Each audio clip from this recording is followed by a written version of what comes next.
know about making it great. I'll show you what you need to know to be a professional, with no shortcuts and no compromises. Sounds good.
Hello.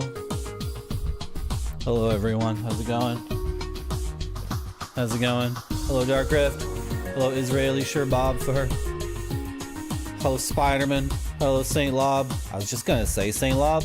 Today's gonna be a video game stream. Saying it. It's gonna be a video game stream. Let's go over here.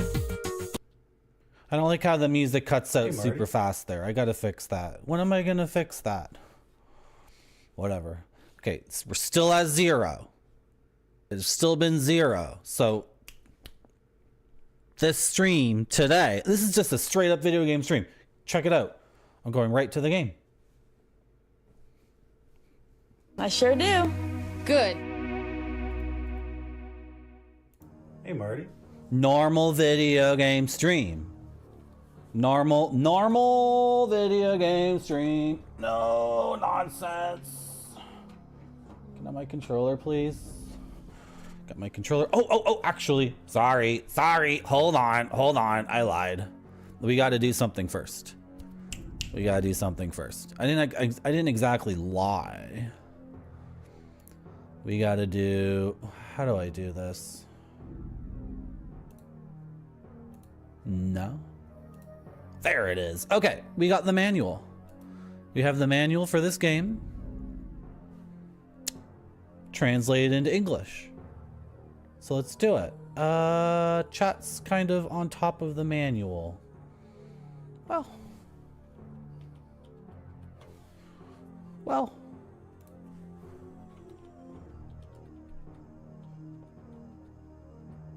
Ah, there you go. Okay, chat, you're fine. I'll just, yeah, you guys don't need to be on the screen always. That's not necessary. Okay, I hope everyone's doing good. I hope everyone's prepared for just a straight up gaming stream. I hope that suits your needs today on this Monday, Family Day in Ontario. because there's so much snow outside today. There's so much snow. I put in some work on the snow. There's still more shoveling to do, but I put some work in. Anyway, here we go. This is FromSoft's first game, and they open up by saying this. This software, Kingsfield, may be purchased for PlayStation only. Thank you very much for buying it. Have fun, but please read and follow this manual's directions for proper handling before use. You know what? I'm gonna do some stretches while we read the manual because I got way too much tension in my back and shoulders, and I got a headache after playing this game last time. Maybe I got a headache because it was 20 FPS. Maybe I got a headache because I just have too much tension. I don't know. What we're gonna do right now though is we're gonna sneeze. That's the first thing.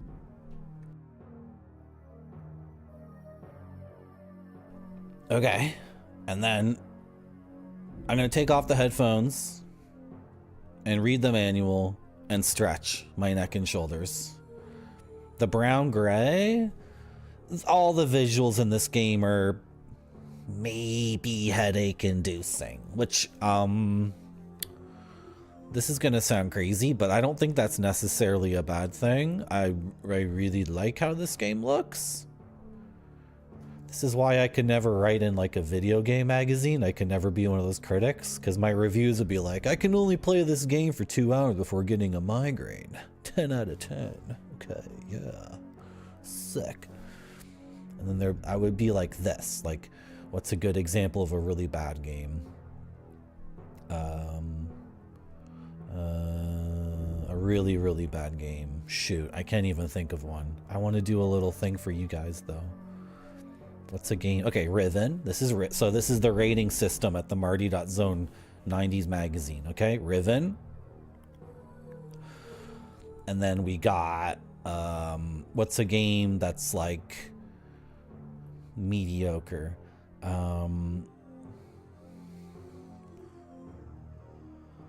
This is taking too long. Sonic 3D Blast. And then what's a game that's like good?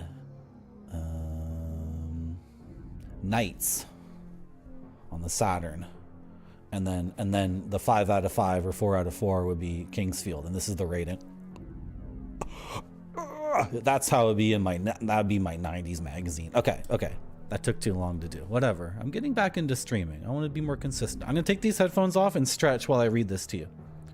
There's some lore here. This is the same lore that we got at the beginning of the game, but it's extended. So the first 4 paragraphs here are word for word, I believe, in the actual game. And then this second page, these other paragraphs are not, they weren't in the game. I don't know. I don't think they were in the game. How's it going, Ninja Vitus? Yeah, we're going to try not to rant. We're reading the manual for the game, and then we're going to game like crazy and have a lot of fun. And I'm not going to rant about stupid garbage. Okay. Yeah, you know what I want to be, though, St. Lob? I don't want to be that kid meme. I want to be the little girl standing in front of the burning house who's like this. Wait, I can't. How do I do her face? She's like... She has such an amazing expression. It's not even like... It's just like... Anyway, that's the kid I want to be. I want to be the little girl standing in front of the burning house like... Yeah, cool, eh? Okay. There once was a small country named Verdite, which was surrounded on all sides by a deep forest. In ancient days, there was a great war here. Many people died, and there was great destruction, but finally a hero arose who saved Verdite. Whether this savior was a person, a fairy, or a monster, it quickly disappeared into the fog which drifts through the forest. Okay, this is actually a little bit different than what was in the game. So it could be the same lore, but maybe 2 different people translated the same thing. Anyway, whatever, let's continue. So whether this savior was a person, a fairy, or a monster, it quickly disappeared into the fog which drifts through the forest. This being came to be known as the Dragon of the Forest, and a sanctuary was built to honor it, and the builders passed on the story.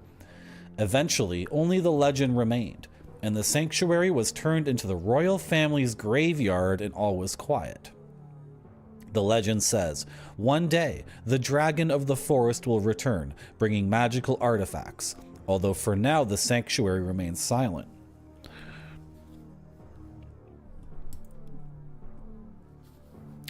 Once a certain clan and its leader visited the sanctuary and used magic power to take rule over the country, making their leader king.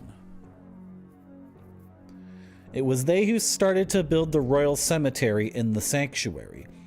As the graveyard became bigger and bigger, it seemed that the king might be searching for the magical artifacts of legend.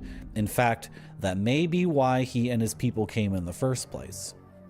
John Alfred Forrester was born the eldest son of Hauser, commander of the Royal Guard. He became interested in the art of sword fighting and started training. It seems he might have a skill that could surpass even his father's. Hoping to exceed his father, John set out for a neighboring country to study under his father's friend. And so one day, while working on this technique, John heard a rumor about his home. The king sent soldiers to search for the magic artifacts, but no matter how hard they searched, they never found them. Finally, the soldiers didn't come back at all, so another force was sent to investigate. It turned out that the monsters had appeared in the graveyard and were attacking the soldiers.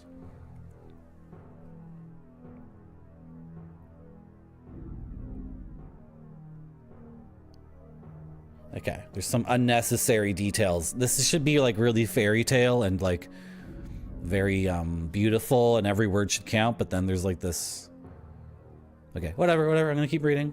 The king ordered Commander Hauser to lead a large force and regain control, but they were massacred and almost completely destroyed. So the king spread word across his kingdom and neighboring countries, offering a bounty for exterminating the monsters and trying to recruit mercenaries. Concerned for his father's safety, John returned home to find that Commander Forrester had returned after leading the attack, but then went back to the graveyard to rescue his men. John decided to enlist as a mercenary and got to the graveyard to search for his father. It's like really hard to read because the text doesn't pop off the art there. Okay, so this is actually different than what's in the game.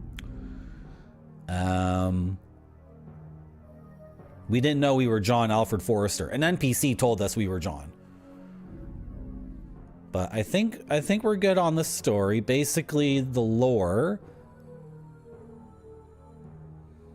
is that there was a country named Verdite that was small, and then there was a great war, and some creature, some being came and rescued the people of Verdite from the invaders. And in honor of that person, a sanctuary was built. Then years later, another clan came to that land, found the sanctuary, made it the royal graveyard. Now I'm going to add some other pieces of lore I've found in the game. I believe it's King something the Seventh. We're going to read about the characters in a little bit. It's in the manual. But there's King Seven the Seventh, and he's trying to resurrect King something the Second. So that's why that's the speculation as to why the monsters have arisen. Not necessarily a magical artifact. Maybe a magical artifact was used in the attempt to resurrect the king.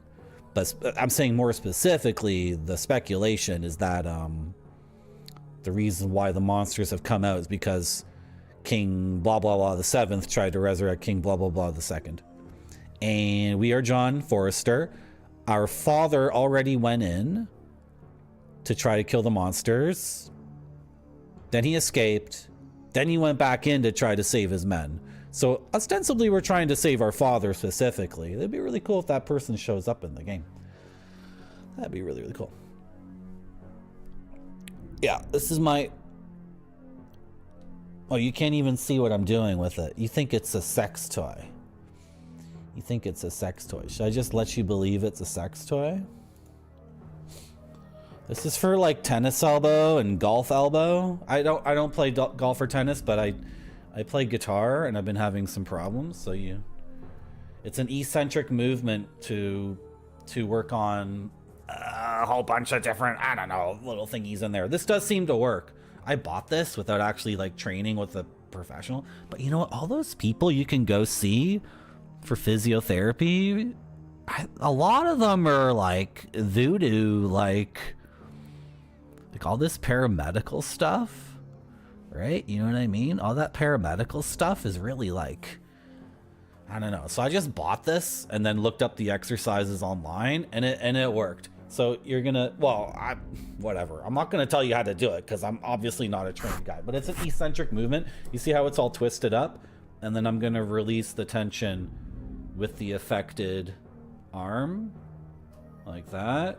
Because I've been having problems where I get all this awful tension and pain and discomfort, and then I stretch and stretch and stretch, and no matter how much I do stretching, it doesn't fix the problem. So it really needs to be strengthened. I also have like rotator cuff. I've had rotator cuff problems before. That's how I learned about how to, anyway, this all stuff. And maybe one day I'll go see like a professional and he'll be like, Marty, you gotta drink this herbal tea, and you gotta do meditation, and it's like, yeah, what, dude, it's muscles in my arm that has nothing to do with this wacky stuff. I'm not going to go see your brother who's a masseuse or whatever. Anyway.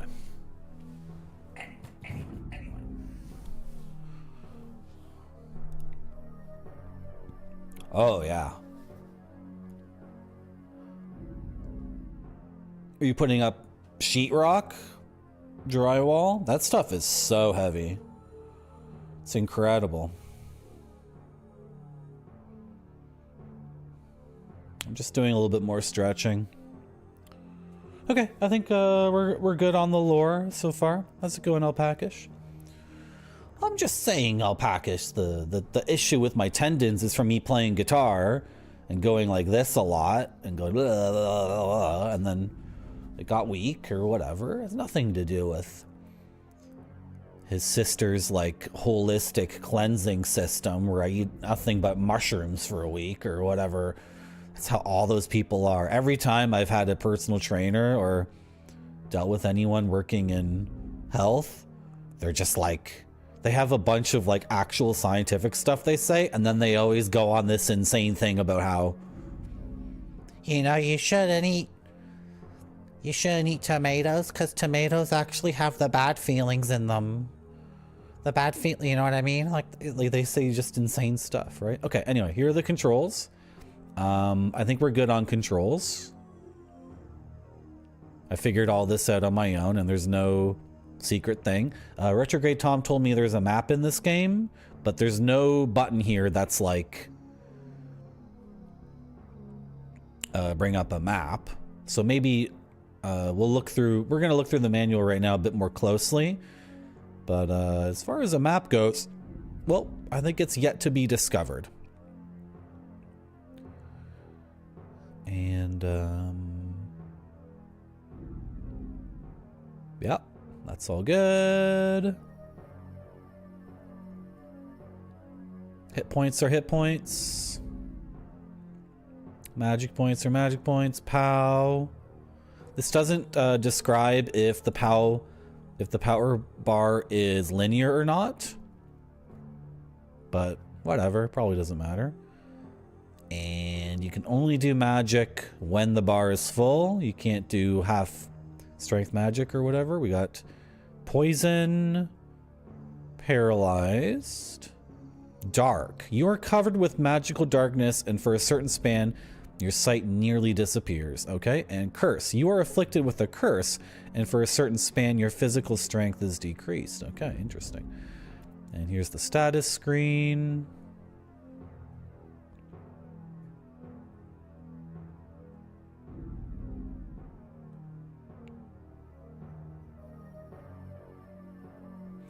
Here's the status screen.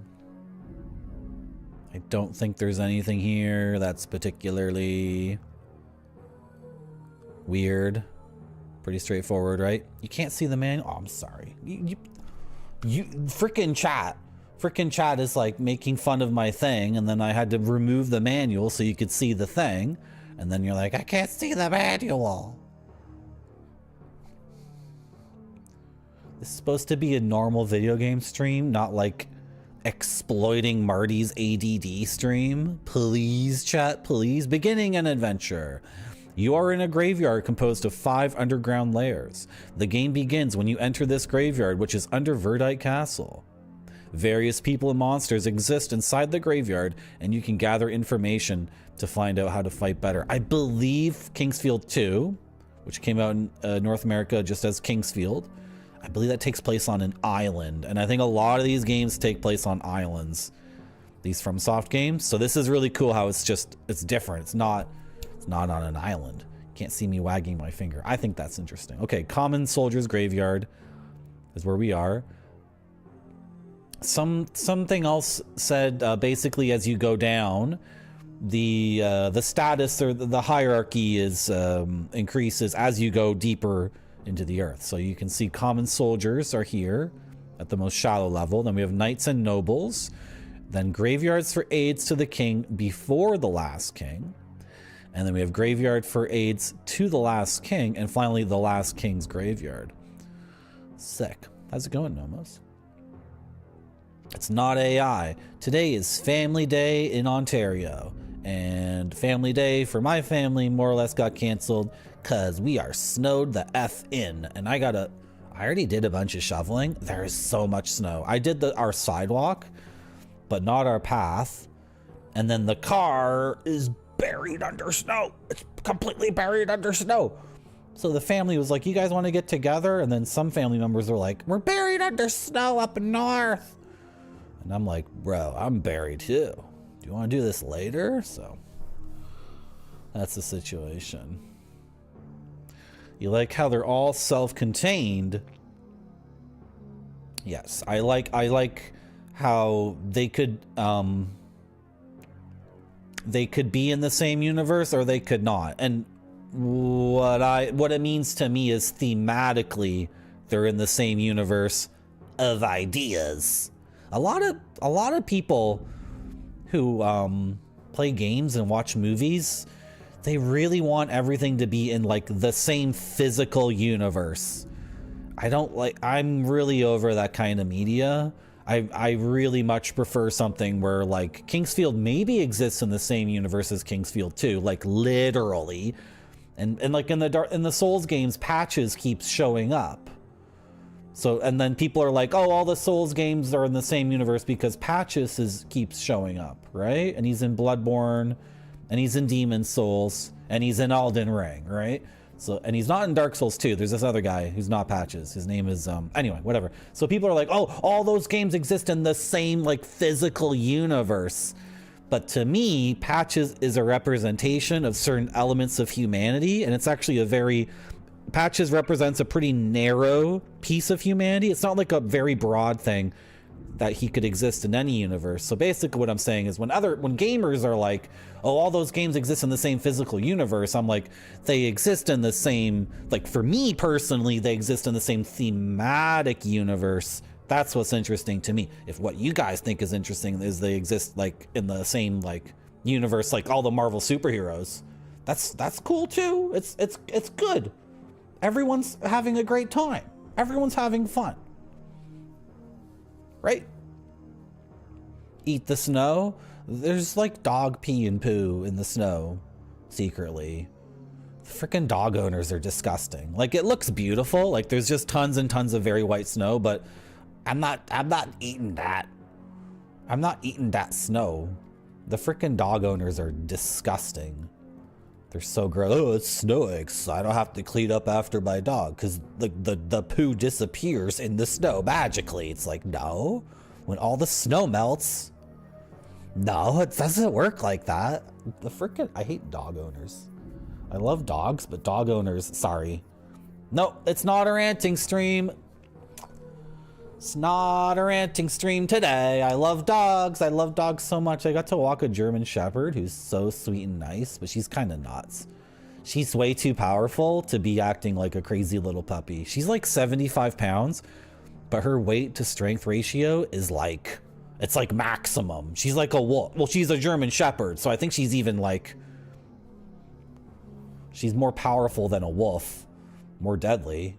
I bet she knows how to tear people's throats out if she needed to. Like if a dude was pointing a gun at me and I was like, Luna, save my life, I'm scared. I bet Luna would jump on that guy and tear its throat out. The German Shepherd's name is Luna. She's very beautiful. Okay. I'm not gonna eat this now. Family Day seems, well, maybe. It's pretty good. It's a pretty good holiday, Alpacish. We were just feeling like in Ontario, compared to other provinces and states in the United States, we were missing 1 or 2 holidays. So we gave ourselves a couple and renamed a couple of the old ones that were done by the British originally, and we named them very multicultural generic things like Family Day, because, you know, literally everyone can get on board with that, except for the crazy white people who think families are gross and dumb and think that's except for the really, you know, basically Family Day is for all multicultural people except for the insane whiteys who are, well, we don't need to talk about that. We don't need to, because it's a no ranting day. Woo, I love Family Day so much.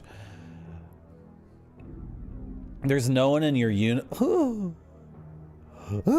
this is terrible. You should stay on my stream and watch me play video games. Hello, KG ... Welcome to my stream. Oh. Yeah, the dog's in an apartment. Is it a big dog for an apartment? Yeah. Wait, it's the human running down the stairs. People who are way too loud in hallways are awful. I don't like them. Welcome to my stream, KG ... We're playing Kingsfield. We played a little bit last stream, and now we're reading the manual because someone translated it into English. And I liked getting into Kingsfield without reading the manual, just figuring out the buttons on my own. I love something I love about old games. I absolutely love something about old games, which is like getting into a game and just pressing the buttons to see what they do. I love it. It's something that new games are like. You play a new game and you press a button and the game's like, don't do that. You're not ready to do that yet. I'll give you a tutorial when you're ready to hit that square button. Right now the square button does nothing, which is like, what the heck? Okay. It was a human making the sound. Okay. You can yell at that person politely. Gathering information. You will meet various characters in the graveyard, such as wounded people, soldiers, knights, and merchants. Useful information can be obtained when you talk to these people. So heed what they say and use it to aid you on your adventure. And then they give you one here. Looks like a priest, and he's saying, I've gone blind from seeing too many horrible things and being wounded.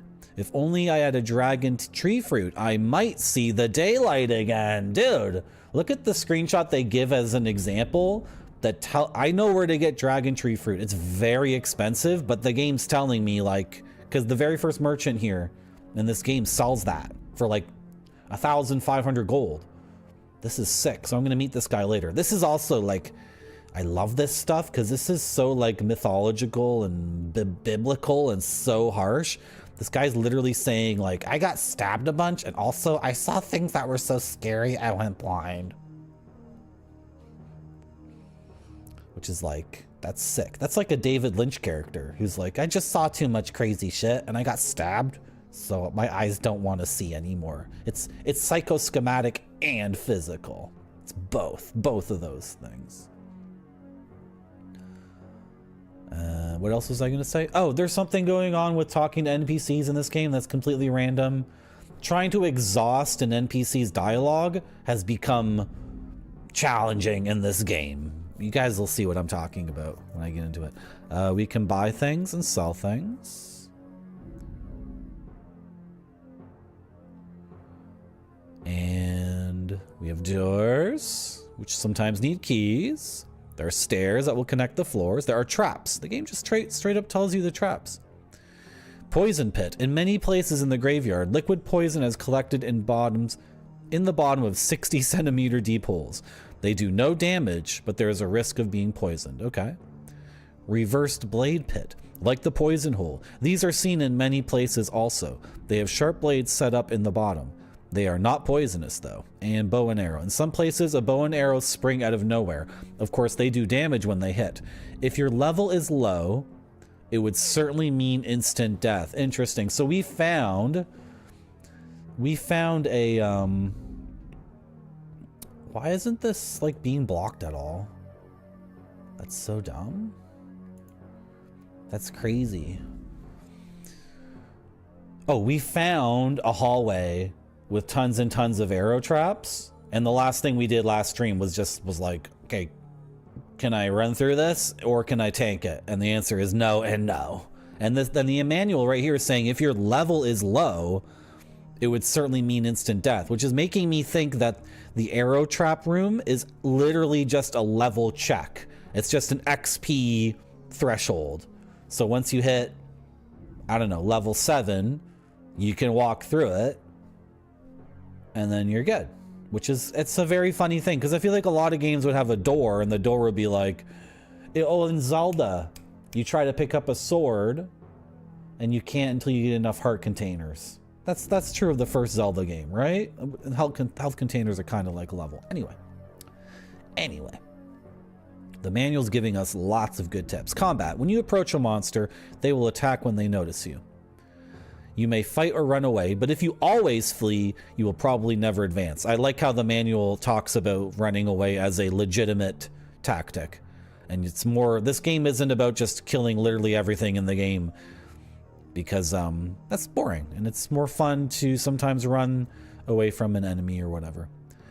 There are two kinds of attacks, weapon attacks and magic attacks.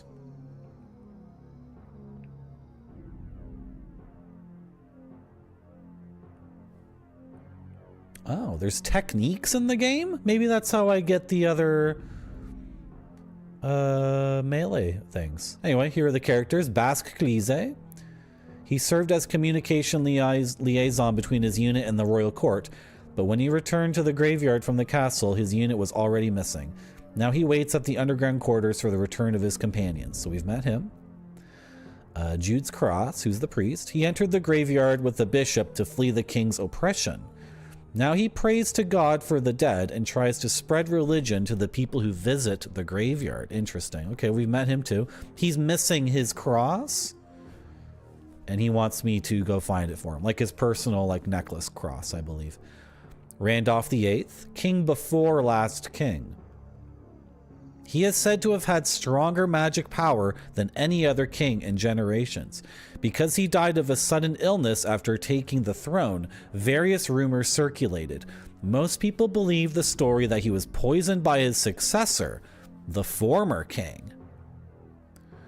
Gil Bacchus, thief. He entered the graveyard to search for the magical artifacts of legend after he heard the Dragon Temple had been discovered, but since the monsters appeared, he hasn't been able to make it back to the surface. Rowley Kelvin, sage. Originally a wizard, he was said to have equaled the legendary white magician Mikhail Zeus. However, he dislikes earthly existence, so he chose to search for truth and retreated to the graveyard. He dislikes earthly existence. That's relatable. How's it going, Trent Booty? Welcome back to my stream. Ozzy Ranvalgv. What? Ozzy Ranvalgv.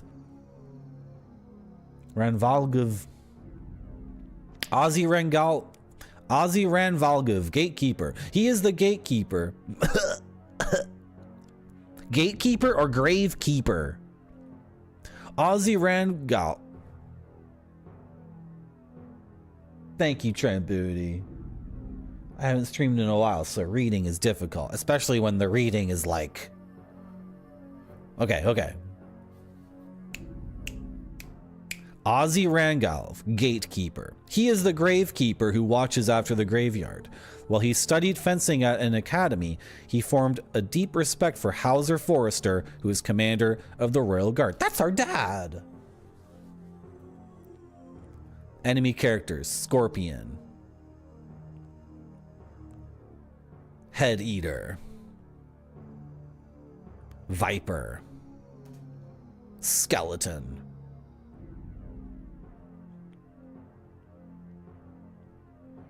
Reaper.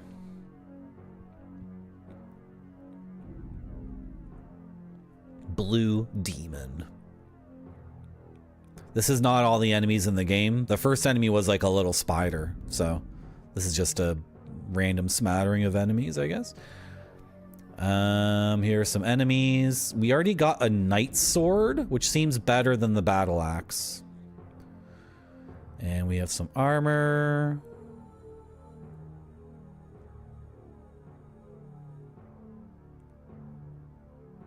Huh.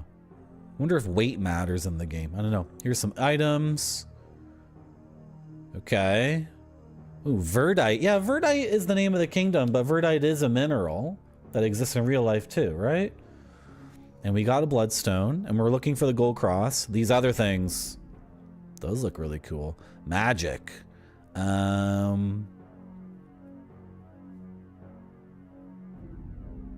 Some magic is usable from the beginning, but other spells become available when someone teaches you, and also as your experience increases. Okay, so maybe we get new spells when we level up. We should check for that. So we already have light arrow. It's also fireball, wind cutter, firewall, lightning bolt, healing, dispoison, resist fire, breath. Yeah, you might learn spells as you gain experience, so check your status menu. Very cool. Oh, you can hit yourself with your own magic. Okay, cool. Advice. Is it just going to tell me this dragon spring thing? We got stuck on this dragon spring thing. As you advance in your adventure, you will find a strange fountain called the Dragon Spring. If you have money, you can recover HP with the medicinal herbs, but there's no way to recover MP other than with the Dragon Spring. Really. If you cannot recover MP, you will not be able to continue your adventure. You must restore the magic waters of the Dragon Spring as soon as possible. Well, we have the goblet, but the game is being kind of stubborn about letting me put the goblet down, but we're going to figure that out. We're going to figure that out. Yeah, Verdite's a real thing, for sure, for sure. And they say save often. I don't like saving often. I like doing as much as possible before I run back home, because I like to lock in progress like once an hour. I'm not, you know what I mean? That's what's interesting to me. If I lose an hour's worth of progress, it actually, last stream what happened was I lost a ton of progress and we kept dying over and over again. And then it was so sweet when I finally locked in progress. It was so juicy. I locked in like 2 level ups, more new equipment, a whole bunch of healing items, and tons of gold in one big save. It was sick. Don't be deceived by illusions. Yes, there's fantasy walls in this game. Unexpected things in unexpected places. Some places in the graveyard, you will find treasure chests or barrels with things hidden inside. You might find something unexpected. You should try searching them. Yeah, it means there's a mimic or whatever. I know what that means. You don't need to fight everything, correct? Yeah, the game's saying play smart. Don't play as like, this is not Diablo or just a mindless combat game.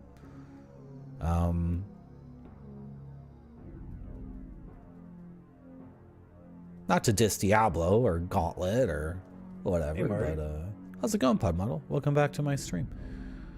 Not to diss those games, but you know, this game's going for something different, especially since it runs at 20 FPS. And then this is very interesting. It says that don't just equip the most expensive equipment. It says different monsters will have different weaknesses, excuse me, and also maybe their attacks will hit us differently. Is that what it's saying? Is it also saying defensively we should choose different items? I don't know. So there might be actually reasons to have multiple weapons in our arsenal and use them on different enemies, but I don't know how the game's going to communicate to me necessarily, other than us experimenting, because the enemies don't have health bars. So if we came up against a skeleton and we're chopping it with an axe, and it took 7 hits, then we could try the Morning Star and see if it took 4 or 3 hits, and then that's how we would know, I guess. Here's the staff for this game. I really strongly encourage people to look up these names you do it on IMDb.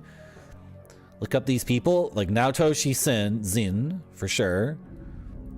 Junji Izaki, I believe, as well. Look up this. This is the staff for the game. This is also really interesting because the staff is not credited to specific things, but I believe on Moby Games they are, like director, producer, art person, programmers, all that stuff. I'm saying, you guys, you need to look up these names and see what these guys are doing now. It's incredible. Should I just spoil it? I feel like this is fun. I want to get people into independent research tasks. I don't want to exactly just say, should I just whisper it into the microphone? Okay, I'm just going to whisper it. These people here, like some of these dudes who worked on FromSoft's very first game in 1994 were still there in 2009, and they're still there now. And some of these people are like lead graphics guy on Elden Ring, lead programmer on Elden Ring. It's so crazy. And of course, Elden Ring, how many people worked on that game? 250 people, including all the marketing and translators, 500 people, right? These freaking... You guys need to look up these names. You need to look up the credits for the old Kingsfields on Moby, and then freaking click those names and look through what they've been doing in their careers. Cause it's like, these were dudes probably making like very, very humble salaries, right? In a tiny little office place in 1993 in Japan, just like, I'm gonna make a skeleton. The skeleton can only have 500 polygons, and everyone's like, bro, that's a sick freaking skeleton, right? They're like doing stuff like this, like making this skeleton or this snake, and it's like 3 other dudes in the office, and like, that's sick. And now those dudes are still working on games, and look at Elden Ring. It's like, can you even compare this to Elden Ring graphically? I can. Maybe, I don't know. For you guys, it might take a lot of imagination. I don't know. How's it going? Pizza party time. Welcome to my stream. You're another pizza person. Pizza party time. One time I was watching Retrograde Tom, and there were all these pizza people in the chat. So I know. This is a story about me giving someone money. I don't care. Whatever. It was funny. I gave gift subs to all the people in Retrograde's Tom chat that had pizza in their name until people understood what my joke was, and then they got it. And then I found a streamer named Pizza Princess G, who streams from the kitchen of a pizzeria, and she makes pizza on her stream. That's how I found her stream, and it was so good. Yeah, all you pizza people are good, because I really like how Twitch is about positivity and everyone getting along and having fun, especially Twitch Retro. There's just no sense of like we should be fighting and you know what I mean? Everyone's just kind of a little bit older, or I think some people are younger, but they have a more relaxed attitude and they're just not into fighting and stupid bullshit. And then I think all the people have pizza in their name are like contributing to that, because they're like, pizza! Yes! The most popular food that makes everyone happy! A pizza! Yeah! Anyway, okay. Does that make any sense? Does that make any sense? Do you think that makes any sense? I sure do. Good. Okay, we're gonna play the game. It's gonna be lots of fun.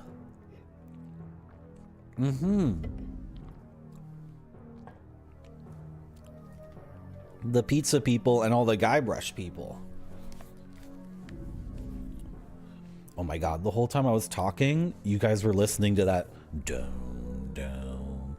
Ooh. Dun, dun, dun, dun, dun. Oh. The whole time I was reading that manual, that's what you guys had in the background? Dun, dun, dun, dun, dun, dun, dun, dum, dum, dum, dum. Let's load our save.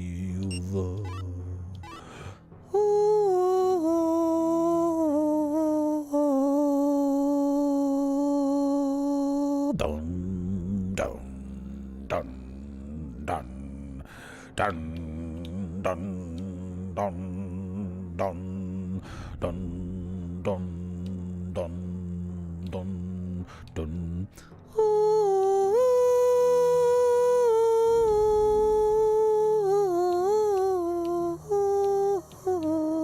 He does have a cross. Is that just on his vestment? Okay.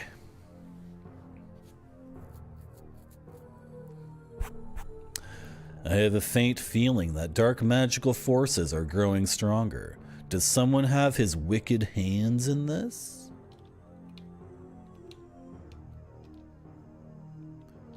So getting people to frickin' say all their dialogue is so difficult. It's so difficult.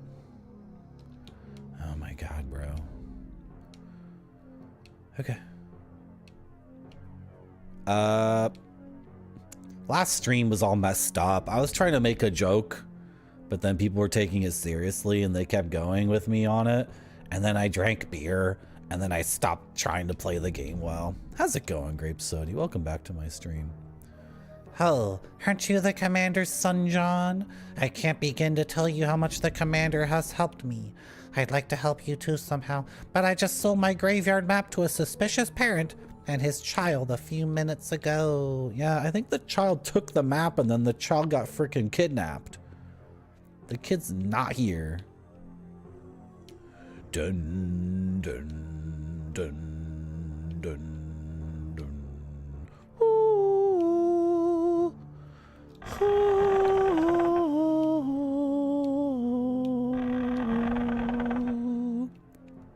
No, Saint Lob, but another chatter told me that I'm just like everyone else in the world. Every single person who's played this game thinks the cup should go in a certain place and is befuddled when it doesn't go there. And it goes in a different room, and that's all we know, and we don't want to know anything else, right? We're gonna find that other room and we're gonna put the cup there, and it'll all be good. I'm just gonna kind of walk around and reorient myself and get back into the combat of this game, which I love a lot for some reason. Oh, I got paralyzed. I get freaking paralyzed. There's so much snow. I gotta dig out a car. I don't want to do it. Just doing my sidewalk was like, I was digging a trench. I was like knee deep in the snow, digging out a single file frickin' trench. One of my neighbors dug, but the other one didn't. Whatever, who cares? Everybody's got busy lives. I did my part, but I still got more shoveling to do. And then digging the car out is going to be so difficult because there's a freaking wall of snow. Like, it's not just digging the car out, but then just like getting the car out of the driveway. It's going to be tough. Oh, well. It's actually really beautiful out. It's like gorgeous. I'm still, you know, I was raised in this country, and the thing about snow is it's so amazing and beautiful when you're a kid. And I mean, I'm back on that infantilization thing. This is how it is. I guess everyone's like this always. Everyone has nostalgia and still. What I'm trying to say is the snow as an adult, the snow is just a huge pain in the ass and has almost no redeeming qualities in the city. Out of the city, you can do winter sports, but in the city has almost no redeeming qualities. But then I still remember being a kid and how much I love the snow. Then I just look at the snow and I'm like, it's beautiful. It's so cool. It's so cool.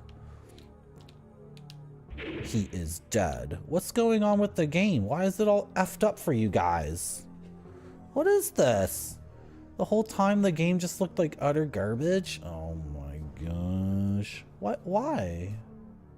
Oh, I think I know why. No, it's locked. It shouldn't have moved around. Dude, seriously, the whole time this was just like... What the hell? Chat! Chat, you... You let me play the game for 5 minutes and it looked like that. Okay, does that look good? Why did it get moved around anyway? Oh, I got it.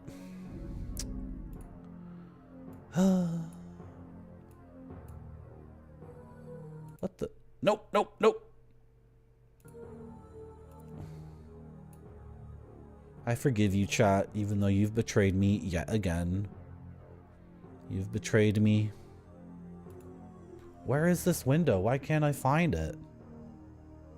Okay, here it is. Sorry for yelling. Why? What is going on? Why is it all the way up there now? What?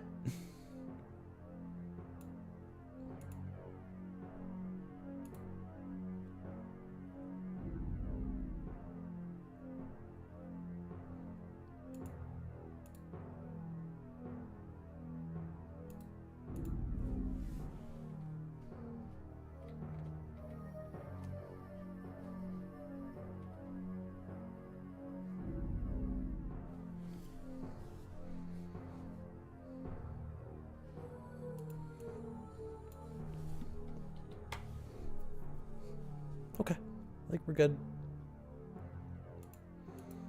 I think we're good. Scotland doesn't get a lot of snow. It's a beautiful pain in the ass, yeah. Yeah. Dude, St. Lob? Canadian dudes walk around in frickin' shorts all the time as like a meme. It's so funny. Dudes will go out, like they'll pull their garbage can to the curb for garbage collection in like -12 Celsius in like a shorts and t-shirt, and they're just like, I'm gonna do this quick. I'm not putting on a jacket. It's like, and then in March is still can be very cold here.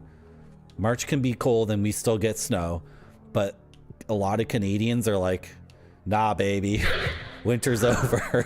And they're wearing shorts and it's so cold. It's like, bro, what are you doing? It's like, it's March 1st. It's basically spring. And everyone's like, you're out of control, bro. You're out of control. Lots of Canadian dudes do that. Lots of Canadian dudes.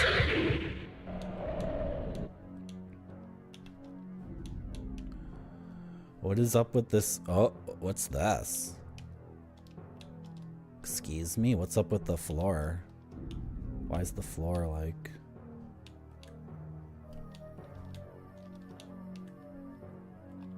Oh, it's all like that all the way around? I don't know, I'm seeing all sorts of seams. Oh! Okay, fantasy wall. The fantasy walls are really interesting because when you cross one and then look back... I think we stepped in a trap there. When you cross a fantasy wall and then look back, it's clear. You're no longer obstructed. So it's so cool. It's so cool.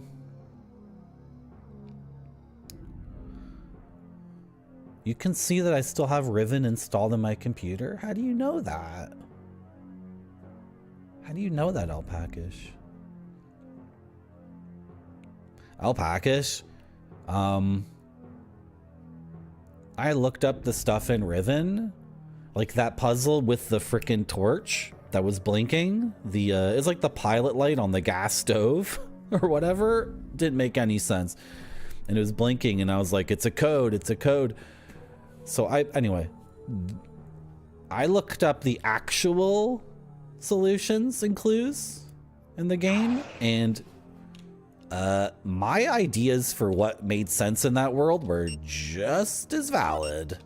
They were perfectly valid compared to like the actual things I was supposed to be looking at. So it's so funny because I'm staring at that freaking gas thing and it's blinking, and it's like, and I bet people in chat were like, Marty, that's kind of out there. Well, guys, let me tell you, I looked up some of the puzzles in Riven and all the clues are like, anyway, we shouldn't talk about Riven anymore. And do I want to love Riven? Absolutely. Is Riven back at the bottom of the game backlog, yes, it's gone from position 1 to position, well, to me it's a media backlog. It's not a game specific backlog. It's all the movies and books and music and paintings I want to look at. So in the media backlog, Riven has gone from 1 down to 25,000. And, you know, maybe one day I'll get back to Riven. We'll tackle it again. What's up with this fireplace? Oh.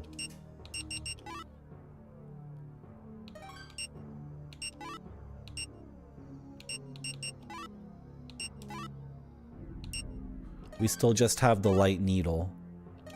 That's our only spell. Okay. I'm not sure what to do here. It's interesting, but it's not yielding anything. No, longer than 10 years. Oh, why did I step in the trap again? Am I really that big and fat? Am I really that big and fat? Oh well. Is there another fantasy wall?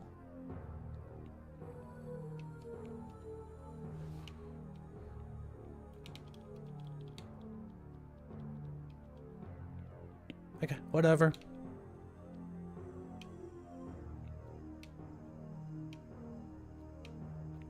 Hello, Amadium. Oh. Thank you so much, Adamatium. It feels really good. I'm gonna wield this with responsibility. I'm not gonna rant anymore. No more stupid ass rants. Why didn't I stream for 2 weeks?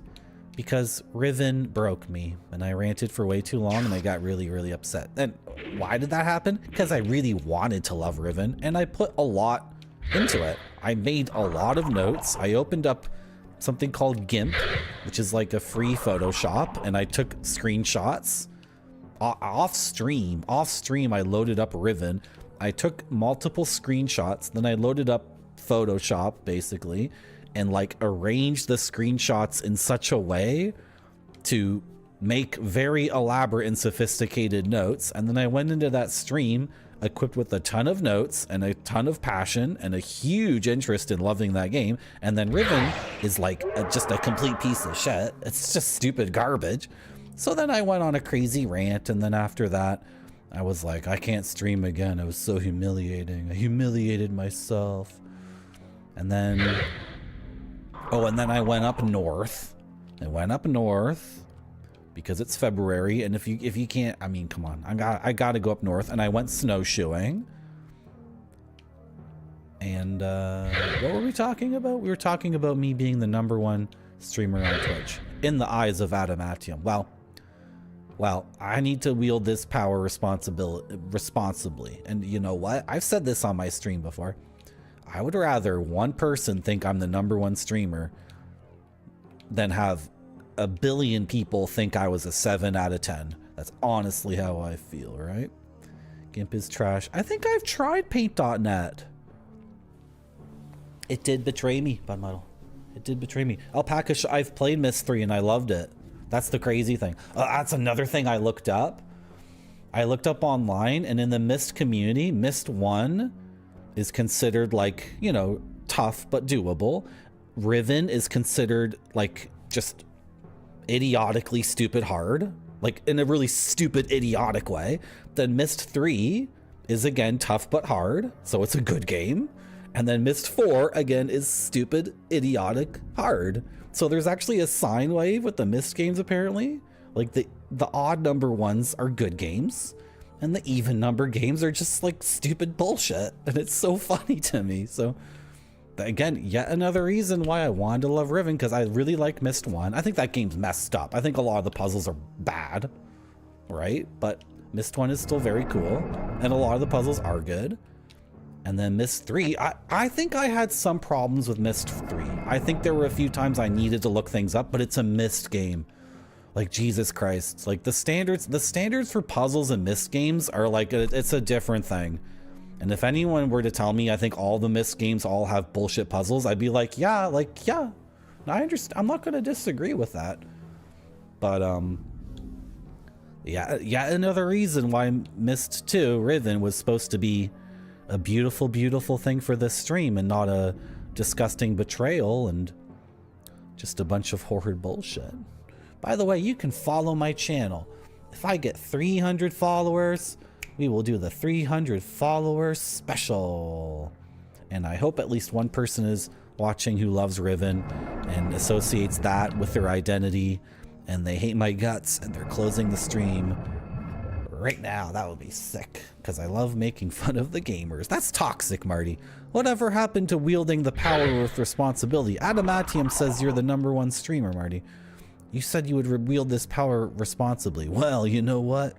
Actually, I don't want to wield the power responsibly. I want to get down on the gamers and call them stupid idiots. Oh, that's so dumb. I think I've used paint.net, but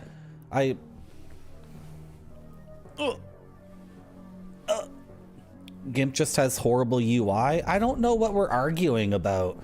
All programs have UI, and the difference between good UI and bad UI is like largely intuition, in my opinion. Like RetroArch, it seems like everyone agrees that that program is completely effed up. But I don't know, I'm pretty quick with GIMP. I've made a whole bunch of memes with GIMP. And I mean, it's just a personal thing. If you don't like the UI, I understand. But for me, in my hands, I accomplish what I want to do pretty darn quick. But maybe I should go and try paint.net again. Oh. Oh. If you type in Marty D10 Gnome, that was made with GIMP. And that took me like, I took the photos of my face and then I found that not EverQuest, RuneScape Gnome. I had that done in like 3 minutes, right? So Inkscape.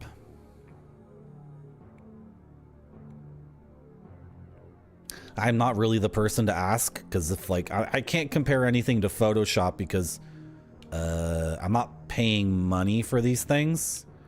Paint.net and GIMP are both open source and free though, right? So they're comparable, but beyond that, I have no idea. Yeah, we're kind of walking in circles. We're exploring and getting some XP, but this is kind of a waste of time. Actually, oh, this is the issue. This is the issue. I actually really need to put, okay.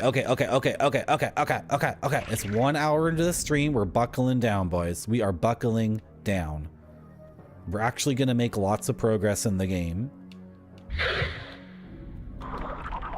And it's going to be a different kind of stream. I don't think I can do my usual nonsense with this stream where I tell my hands to win the game and I just talk to chat. That's not going to work for this. I actually do need to be looking at the game and mentally mapping everything. And I think we do need to do an actual hand-drawn map, not a very like highly detailed accurate one, something pretty loose and abstract, because we've been lost in this maze for a long time. So sorry chat if I miss. I mean, I do really want to read every single chat message. I won't respond to every chat message because not every chat message, you know, needs to be responded to. A lot of chat messages are you guys trying to make each other laugh, and it's like, that's just awesome, and I don't need to add on to every one of those because they stand on their own as sincere attempts to make my chat a more pleasant, fun place, which is like beautiful. And why, if it's something beautiful, why am I adding my own paint to it, right? So we do need to be looking at the frickin' screen to be mentally mapping. If I was playing this game on my own, then there wouldn't be this problem at all. However, I would never play this game on my own without you, chat. I don't game outside of streaming. Just doesn't happen. How's it going, Barfy? Yes, Pudmuddle. Macaw came. That was insane foreshadowing. When I was like half an hour into Riven and Macaw 45 was like, is this game actually impossible? And I was like, no, there's no way we're gonna get this for real. And that was actually like ridiculous foreshadowing.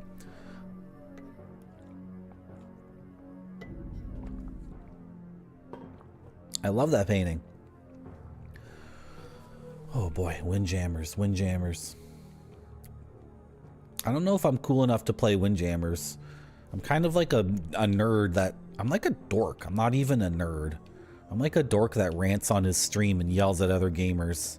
I think to play Windjammers, you need to be like laid back, like confident in your own ability just to be chill. And that's something we've been lacking lately.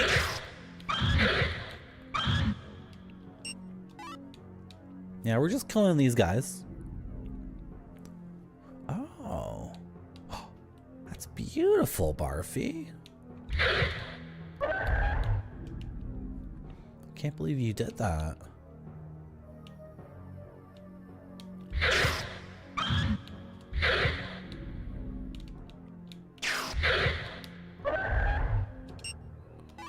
We haven't been here before, by the way. This is a new hallway, I'm pretty sure. I mean, says the guy who plays the game absolutely mindlessly while yelling at gamers. But I don't think we've been here before. And it's inconclusive whether or not herbs regrow on the ground.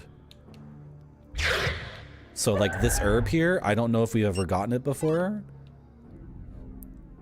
And it respawned or what? We don't know.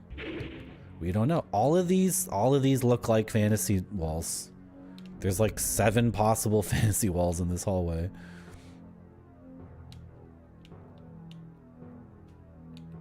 Yes, it's family day. Exactly. This is...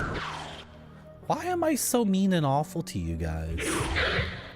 Play the game poorly. Yell and scream about nonsense. Don't stream for 2 weeks. You guys don't deserve that.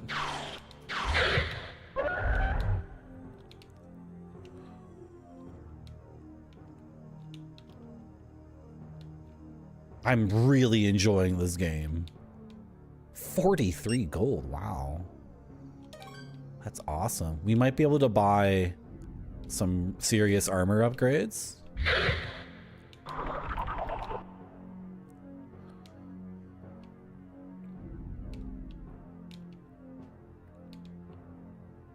What's this? A broken sword? Oh, literally a broken sword, okay.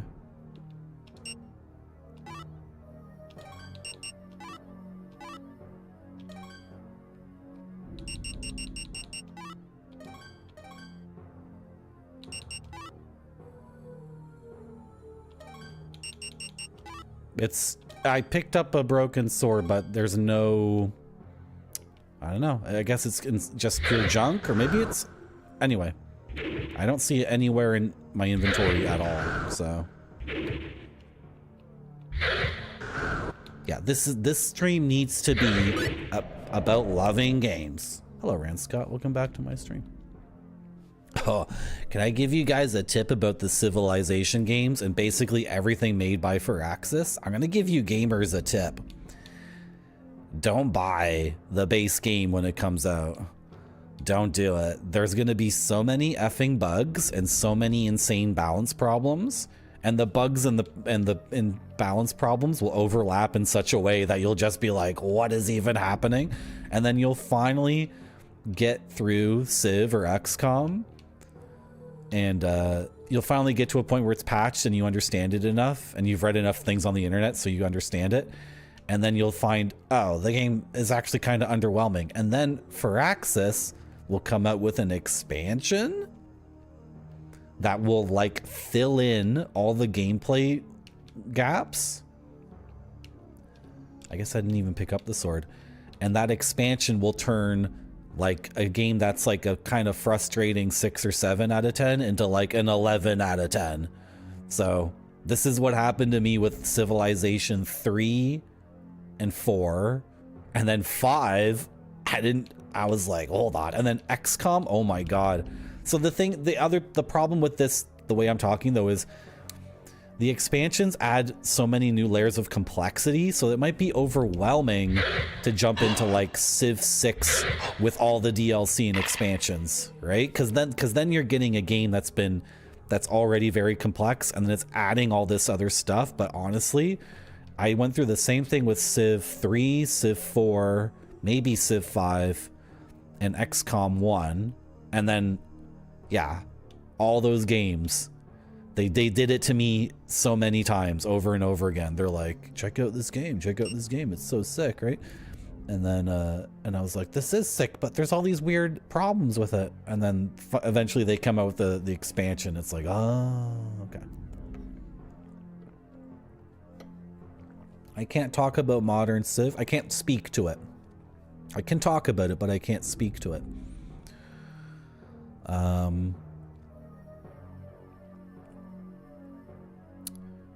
I can't play Civilization anymore because I've played a lot of Civ 2, Civ 3, Civ 4.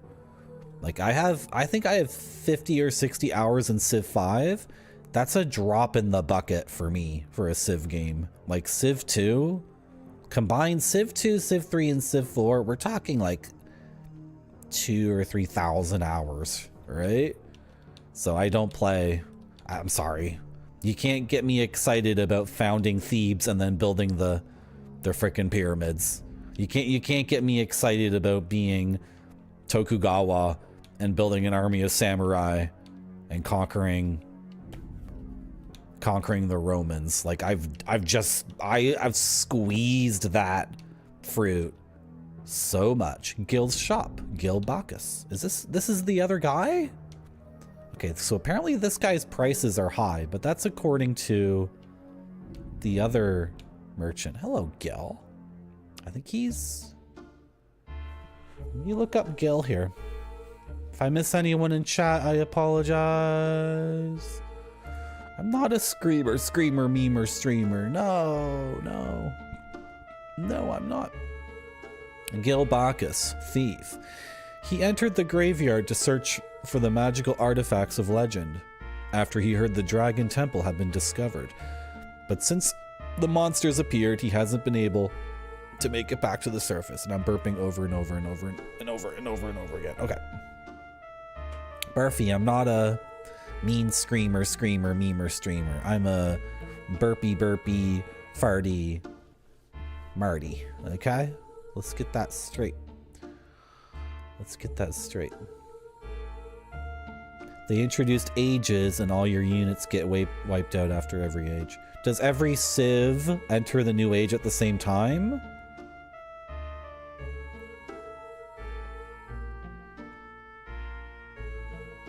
Or is it on a per Civ basis?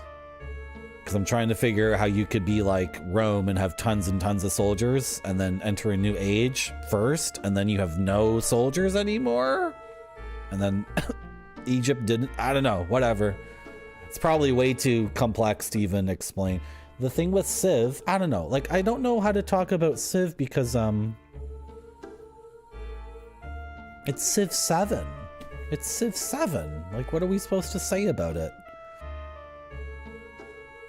Every player enters the age at the same time. Okay.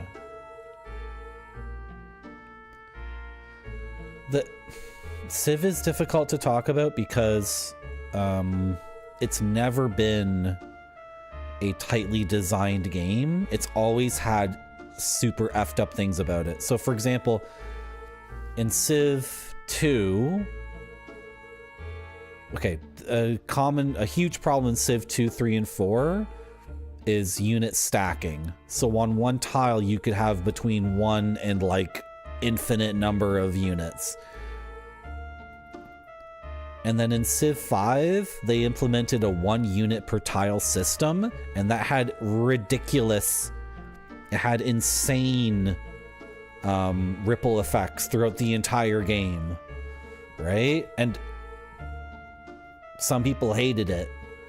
But when the game let you put unlimited people on one tile, that also had insane ripple effects through the whole game. So people talk about Civ and they go insane and they're just like really, really serious. But okay, guys, I agree.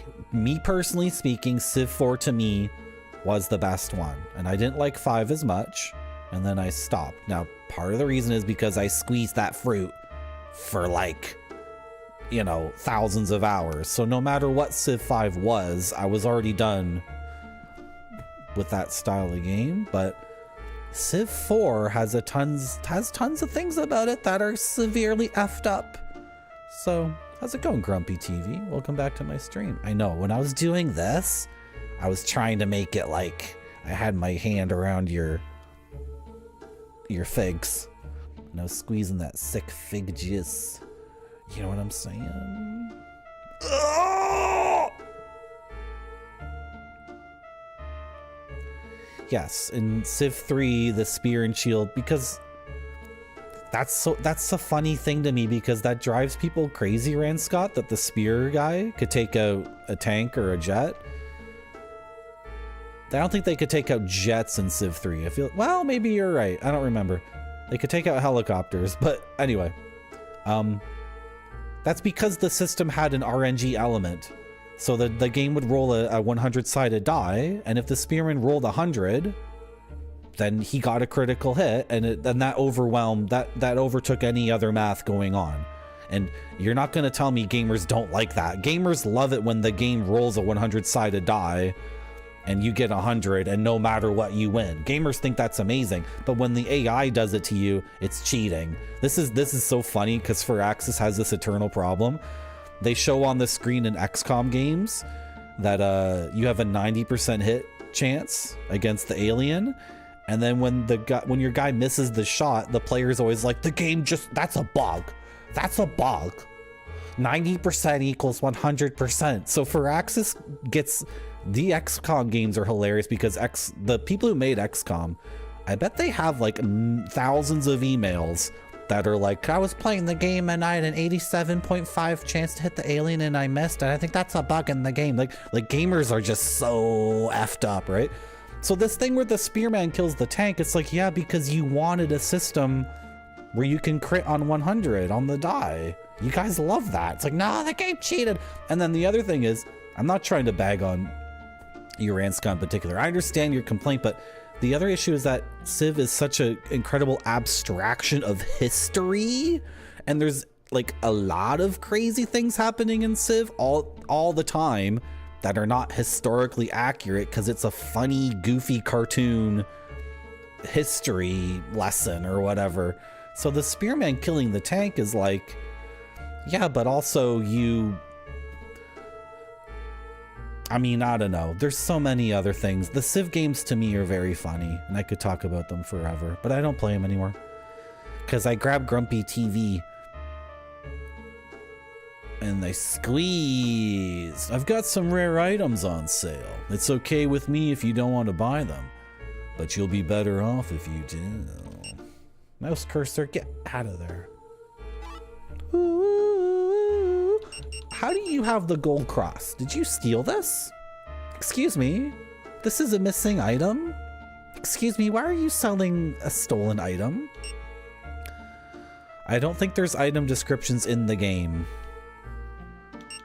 Dragon tree fruit, we need that for a quest. Dragon tree leaf. So I have to save up to buy the gold cross? Whatever, I already have a light sword, and then, ooh, the Colici Malde. Colici Malde. It should be called the Colici Mardi. We should call this the Colici Mardi. I'm gonna get you with the Colici Mardi. I'm gonna get you chat with the Colici Mardi. You like Tropico 5 and 6? I haven't played any of those South American Banana Republic dictator games. They look funny though. How's it going, Multiple Control? Welcome back to my stream. What will I do if I reach 300 followers? I will eat that effing pizza! Exclamation point pizza. I know, I guess people aren't interested. I need to do other things on the 300 follower special. It'll be another special. It'll be like the, maybe not as good as the psychedelic drug stream, because that was really pretty elaborate and took a lot of work. But that was the last stream I did before I went to South America for months, so you guys deserve that. The psychedelic drug stream. That was a really good one. And I'll do other things other than eat the pizza. I don't know what it'll be though.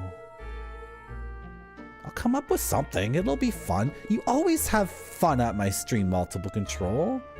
You always have fun. Yes, Spider-Man makes amazing pizza. It makes me jealous. I want to learn how to do pizza. Do you roll the dough manually, Spider-Man, or do you have like a do you have a gadget and you put the dough in the gadget and the dough like someone, we used to have one of those. My family had this gadget and you put dough in it and the dough would like, it would be in this thing and you could like in a weird egg-shaped thing, and there was a window like a porthole and you could see the dough in the device, and the dough was like this, the ball of dough was like this, and I was like, what the hell is going on in there? And then we made the bread and it sucked. The bread that came out of that thing was so bad. It was so bad. You do it manually, eh? I think I'm gonna need to use I'm gonna get my freaking tennis elbow and golf elbow fixed before I start kneading dough. But I feel like pizza dough is not, I don't know. I don't feel like that would be super, super difficult to knead. I don't know. You got Neapolitan ice cream? Nice. It's not how you should knead it. No, you don't need to work it that much. I figured, yeah.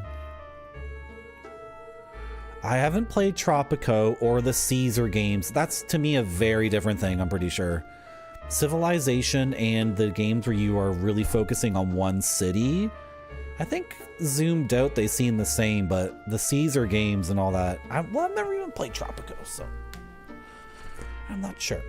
Okay, so we need 950. God, his stuff is so expensive, but he has some really good stuff, it looks like. I need the Colice Marty. I need the Colice Marty. Do you wanna? I have 2 of these shields. I did pick up an extra one, yeah. And it won't let me sell the other one because the other one's equipped. And the manual said you can't sell something that you have equipped. The bloodstones. These are worth 250 each, and if I sell them, and I don't know what they do.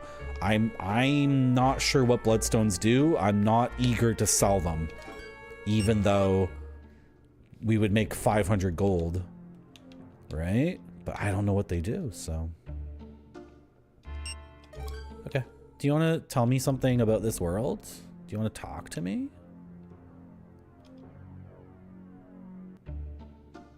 No. Okay.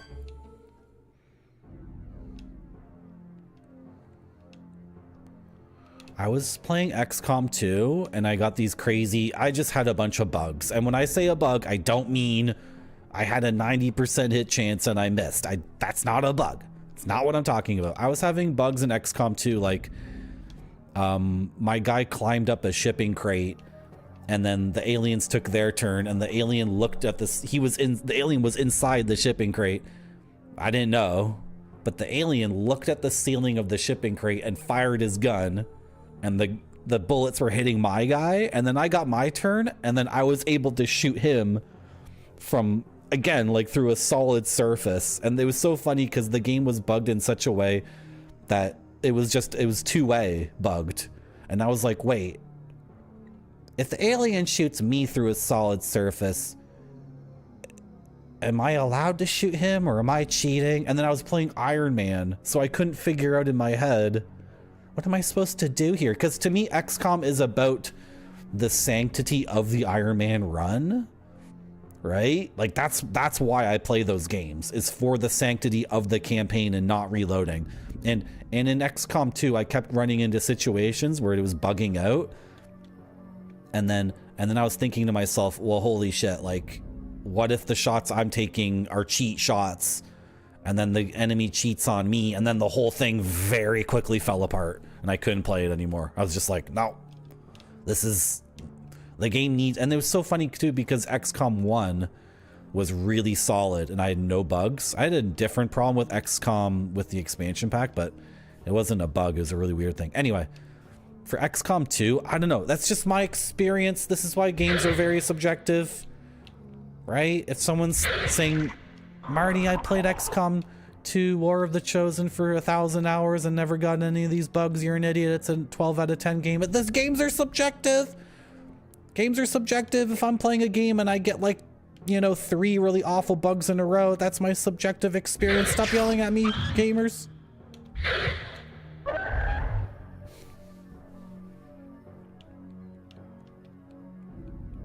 When's Grape Sody gonna stream again? Oh, this is another thing about my stream. The frickin' shoutouts. Guys, if I don't give people shoutouts, it's okay. It's because I'm just gonna look. You guys know I'm Canadian, but there's something in Canadian culture that I'm not really a big fan of, and I want to change. And I think we should be more like our Finnish brothers. We should be more like our Polish and Finnish brothers. And when sometimes in a situation, sometimes in a certain kind of situation, the most respectful and loving thing you can do is just be perfectly effing honest. And to be perfectly effing honest, I do appreciate all the shoutouts I get, and many shoutouts I have received have been very good, and I've gotten a whole bunch of followers. It has worked out for me several times. However, speaking mathematically, the average shoutout has yielded me 0.2 followers. The median shout out I have received has given me 0 followers. So I'll talk about streamers individually. That's what I'm gonna do. I'm not gonna be doing this slash shout out thing. So Trent Booty, if you're still here, Trent Booty is an amazing streamer who plays CRPGs. Trent Booty's been playing, I believe, the Yakuza games alongside a Western RPG game, maybe Persona as well.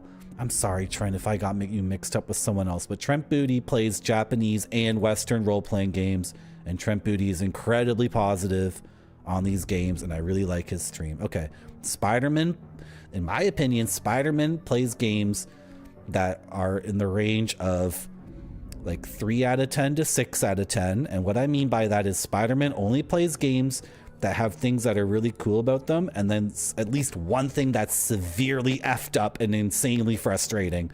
And in other words, Spider-Man only plays interesting games, because personally, I don't believe that a game with 0 flaws is already a 10 out of 10. I think a game needs to swing for the fences to be 10 out of 10. And then if the game swings for the fences and has 2 or 3 things about it that are just like mind-bogglingly, insanely shitty, that makes it interesting, and Spider-Man plays interesting games. And we also have Grape Sody, who should go back to streaming. Grape Sody has a really, really good calm voice, and I feel like, personally, I feel like Grape Sody, I want to see Grape Sody play that Beaver game or the Tropico game or more Wuppo or something like that. Rand Scott is a good streamer, and Rand Scott develops games on Godot that are really cool. I want to get into Godot. That's the other thing I was thinking about. I want to make 2 games. I'm inspired by Rand Scott. I want to make 2 different games. The first game is going to be called Kongsfeld. It's going to be a Kingsfield type. And the other game I want to make is called Shine, Megan and Me Tenside. Those are the 2 games I want to make. And I should probably check out Rand Scott more often to watch him work on Godot. Who else streams? We're going to do it this way. I don't want any nonsense like Marty doesn't shout people out. It's like, because the median shout out gives you 0 followers. Like I have it in my freaking my activity thing. Every time I get shouted out, I have things that say like, so and so shouted you out to 2,000 people, and then there's no followers afterwards. And it's like, I appreciate it. I appreciate every shout out I get. I really do. But just out of love and respect for the facts of the situation, me pausing constantly to type /shoutout, it's just not going to happen on my stream. Sorry, but maybe you'll get a moment like this where is anyone else a streamer? Is anyone else a streamer? Maybe you'll get moments like this one where people, I just go through. Barfy's going to return to streaming soon. I'm very, very excited for Barfy streaming soon. If I'm missing anyone, I apologize. I'm just scanning very quickly through chat. Anyone else here is a streamer? Okay. I did it. That's me making up for not shouting people out for like a million streams in a row. And if I come off as ungrateful or as an idiot, guys, I've gotten like 200 followers off of shoutouts, and I'm at 270 something followers, so I appreciate it. I do appreciate it. But like the built-in system, I think for me personally, it used to work on Twitch, the shoutout system, maybe when they first introduced it, that command thing. But I think everyone on Twitch has been on Twitch since COVID at least. I don't know if new people are finding this website. And I think ultimately it's a Twitch UI problem. And it's kind of an unsolvable problem, in my opinion, that the followers list is not very... I don't know. All the time... And it's also just, there's so many different streamers. We're really, the main issue is the abundance. It's a good problem to have. One of those things. It's a good problem to have that every time I go on Twitch, there's like 5 people who are all amazing. And I just don't know. I'm very grateful. Don't attack me. Get off my back. You tried Godot? Adamantium, you do not need to do motor mouth. Am I following you, Adamantium? I didn't know you streamed. I'm following you. You really do not need to do the motor mouth thing. This is it's a very ridiculous thing. Spider-Man always plays Iron Man. I think in XCOM, if you're not playing Iron Man, at some point you do need to realize, like, you just lost a kernel. Like, the way the game works is you don't reload. Right? Like, I think anyone playing XCOM, I'm not judging how you play the game, obviously. Play the game however you want, but there has to be because the game balance is all about the campaign itself and it being a war, not a series of battles that you win perfectly. Because if you win every battle perfectly, it's not a war. Right? So I would what I'm saying is I would encourage gamers at some point, like, yeah, reload as much as you want, but at some point you lose a max character. They get shot in the head because you screwed up. You weren't covering your corners, right? And then you need to say to yourself, okay, the nature of the game is I don't reload even though I just lost Natasha Romanovsky, the super sexy blonde lady who was a level 10 medic and it could resurrect and heal the entire party and also throw 10 grenades and also fire a big effing machine gun everywhere. Oh, Natasha! Anyway, that's what I'm gently encouraging the gamers to do. Good. People all agree with me and understand what I'm saying. People agree. Yup. This is just type I agree, Marty, to whatever I say. That's good stuff to type. Yeah. You would rather know why I like a person's content. Yeah, for sure. Oh, Multiple Control has been streaming. Okay, awesome. Let's follow Multiple Control. Icewind Dale, awesome game. Beautiful game. Classic Resident Evil. We love those games. And Diablo 1. We love it. We love it. We love it. We love it. We love it. You got to win everything all... Thank you, Grape Sody. Yeah. Yeah. Thank you so much. Okay. We're back in this hallway again. We should save because we have leveled up and some things have progressed. But I'm not sure if I'm walking back to the save point. We do need to, you know what? This whole thing of buckling down. Well, how am I supposed to buckle down and win the game and also do sincere style shoutouts and also read everything chat says? Oh, I can save in here. And also, hey, Judas Cross, that dude has your cross. Like, he stole it from you and he's selling it.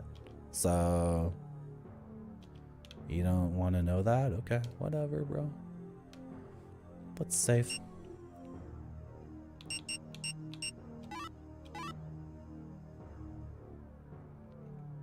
I agree, Marty. I am. There's this, there's a guy who does music that's pretty called there is a singer-songwriter named Him. I've only heard a little bit of Him's music. It's good though. He's like, he does music. I don't really know him that well, but the little bit I heard was like 80s pop music, like The Cure, but more modernized from like the 2000s, and it had a certain kind of independent edge and very charismatic, this Him guy. So I'm thinking I should do my own thing called I Am. I'd be like a Him guy. We're gonna rename everything to I Am. When I just saw you saying abbreviating it to I Am, I thought of Him, and I'm like, that's a really good name for like a singer songwriter act. I am. Yeah, I am. But then maybe people will be like, you mean like Will I Am from the Black Eyed Peas? And I'd be like, no. I guess we're going to have to scrap that idea. You don't need to be a Motormouth streamer, Adamantium. It's not necessary at all. It's really not necessary. Where's Ozzy? Ozzy is in the... He's in the manual. Oh, Ozzy is the dude with the broom. So Ozzy, this is Ozzy's spot, but he doesn't hang out in his own spot. He hangs out with Judas Cross. Okay. Okay. How's it going, Choco Socks? Welcome to my stream. Ozzy's probably high somewhere. He's so funny. Anyway, there's this fancy fantasy wall. We've already done this, so we're just... I guess there's nothing new here. I don't know. I'm exploring the game. I think we need to go back into that maze and map it out in vague, abstract ways. Not very precise. What was I gonna say? Oh, I'm exploring not just the game as a physical space, but I'm still exploring the game mechanically speaking, and trying to figure out what the play space is exactly, and what the game wants me to do, and all that stuff. Because it's an old game, and old games presented you with the world and didn't tell you exactly everything that the game was about necessarily. Now every game is like a football game. You know what I mean? Or like a sports game. You play Assassin's Creed and they tell you right up front, like, this is the game. These are the mechanics. This is the possibility space. And then right off the bat, you're in a box. Whereas with Kingsfield, I mean, the world might be very boxy, but we're not sure what the play space here is at all. And that's very exciting. It could be a lot of different things. We're looking for a kid who has a map. And also, we should be able to dig this grave. This grave will have something, because all the other gravestones are just grave, but this is the Light family grave. Does it have a special thing on the back?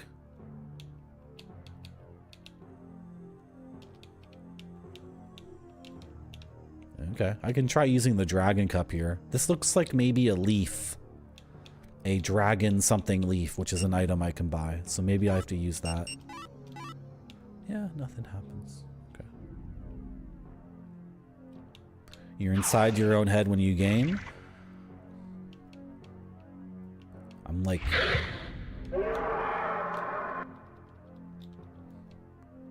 I don't know. Last time I was gaming alone, it was Elden Ring, and I was yelling at the game. So, like, vocally saying, that's bullshit, or another delayed attack, or come on, not a 5th phase to this boss. So. Huh.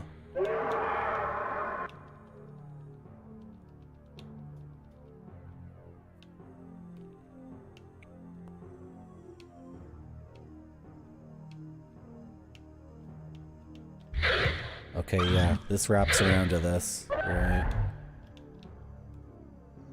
Okay. Okay.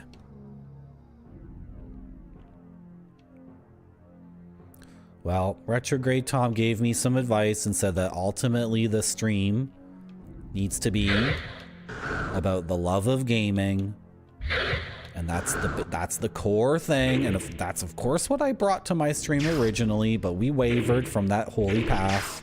We wavered into navel gazing and other stupid nonsense, and we needed to be realigned by the Pope of Retro Variety, Retrograde Tom, and he realigned Marty.zone back towards our original goal, which is the love of gaming. And that's what we're gonna focus on. And yeah, I've been in this like series of rooms a million times, and I still haven't internalized it. So I'm freaking poisoned. That's okay. I got tons of these.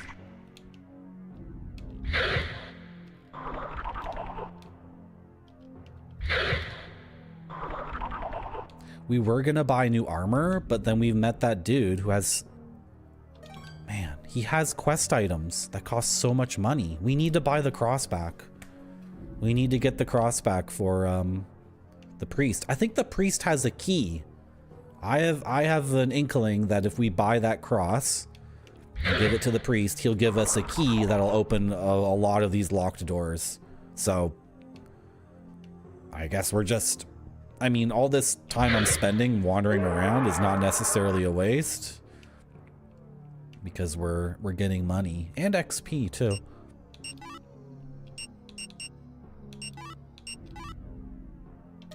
We're still at the default magic. You yell at your games? Yeah. Like, how can you not? That's bullshit. What I love to yell at a game is, I disagree.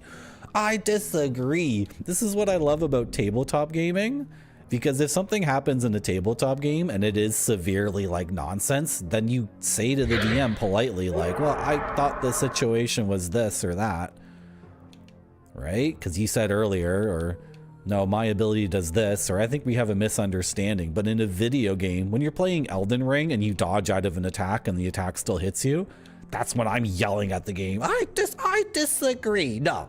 And it's really funny to me too, because like 99% of the time I get hit in Elden Ring, I'm like, okay, you got me. That's my fault. I need to do better at the game. But then that 1% of the time, when I feel like I'm getting ripped off, I'm like, no, I disagree. So what ends up happening is if I ever play a game alone, which I don't do anymore, all my gaming happens on streams, but if I ever were to play a game on my own, it would be me saying, you know, I just don't feel like Sekiro. Oh my god, Sekiro was just me constantly being like, no, I don't know, no game, I don't think so, no, it's not like that, no.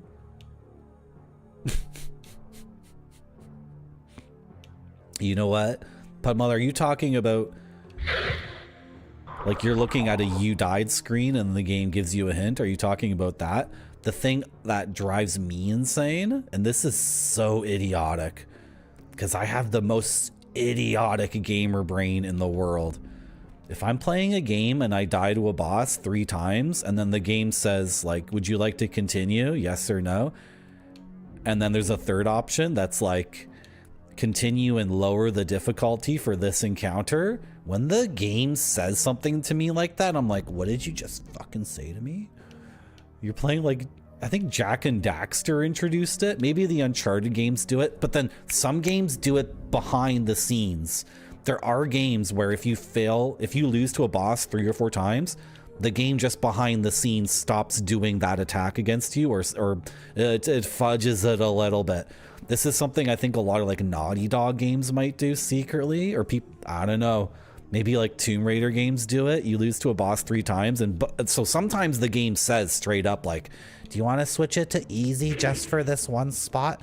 And I'm like, fuck yeah. I get so angry, which is so dumb. Why do I have this idiotic 13-year-old boy in my brain called the gamer boy who's like, what did you just say to me? I would rather the game be complete BS and cheat over and over again. I just got a battle axe. Check out this sick drop. I would rather the game cheat than ever say to me, hey, maybe you suck at the game. Maybe you just suck and you want to make it easy mode just for a little bit. Sucky guy who sucks a penis at games. I'm like, what did you just say? What did you just say to me? But then I also get paranoid if I lose to a boss 3 times, then on the 4th time it's really easy, because then I'm like, oh shit, I'm playing a PlayStation 4 game and these games are always doing stuff like that all the time. I get really paranoid. Get really, really paranoid. I think the battle axe is worse than the night sword. Well, we don't know for sure. Attack 3 and 2 and 1. 3, 2, 1. Average attack 11. So 11, 3, 2, 1.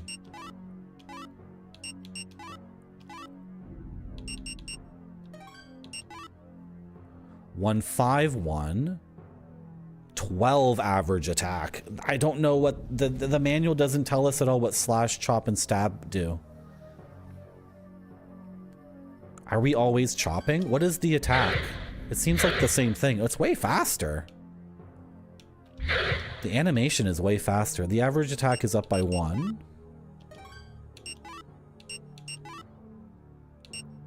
Do we have 2 knight swords?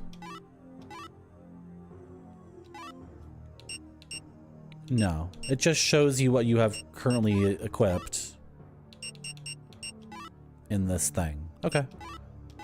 So we have the knight sword and the attack. Well, we should experiment, right? I mean, the game wouldn't have... They wouldn't have these different things unless you're supposed to experiment. And the 5 is better than the 3, and the average attack becomes 12, so... Whatever, let's try this, I don't even... My feeling is we won't even notice a difference, because we're in an area and we're over leveled now because we're just lost. I can't even find the real maze again. I'm walking around so much in circles. Okay, whatever. I'm having fun. If I'm getting a little bit frustrated by lack of progress, but me walking through these hallways over and over again for some reason is not boring. Maybe because we're playing together, chat. Maybe because it's you and me. This is the maze we need to map out, and I guess we're doing it. Try attacking his chains after he does a big attack. Yeah. Right, right. Yeah, I don't know. It's a very different mindset, games of old and games of new.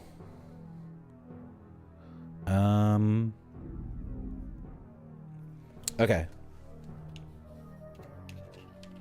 We need some sort of landmark here. Frick, this is tough. Well, whatever, we have the compass, so we're just gonna start it here.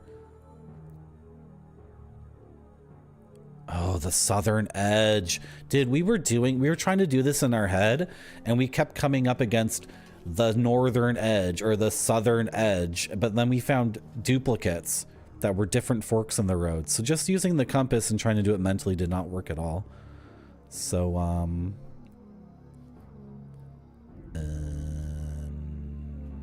whatever. Just start making the notes.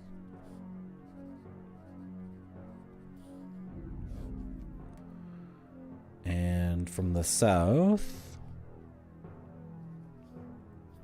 well, how are we gonna do this?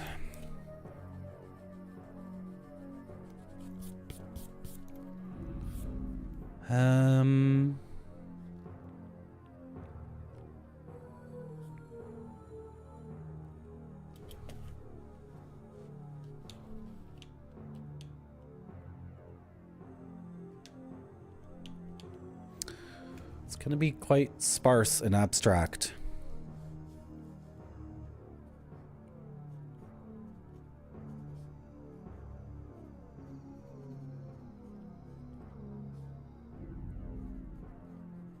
Sure, whatever. Okay.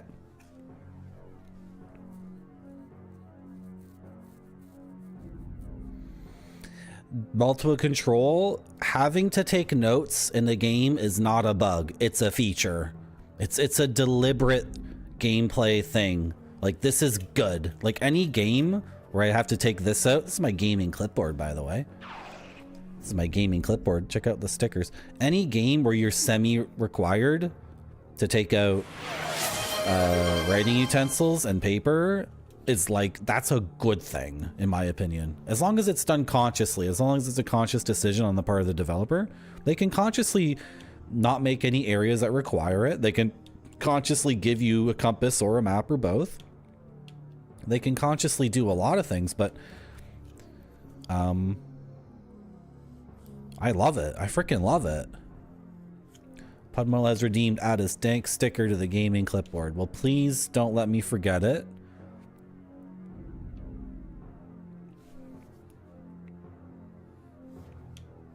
If anyone else would like to do that now, it would be good. We can do a bunch in a row.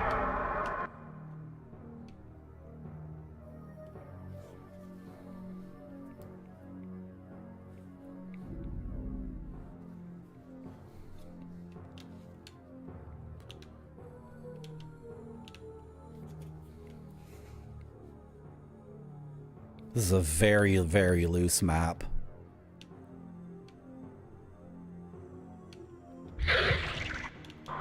And they give you a compass, which makes the mapping like way easier because I could just do these little bends. So now we're south. And then we can go west or further south.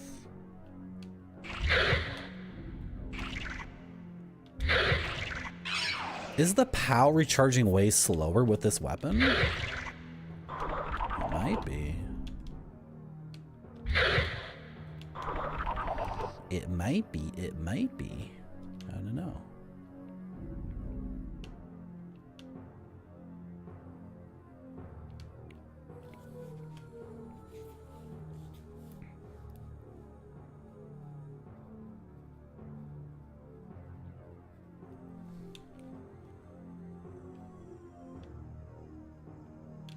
Oh my gosh.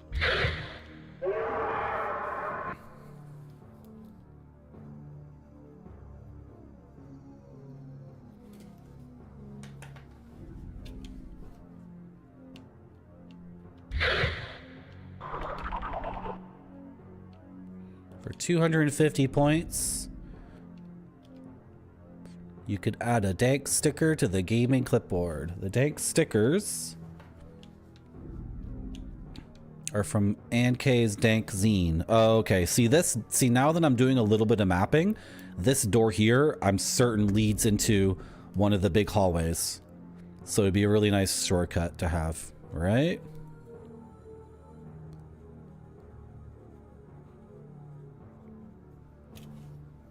And in this graveyard, there's a light family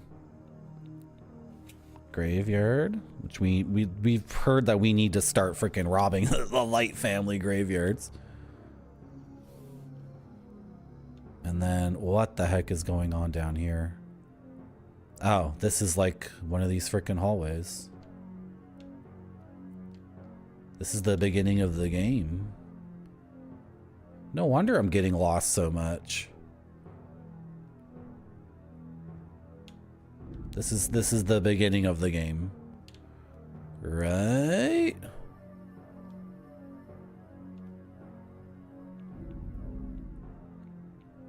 Okay, this map is like... Oh, jeez.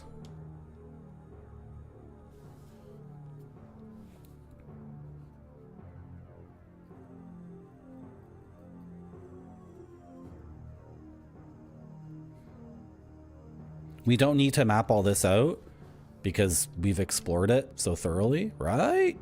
Yeah, we've done all this. We need to get back into the marble maze. Marble, not marble like marbles. Marble like the stone from Italy. You guys know what I mean? You guys know what I mean? So go, no, not north. We need to get back into here. Uh-oh, we lost. Uh-oh.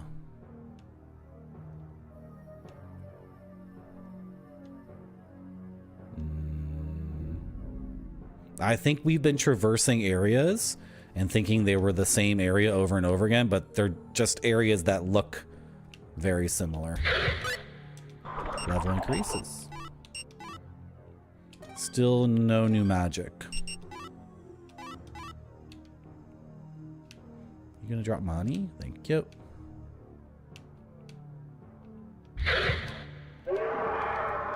And there's like an Elder Scrolls style strength increase thing. The more I attack, it fills up some hidden counter and then we get strength increases. Like Oblivion, like Final Fantasy 2. Oh, some idiot behind me. No, we don't need to explore this right now. This is not necessary. These monsters used to be really scary, but they're not a problem anymore. Okay. If you want a dank sticker on the gaming clipboard, please do it. Please do it now. Please do it now. Woo.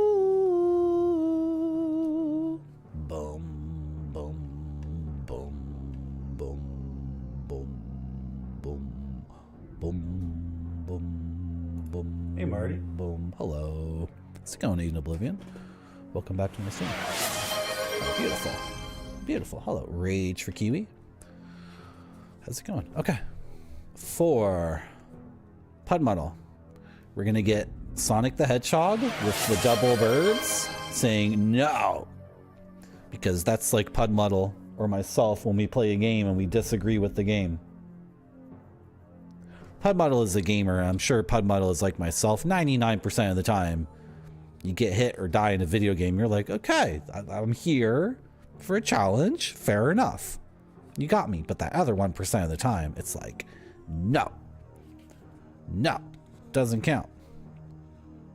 Doesn't count. So we're going to get you Sonic. Doing the double birds. For reasons, I don't have autofocus set up on my webcam. Because the autofocus, if I do this, it'll just make it a disaster. Anyway, I was going to say, if you want to see these stickers, join my Discord. I'll probably post a pic that's much higher quality. And although I think if you're on a really big TV, that you can probably tell what these are. It looks pretty good, right? Anyway, you can join my Discord. And, oh, and if I say something like, I'm streaming tomorrow, guys, like I did on Saturday. On Saturday, I said I was going to stream on Sunday, and then I didn't. Well, if you join my Discord, you don't need to be thinking to yourself, when is this idiot going to go live? My Discord is a pretty slow, chill Discord. And we have lots of fun. Who's next? Rage for Kiwi. You get Ann K's cat Peaches. This is Ann K's emote Good Peaches, I think. Peaches Good. So that's her cat, who's like such a freaking rascal. Very cute, but it's a supreme princess cat. It's like one of these cats that's like very, I don't know. Obviously, I've never gone to Ann K's place and met this cat, but the way this cat acts on the stream, it's like, it's a very, I like this in cats. I think it's amazing when a cat is an insane princess cat and is like really does thinks it's the center of the universe. To me, that's funny and charming. I think that's really good. I don't think it's like cats should be narcissistic. Narcissism has like all these things have layers, and it can be very fun. And also Peaches is so cute and adorable, so she earned it. Peaches earns the princess status. That's why cats do it the best. Cats are the best narcissists by far. Little dumb house cats that only know one person who feeds them and pets them, and they think the entire effing universe is like me, and they bite and scratch other. I don't know if Peaches bites and scratches other people. Anyway, that cat is very fun. That's your sticker Rage for Kiwi. Ian Oblivion would like a sticker. We already did like people giving the bird, and then there's a sticker here that's a thing of trash. I don't want to just give that. There's another trash one here. If you specifically want the trash sticker, you'll have to ask for it. Ian Oblivion is getting this sexy anime woman who looks like a volleyball player. She's got huge arms. I love this when anime does it's called a tomboy, right? I guess that's the term you would use, since this is like an 80s style anime character. This is a woman who is very beautiful and gorgeous, but also has huge effing biceps. And she's got her workout, her volleyball gear, and she's holding a volleyball. And I love that design. I like how tomboys are represented in different cultures, because obviously every culture has men and women, and then also women with masculine traits and men with feminine traits, and all that stuff exists, and it's beautiful all over the world. And hello, Foamed, how's it going? Welcome back to my stream. Maybe exclamation point Discord will do it, or maybe there's a link on my about page that'll do it. Maybe let me know if that works. That should be a permanent link that doesn't expire, but if it is expired, you can DM me on Discord or on Twitch itself, and we'll get you sorted out. Who is next? Foamed, right? Foamed, you're getting this thing called Yellow Jackets. It looks like The Mask, It looks like Jim Carrey's The Mask, but we're seeing him from behind, and I don't know what the yellow jackets refers to. But it's you're getting a guy with a yellow fedora and a yellow trench coat and a pimp cane. You're getting that one there. And there we go. Thank you so much for the follow. So now we got all these stickers. See, that looks good without the autofocus. That looks awesome. Did we get everyone? I think we got everyone, right? That's 4 more stickers on the gaming clipboard. Thank you so much, everybody. Let's get back to the game. Do you want to get back to the game with me? I sure do. Good. Ooh. Dun, dun, dun, dun, dun, dun, dun, dun, dun, dun. Dun, dun, dun.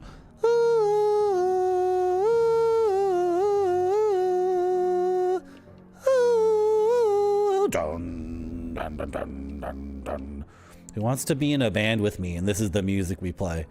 I can do both parts, but you also need to be able to do both parts. Why do I need a band? I could do this on my own. I just need a bass guitar and a vocal mic.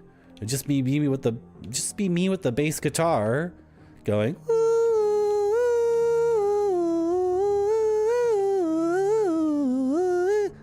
Dun, dun, dun, dun, dun. I'm lost, guys. We need to orient ourselves before we can map. Oh, this is fricked. Uh-oh. Okay, well. We're going the wrong way. There's one rule for my Discord. You can't pretend you were raised in a barn. That's it. Oh, and you also have to be 26 years old or something. There was someone, I'm not going to say who it was, obviously, but I just assume in Twitch Retro that if you're not 18 or older, why would you be wanting to hang out with people like us? And I don't even think this is self-deprecating or me saying anything about you guys or anyone who streams. I just don't think a large percentage of people who are 16 or 17 would have any clue like what we're up to, because look at this game, right? Like, why would... Come on, this is, I don't know. But if you are underage, stop watching my stream. Also, if you're schizophrenic, stop watching my stream. Sorry, it's not for schizophrenic people. Sometimes imaginary characters show up and say things. So my stream is forbidden. And then the other thing too is the human brain is still developing till 26 at least. So I think on my Discord the minimum age is 24, 25 or something.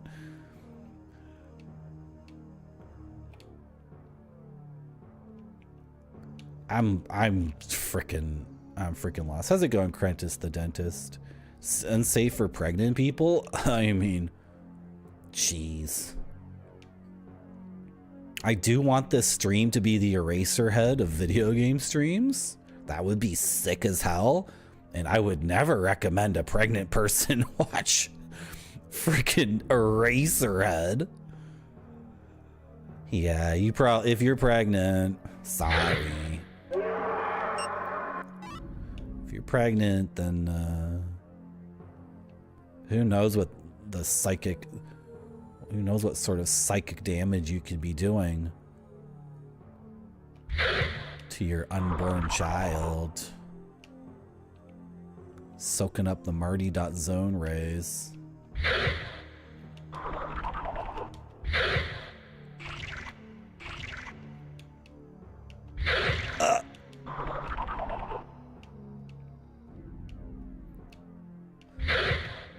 I used to be part of this youth group, and we had a really cool pastor. But this is not a religious thing. I'm allowed to talk about religion. You guys aren't. The point of this story has nothing to do with religion. We had this hilarious pastor, and he could do that. He could do that Spider-Man. Like, he had a way of sticking out his gut and probably inhaling a bunch of air. Yeah, he inhaled a bunch of air, but he was able to inhale it in such a way and stick out his gut and arch his back and then turn to his side to show a profile, and he looked like he was pregnant, and it was so funny. It was so funny.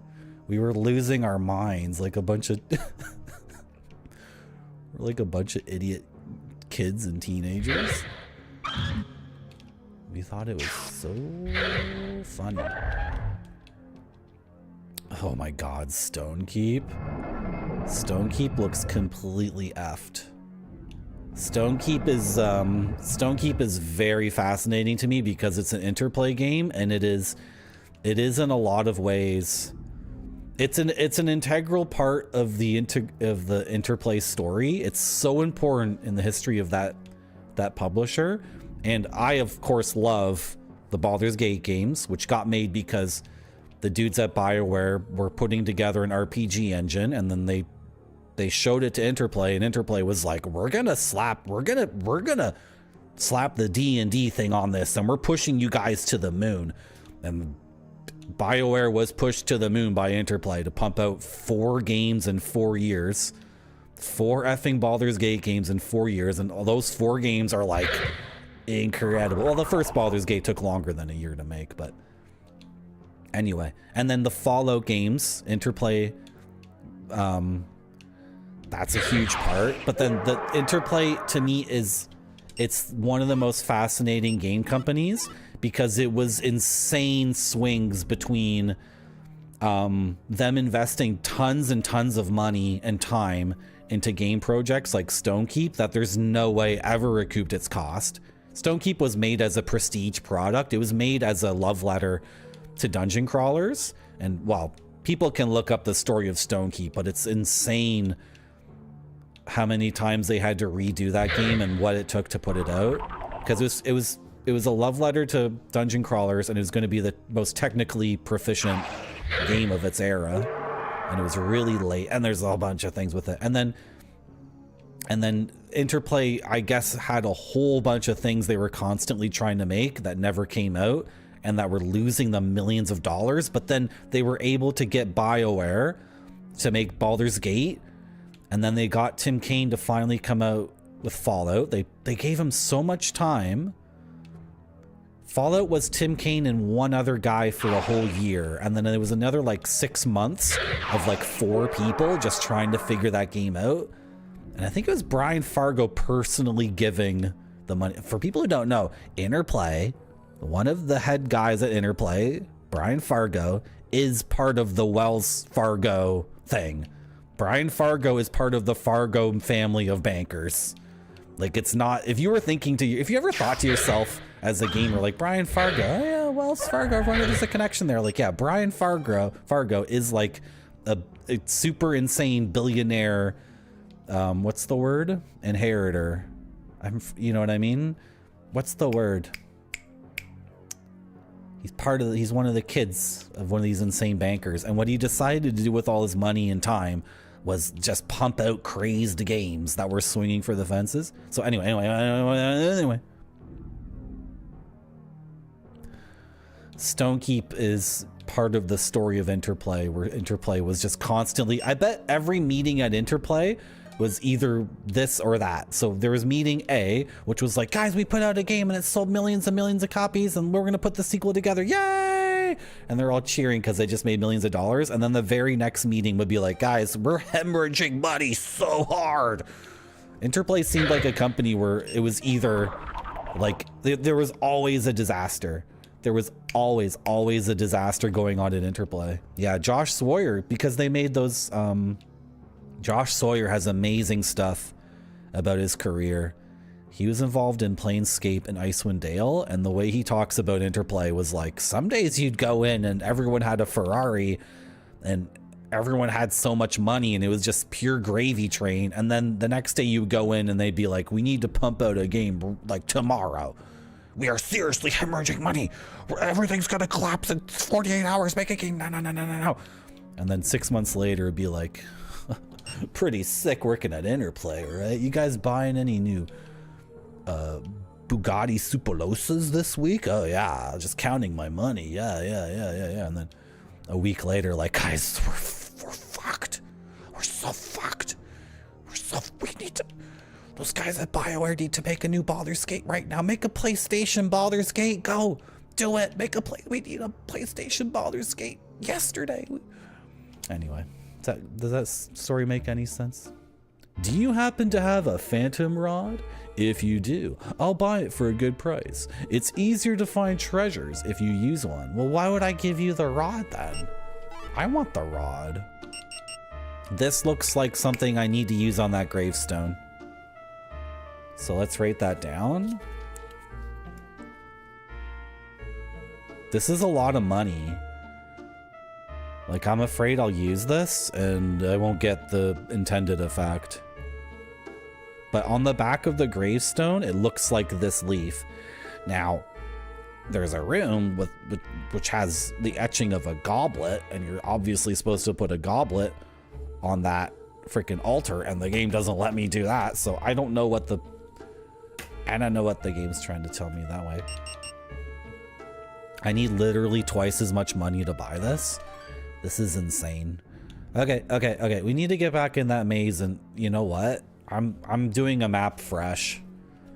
This is just overwhelming. I was just trying to map that area. Well, I have a motor mouth stream, so I kept talking to you guys about nonsense.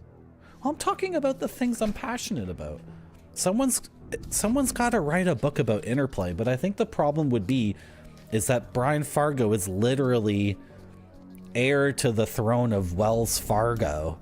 And if you tried to make a Interplay book, you would need, like, Brian Fargo would be, he would be the guy who would have to write it. But I think he's like, I don't know. I feel like he would have done it by now if he was going to do it. Interplay hasn't existed for like 20 years. So if you were going to write a book about Interplay, Brian Fargo would be half the book. He'd be half your sources for all the stories. So I just feel like, I don't know. It's been 20 years. Nobody's done it. Someone's got to write that book, though. Let's try to find the beginning of the game. I've taken out a whole fresh sheet, and we're going to map everything up to this point, because that's how it's going to be. There's like tons of dust on this monitor. Hold on a second, guys. I have natural light coming into this room because it's beautiful and gorgeous, but it's revealing a lot of dust. You know, maybe I can just... I don't want to close the curtain. It's beautiful outside. You know what, guys? It's been 2 hours. I do need to stand up and stretch. And probably go to the washroom. So we're going to do a BRB, and I'll be back soon. If you're not subbed, you will get an ad. Ads get rid of pre-rolls. Getting rid of pre-rolls allows new people to find the stream. Thank you, everyone, so much for coming to my stream. I'll be back in like 4 minutes. It has to look great, or it doesn't go to the customers. This one looks great to me. It does.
I sure do.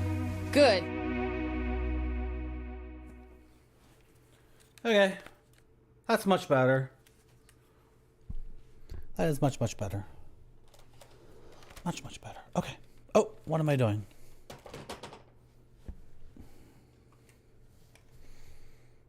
Yeah, I have natural light hitting my monitors in a way that's like, you know, I could adjust the curtain, but I'm not gonna.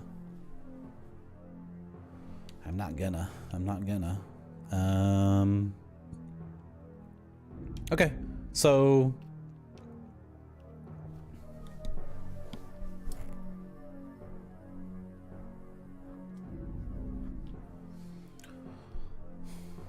maybe I do need to adjust the curtain because now every little bit of dust on here is completely driving me insane. Okay.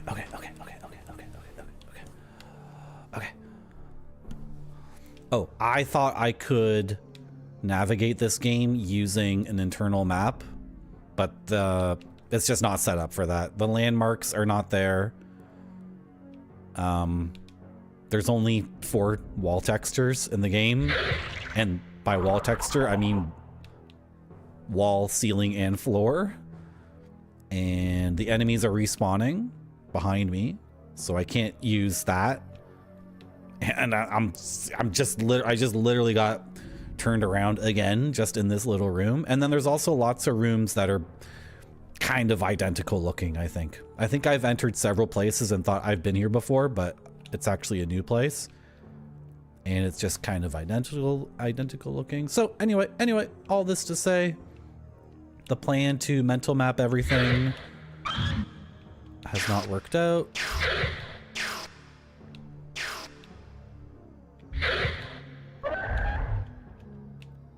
Which is fine, because we have a fresh sheet of paper here. Oh, shoot. Oh, man, this is the maze at the southern edge. This is what I've been looking for the last half hour to reorient myself. Okay, whatever. We're going to do it all again. Sometimes I look at something and it looks like a fantasy wall, but it's not. So that also distracts me. We're going to start at the beginning of the game, which I hope is an edge of the map. And we have the compass. Oh, what I'm terrified about is playing something like Phantasy Star, because you need to map those dungeons. It's required, right? And I do want to play the Phantasy Star games pretty badly. I love Sega Genesis as a platform. I think the art, the like character designs and the art and everything going on in the story seems really interesting. Guys, I'm stuck. I'm back at the broken sword again. What is wrong with me? Why can't I leave this place? I'm not used to this at all. That you're supposed to use the compass. You really are supposed to use the compass. Anyway, what was I saying? Oh, I'm terrified of playing a game like Phantasy Star and then starting a map and assuming I'm in the northwest corner, like the top left, and that not being the case, and then me like going insane. I'm terrified of that.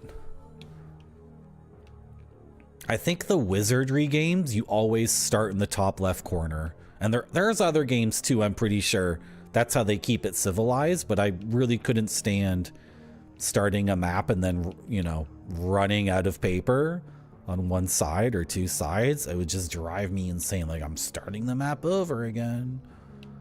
So, yeah. You got a dope distraction for me? What is that?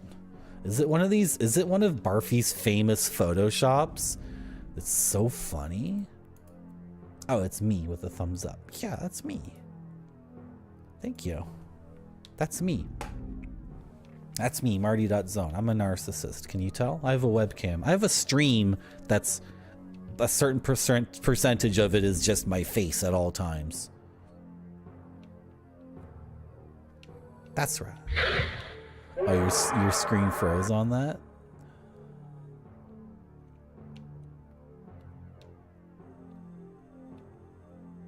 Okay, we found this idiot again. Well, do you want to tell me something new while I'm here?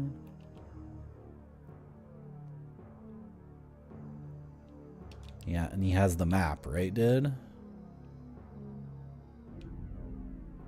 Oh, wow. I actually find this game incredibly hard to navigate because I've been trying to buckle down and it's simply not working. Dragon Temple to the left? Excuse me? What? You're joking. We've been looking for that for years. I've been looking for the Dragon Temple ever since my father went there. How did we never see that written on the wall? Is this it for real? Is this the real Dragon Temple? Oh my god! Oh my god! It's the exact same altar with the exact same thing. It's the exact same thing. How did we just stumble upon this now? This is so ridiculous. Yes! The cup is on the altar. Now we can recharge our health and MP back at the save point. Oh, that's really good. That's really, really good. I don't know how I walked past this like hundreds of times. Oh, that's freaking sick. I'm so happy. I'm so happy. I'm so happy. Okay. So in the game, you can only recharge mana at the dragon fountain. That's what the manual told us. So. And then what's here? Nicholas Orman and Hans Orman.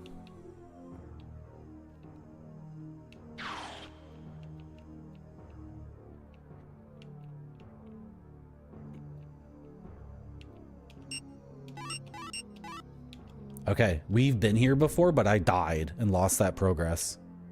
Because, yes, yes.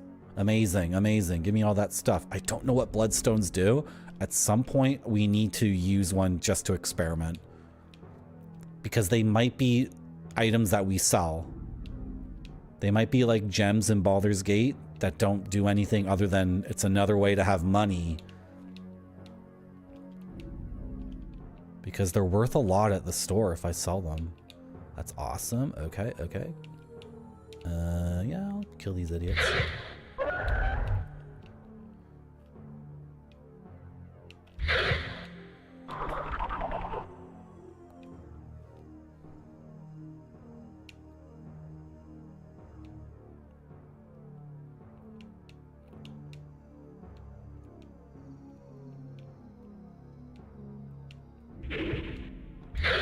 Is that something on the ground?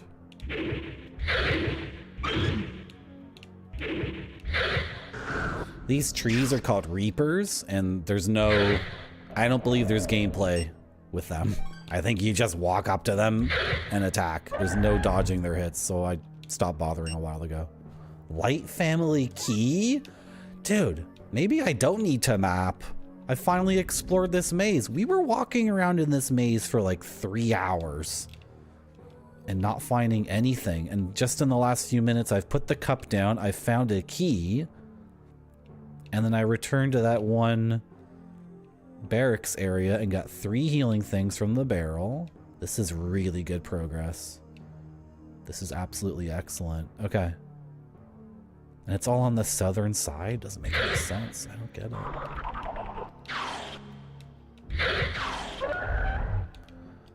I believe if I can return to the save point, then I can get healed for free. Why would I risk it? Forget it. I have so many of these. Just heal now. Why risk it? That's a dumb risk.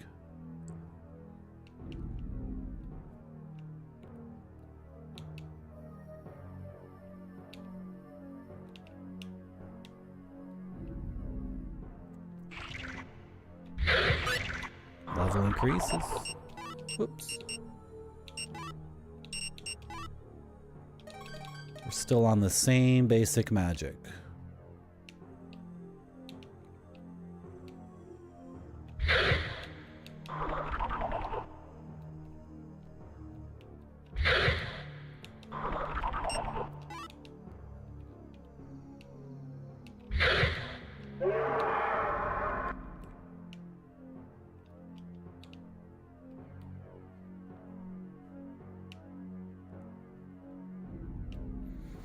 Still feel like for my own satisfaction, I want to map this floor out. And okay, that was really dumb for me to walk on the trap. Actually, why am I walking this way? I think if we go this way, yeah, this way, and open this door.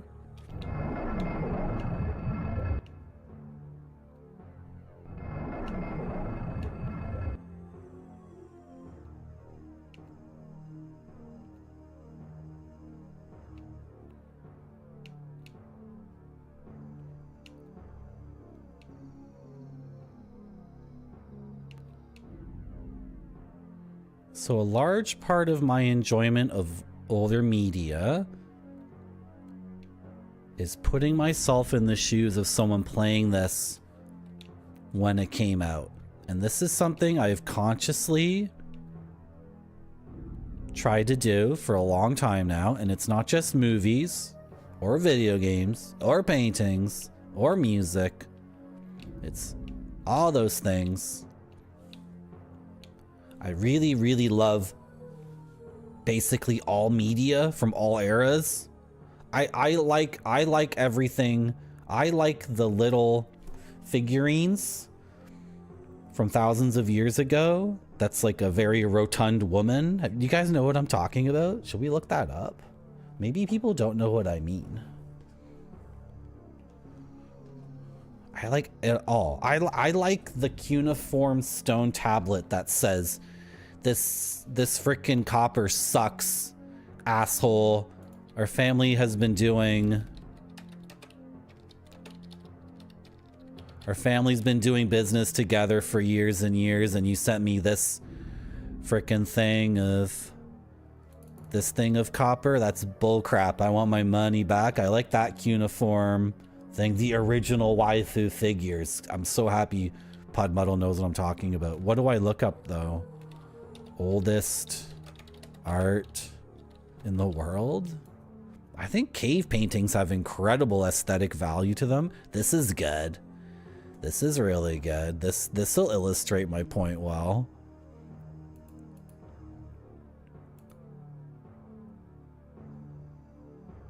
This'll illustrate my point really well. I would have had this prepared earlier, but I didn't think I'd be talking about this. Basically, what I'm trying to say is I'm trying to play Kingsfield as if it's 1994. As if it's December 1994, and me putting myself in those shoes, this game is amazing. If it was December 1994 and you were playing Kingsfield on your PlayStation, you would be like, what the frick is this? It's sick as hell. I like this. This is very good to me. This is really good art, in my opinion. Okay. I also think, like... Well, we all know about this one. Why isn't it showing up? Oh, I gotta do this first. We all love this painting so much. This is Marcel Duchamp's naked lady walking down the stairs. Oh, I was talking about Yona last stream, and nobody knew what I was talking about. Because you guys don't know Yona, which is fine. Dude, this system they have on OBS for showing these things off is not working at all. This simply does not work. Because I want all my things in one folder, and it just doesn't work. This is Yona. I like this a lot. A lot. Wait, now are they moving independently? They weren't moving independently before. I love this stuff. It's so good. It's just so freaking good. I love it.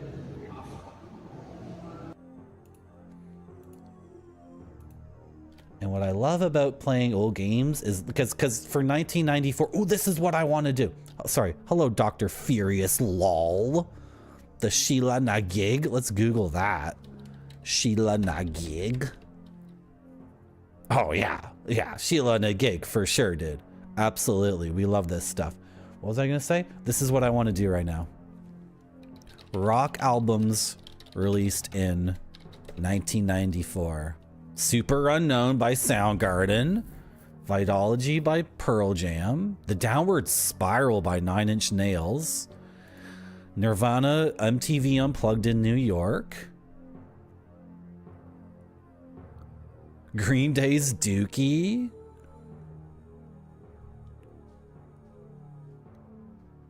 The first Weezer album. This is what I would have been listening to in 1994, right? So freaking sick. Movies released in 1994. Like, I'm just trying to get a loose sense of the media landscape of things I know, right? Pulp Fiction was 94. Dude, imagine going to see Pulp Fiction with your friends and then listening to freaking MTV Nirvana Unplugged on the car ride home and then being like, guys, I got this game called freaking Kingsfield. Your friend's like, what did you say? Kongsfeld? No, dude, Kingsfield. 1994 was Forrest Gump, Lion King, True Lies. These are the highest grossing ones. Dumb and Dumber. I'm sure there's more arty movies I could freaking find here, beaucoup. Right? Thank you for the follow. Thank you so much. We're getting close to our follower goal. Getting closer and closer to our follower goal. This is a dumb list because it's talking about money. I don't care about the money. Oh, and I could probably go on IMDb. What movies do I love? Should I switch to Letterboxd? I'm still using IMDb. I don't take any of this seriously. When I watch a movie, I just give it a rating, which doesn't mean anything. It's just a very quick glance of what I like, but I think most people use Letterboxd. I'm still on IMDb, but how am I think maybe there is a Chrome extension that could move all my stuff over. I don't know. Can I be bothered? I feel like the thing about Letterboxd, people were telling me it's where all the smart, cool movie fans go. Like, if you actually like, this is such a dumb thing to say, but honestly, the things I hear people say about Letterboxd is the same corporate Hollywood bullshit. Like, I can't believe this movie didn't win an Oscar. It's like, who cares? So I don't know if it's worth it. Priscilla, Queen of the Desert is a movie I saw recently from 1994. That movie was good. It's not my favorite thing, but The Adventures of Priscilla, Queen of the Desert was good. I liked it. Drunken Master 2 is amazing. That's a Jackie Chan movie. I love it to death. That's 94. I know people here probably like True Lies. I haven't seen that in a long time. I should watch True Lies again. Shawshank Redemption's 94. Leon the Professional. Time Cop. Don't watch Time Cop. It's really dumb and forgettable. Tammy and the T-Rex is so good. I can't believe Tammy and the T-Rex is a 5 on IMDb. Really, guys? You don't get Tammy and the T-Rex? That's insane to me. Tammy and the T-Rex was so much fun. Tammy and the T-Rex is like, it's like a bunch of adults making a movie as if they were 13-year-old boys. It's so funny. Rumble in the Bronx is 95. Okay. We can look at a couple of 95 movies. Of course, Braveheart. I'm sure everyone here loves Braveheart. That's another one I should watch again. And I watched Braveheart on a tiny little screen. So, like, I don't think I got Braveheart at all. Someone just put it on at their house, and they were like, this movie's amazing, but we were watching it on, like, a 13-inch blurry CRT, right? Funky Master. That could be good. That could be good. What's another good 95 movie? Heat. Bet you guys love Heat. Right? Okay, anyway. Are you getting the sense of why... This is the thing. Someone in my Discord was gently suggesting that I play Kingsfield with a patch to change the frame rate or whatever. Should we talk about that while... Do you think we should talk about that while I play the game some more? I sure do. Good. People have patched this game so it runs at 60 FPS, but then they've also patched it so like all the code in the game doesn't get completely busted. And I'm like, I'm playing Kingsfield for historical context as much as anything else.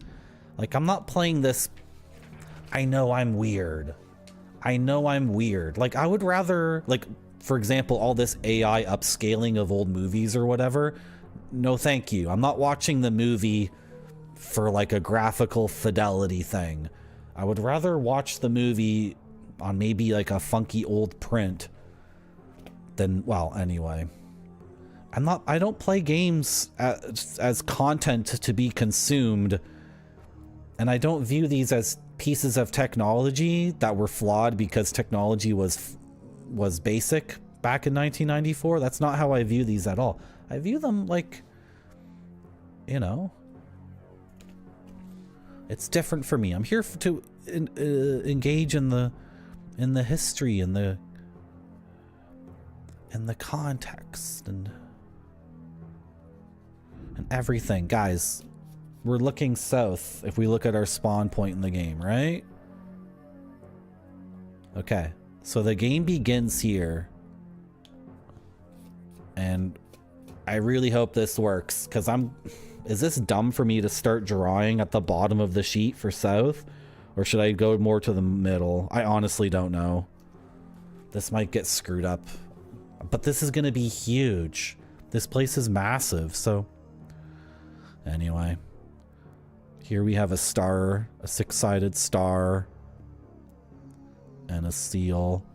And I'm putting... Start. And this map does need to be very loose and abstract by necessity, because there's no way in hell I'm gonna do anything if I make it like really, really good. So we have, oh, I need something for doors and locked doors. I honestly don't know. I need to come up with my own mapping icons and stuff. Well, so this is Ozzy's place, right?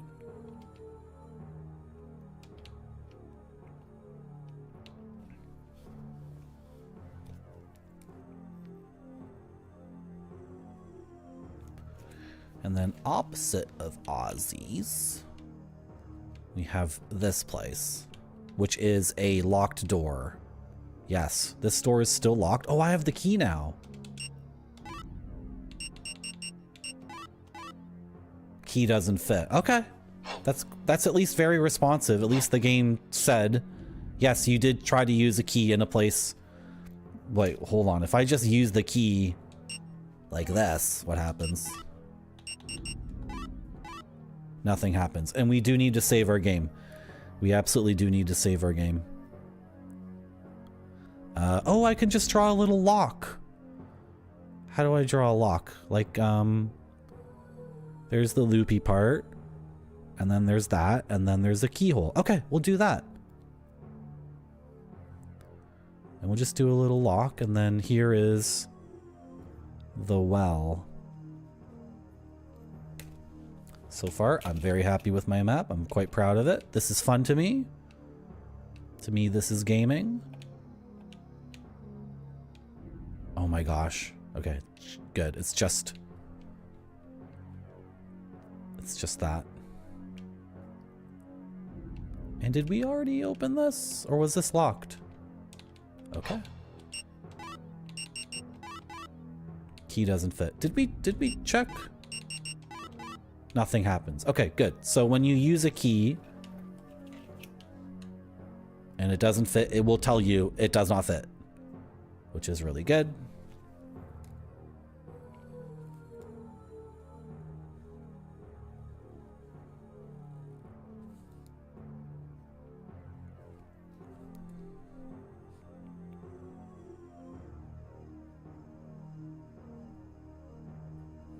I'm doing a little lock and a C for a locked chest and a little lock and a D for a locked door.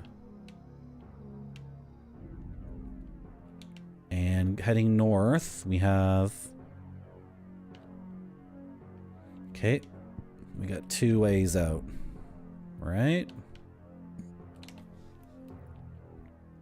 We have this and this.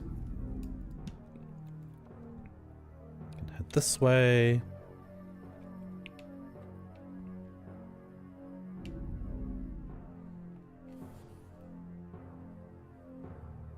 And these are the stairs. If we continue east.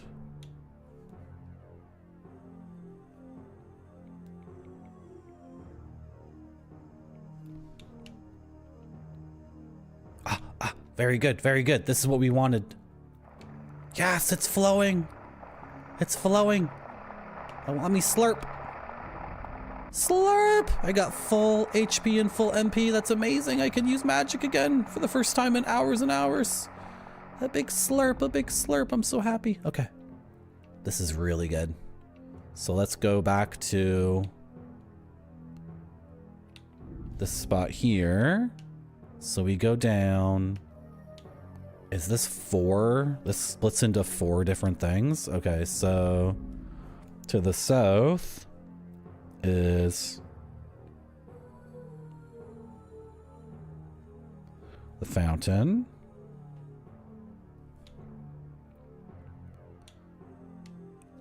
Further east, we're gonna call this the marble maze, because this looks like marble, right?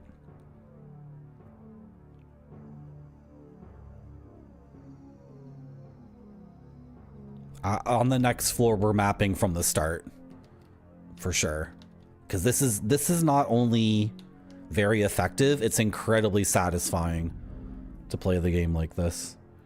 North,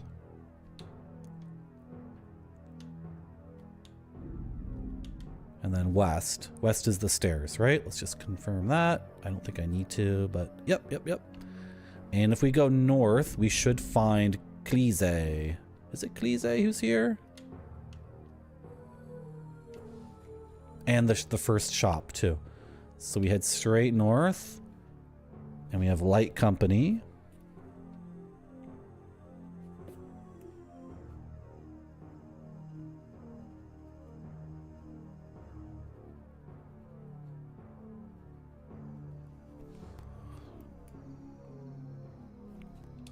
Wilfred Light. I have your key, by the way.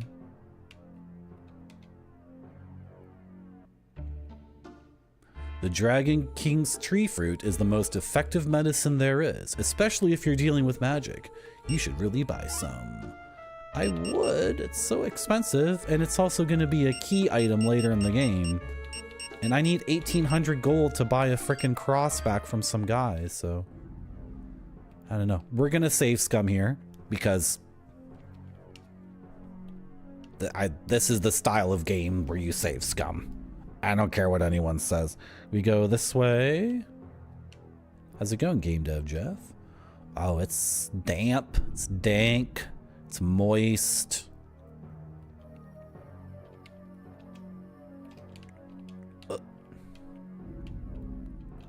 It's gross. It's icky. It's mildewy.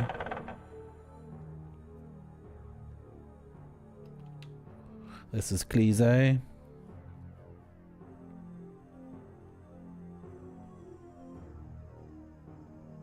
Boop.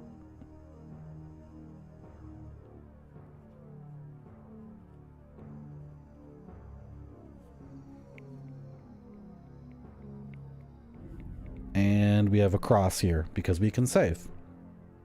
How can I make this cross more highlighted? I can like do that. Okay, sick. And we're gonna save and then save scum because the shopkeeper has a chest, and like to my mind, in an RPG, you don't go into another dude's chest without consequences. But in JRPGs and some Western RPGs too, you're supposed to go into other people's houses and loot everything. In the original Witcher, you're supposed to go into everyone's house and steal all their cheese and carrots and potatoes, and no one says anything, which is really weird for a Witcher game. Makes no sense. Bling! Recovery medicine, iron mask, recovery medicine. Okay, so I'm just stealing from you, right?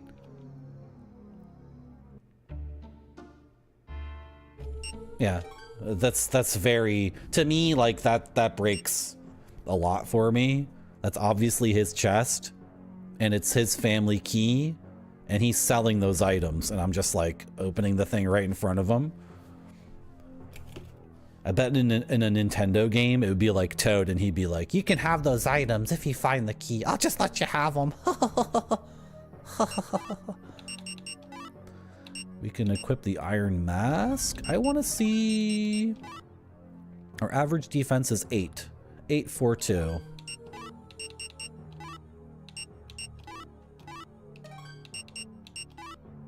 Now we have 1162. Beautiful. Beautiful. Absolutely beautiful. And what's this guy's name?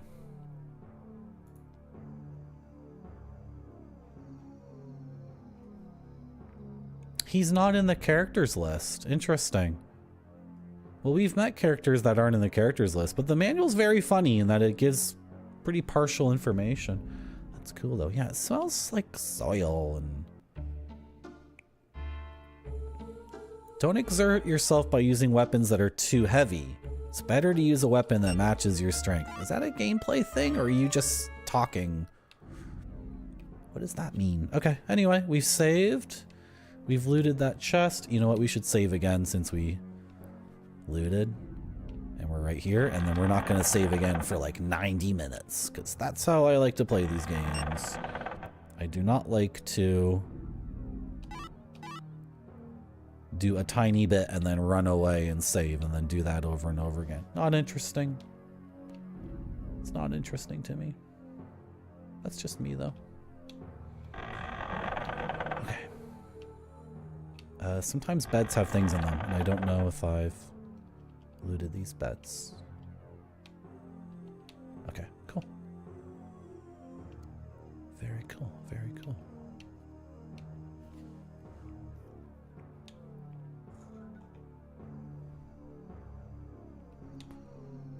Let's enter the marble maze. So, heading southeast.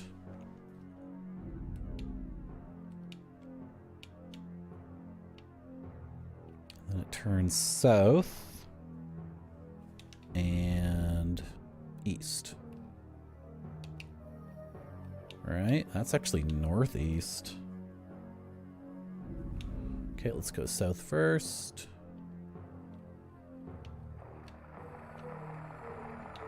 And what? How did that work? Merci Okay, south beaucoup. for a bit. Thank you for the follow. Work southwest. And then south. Oh, don't fall in the trap, dummy. And then it just kind of goes east. It goes east and north. This is getting messed up. No wonder this place was so difficult to navigate.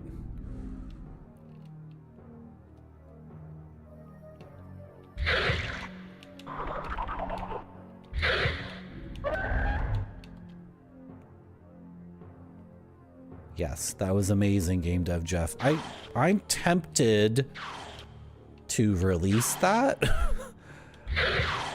and like just tell all the websites hosting that ROM file, like, this is a game for children. By the way, we're talking about a game called Violinist of Hamelin, which we were playing, and then the Violinist of Hamelin, the English patch that's available, for some reason keeps using the F word slur for gay people, like, over and over again.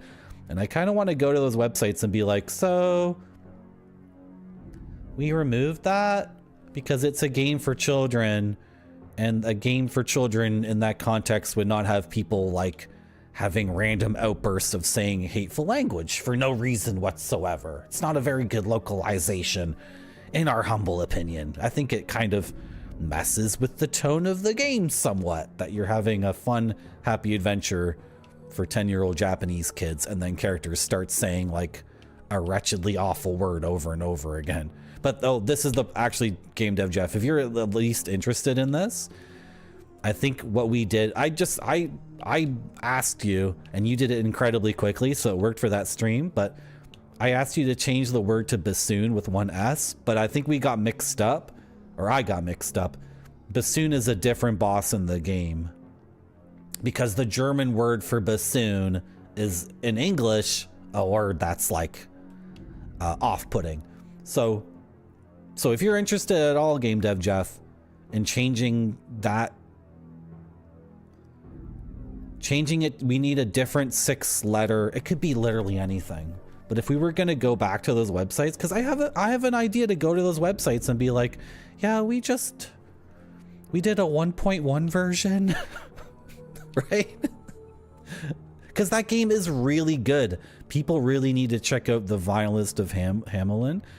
It's a Super Famicom game, so it's a Super Nintendo game that only came out in Japan. The Super Nintendo was called the Super Famicom in Japan, and it's so good. It's so lighthearted and fun and pure. That's why them saying that word over and over again was wrong. It's just wrong. It's just so bad. Imagine what would be a good example? You're playing Princess Tomato and the Salad Kingdom, and then a character comes out and it's like a happy piece of lettuce, and it doesn't have a mustache or the weird hair, and it's very friendly and has big eyes and it's super chill, and the piece of lettuce comes out and says, "Hey guys, I'm Hitler. I'm Hitler. I'm Hitler. I'm Hitler." And it just kept, they just kept doing that over and over again. It's not even a question of like ethically correct or incorrect or anything like that. It's just, it's a very poor decision. Yeah, you don't clip that. If you're gonna clip it, at least clip the part where I'm talking about Princess Tomato and the Salad Kingdom, a game I really should play on this stream, because that game seems so effing good. Princess Tomato and the Salad Kingdom. Anyway, Violinist of Hamelin is really good and people should play it, and they shouldn't stop playing it because they don't have someone like Game Dev Jeff to like quickly patch the game to make it not freaking stupid anymore. Is this literally a loop? This is a loop, isn't it? It must be. Okay, fine. This just loops around in such a way, and that's good. Loops in a maze are actually really good because that's hyper confusing. When the ceiling, the wall, and the floor all have the same texture, it gets a little bit. It can get a little bit nuts. And is this part of the marble maze not connected to the rest of the marble maze? Thank you for resubscribing to Marty.zone. Ooh, hey Ninja Vice, thank you so much for the resub. Thank you so much. Your support keeps me hale and hearty. I forgot to take the cheese out of the fridge when I was taking that break. I just remembered. Okay, whatever. If I want to propose the 6 letters, okay, I will DM you on Discord. But honestly, Game Dev Jeff, I have like 100 little projects like that I'm interested in doing, so it might never happen. And honestly, well, but then part of the project is me going to every website that's hosting that ROM and trying to gently tell them why they should use our version. And then I'm pretty sure they're going to be gamers and they're going to be like, the word in German for bassoon is... That's just the word in German. That's what the word is in Japanese. And I'm going to be like, but a kid's game from Japan wouldn't randomly start like slur, hey, doesn't. And they'd be like, that's just the word. What, you're woke or something, Marty.zone? Why are you trying to censor this game? Why do you care? And I'd be like, well, I tried to engage with the gamers and I got what I deserve for that. So I don't know if it's ever going to happen, Game Dev Jeff, because gamers don't seem very, they often seem like they want to pick a fight over over games made for 9-year-old Japanese children from 1994. That's the hill they want to die on. And that's just how they are sometimes. Anyway, thank you for offering. NATO uses the same word for a Russian anti-tank rocket. Really? Wow. I don't think when NATO is blowing up other people, that's hate. That's why we don't use that word. Cause okay, whatever. We shouldn't get into it. I am a gaijin. Need some Hitler lettuce? That would be good. No, Game Dev Jeff's not our personal ROM assistant. We're not. Well, Game Dev Jeff said that. Okay, it was you. Sometimes I don't read the usernames of who's posting. That's really dumb. Yeah, Princess Tomato. Yeah. It's gonna be good. So it's a musically themed game. It's the Violinist of Hamelin, right? And several of the characters in the game are named after musical instruments or something to do with music. And one is called... It gets confusing because one is called bassoon and another one's called the word for bassoon in German. The word for bassoon in German is the word an English-speaking person would use if they're being hateful and ignorant and want to start fights for no reason. So, does that make any sense? It's the word that starts with F and ends with T, and you only use it in the English-speaking... Well, okay, fine. I know in Britain, some people use it. But like, if you... This is the thing. You come to Toronto and you start saying that word, you are looking to get punched in the face really hard, or you're communicating to someone that you're about to shoot them with a gun or hit them in the face really hard. Right? So it's 1T. And then the fan translators, when they were translating the game for an English audience, thought it was appropriate to use that word. But I already used the... You were here for the Salad Kingdom thing. You understand. You get it. You guys are sophisticated. I don't need to explain everything a trillion times. How is this not a thing? Can I use a key on something that doesn't say it's locked or say it's anything at all? Okay. This little cubby just annoys the hell out of me. I think I have to map this dead end, even though it... I'm gonna put DE for dead end. And an X. I don't know. Frick. That's gonna drive me crazy because I'm gonna think I never mapped it. Oh well, whatever. Then we go southeast. Oh, I'm confused.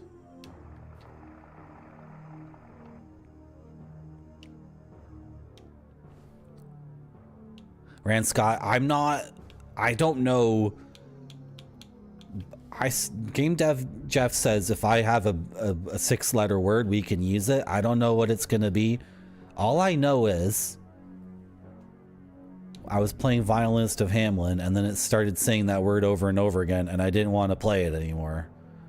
So as to the particulars of, oh, I put this in the wrong spot. That's why I'm confused. As to the particulars of what should be done, I don't know.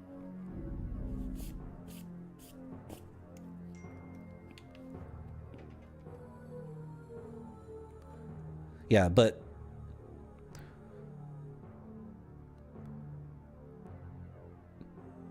I don't know what word we're talking about anymore. Bassoon is Bassoon. Rand Scott, you should watch the VOD because I don't think I made the story make any sense. Okay, we're entering the maze. What the hell? Yeah, this is the entrance. And then right at the entrance, you can go to this, which is just a dead end. Okay, whatever. And then we're going southeast. Okay, we can go south. We've already mapped that. And we can also go northeast. Okay, beautiful. Okay. Northeast for a whole bunch. What's this thing that looks like there's like a button? This is just vaguely northeast. I know it kind of twists and turns left and right, but oh, it was just some gold. And then east. And then southeast. And then we can go northeast again. And we can go southeast again. It's a very confusing conversation, Rand Scott, because I'm refusing to say the slur. Which I'm sure I could just declare I was saying it for the sake of clarity, but I'm not saying the word on my stream. The word already got to go on my stream a whole bunch of effing times. They already got away with it. I'm not letting it do it again. This is a Toronto-based stream. You don't say that word. Like, it's so funny to me. People are like woke or self-censorship or this or that. It's like you also have words. Every culture has words, and you yourself have a personal code of words that you don't say, unless you're like in a blind drunk rage and your girlfriend just broke up with you and you're looking to get slammed in the jaw. You know, I'm lost. I screwed up. We got to go west. Just head west. This is where the maze gets messed up. This is where things get messed up. Can we just head back west? Because, dude, exactly. That's the other thing. I love the orchestra. Actually, the orchestra is kind of tough for me, but I love the opera, and the opera has an orchestra.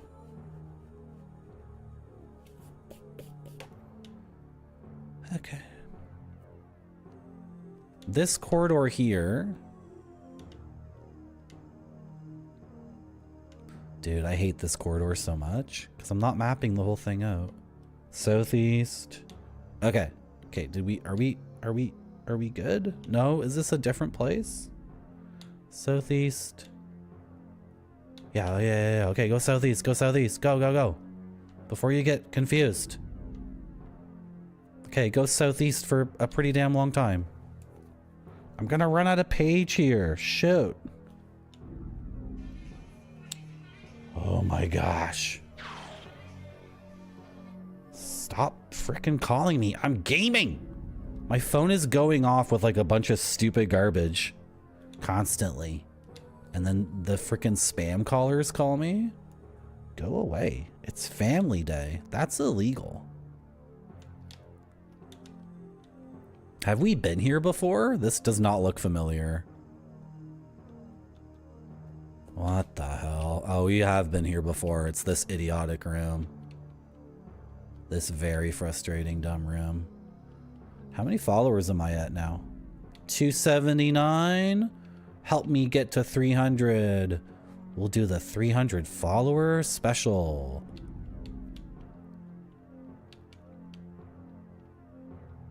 Oh yeah, what's the question? Did they really freaking leave a voicemail? Are you serious? Is this a solicited or unsolicited call? That's funny. Well, I'm calling to talk to you about... Oh, you'll make me a game rant, Scott? That sounds good. Okay. What the hell am I doing with this map? Okay, southeast. And northeast. Okay. And then southeast.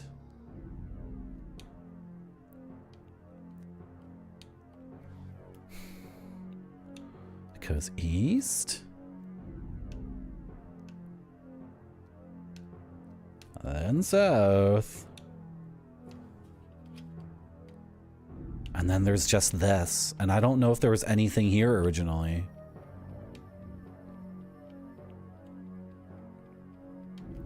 I did something that goes against my secular Christian ethics, but I thought it was very funny. We have this thing in Southern Ontario where people call to clean your ducts. They've been doing it. They're the original spam callers in Toronto.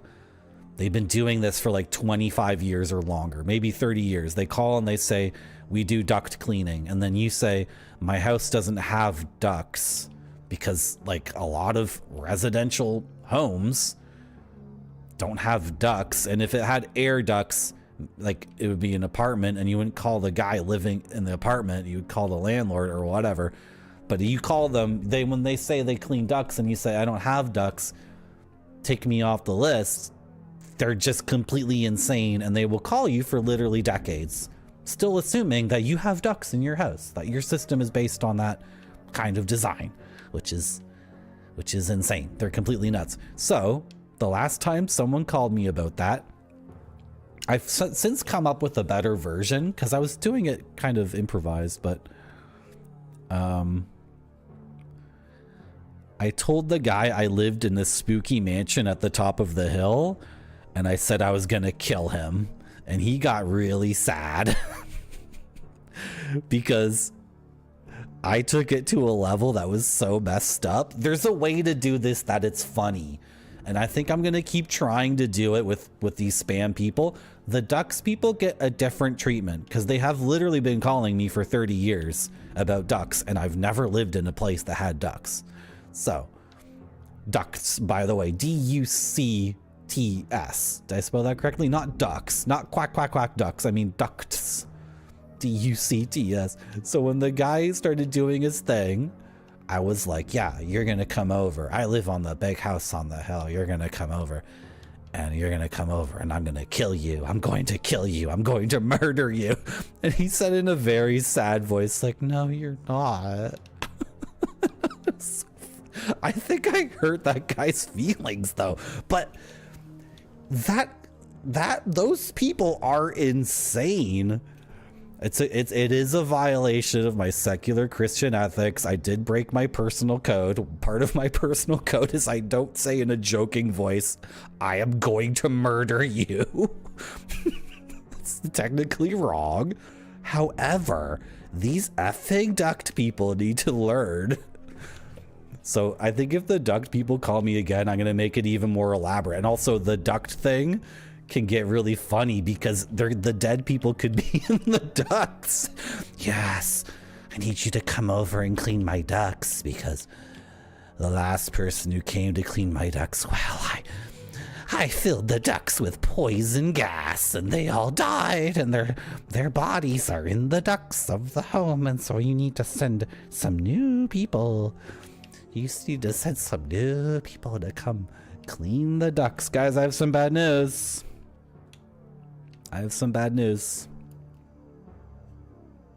Please. This is the end, right? Come on. Come on, guys. This must be it. Shit, it just keeps fucking going. This is ridiculous. This is what I was worried about. No. Come on, turn north, baby. Veer north, veer north. Oh my freaking God. This has got to be the edge. Can you guys guess what I was going to say about what the problem is? I'm sure people know what the problem is. Go south, go south. Holy shit. Okay, it is a dead end. Look what I had to do. Look at this. Look what happened. So we started at start. It's the six-sided star. And then we did all that stuff. And then we entered the marble maze. And look at this stupid garbage. But we did reach the end. If it goes, this is so effed up. But those are dead ends at the eastern edge. I just barely freaking fit them in. It's so dumb. This is the problem with mapping in games. Why I'm always terrified of it.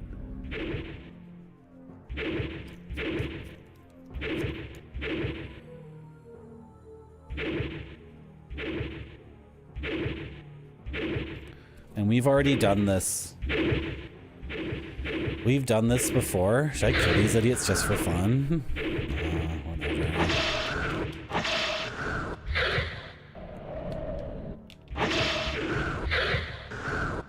We got something here. Oh, we got some armor. It's good money.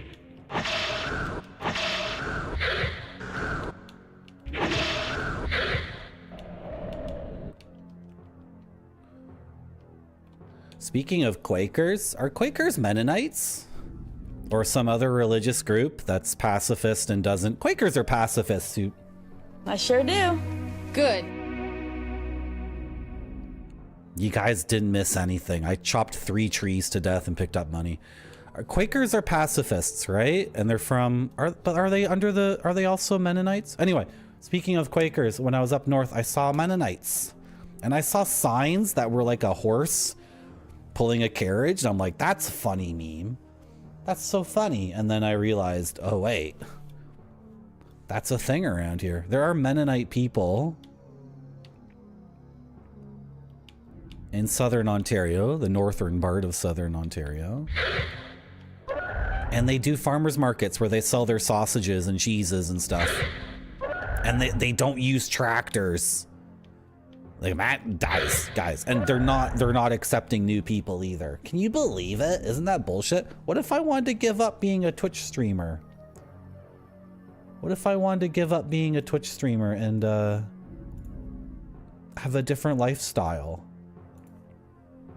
Apparently you can't become a Mennonite unless you're born into it. Like, you can, but they're gonna be dicks about it, right? Does doing this mess up the frame rate of the camera, like in a significant way? It does. This messes up the frame rate. Like, will it fix itself eventually? Will it catch up? Look at my... Guys, so when I make the camera brighter, is the frame rate like way worse? Can you tell me? Can you tell me? Can you tell me? Okay, that's the low frame rate, I believe, with brighter. And then here's the dude, for me, the frame rate's way different. It's doubled. The frame rate's doubled at this, I don't know. I am a lot of pixels and I'm worth it. I am worth it. The lighting's got all messed up because the sun's gone down, so my natural lighting's no longer here. But then now the camera doesn't know how to frickin'... Okay, I can do that. Oh, if I put it on auto. The problem with auto is if I'm showing something, sometimes it... Whatever. I have to put it on auto. That's so dumb. I can't manually set it. Okay, whatever. Okay. We were mapping. What was I doing in the game? Oh, we're in this crazy room with this stalagmite. But we haven't figured out anything else about this room. So we don't know if this stalagmite means anything. Man, I'm so happy mapping the game now. It's so much fun. Okay, whatever.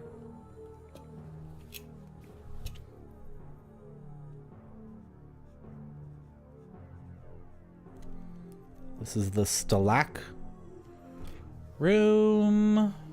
We got 3 trees room. We got stalac room. And...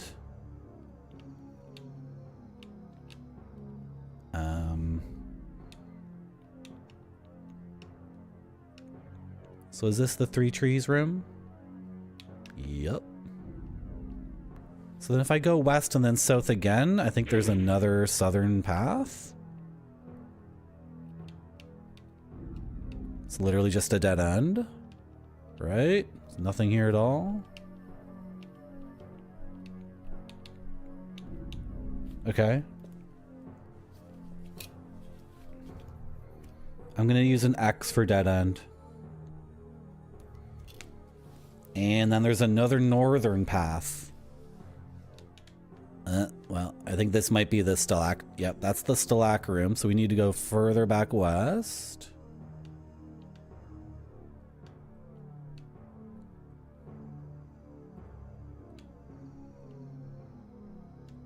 Oh, yep.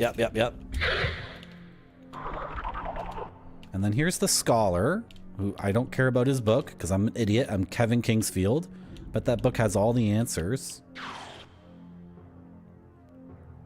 And that's all set. We already did that.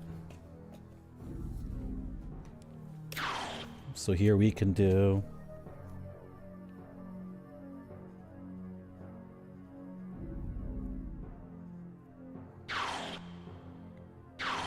Beautiful. My map is ugly. My map is crude. But it's accurate and it's working.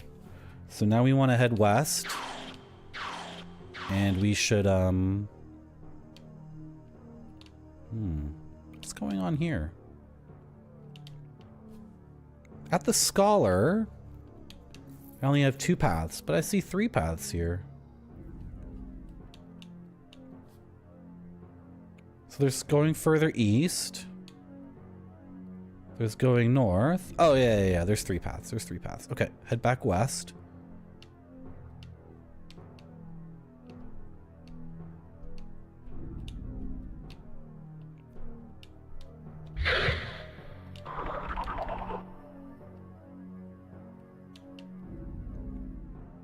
Okay, was there anything in that hallway? I don't think there was, right? Okay, good. Good. Okay.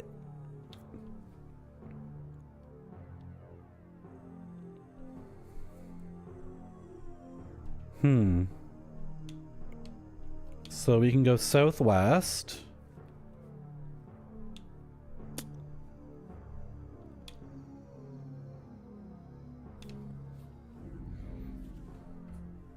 I'm a little bit disoriented.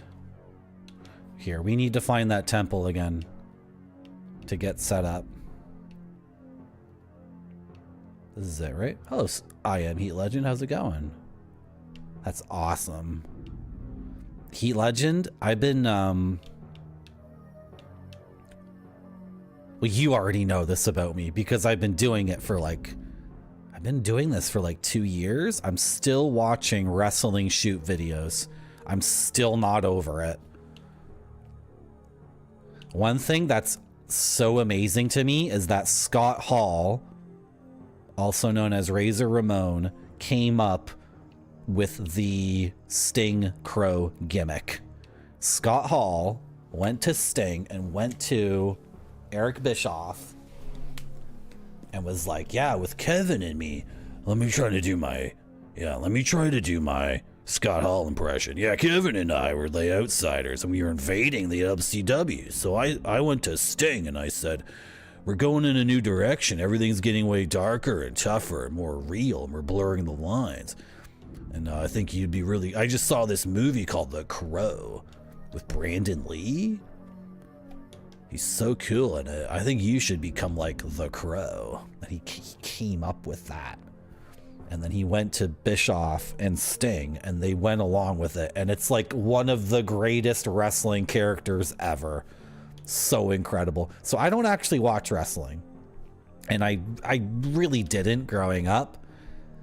But I had a friend, one friend in particular, and him and his brother were so into wrestling.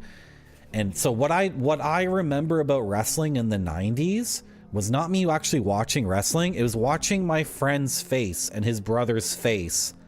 So like I was looking at the screen, but mostly I was listening and watching their faces. And when Sting would show up on that TV, my friend and his brother, they were like, they thought it was the coolest shit in the world. And then they were also really into Todd McFarlane comics. I don't know if they ever read the Crow comic specifically, but the Crow comic is part of this 90s thing of like the dark, edgy anti-hero getting revenge. Like he's the good guy nominally, but he, like the Punisher, Spawn, all these characters, they thought that freaking Crow Sting character was so like they really, because the thing with me in wrestling is I never accepted it.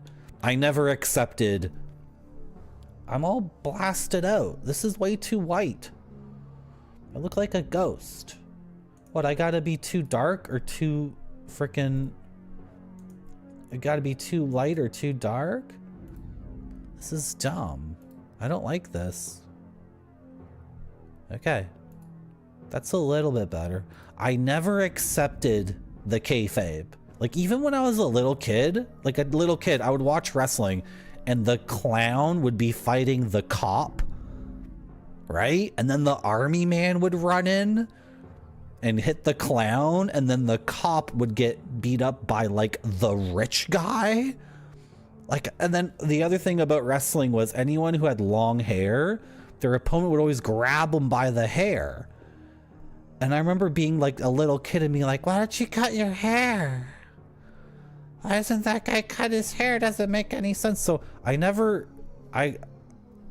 accepted wrestling. I never believed in Santa Claus either, right? This is just the kind of kid I was, right? I thought, well, anyway, but watching my friends watch wrestling, that to me was utterly fascinating because they loved it so much and they knew it was fake. They were smart marks or whatever. But when Sting would be on the rafters, or when Sting would drop down from the rafters with the baseball bat and then yank off his harness and then start pointing the bat at people, my friends were like pissing their pants. They would get out of their seats and start jumping up and down. They're like, Sting! It's Sting! Holy shit! It's Sting! And then only later, it was only much later I went on the internet and learned how Sting was actually this like bleach blonde surfer guy. That was a whole thing I had no idea ever existed. So to learn, because this is the thing about wrestling. Wrestling is so beautiful because they have characters, and then the best wrestlers, they redo their character before it gets stale. So Sting, like it was on, like maybe it was on the cusp of getting stale, and then Scott Hall was like, we're really going in a new direction. You can transform before your character gets shitty and lame. If you change before, it'll be incredible. And then Undertaker had his gimmick for years, and then he turned into the American Badass, which was like this biker guy with a motorcycle, and he did that before. Like he did it before the Undertaker original guy getting out of a coffin gimmick became lame. And this is beautiful to me because usually in media, things just keep going until they get really shitty and boring and stale. Like that's the normal, that's the default. All the other things in life, all like the X-Files, the Simpsons, right? Like the normal thing is to like keep pushing this stupid idiotic thing long past the point it's been overdone and it's stale and crusty. But in wrestling, that's the thing with Steve Austin they were saying, which was that Steve Austin did a heel turn and started working with McMahon, and people thought it was a disaster, but Steve Austin was like, I had to do a change. The Steve Austin character was the most popular thing after Hulk Hogan. There was no comparison. I know I'm talking about no, it's not Dark Lord Edge cringe. When you're actually 12. Yeah, when you're 12 or 14. Exactly. It's amazing. When Steve Austin was the biggest thing, I would go to Zellers or Kmart, which is like Walmart, right? I would go to Zellers or Kmart and there would be aisles of wrestling t-shirts with Steve Austin's face in it. Does that still exist? Now it's all Taylor Swift, right? You know how you can go to Walmart and see t-shirts that are just tons and tons of Taylor Swift? That used to be Steve Austin, which was this big bald guy with a goatee and a knee brace and jorts. And he would just be like, I hate my fucking boss, right? And his thing was Austin 3:16. That's not a Bible verse. There's no Austin Bible. What is Austin 3:16? It's just random meme and another random meme. And people are like, Austin 3:16. What? Right? So I know I'm talking about this, but people criticize Steve Austin for doing a heel turn and working with McMahon. But Steve Austin's like, I had to do a turn eventually, and I did it before the character got shitty. And maybe he did it too early. That's so interesting. The most fascinating thing is the timing, because the Sting timing is like absolutely perfect.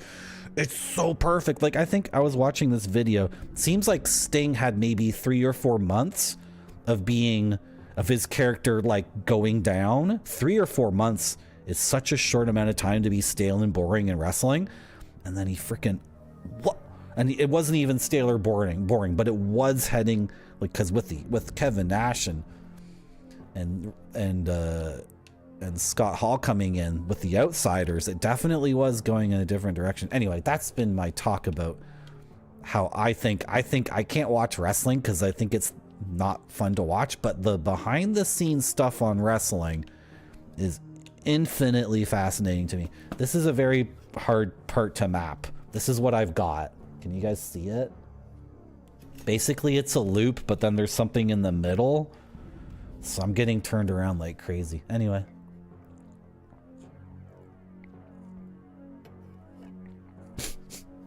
Is it against Jake the Snake?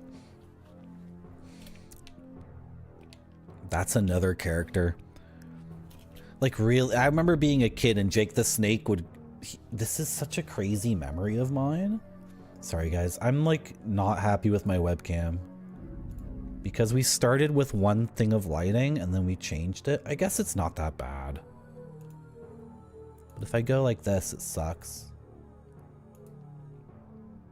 Okay, I guess it's not that bad. I'm just a little bit pasty.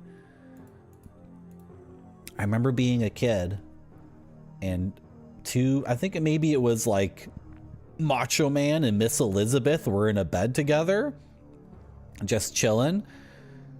And then Jake the Snake came in and threw a snake into the bed with them. And I believed. I remember believing that as a kid. But it was, to me, that was, because I was a little kid. So a big snake is obviously like the scariest shit in the world, right? I believe that. That was horrifying. So people liked Jake the Snake later. I never liked Jake the Snake. I thought that was an egregious violation. Also, it was a man and a woman in a bed together. I don't remember if it was Macho Man and Miss Elizabeth, but it was a couple. And the guy was a wrestler, and Jake the Snake walked in, and then they were like, bro, this is a violation of you. It's already a violation for him to walk in while the couple is like snuggling. And then he freaking threw a snake into the bed. I was scandalized. That was rough. Okay, this is a loop, right? Okay, that's a loop.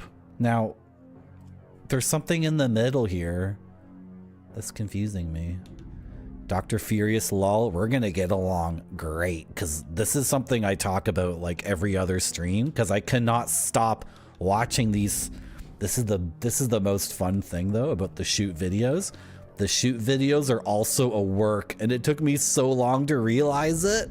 So I never really fell for the kayfabe of actual wrestling, but I fell for the kayfabe of the YouTube shoot video. So they got me. They still got me. And then now I watch shoot videos, and I watch them, and I'm trying to figure out what's a shoot and what's a work in a shoot video, because those videos are so hilarious. They play games too. There's one video where Kevin Nash says with a straight face, like an absolute straight face and total deadpan, that what are these called? The chest chops? There's this move in wrestling where you chop across a guy's chest, right?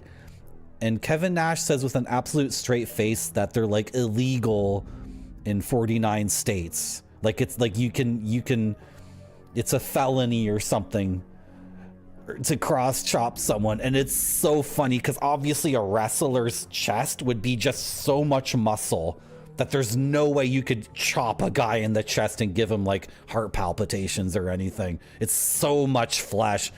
So they do these things in these shoot videos where they're, for people who don't know, a shoot video is when a wrestler talks like about the behind the scenes of wrestling as if they're saying all true things and not playing their character. But the best part is in those videos when they're not playing their character, they're just playing a different, more insane character who's like, yeah, I'm gonna tell you the true story of the time I threw a snake at Macho Man for real. They go on these crazy stories. Okay, I'm lost in the game. I'm lost. Retrograde Tom, how are you? Welcome back to my stream. We're mapping. I know there's a map in the game. I know who has the map. It's the child. It's the lost child of the grave robber. In order to find that guy, we're gonna have to map. Hello, Shade. Welcome back to my stream. They're professional liars. They're professional entertainers. And this is the funny thing. They do it for our entertainment. This is the thing about wrestling that's so funny.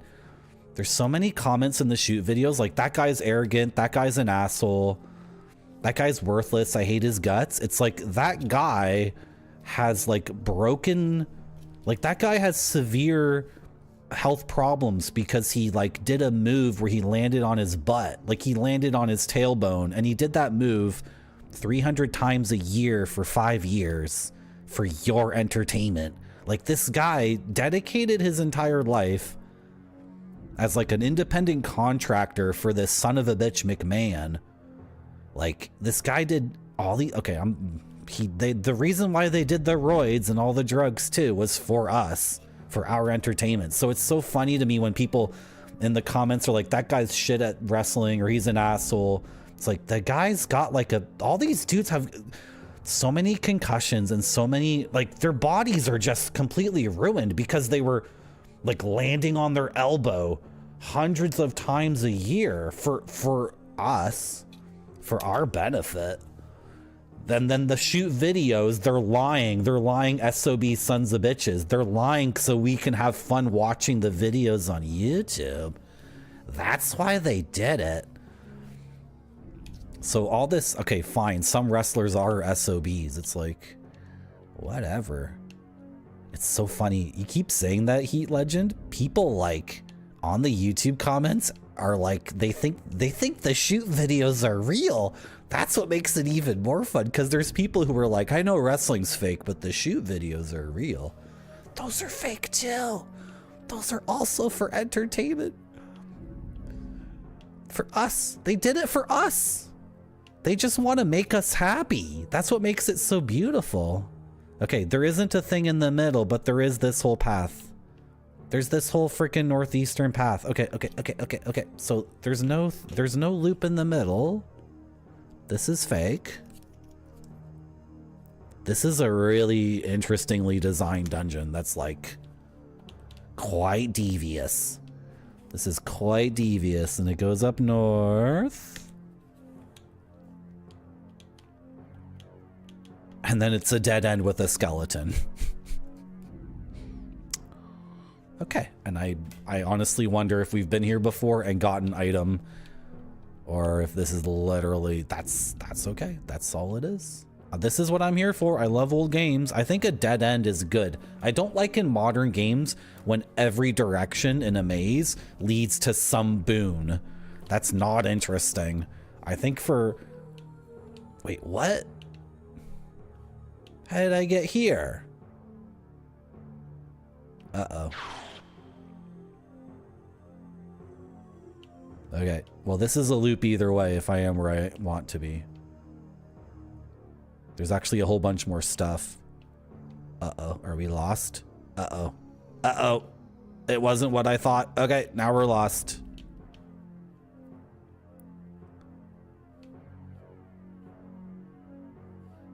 Okay, we're reoriented. We're at the fountain. Okay, re-enter the marble maze. Go this way.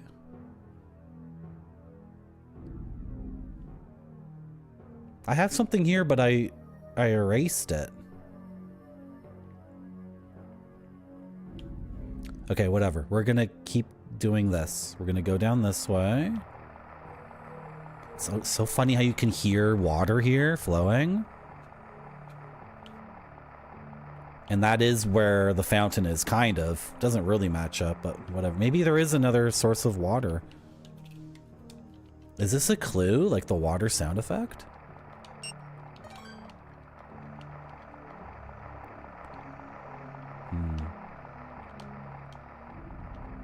Interesting, interesting. Where is it? Where is it? Okay.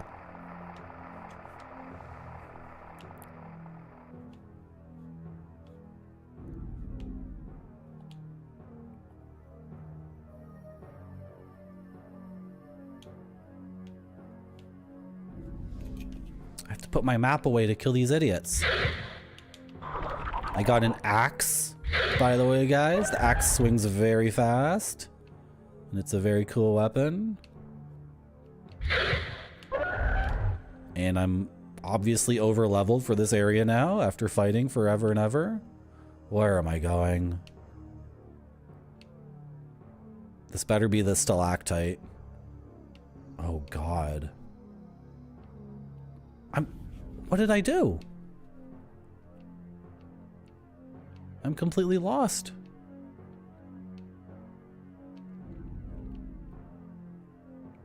Okay, that must have been a loop. Yeah, we need to head back west. For sure, for sure.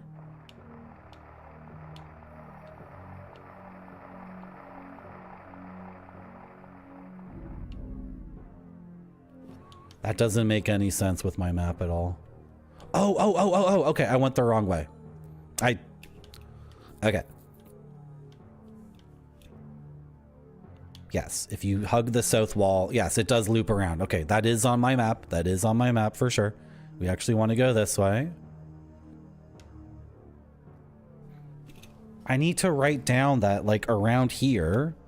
Oh, the well! Dude, this is so cool. So this wall where you can hear water, on my map, it's close to a room that has a water well. That's at the very beginning of the game. That's so sick. That's so cool. See, only if you were mapping would that match up. How's it going, Smiling Big? Who is forever and ever, and where are you fighting him? I'm always saying weird stuff. Sometimes I make weird noises with my mouth that don't make any sense. I apologize. I wonder what this stream is like for someone who speaks English as a second language. Am I just like constantly saying nonsense? Uh-oh. Now everything's splitting up again. Oh gosh. Did I go the wrong way again?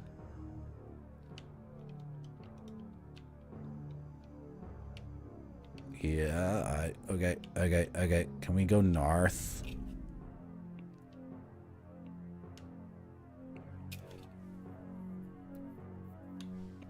Okay. Right, this is another loop. Okay, did I already overshoot the thing I wanted to explore? Or is there nothing here at all? I'm so confused.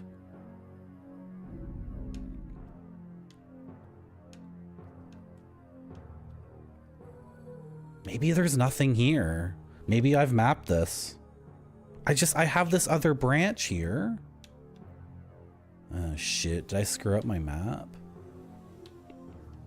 Okay, we're gonna have to do this very carefully. Oh, thank you, He Legend. English is such a crazy language. It's so good. I like all the languages though. I want to learn all of them. Okay, so we're here. Southeast.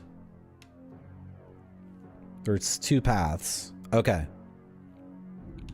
If we go south, we can hear the water sound effect and then walk in a loop. And I'm pretty sure that's it. So we're going northeast. Yeah, and then this is where things get... In Canada, we would say this is where things get fucky. It's kind of fucky over here. And then we go... east, yeah, and then it goes southeast. Okay. I'm facing southeast. And we do have...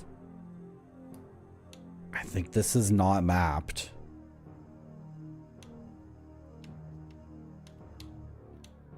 But what? It's gonna loop? No, don't do this to me. Don't do this to me.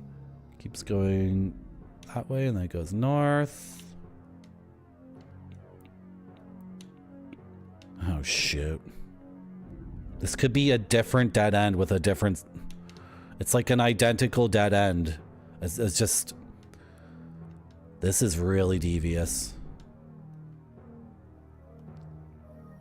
This is incredibly freaking devious. Because they're like copying and pasting dead ends with skeletons at the end.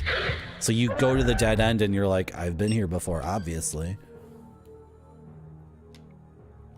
That's just another dead end. Okay, if there's nothing this way, then it's all... Oh, God. No, no, no. We gotta back up.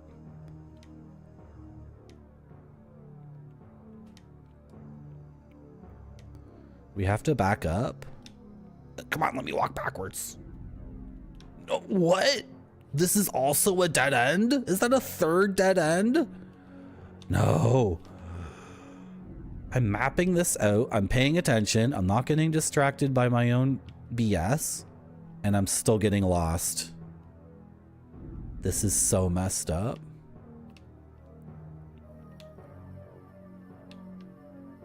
We need to go west. That's our only hope. Okay, okay, okay. So assuming we're at this fork in the road again, let's go south.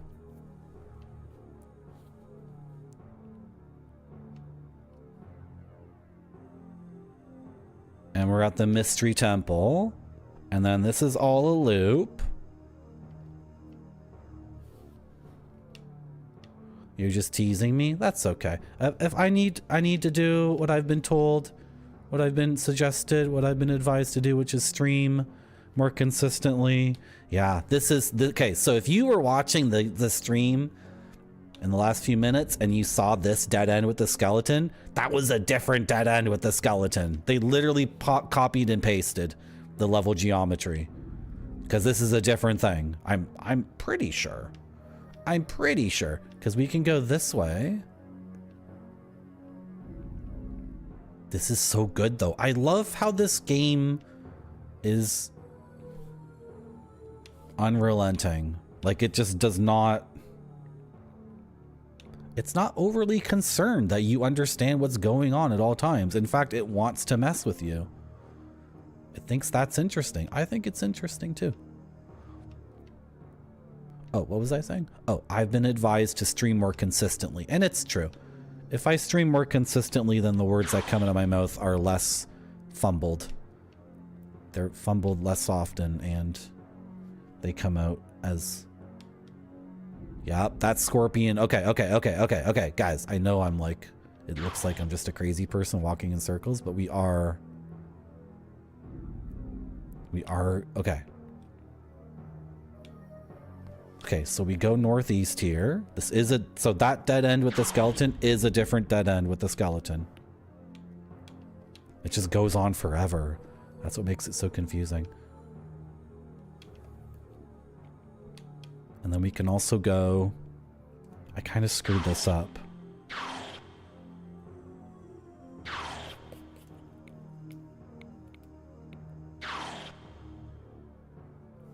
I'm gonna do a little skull.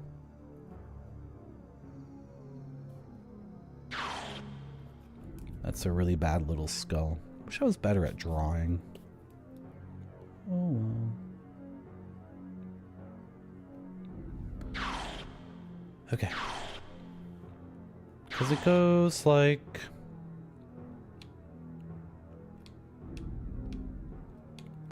Yeah, it's northeast, and then... Okay. East. Southeast. And then this is a dead end. Watch me finally map this all out, and it's all stupid dead ends. That's a dead end. And then northeast and east again. Oh my god. This is impossible to map. It's not impossible. I can do it. This is like...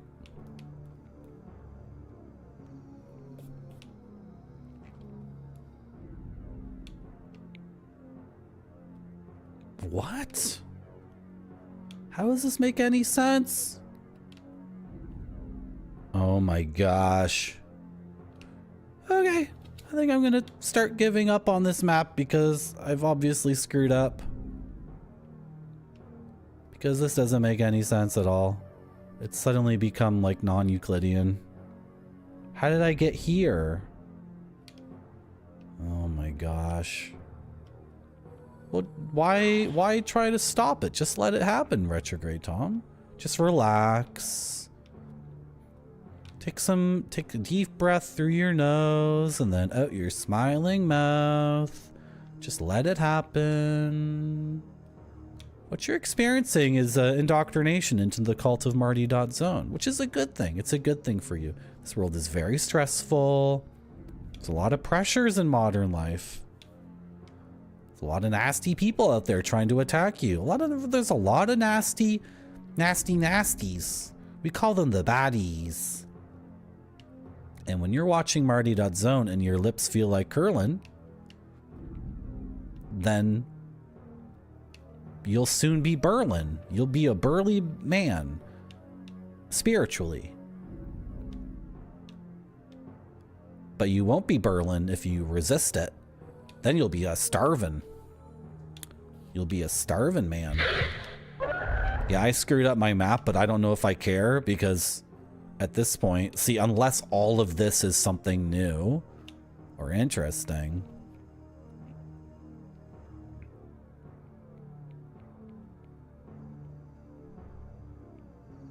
No. No.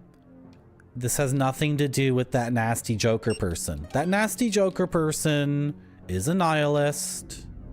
Okay? It's not a long-term solution to just say, haha, funny joke at everything. It's not a long-term solution. What you need is something way more substantive. You know what? I think this map is busted. Like, whatever I did here is broken. But I think we've explored all these different avenues, and I'm just leaving. Like, maybe we can come back here and like reattempt this from scratch. I think I'm gonna erase all this stupid garbage, and I would do it again from. There's some other path here that I didn't map out the first time. So two things that I thought were separate are actually connected, and then this is completely disorienting. But I feel like I've been down every path. And what was I saying? I need something more substantial than nihilism. That's what I'm offering here. Hello, Mr. Radon. Oh. Oh, Mr. Radon. Mr. Radon.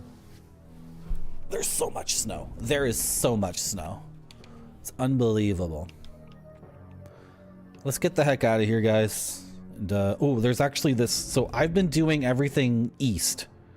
There's like a west thing.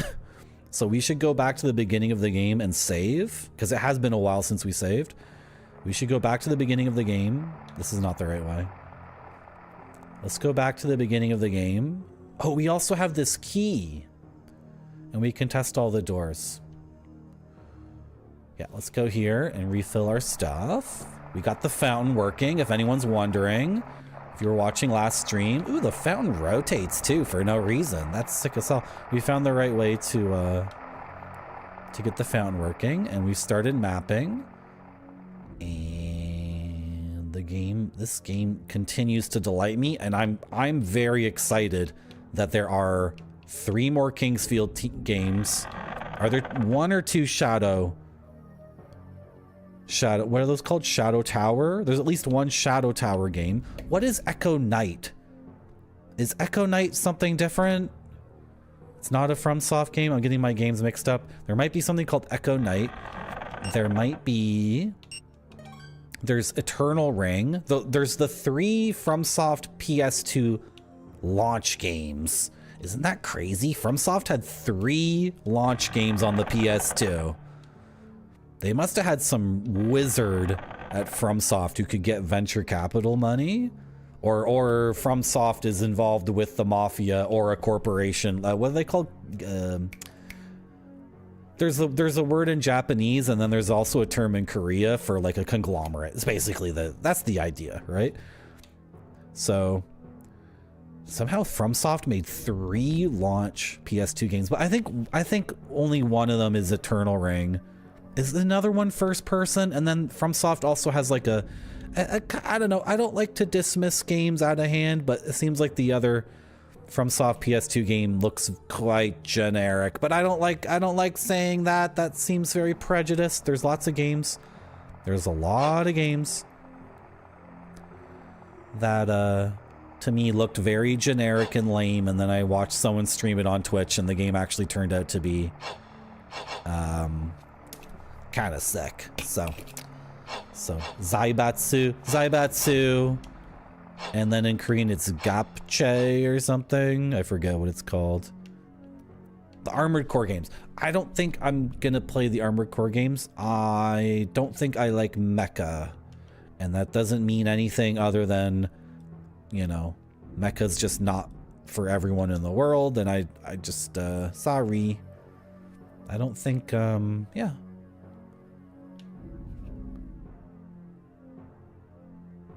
West.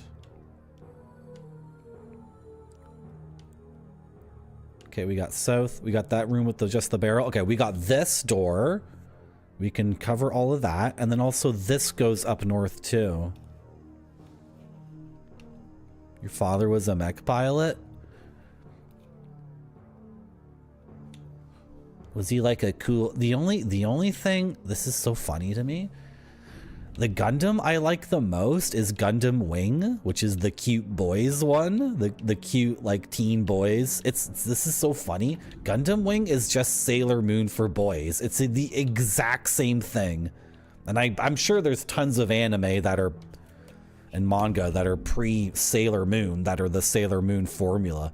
But it's so funny. Gundam Wing, because when we were kids, we had Sailor Moon, but it was obviously for girls. And I grew up in an era where boys didn't watch girls' stuff.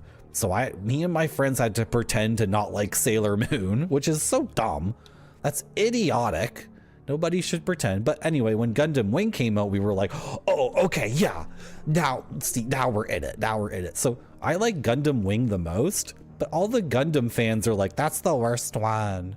You should watch the ones that are more about political maneuvering and conspiracies and big army battles, big naval outer space battles. Don't watch the stupid one that's about teenage boys being teen boys. That's a waste of time. Gundam Wing's the worst one, by the way. ... That's what they always say. And I'm like, dude, I like the one where it's like these freaking cool guys with awesome hair, and they're all wearing, like, I don't know, sorry, to me that show just has should I even say this? The characters are underage, so maybe I shouldn't say this, but I was young when I watched it. I don't know. To me, that show is a bunch of dudes who should just be kissing each other, and they never do it. They're constantly flirting with each other all the time because they're friends, but also rivals, and they're also teammates. And the designs are like, they're like They're like Bishonen, and they all have these like really cool hairstyles, and then they just like talk and talk and talk, and I'm just like, kiss each other. Come on. That's the really, all of you guys are straight? Like, obviously that one is gay. It has a crush on that one, obviously. Anyway, I haven't seen Gundam Wing in years, but I love that show. And I also like the dude in the mask. That was funny. The guy who pilots the Roman centurion, the Roman soldier one. What's that guy's name? Tall Geese? Tall Geese is piloted by this guy who wears a mask. Yes, Zex Marquise. And Zex Marquise spends the whole show with his arms folded, and people are like, Zex, who are you working for? And he's like, I don't know who I'm working for. I'm working for the cool. Yeah, exactly. I'm working for whoever's cool. Are you guys cool? Are you guys lame? Okay, if we go up north, we come to this little graveyard. It's such a funny show. I saw you. Do you guys agree? Sailor Moon is awesome.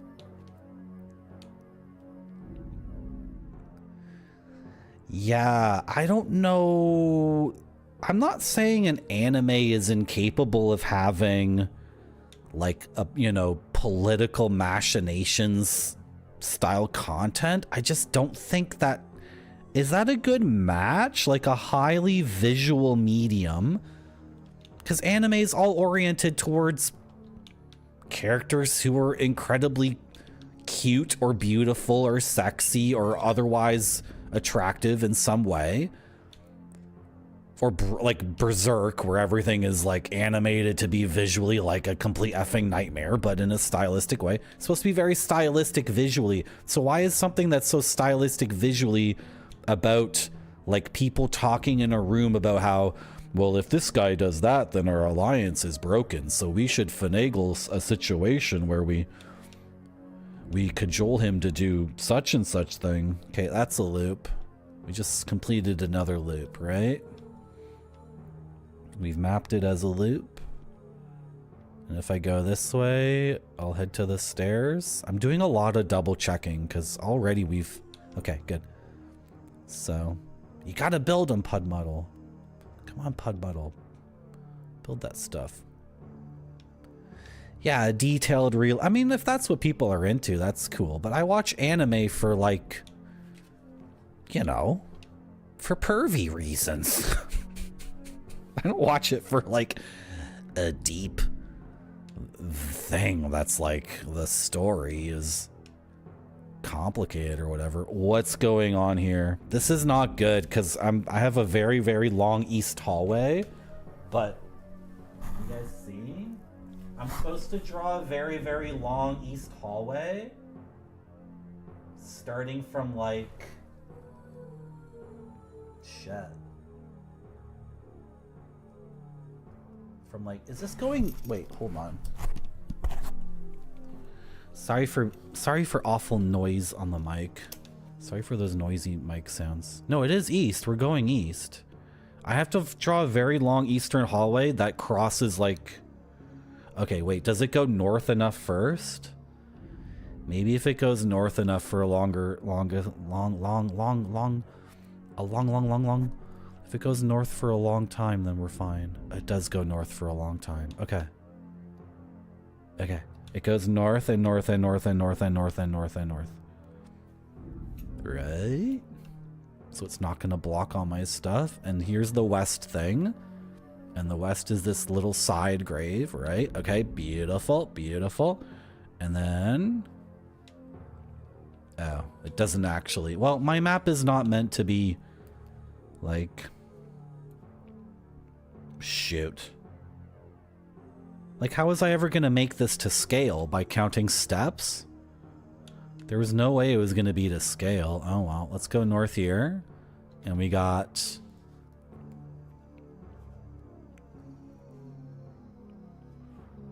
got the graveyard church.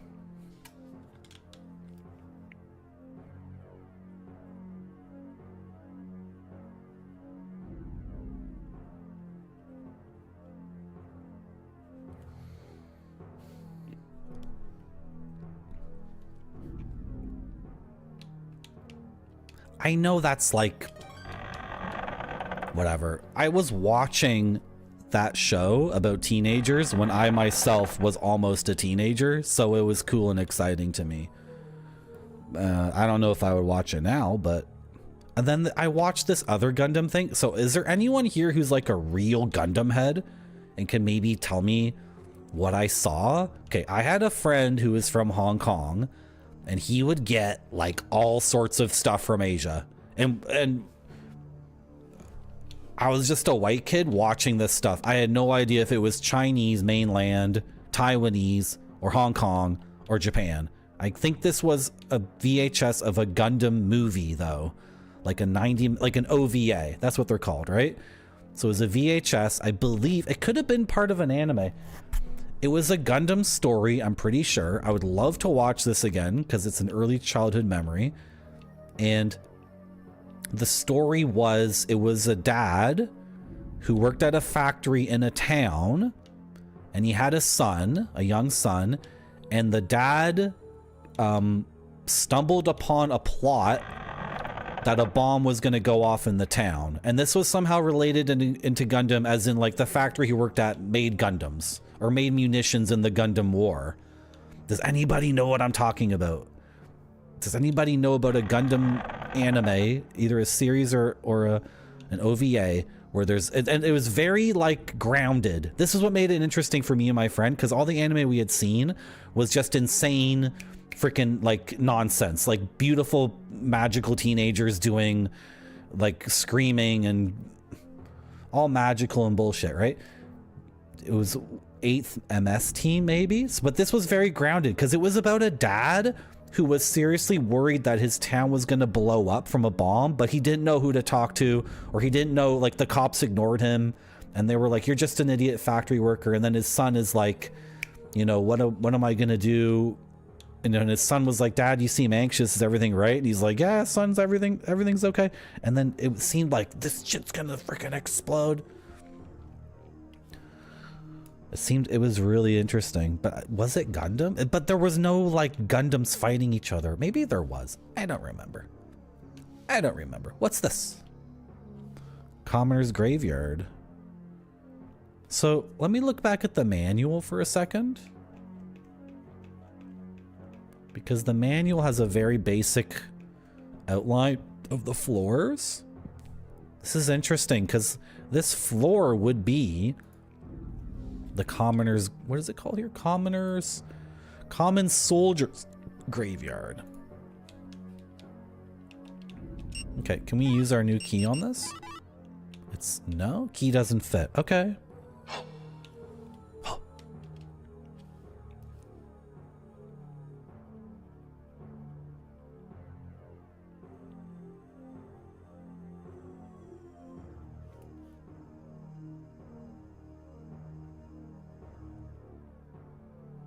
And that's locked. And then over here we have arrows. And my map is screwed.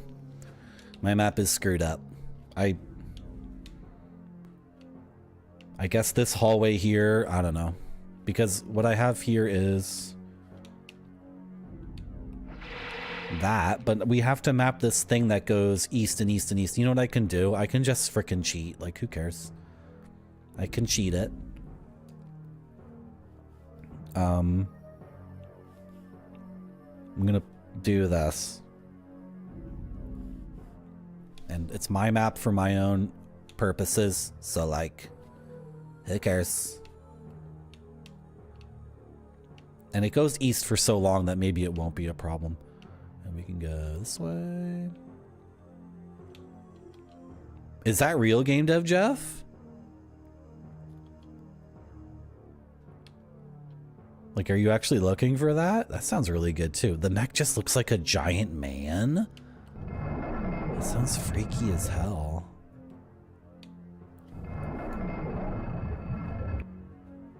Dude, how is this a door when the marble maze is right here? This is screwed. This is difficult to map.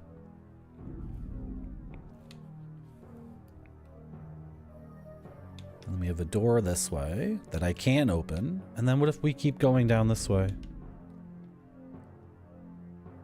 Oh gosh. I think there's 2 different marble mazes. I've been exploring 2 different freaking mazes that share the same texture, floor to wall to ceiling, and I didn't realize until now.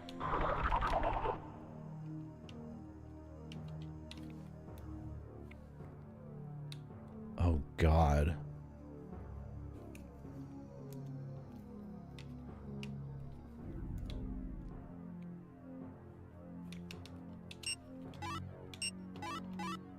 Key doesn't fit. Wait.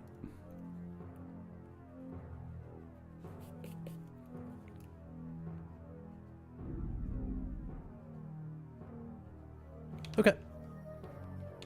He saw on TV in 1999.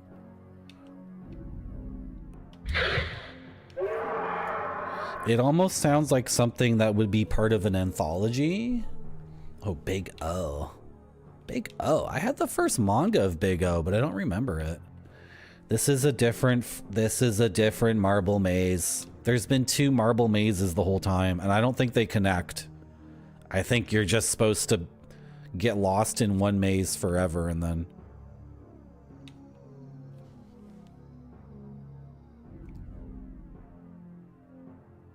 Hold on a second.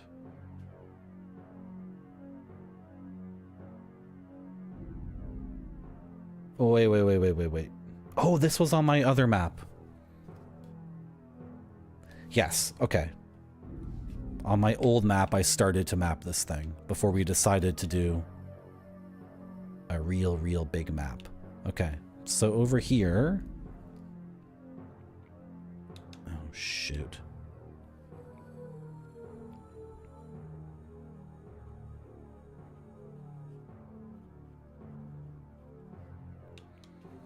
And I think I need dragon fruit leaf or whatever the hell this is. Because of this symbol here.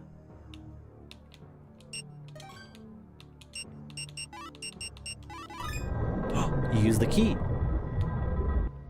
You use the key on that. Apparently that's a keyhole. And something's changed? Is this open now? No? Okay, well, what did that do? Oh, the thing behind. Okay, sick. Sick. So cool. But this overlaps again with... Oh my gosh. Oh! Okay, this guy should not be too tough. Oh, he's dead already. Beautiful. Wait, where did I go? What? I went north? What?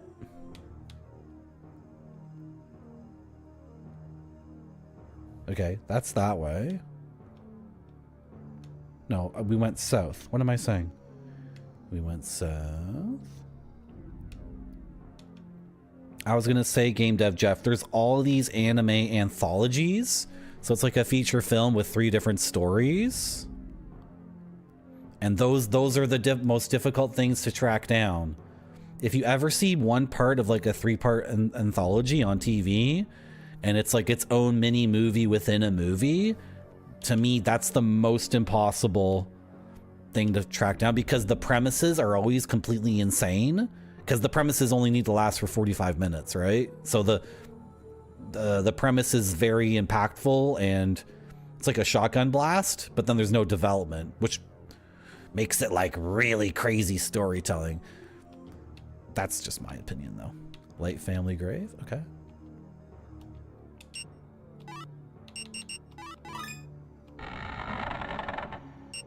Moonstone.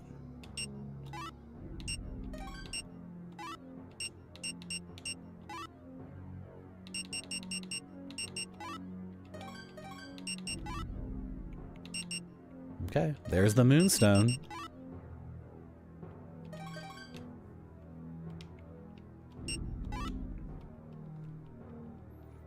This could be the grave of a specific person.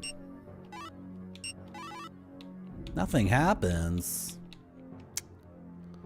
Come on. All right, we got a moonstone though. That's cool. So it went south and then west.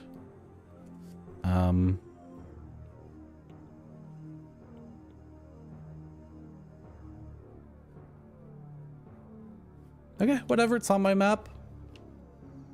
We made that's a bit of progress too. That's pretty cool. Yeah. Do you guys agree with me though? Come on, I'm sure everyone here watched. You were at like a Holiday Inn and they had HBO. You were a kid and you went to a Holiday Inn and they had HBO and you watched like an episode of Tales from the Crypt Keeper. But you missed the beginning, which was the intro, and then the creepy skeleton dude laughing and cackling.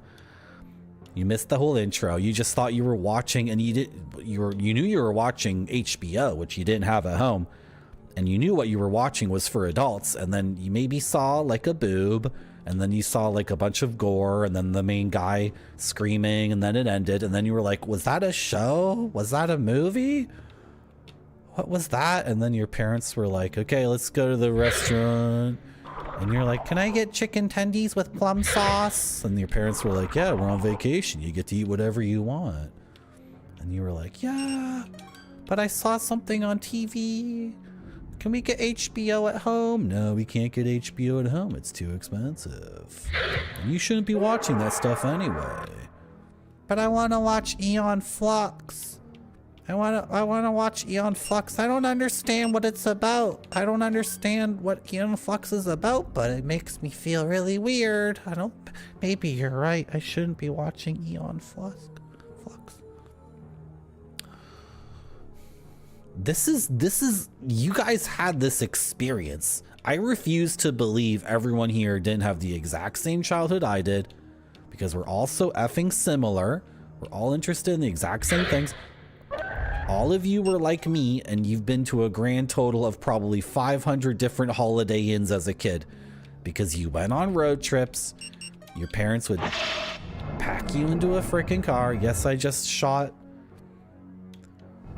magic at nothing for no reason. You packed into a car, you did tons of road trips, and your family was like, "Well, we're not going to stay at that Roach Motel, but we can't afford the Hilton. Let's go to this Holiday Inn." They're all exactly the same. Every single one. Dusk Till Dawn? Is Dusk Till Dawn the Quentin Tarantino, George Clooney movie where they're in a vampire strip club? Because I haven't seen that beginning to end yet. I still haven't seen that, even though everything about it sounds... Is it, the guy who directed, is it Robert Rodriguez who directed that too? His movies, all the Robert Rodriguez movies I've seen were seriously flawed in multiple ways. But the parts that were amazing were like orgasmic, like irreplaceable. We watched, one time I was in, we were in our late teens, and I was in a dorm, but these other people got like their own apartment for their first year for reasons. For their first year of university, they got their own apartment, and we were watching one of the Desperado movies, which is Robert Rodriguez, and Antonio Banderas plays the, I should pay attention to mapping. This is funny to me though. These stories are funny to me. Okay, I should pay it. I don't know. Do I even care about video games, or is this whole thing just an excuse for me to talk to you guys? Is that the whole point of the exercise? My map's messed up because parts are overlapping with other parts. That's why. It's not my fault. Okay. Yeah, this store here that's open and we can go through. Okay, I found it. My map's all messed up because maybe the game is not Euclidean, or I never bothered to count steps to make this actually, like, you know, to scale or whatever, so.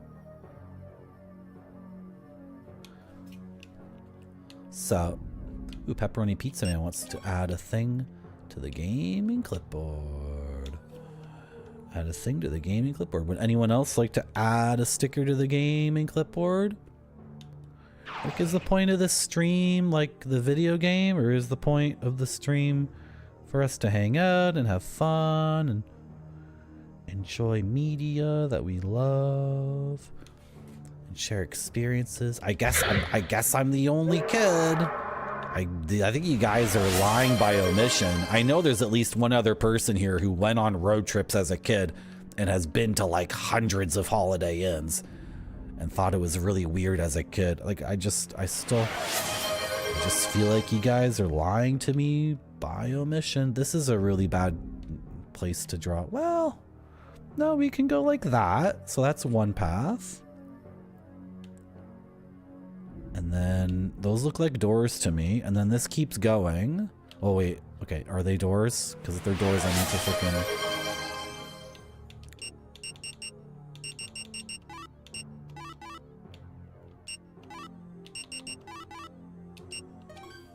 Okay, we're facing north, right? Oh, thank gosh. Oh, thank gosh we're facing north. Yeah, whatever. Do that. Okay, ooh, we got a whole bunch of stickers to put on. Yeah, let's do it. Let's do it up. Let's do it up. Okay, first up, we have Pepperoni Pizza Man. You want to sleuth along?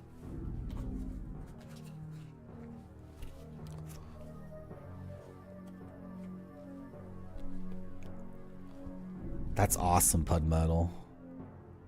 Inuyasha. I feel like if you gave me a quiz that had Inuyasha,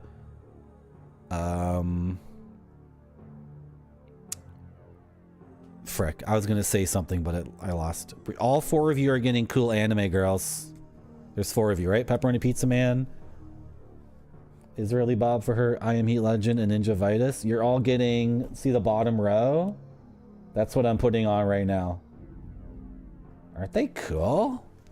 These are so cool. For people who don't know, these stickers come with Ann K's Dank Zine. If you get her Dank Zine. A zine is like a little magazine made by usually one person doing most of the work and then with collaborators. Let's put them together.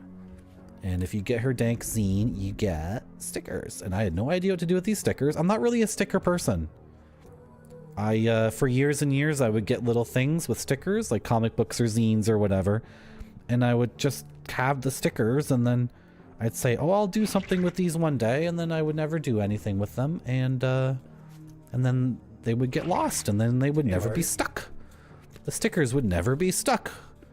Which is a sin, I think. We gotta stick these stickers so they're stuck real good. How's it going, Mocha? Welcome back to my stream.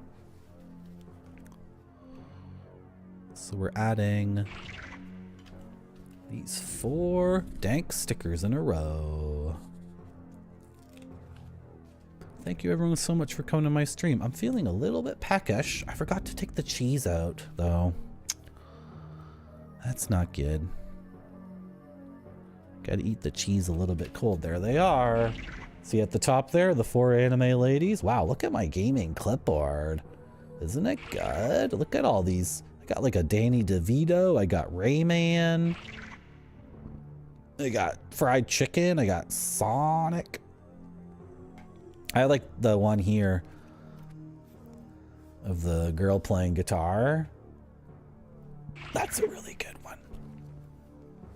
That's a really good one. Do you guys think that's a really good one? I sure do. Good.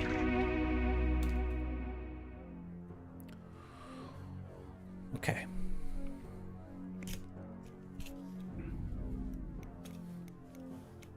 So that's locked. Let's go over this way. Oh, Radon Flashy. I love that emote, and I keep forgetting to use it. I also keep forgetting to rename my emotes to things that are maybe better. The same emotes, but just renaming them so they maybe get used more.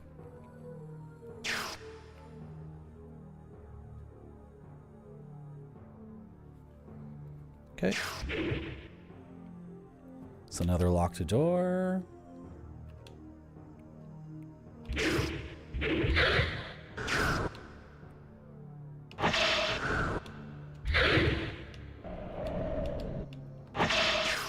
Oh, I missed him. Oh, you guys can see the game, right? I did switch back? Okay, good. Good. What is up with this place? That's it? It's just... that door and then... Yeah, I was saying earlier about how what I really appreciate about this game is it is unrelenting, and I do feel like I am on an adventure. Hidden door. Oh, okay, right. We were here before.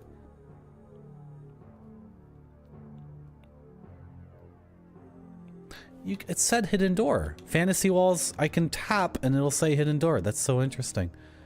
So you don't just press yourself up against a thing. Gosh. So is this the store? Like if I could go here? No, it wouldn't be. It's nothing.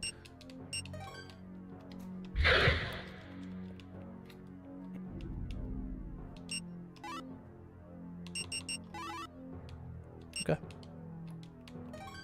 Have I been to Japan? No, I want to go to Japan. Oh my gosh, this is so messed up. Okay, I'm allowed to talk about politics, but you guys aren't. I was gonna go to the United States this year. I'm just gonna say this and then we're not gonna talk about it anymore. I was gonna go to the United States this year. I don't think I'm going, to be honest.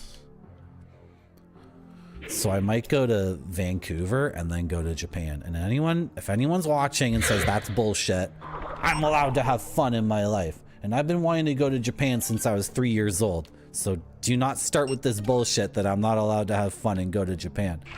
Heat Legend went to Japan. Heat Legend went to Japan. He went there. Okay. Okay. And then since flying from Toronto to Japan sounds like pure hell and doesn't make any sense whatsoever, and I really need to go to the west coast of Canada because they are my brothers and they're so far away and I need to experience that, I was thinking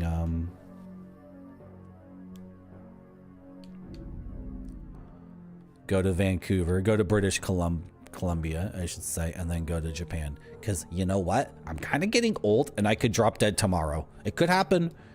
And I've honestly, I've been, you know, been playing with my chances and my mortality of not going to Japan for this long. Like really, it's like this eternal thing of my existence. I'll go to Japan later. I'll do it when it's a better time or when it's more perfect. It's like, whatever. If I don't go soon, I don't think I'm ever going to go. That's what it feels like. Right? Okay, this wraps around to here. This is the same place. This has to be the same room. Okay, so my map is kind of messed up, but can we do this? Yeah, that's facing east, and then if I go north this way... Okay, we get a little marble maze. Is this just a mini marble maze? Oh, shoot. Or is it more expanded than that? Well, what is this?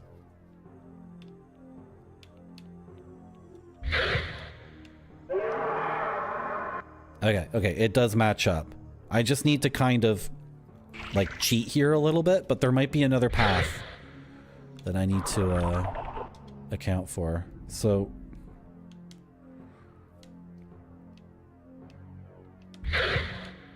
strength increases. Sick.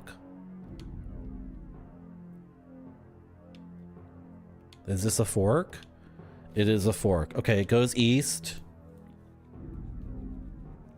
Like, we're just gonna kind of cheat the map here a little bit and go like that, whatever. If that's not accurate, who gives a crap? There's like 4 more levels of this game. So, and is there any other like,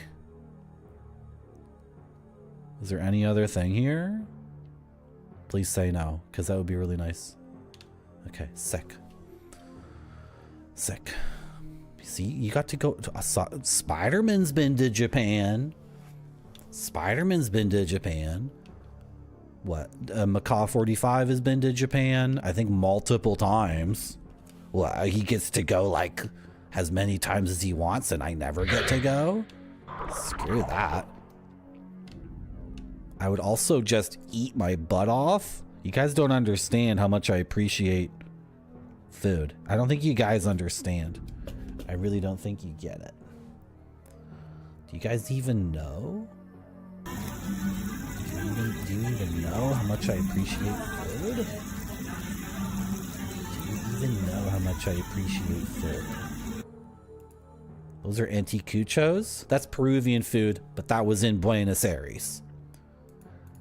You know what they love in South America? Chinese food. Especially in Peru. They love Chinese food so much. This is Chinese food in Peru. This is Peruvian, I think the word would be maybe Creole cooking. This is what happens when a person of African descent and people of indigenous descent come together, and this is the food they make. This is so effing good. This is an ice cream bar from Bolivia. You guys don't get it. You don't get it. You don't understand how much I love food. You don't get it. Those are just a few of the pictures of food I have. Pizza Hut Girl, do you want to go to Japan with me and get really, really fat just eating tons and tons of food? I sure do. Good. I deserve to go to Japan the most because I would enjoy the food the most. That's right. I'm saying it. I'm saying it.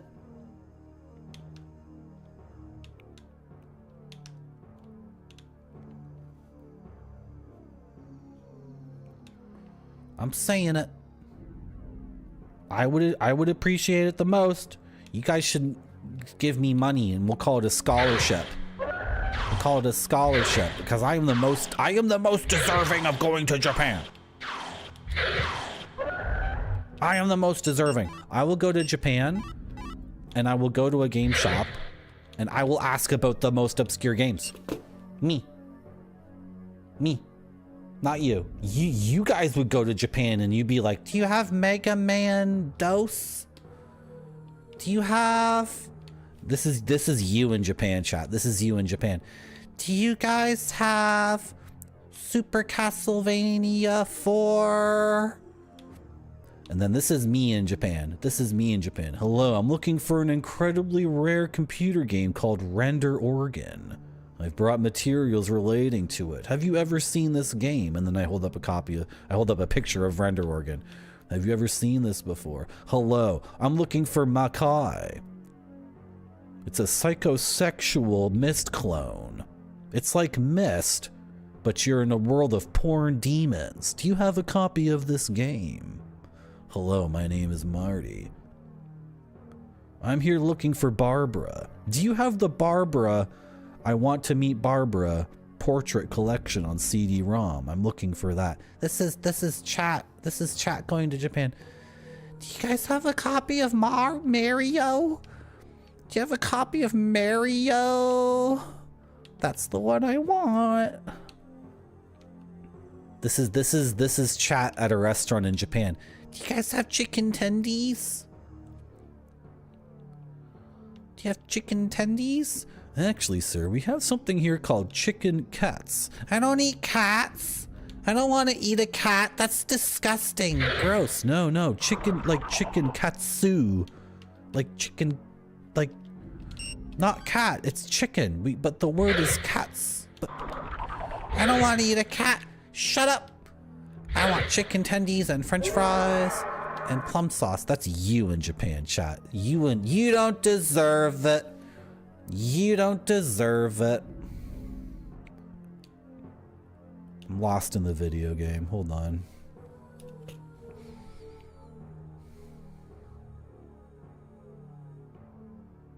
Look at Heat Legend.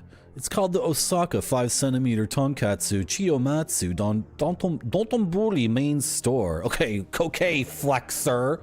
Fine. You've been to Japan and I haven't. Fine. We get it. It's true, Tom. It's true. Continue to support me. Give me money. Yeah, okay. You come here to have a nice time? No, you come here to get told what you are by me. That's the purpose of a Twitch chat. I've seen clips of other Twitch channels, the most popular ones. It's a girl who's 20 years old and the chat is full of disgusting slobs. And the people in the chat are like, you look so pretty today. And she's like, shut up, Gary. Shut up. How come you're only a tier 2 sub, idiot? Those are the best streams. When the woman is I shouldn't talk about this. This is another thing I was going to talk about on my stream. Is the dark underbelly of Twitch and how I think it's so funny. I shouldn't talk about this, but there's all these streamers who are selling like a girlfriend experience and it's like, and the chat room is just full of dudes like, you look so pretty today. And the woman is like, thanks, Kevin. How am I back here again? Okay. We took a wrong turn.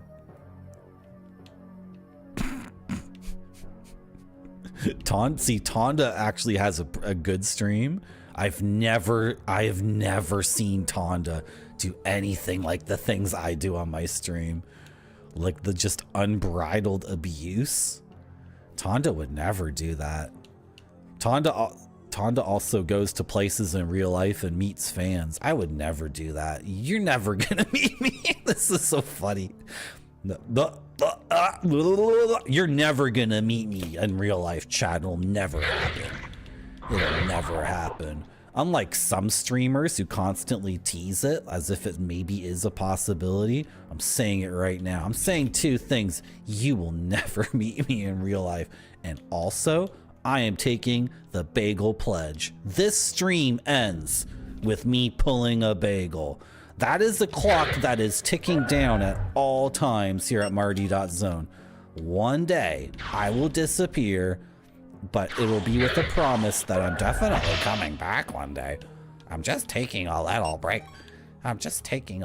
We actually haven't been in this room before. This is so sick. I'm taking the bagel pledge, and I'm in addition declaring that maybe Natural Dave will meet me in real life after he completes the ARG.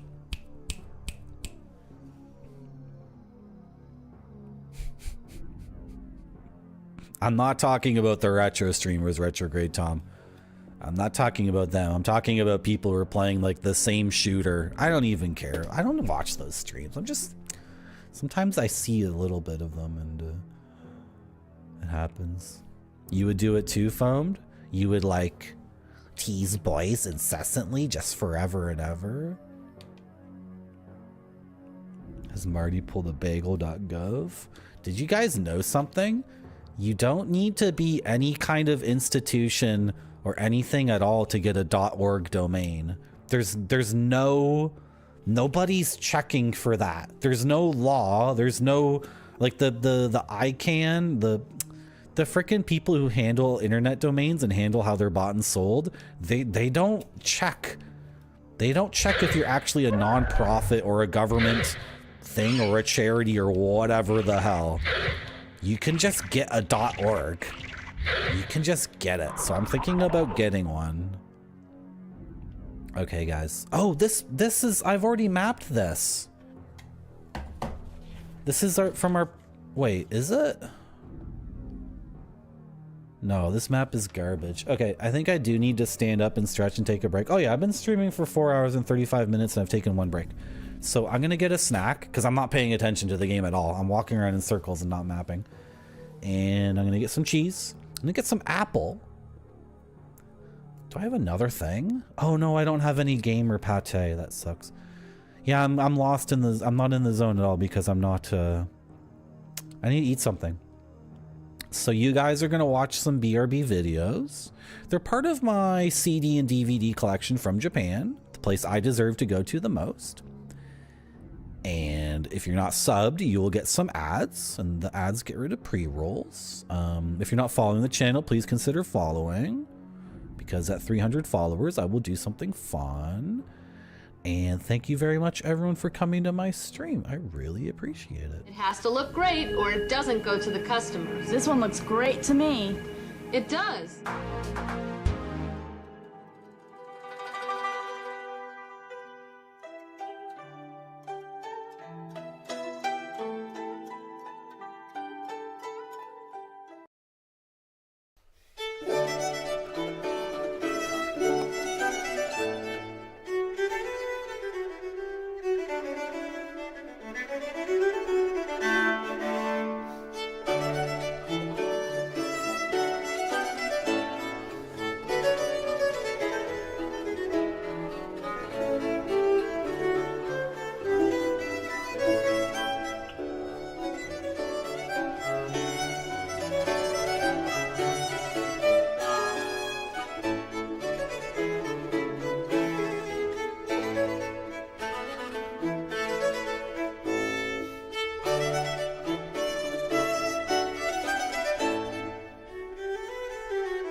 we're back.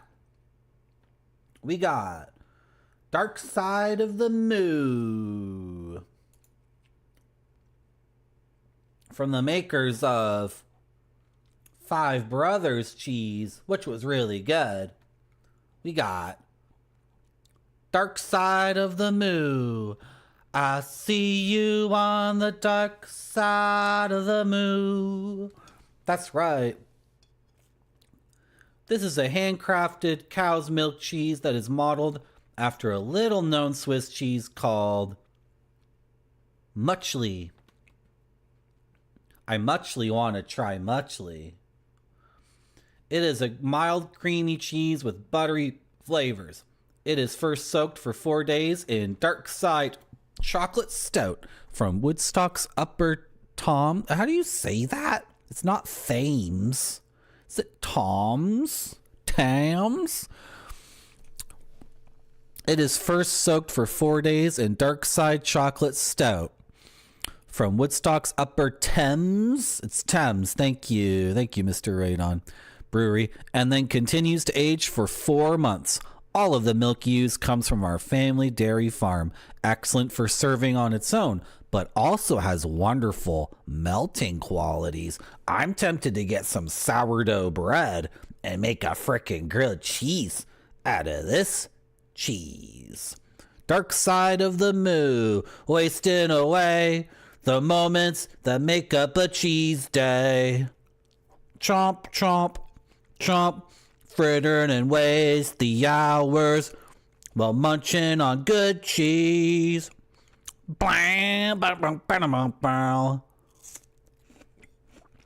That's our cheese of the day. Guns Hill Cheese presents Dark Side of the Moo.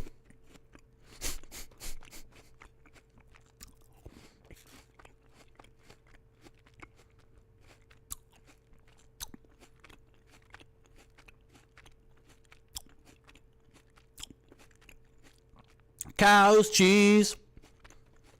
It's so good. Bum, bum, bum, bum, bum, bum, bum. Loving good cheese in my ambrosia apple. Down, bum, bum, bum, bum, bum. It has to look great or it doesn't go to the customer. This one looks great to me. It does.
I sure do. Good. Okay, we're back.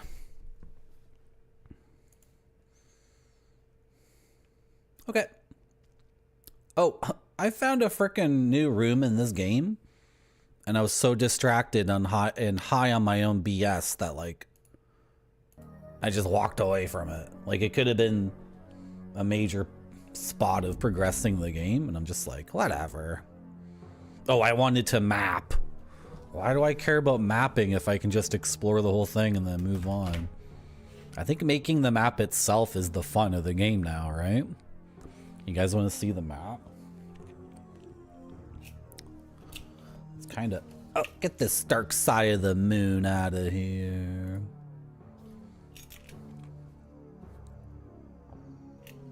I didn't even press the right thing, but that worked. I minimized the window? Okay, whatever. Can you guys see it? Well, I know it's too bright and it's not showing up well. That's pretty decent. This is the map. Like, this is not, what would I say? Parts of it are just straight up northeast, south, and west, but there's lots of diagonals and then lots of weird loops, lots of weird things happening. So that's where we're at. Do you like where we're at? I sure do. Good.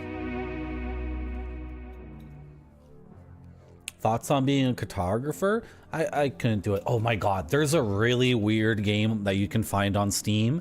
It's made by two brothers. Oh, I need to look this up. If you guys are actually interested in a game that's about cartography, I don't even remember what it's called. And now Steam has so many independent games. Like, I should look up what these guys did after. This game, you're trapped on an island and you make maps by triangulating landmarks. So you need to be standing in a spot and see two landmarks that you've already put on your map, and then the map updates. And what I'm trying to say is cartography is like the main game mechanic in the game. You're not doing a map on your own on a piece of paper, and the game isn't just automatically filling out a map. The main game mechanic uses triangulation, but the game is really weird because the graphics, when the game came out, the graphics were, I mean, I can say this two ways. I can say it from a gamer perspective and say the game sucks visually, like it just has shit graphics or whatever. Or I can say it from a perspective of someone who enjoys art and media and say that the graphics of the game don't lend themselves, they don't contribute to the experience being good. Because I'm saying aesthetically speaking, how am I gonna find this game? Aesthetically speaking, the game is not pretty visually, and then there's a monster that shows up and chases you. It's kind of like Amnesia too. It's like the original Amnesia, where there's a monster that you can't kill. Why am I talking about this? Because Heat Legend mentioned cartography, and there's actually... Okay, so now you guys are saying, Marty, you say the game sucks this way, and you say it sucks that way. I'm saying the game is actually really good.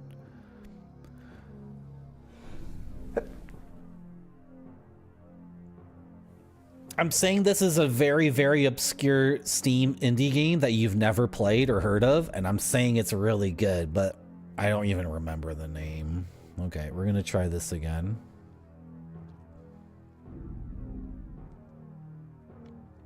There's so many games on Steam. Cryostasis is a really crazy game that soon after it came out, it was delisted on Steam. It's so out of control. Cryostasis is such a beautiful game. Has a really, really good story that actually interacts with the gameplay. It's like a really crazy jank Russian or Ukrainian game. Okay, why am I talking about cryostasis?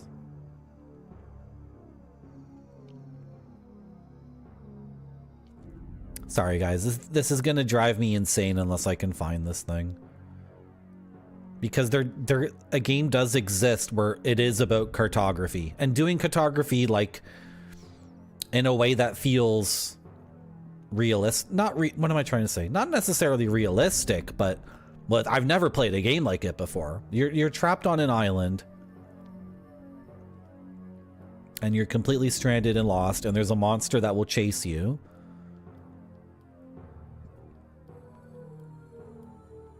And the Miasmata? Yes. Miasmata. This is the frickin' game. It came out in 2012, and in 2012 it was already like, I don't know. This style of graphics just doesn't... Okay, whatever. I'm posting it in the chat. You've played it? What I'm trying to say is Miasmata is the kind of game I'm very interested in because it's so unpolished. Like, for example, at the very beginning... Sorry, I should finish the point before I go on another tangent. Miasmata is a really interesting game because it does something no other game has ever done, which is, like, huge in the world of video games where everyone's just copying themselves and each other constantly. But it has all these flaws that make it messed up and imperfect. But I'd rather play something imperfect and brand new than something, like, really, really polished. I'd rather play Miasmata than Zelda 17, where they really perfected the Zelda, right? Yeah, the other parts were undercooked. And it was messed up too. Like at the beginning, there's this whole tutorial thing you can find. And I missed it completely on my first playthrough. And then I got lost on the island. And then I returned to the starting area and I didn't recognize it at all, which is just poor game design. I think in a game about landmarks, if you return to the beginning of the game, you shouldn't have any confusion, like I've never been here before. Anyway, I was walking around the beginning area of the game thinking it was a new area and it was giving me tutorials, but I was looking at the tutorials backwards.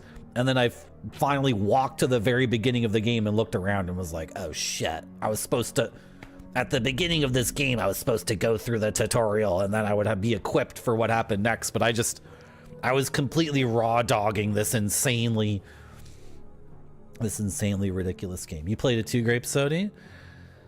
That's the kind of game that I think is really, really fascinating.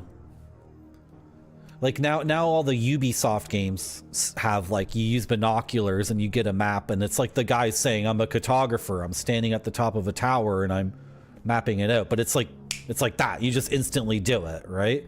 Whereas Miasmata was like very particular on how it demanded how you triangulated stuff. I wonder if I beat that game. I think I did beat it, but I think I actually hated the last 4 hours of it. I think the monster kept chasing me. Also, there might have been a day-night cycle and the monster was like way more dangerous at night, so I just kept dying. And maybe light was an aspect of it too. And then the story, don't ask me about the story. That's a game where, like, boy, would have been better maybe if it didn't have one. That's mean to say. I shouldn't say stuff like that. That's so negative. That's such an ugly, crass thing to say.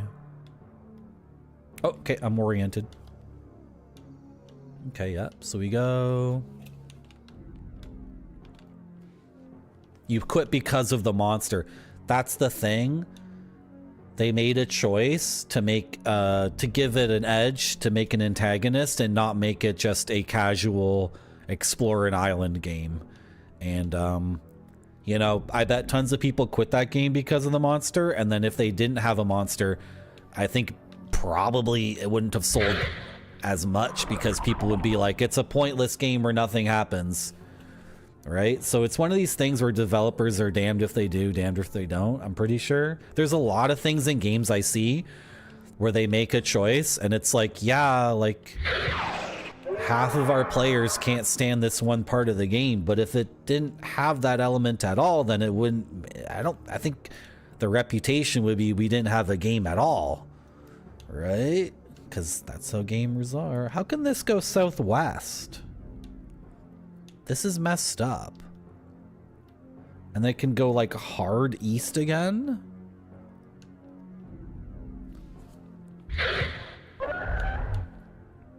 this is such a bad map. There's such a crazy turn in this freaking maze. And then where am I going now? I'm going up and up and up and up until I'm at north again. Is this gonna loop back or what? I've drawn like a crescent moon. I've drawn a freaking crescent moon on the page.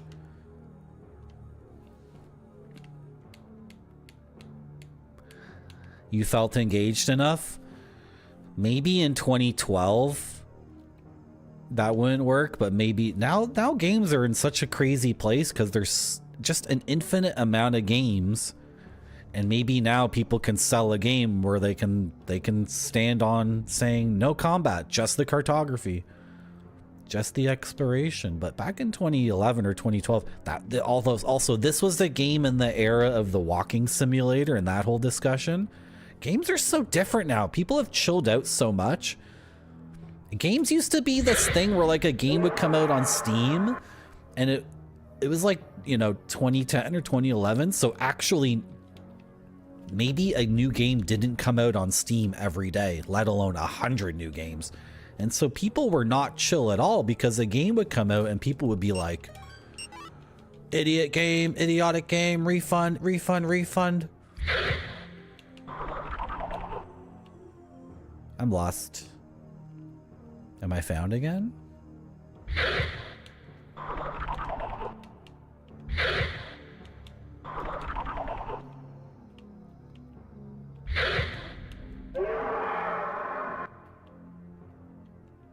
Okay.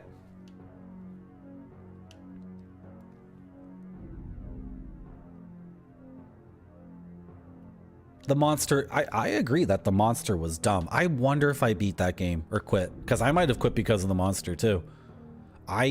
So either I quit because of the monster or I like tortured myself to beat the game, because I used to do that. I used to be a crazy gamer who I would like do you guys know what I'm talking about? I would beat every game that I played because I thought that was worthwhile. This is something that happened to me and then I dropped the habit and then I picked it up again.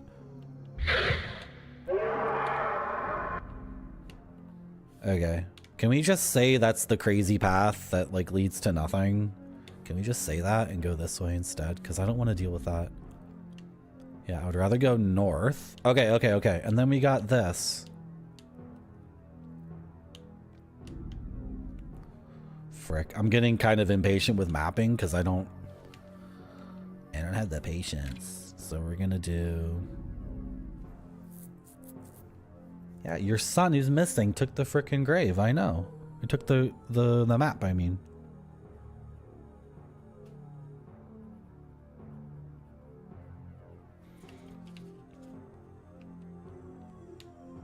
And if we go this way...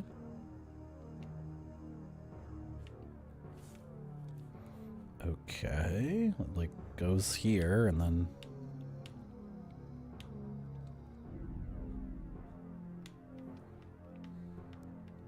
What's this?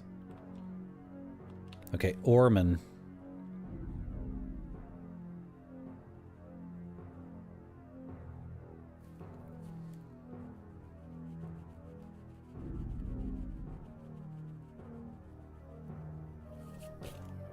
This eraser sucks. It's terrible.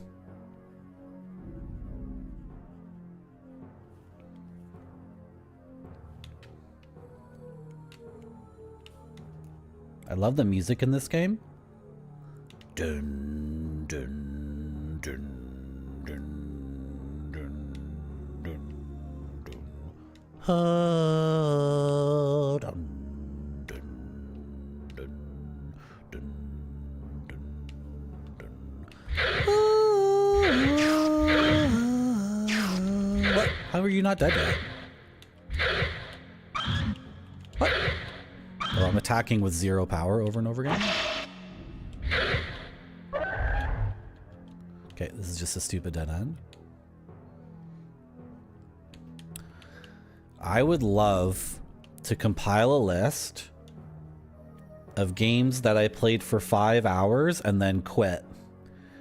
Because and then what I would say was those 5 hours were lots of fun. So I'm talking about games like Mirror's Edge, which were fun for like Mirror's Edge was really fun for like 5 hours, and then it started to get like repetitive and frustrating, and what they were asking me to do required like a whole new set of skills on this thing that I just was not interested in attaining. And so I quit, and I walked away from Mirror's Edge thinking that was 5 hours, and that was really cool.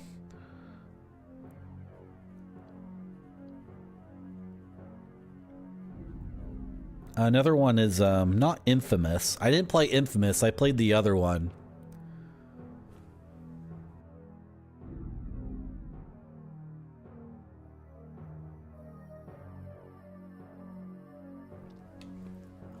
There's this other game. It's like it came out around the same time as Infamous, but Infamous was a PlayStation exclusive. There was this other game that was all about like gore, guts and blood superhero. What was that game called? I have to blow my nose. This is impossible. This is impossible. This is impossible. Give me a second, guys.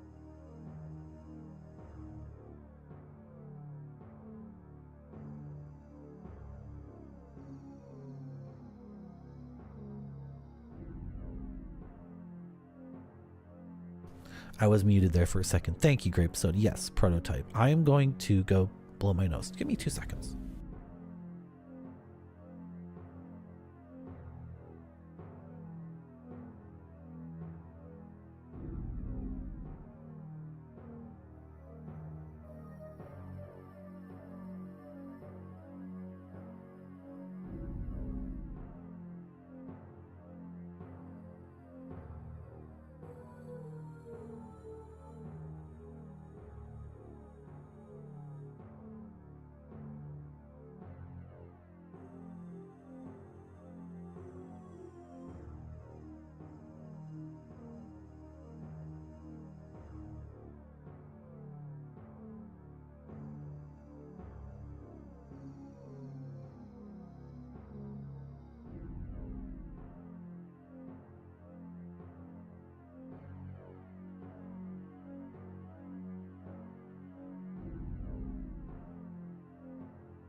I gotta fix something here.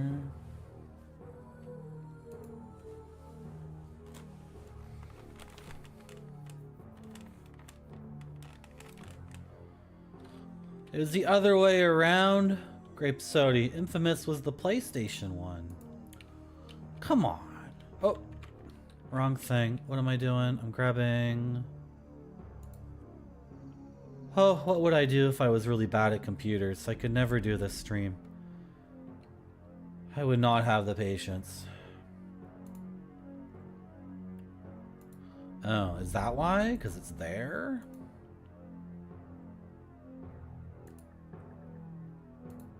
Okay, does this work now? Yeah! Yeah, yeah! Yeah, yeah. So now if I need to blow my nose, you guys don't have to watch me do it. Woo!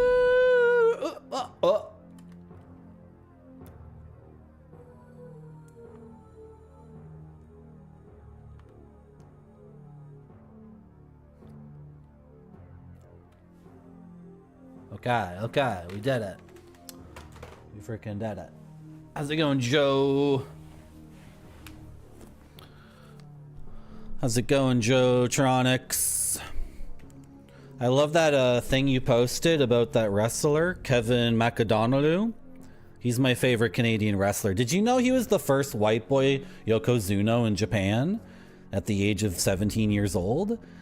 When John McAdonald went to Japan at 17, he was by far the largest Canadian. I think he was 7'1", 450 at 17 years old. He became the first Yokozuna in Japan.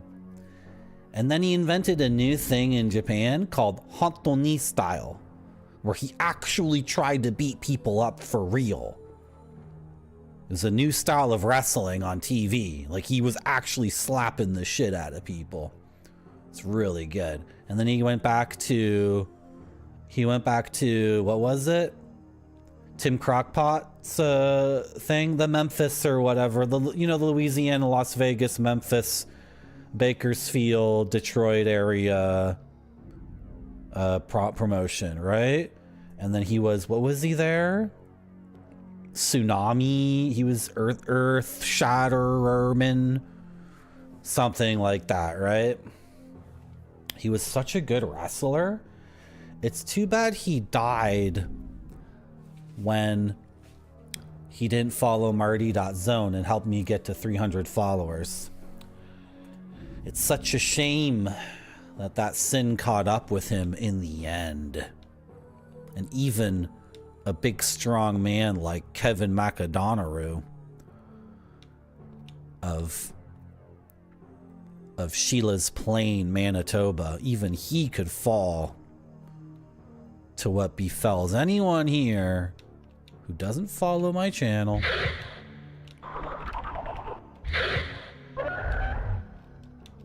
I got a big frickin' axe in this game. Okay, so I'm silly because we found, like, okay, ostensibly the purpose of mapping is to find the areas that you're having difficulty finding because you're walking in circles. So we actually found a room that had new content for us. Oh, is it up here? We found a freaking room that had new content, and then I guess that was boring to me, like finding a new room in the game that could maybe progress us. I thought that was boring, so I turned around and I went to the fridge and got some cheese.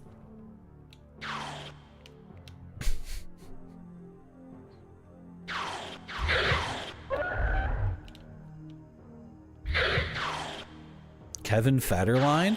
Oh my god, I totally forgot about that guy. Is that the dancer who married Brittany? Okay, this is what we found. What's this? Is it the child's shovel? Broken shovel. Where is the child? Where is the missing child? The child of the grave robber. Are there lots of fantasy walls in this game that I just have not been looking for? He disappeared through a fantasy wall. He's dead. He's dead.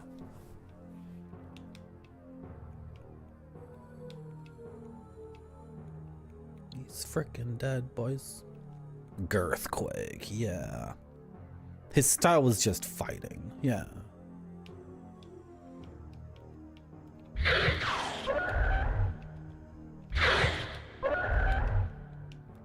So, Joe, I'm not sure if you've heard this, but Retrograde Tom promised me his channel, and he might say he's reneging on that, but that's not true. And basically, there will be a huge power vacuum if and when Retrograde Tom decides to stop streaming, like he's been threatening to do for a very long time now. And we don't want that power vacuum to exist anymore. So as you can see, several members of Tom's cult are members of my cult as well. And I like to call them my secret buddies, because they're actually not part of Tom's cult anymore. They're part of my cult. But it's for everyone's good. It's for the good of everyone. What's gonna happen in that power vacuum, that awful vortex of complete lack of anything if and when Tom did go through with his ultimate plan of pulling a bagel? What's gonna happen? There's gonna be a lot of lost and distressed people looking for a sarcastic retro variety gaming stream. So I'm just gonna say all those things and leave the choice up into your hands. But you should know that this is a cult, and unlike some other cults on this website, I'm straight up with this being a cult. I'm not trying to tell you anything differently, right? Oh, he promised that to you too? Interesting. Well, in any case, it seems like we're aligned on the same path. I just want the vacuum to be filled. It doesn't necessarily have to be me. who fills the vacuum. Although I do feel like I am the chosen one.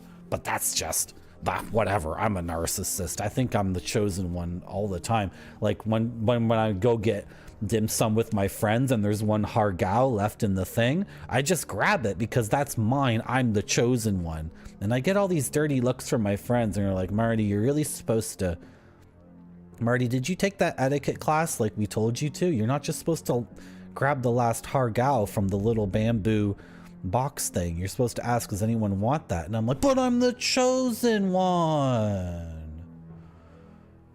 That's my hargao. How can you not agree with me? You're the survivor of 8 cults? So am I, He Legend. Oh, this is something Grape Sody and I used to talk about. How one day Twitch won't exist anymore and Discord won't exist anymore. So what's gonna happen? Because I like what? This is the crazy thing. Twitter is like 20 years old. Almost, right? Twitter came out like what, 2008 or something? 2007? Twitter is almost 20 years old. So maybe we are past the era of like being in cults and then constantly like the cult just disappears one day because the guy doesn't want to pay the server fees. Is that what you're talking about, He Legend? Because I've been on the internet since like 1995. And you know how many freaking internet cults I've been in? And then you go to the internet forum one day and it's like, guys, I'm 50 grand in the hole supporting your dumbasses making memes on my web ring.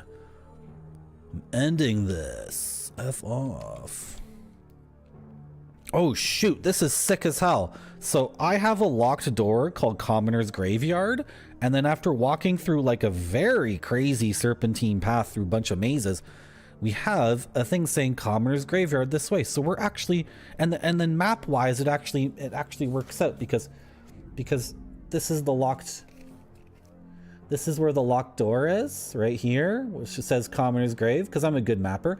And then right now we're right here. And it's gonna go this way. It's all gonna work out. It's all gonna work out. It's all gonna work out. How do you say that? Luloni Kenshin? I've never tried to say that in my life out loud before. Never tried to say that in my life. Luloni? Luloni?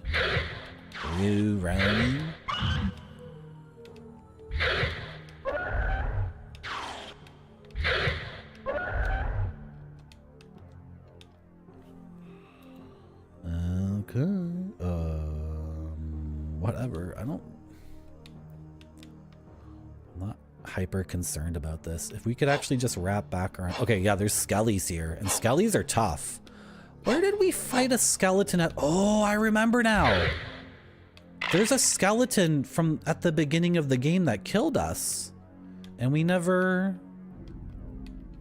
He is dead. We never, touched base with that. Is there someone behind me? Oh, there is somebody behind me. Oh, we did kill a skeleton. I remember now. We did kill him, didn't we? Level increases. Sick. So good. So good. Pepperoni Kenshin?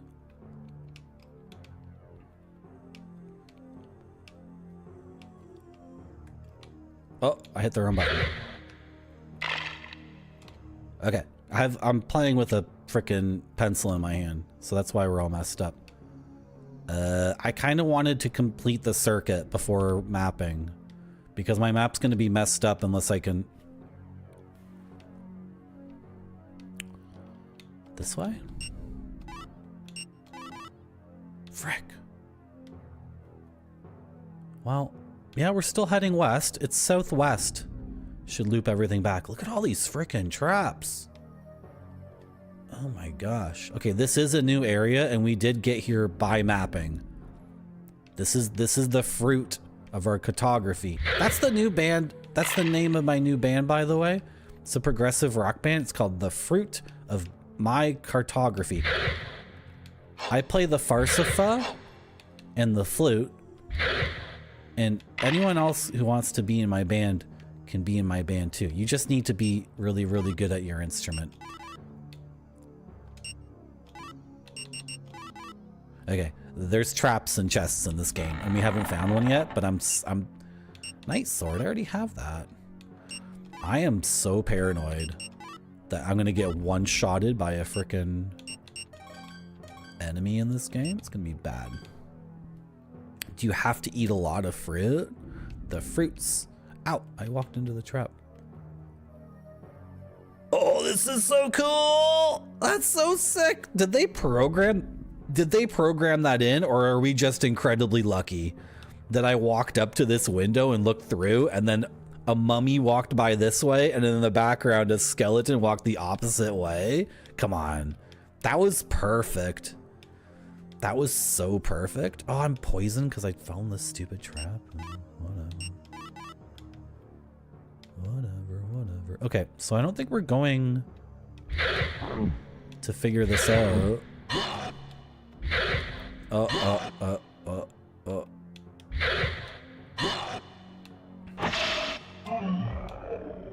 Okay, that seemed like a miss, but I hit him.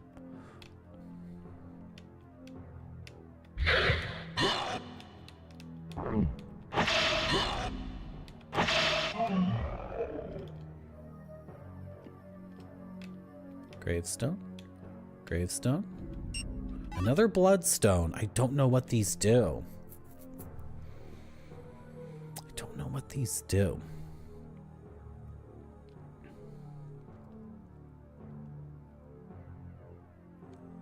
Serendipitous moments.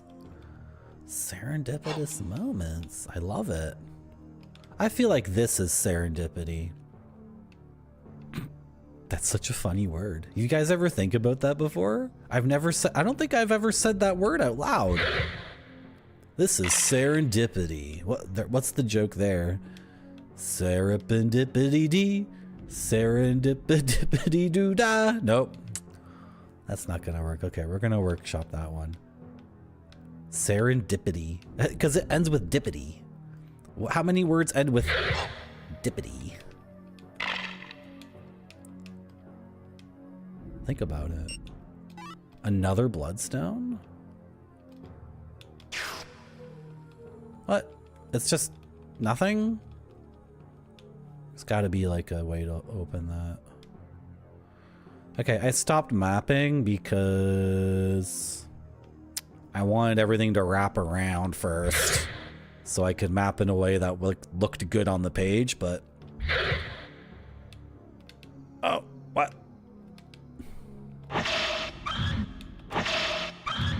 Oh, I need to use magic because I assume the magic attack will also increase with me using it.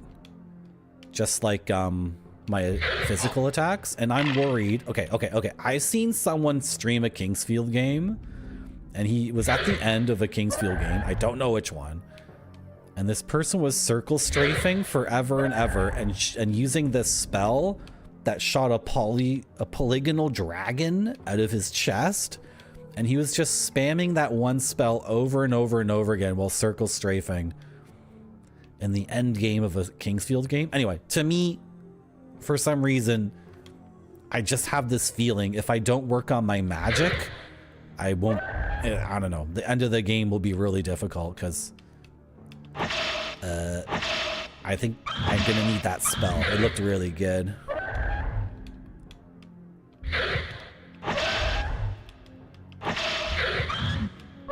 Oh, they're crawling through that. What? What the hell? They're coming through the frickin'. Is this unlimited? Are they spawning out of there?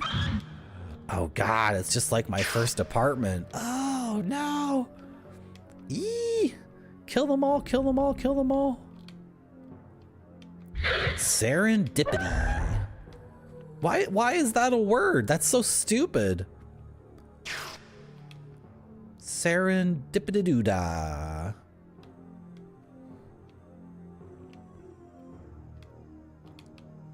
What? I didn't get the money? I did get the money. Okay. How much money do we have? We're actually getting closer to buying that cross.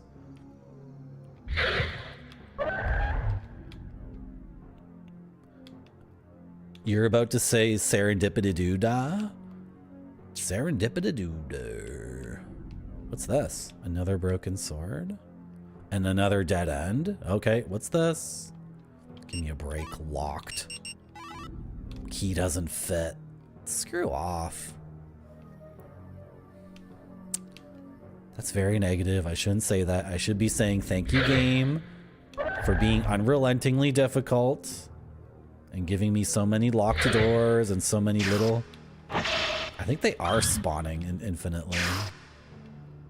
Okay, in that case, you know, the manual says sometimes the intelligent move is to not fight.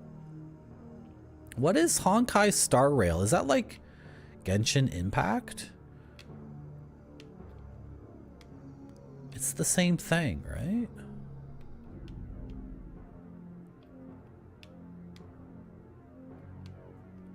I don't get this area either. Oh no, foamed. Say it ain't so. Well, try not to yuck anyone else's yum.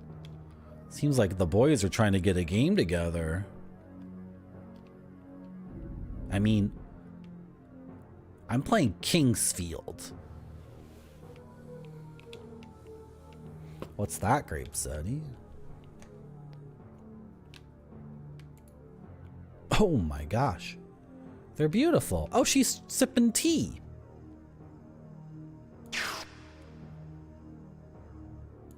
She's sipping tea. Why don't I just pause the game while I look at that? Why do I continue to walk around in the game?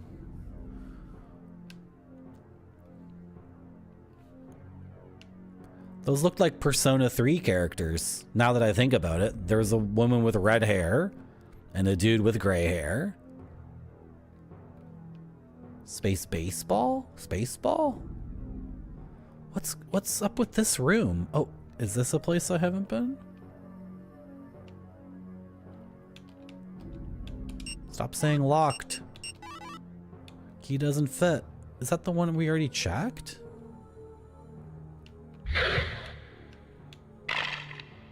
Crack.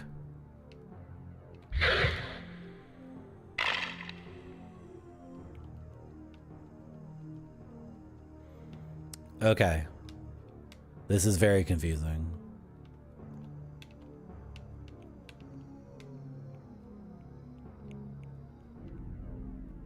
This is like the beginning of the whole thing.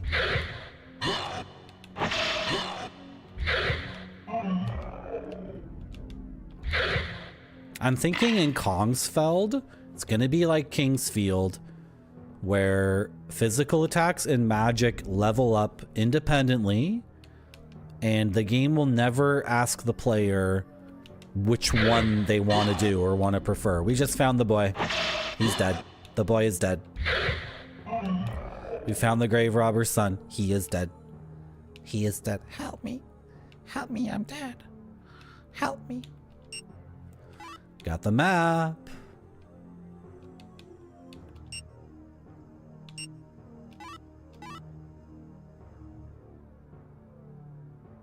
Oh, did we get new magic?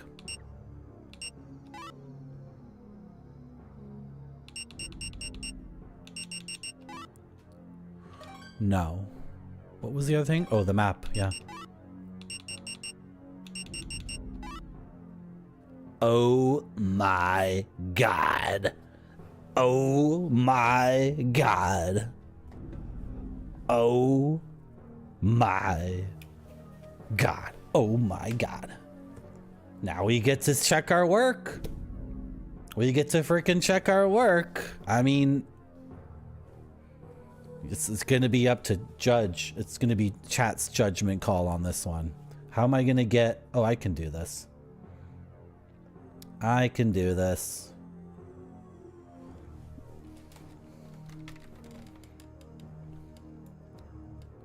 Whoops.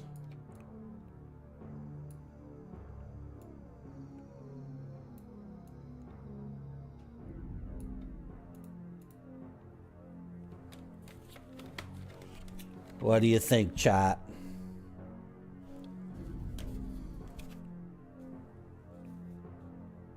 Really?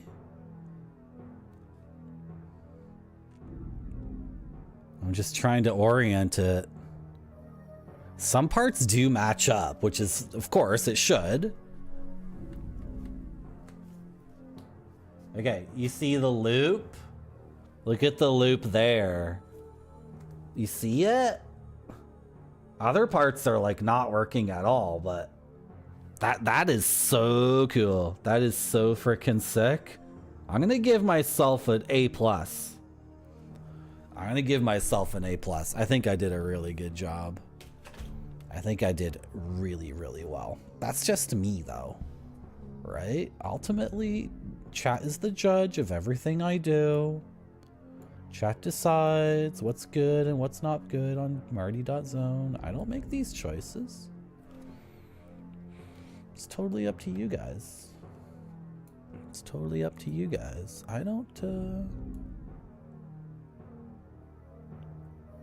You think it's pretty good, Grape Sody? So you agree with me, right? A+? Oh, I want to change my webcam a little bit. Whoops.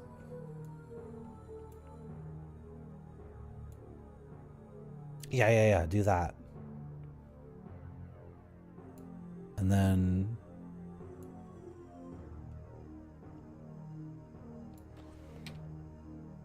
yeah, sure. What the hell? Good enough. Okay, sick. Oh, and then this window goes over here.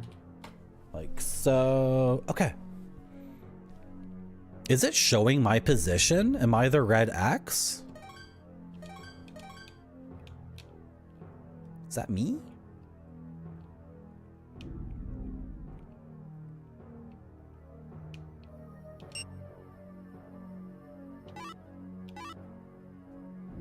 It even shows me my effing position.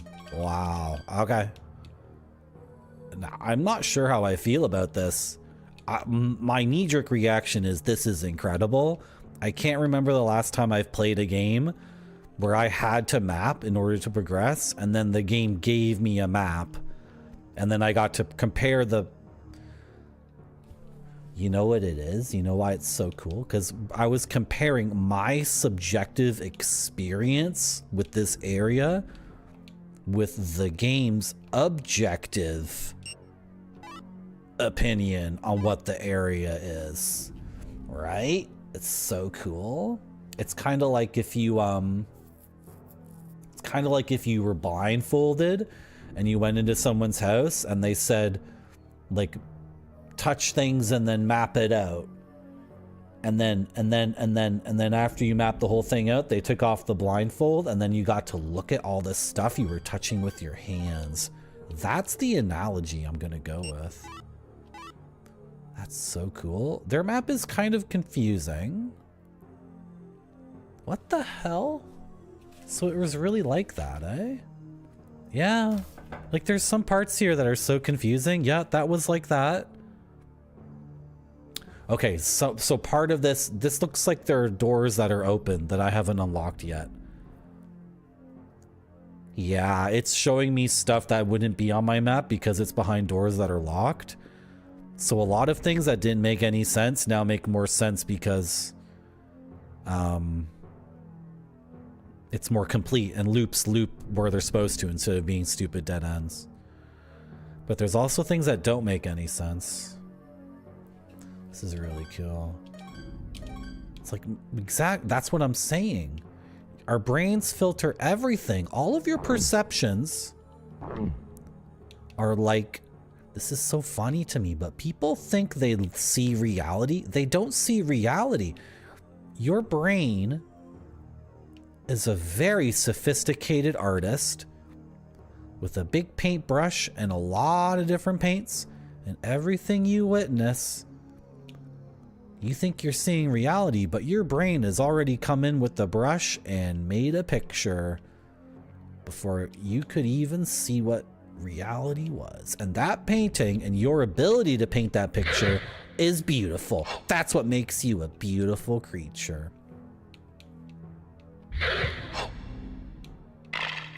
This set of presuppositions, your biases, your perspective that you bring to things is unique. It is your own, and it is beautiful. Where am I going? Oh, what am I doing? I have a map right here. Okay, it would be cool to go north, I guess. That would be nice to go west and then north, I guess. This feels really weird now because now I have a map and the map tells me where I am. So the game feels like it might be broken wide open, but I don't know. We'll have to see. You fell in the trap, idiot.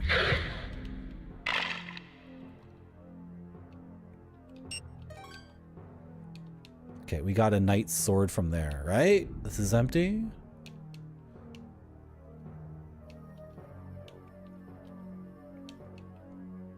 You play digital.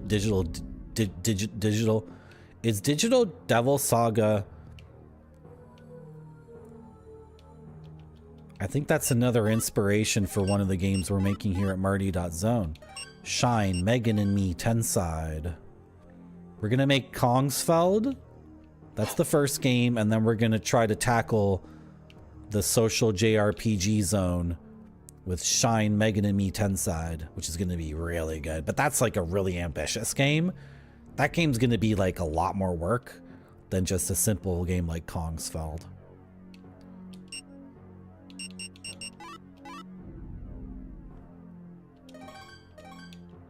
Okay, there's like a dais.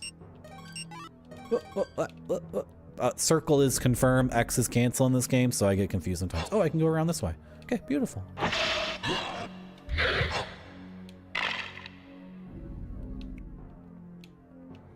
Midden 2026. That's pretty good. Midden. Oh, I kind of like that.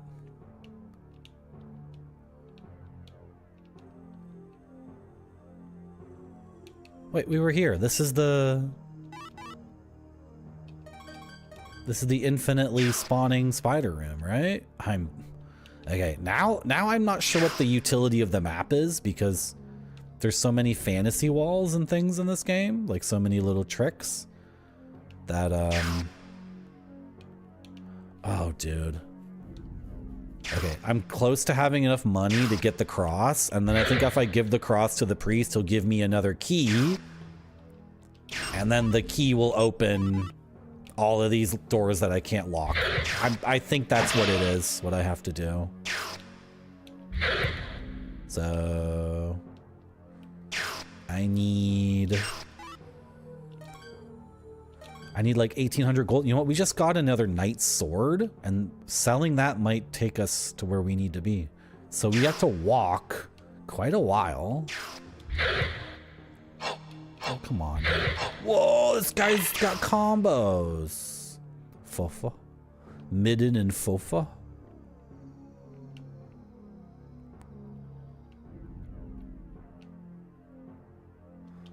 Am I going the right way?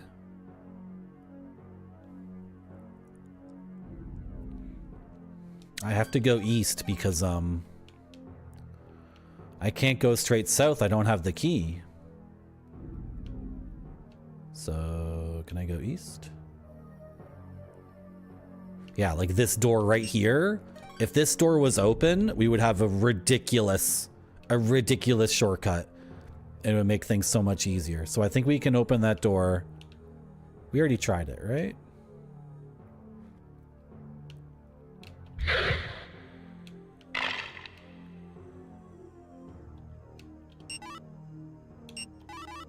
Okay. This is the door that will open up so many opportunities for us. This game is really good. And I'm glad to say that I'm not getting a headache from the frame rate. I don't know why I got such a bad headache for like 48 hours. That was really bad, but that seems to have abated. And now I'm confident I can play this game, and this might be the year I just play a lot of Kingsfield. I don't know. I've been told I need to stream more consistently, and I've been told People tell me that they miss my stream all the time, and Marty, I haven't catched your stream yet, so I guess I've only been streaming for 5 hours, 45 minutes? Really? Okay.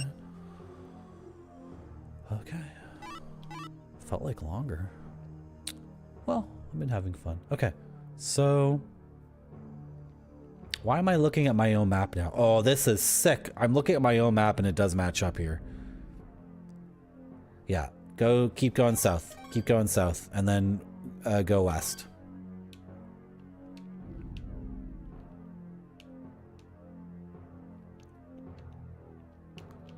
Oh my god, who has those emotes? That's sick. Dr. Furious lol. Pretty good. I'm glad you're having a good time, Pepperoni Pizza, man. I blame Riven. I do blame Riven quite a bit.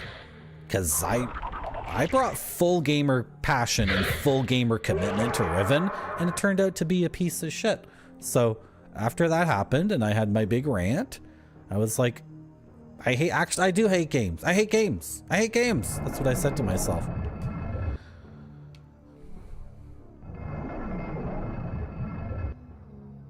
What did I say? West?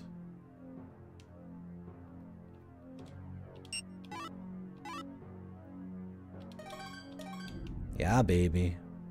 Oh, we need to find the... This is the other thing. This map has none of the names of anything. It has no locations of NPCs. This is all completely like... We need both maps. My map and this map. Now, if this was Riven, you know what I would have done? I would have taken a screenshot of this and then went into like paint.net and like filled this out with all the names, and I would do that if this was Riven, and Riven tricked me into doing that for it. And I resent Riven. I resent it so much. We need to find the robber. What's this dude's name?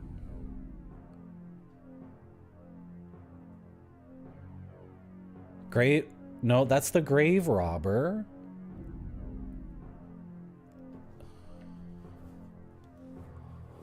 Did I not write down where that... oh, no. He's not mapped out, is he? Where is that guy? There's a guy who's a fence. He's a robber and he stole the cross. This was when I wasn't mapping.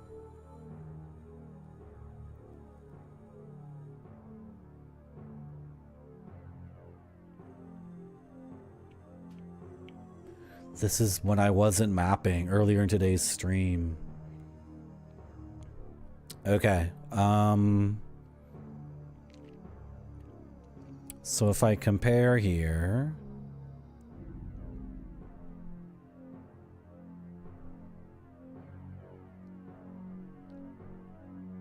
Wait.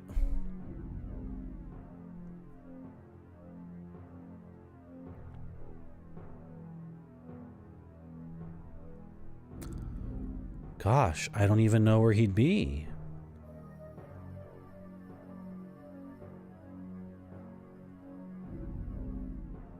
What was his name?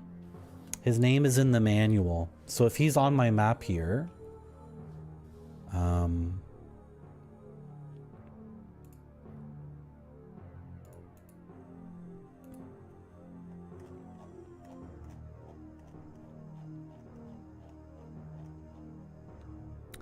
Gil Bacchus. No.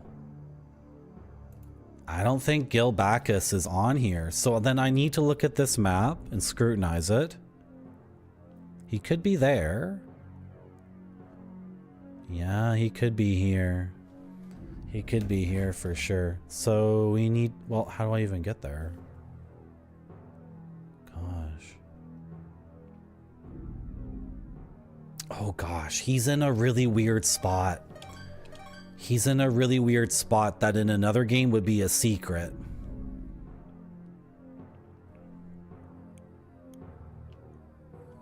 My intuition's for some reason telling me down here.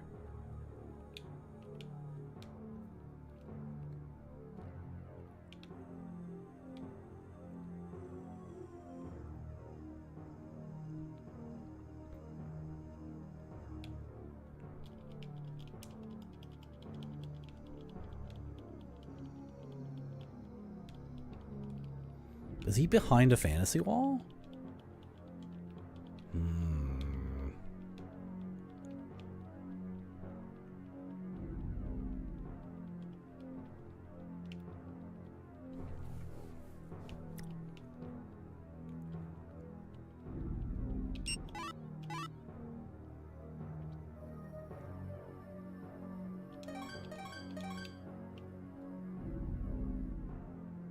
Gil Bacchus.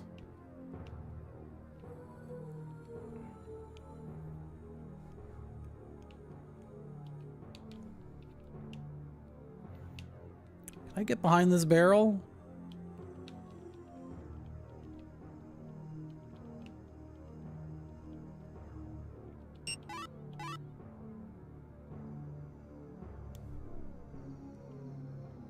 Aussies. Locked door.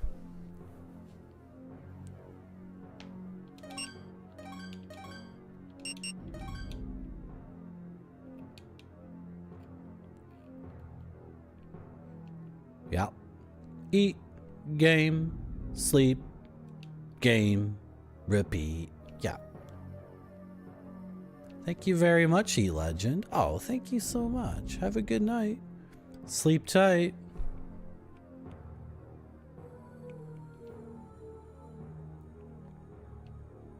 I need to stream a lot of hours. This is fun though. I am having a lot of fun with this. This is the thing. Sometimes I don't even enjoy games. But this one needs to be like Baldur's Gate. Needs to be like Baldur's Gate. I need to love it as much as Baldur's Gate. What's going on up here and then to the left? Oh yeah, this guy. Okay. They get better? I wonder if by better you mean smoother? Because I don't want smoother. I do not want smoother. We should go to the frickin'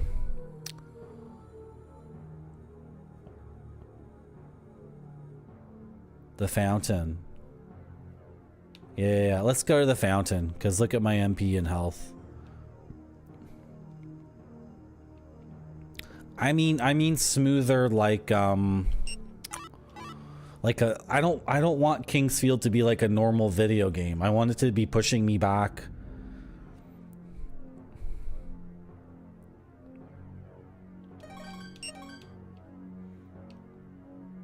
I want it to have rough edges.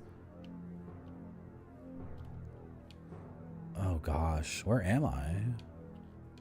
Okay, wait, I'm going east. Is that correct? Well,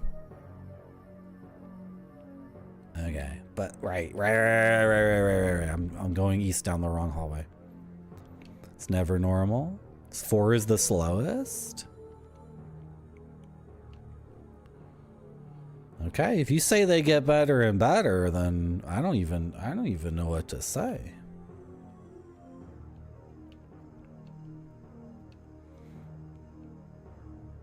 It's kind of overwhelming.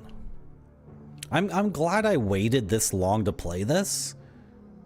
I basically have like 10,000 pieces of media I want to experience. And then I choose one based off of some insane whim. Like, now's the time to do that one. So I've been wanting to play Kingsfield since I ever heard of it.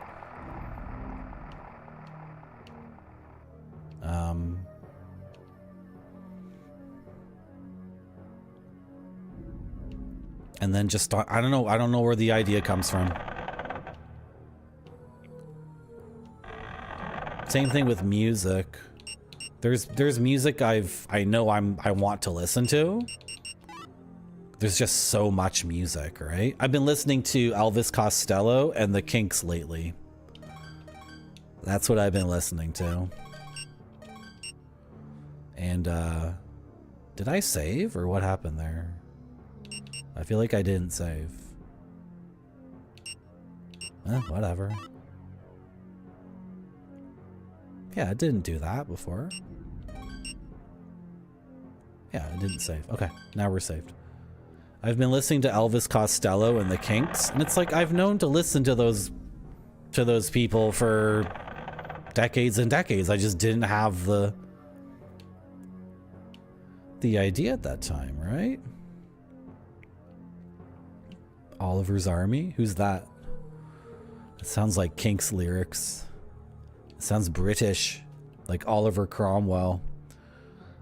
What was I doing? Oh, there's a thing we need to look for. It's a shopkeeper, so it's not on my map here.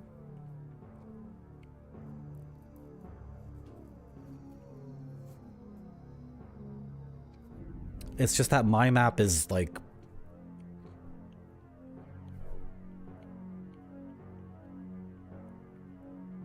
Yeah. My map is messed up.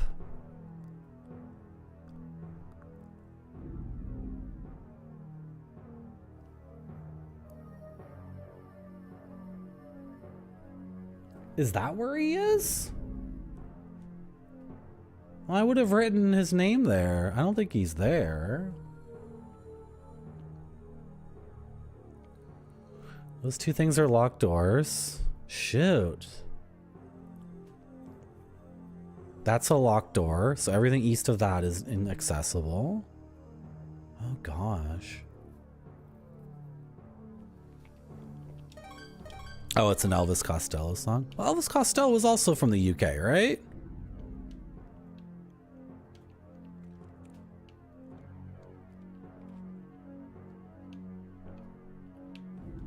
I have to trust myself. I have to trust my gamer instincts. That's all I have.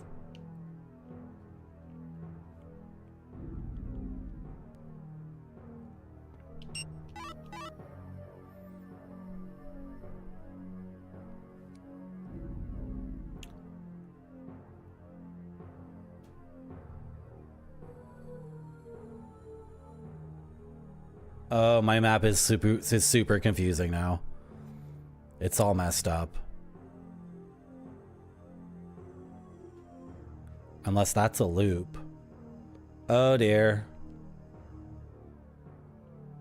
Okay. I don't think I'm gonna find him by looking at my map or that map. I have a vague sense of where this guy is. It's near the beginning. Not this far, not this close to the beginning. Yeah. I've been listening to the first two Elvis Costello albums. They're really good. I enjoy them. Oh, I got into Roxy Music recently, a band I've wanted to get into Roxy Music for years and years. But I guess I just always had this sense like this doesn't make sense to me now, so I should try it again later, right? And then how did I listen to Roxy Music again? Maybe it was a random YouTube thing. YouTube served me up one of their videos and it looked hilarious because Roxy Music is kind of like a joke band. They're like, it was really difficult for me to understand as a kid. Because to me, music could not be a joke. It had to be very sincere and very serious. Because I took music so seriously that I couldn't handle anything that was wry or ironic. And Roxy Music is this hilarious thing where all the members are dressed in like the most ridiculous clothes. And then Brian Ferry is the singer and he's playing this ridiculous character. But they do it in a way that's really, really cool, where they're not... It's not idiotic or silly or whatever, it's just... I don't know, I think it's very funny now. I think it's very, very funny.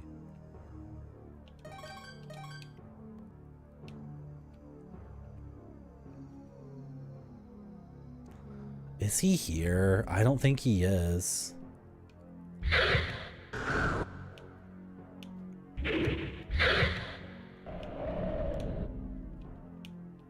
And then Elvis Costello I tried to listen to and didn't like him.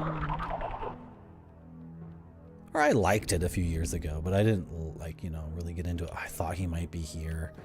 He's in a situation like this.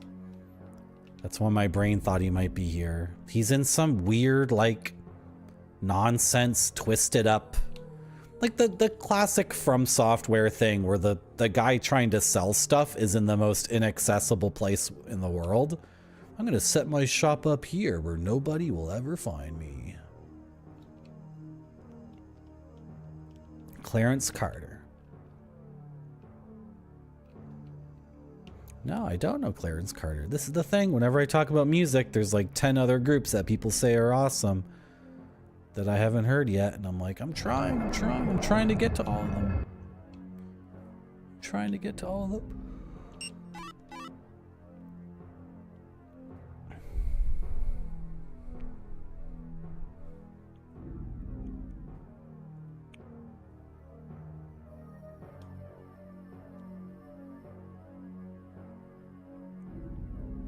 Oh dear. I guess I found that guy, and then the very next thing I did was I decided to start mapping. Because this is kind of messed up.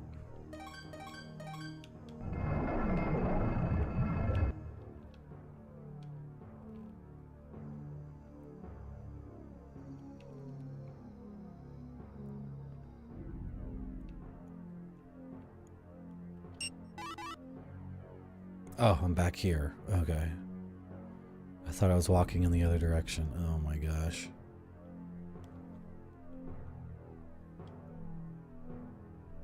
I have an idea.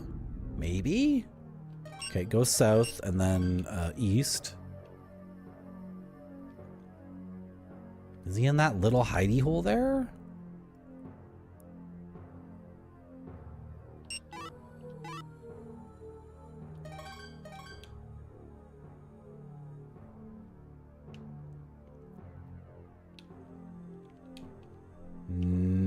I don't think so.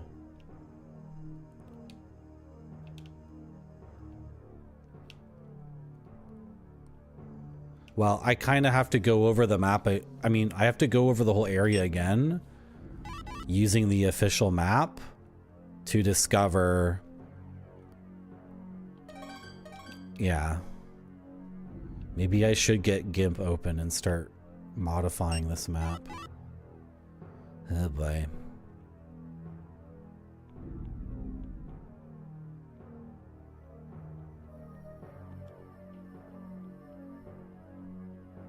Uh-oh. Uh-oh. I found an NPC in a FromSoft game, and now I do need to find him again, and it's very, very difficult. Even though I have my own map and the game map. This is the classic From Software thing. I found the thing and then I can never find it again. This is good though. The game is shoving me back. It's saying, haha, idiot. Okay, did we check all of that out? It's much different on the official map. Hold on.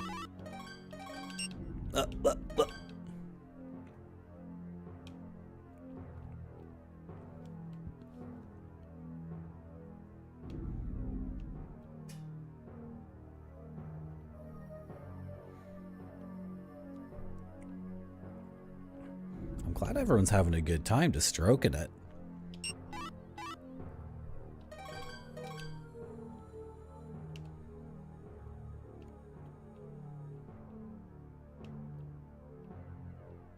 Okay, were we here like 2 seconds ago? No, I didn't do what I wanted to do. I didn't go where I wanted to go.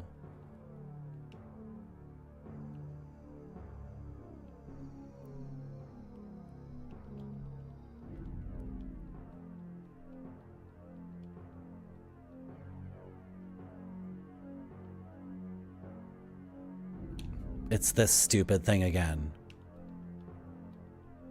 Wait, is it?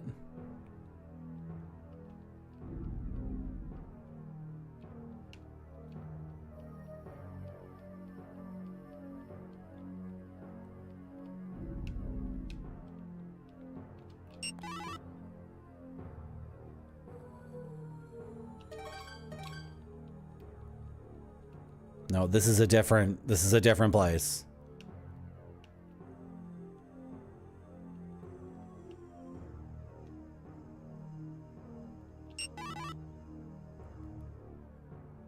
Shoot, it's not here either.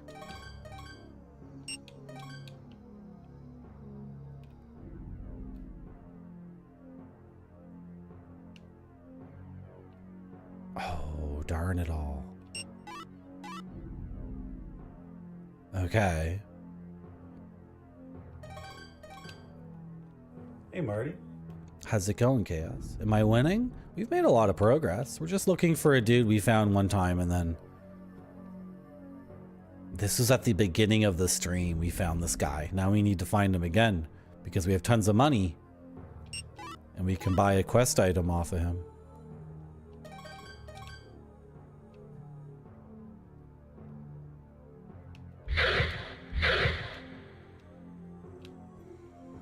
Yes, I watched Minority Report. I watched like a shitty cam version on a friend's laptop. And I thought it was really good. So I bet watching the movie in a way that was like not stupid, I bet the movie would be good that way too. We're talking about the Tom Cruise movie, right? Oh, watched or read? I haven't read it, no. I like Ray Bradbury science fiction. Who did Minority Report? Was that Asimov?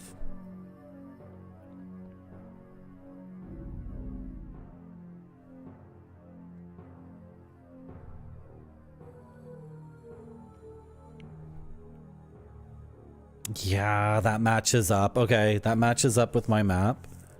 And then those are those guys. And then we have...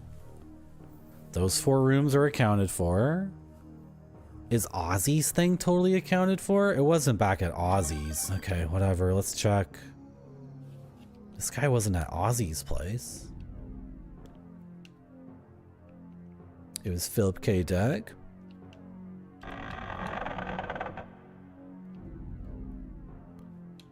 Philip K. Dick also did do Cheap Dream of Electric Sheep, right? You did that one too?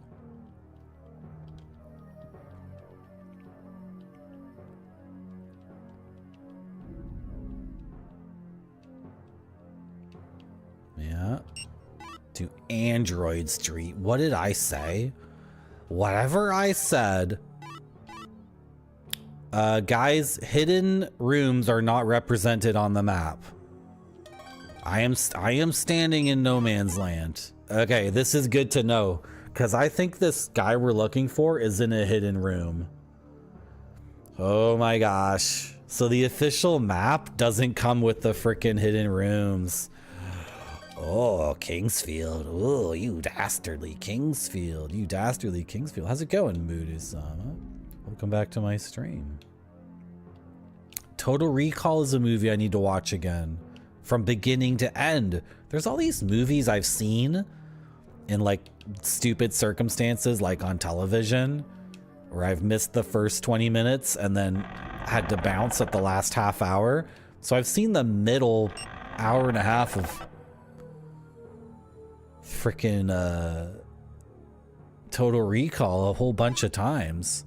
I've seen the ending of The Running Man a bunch of times when Arnold finally beats up the evil corporate guy and he's like, "We're not tools for your dumb game," and then he kills that guy. I've seen that happen like 4 times. That's the only part of that movie I've seen. Okay, so if the hidden things aren't represented, then that makes for something a little bit different. I'm seeing something else here. Oh, that's a locked door. Oh boy. That's where we found the Moonstone.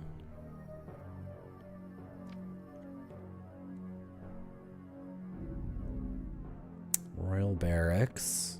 That's where Krize is. That's where the one store owner is. I didn't walk through the arrows, did I? Did I, guys? I don't think so. I don't think I walked through the arrows zone. We can do it now. Yeah, we've saved our game and we've saved our game. And if we're not high enough level to do the arrows now, then, well, whatever. It's no big deal. We can just load. We haven't even killed a monster since we saved, I don't think, so. Where are the arrows? I don't think it's down here. No. Oh, those remakes. Yeah, there's like a RoboCop remake. Sorry, no, we shouldn't talk about remakes. I'm gonna get really salty. Okay. All right, I'm not dead. Okay, we made it. Oh, look at that. Oh, it's activating automatically, and I'm teleported to...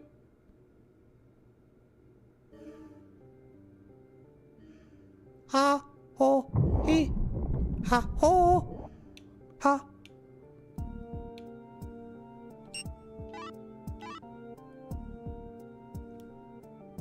It gives me the map of the next floor? Wow. Okay, we're on a different floor now. I don't feel like we wrapped up business at all on floor 1, but here we are. Okay, cool. That's interesting how going to the next floor requires an investment in healing items. That's a different kind of enemy. That's a more nasty enemy than the other one. Because they kicked my ass and now I'm poisoned. I think we're turning around. Like I don't like going to a new floor when I have unfinished business on the other floor. Oh well, there might be a person here to talk to. I don't know, whatever. Well, we can look around. Knights and Soldiers Graveyard. No, that's just announcing the entire theme of this floor. Treasury. Yeah, I love money. I love money. Yes, I do. What the hell? Oh my gosh, lizardsman? Shit.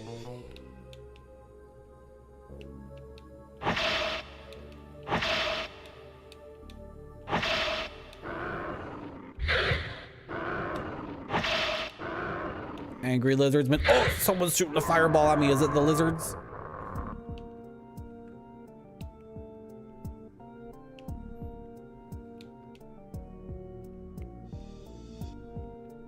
Ah, you're talking about John Carpenter's The Thing. I like that movie.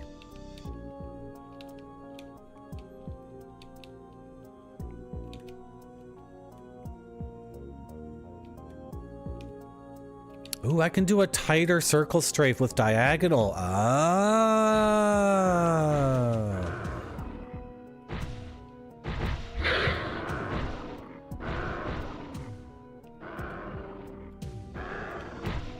Oh! I'm eating fireballs to the face. Hey, these are 2D fireballs. That's bullcrap. I don't want anything 2D in my King's Field. I want polygons. What is this? Boo. Boo. I'm turning around. The treasury's full of gross dudes. F that.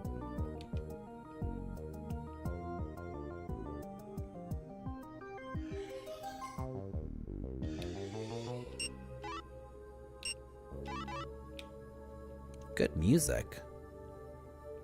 Fun music, fun music. Hello. I'm Eric. Gil says you're looking for the commander. If so, you'll need to go even lower, though it seems there's some trouble down there. Who's Gil? Isn't Gil the bad guy who I'm looking for? Gil Bacchus, the thief. You talk to Gil? That's the dude we've been looking for. Where is Gil?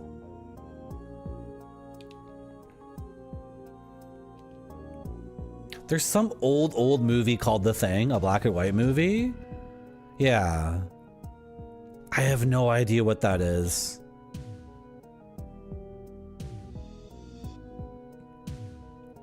I don't feel like people vouch for that movie. The Thing owns, Goaty? Are you talking about the old black and white one? The Kurt Russell one? By frickin' Carpenter? Yeah, that movie is awesome. Yeah, and then there's the remake, which I haven't seen. Goaty, I didn't stream for 2 weeks because Riven sucked so bad, and I put all my gamer energy and gamer passion and gamer expertise and gamer dedication into Riven, and it sucked, so I got really frustrated and I didn't stream for 2 weeks. And then when I wasn't streaming, an anonymous person gifted you a tier 3 sub to my channel for some reason. So I saw that and I'm like, I have to stream again. That's like 25 bucks or something. Who did that?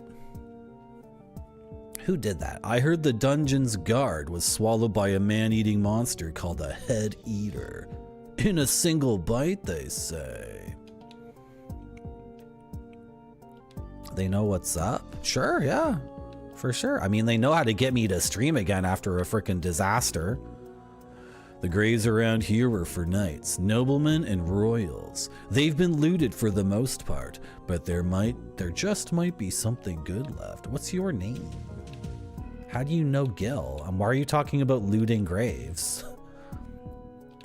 Like, what? Well, are you really a knight? You know the thief character. You're saying we should loot? I've heard there's something in the dungeon that's not a man or a monster.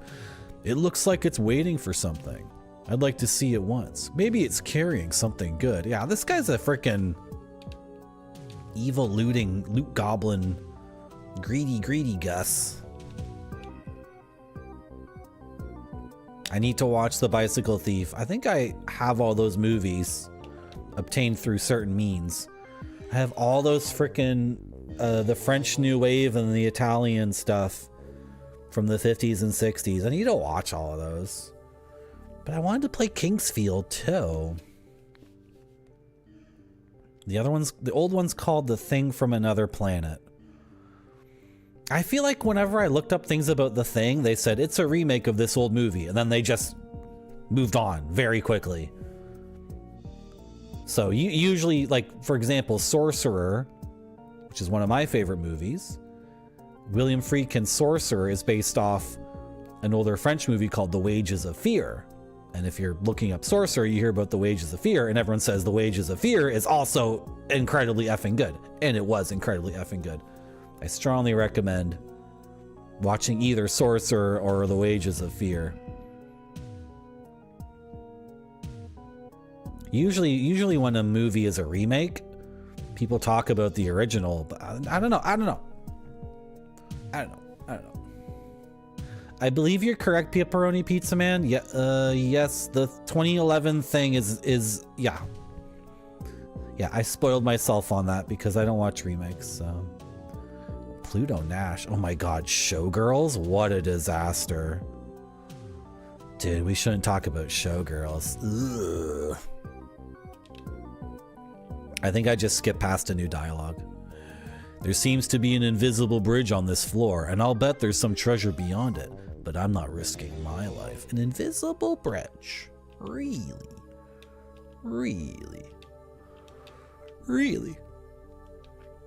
Exhausting all the dialogue from people in this game is confusing. There's a place called the Labyrinth of Winds on the 3rd floor, but I'm not going near it. There are strange noises coming from there. Yeah, this guy just wants easy loot. He's not a gamer at all.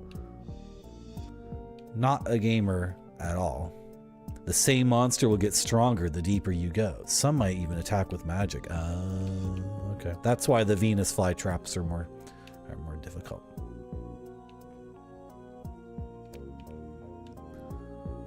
What is Leonard Part 6 again? Who was that? Better not overdo it. You'll be able to use techniques like the commander soon enough. Let me use techniques. This is how you get new dialogue in the game, by the way. You just kind of walk around the room randomly, I guess. I saw the poet that was traveling with us across over where there's no bridge. How do you do that? You already said there's an invisible bridge. Are you yanking my chain?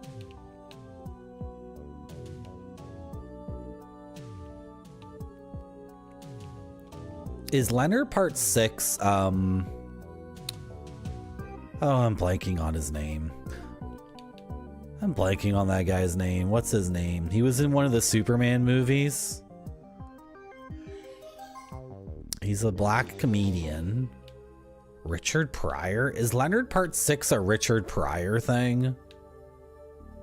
You're really stretching my effing brain today, chat. You're making my media brain stretch so far for this Leonard Part 6 reference.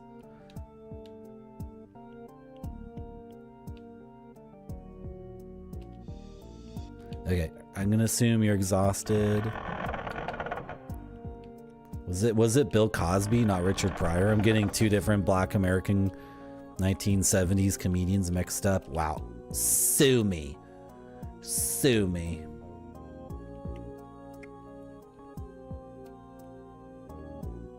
Oh yeah, no more swearing. No more swearing. Jody's here. I can't swear. Okay, we're going back up a floor because we need to find Gil.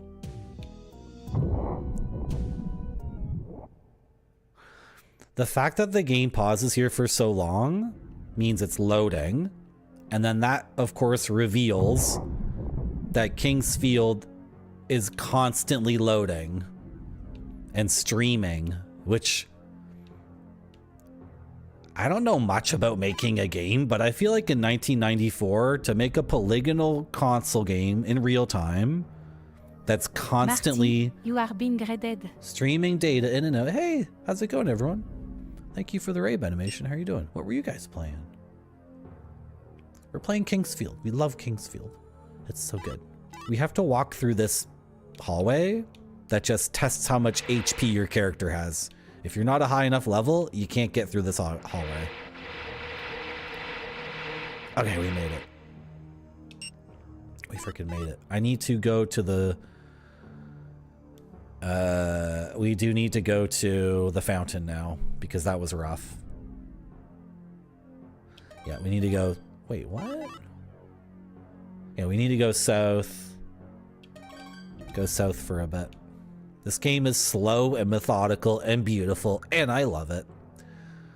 Game about digging a hole? Is it good? Is that like a new Steam game? The game about digging a hole sounds like a game where you're digging a hole and then a British voiceover says, I started to dig my hole and I thought about being a person digging a hole. Is it one of those games like the Stanley Parable or Geordie Wasn't There? What's the name of that game? There's a game where it's just block puzzles, but there's this British person. Isaac wasn't there. Neely wasn't there. Do you guys know what game I'm talking about? There's all these games on Steam where you're just doing something very matter-of-factly, like digging a hole, and then there's a British voice that says slice of life, existential things at you. There's no narrator. Getting Thomas Was Alone. Thank you, Grape Sody. Thomas Is Alone is a game that's just like there's just cubes on this screen. I know I'm dissing Thomas Was Alone. I didn't like that game. But I'm Canadian. I have a complex relationship with British people. Just talking and saying blah blah blah blah blah blah blah. And then yeah, getting over it with Bennett Foddy. But that game's funny though. I like Bennett Foddy because he did QWOP. Did he also do the Did he do a rock climbing game? That was... I know, you guys are thinking Getting Over It is a rock climbing game. Getting Over It's the game where you're the naked guy in the cauldron with the hammer. But I think Bennett Foddy, after doing QWOP, did a game that was like QWOP, but you're... Yeah, I played that game. I played it. It was like a weird freaking thing. It was a weird Flash game. Slay the Princess? I don't remember Slay the Princess. I know Slay the Spire. I've never played it. And I know Fat Princess. So Benimation. I think you're not a gamer anymore because you're conflating two different things. Slay the Spire is a roguelike deck builder that came out in like 2019 or something. And Fat Princess is a PlayStation 3 exclusive multiplayer game where you have to capture, it's not capture the flag, it's capture the princess. And no, you're making up a game. You have to capture the princess, but to make your princess less easy to capture, you fatten her up like crazy until she's super fat. That's a PS3 game called Fat Princess. And the two games I'm talking about are real. I don't think it's okay for people to take the first, like there was a game Retrograde Tom played that was driving me insane. What was it called? Retrograde Tom played it was a sponsored thing. It was Myth. So, okay, Myth is already a Bungie game, but nobody knows that because do people even know what Bungie still makes? Myth of Empires. Yes, because it was Myth and Age of Empires. I don't think it's okay, Benimation, to take one word from Slay the Spire and another word from Fat Princess and just slam those things together and call it a game. Just like the people, bing, bing, the ding, ding. Exactly. Just like the people who made Myth of Empires who were like, Myth is a good game. And then we also got Age of Empires. Let's smash them together and see what happens, right? It's not okay to take two games like they're two of your action figures and smash them together like this. That's not okay to do. We're not okay with that. You played the Bungie Myth? Benimation, you've played all these old games that are so revered and venerated. You played Violinist of Hamelin. You've played Kingsfield. You've played Bungie Myth. Those Bungie Myth games, I don't think I would get on with them very well. They don't look like my kind of thing. Well, we're looking for... What's this guy's name? Gil Bacchus?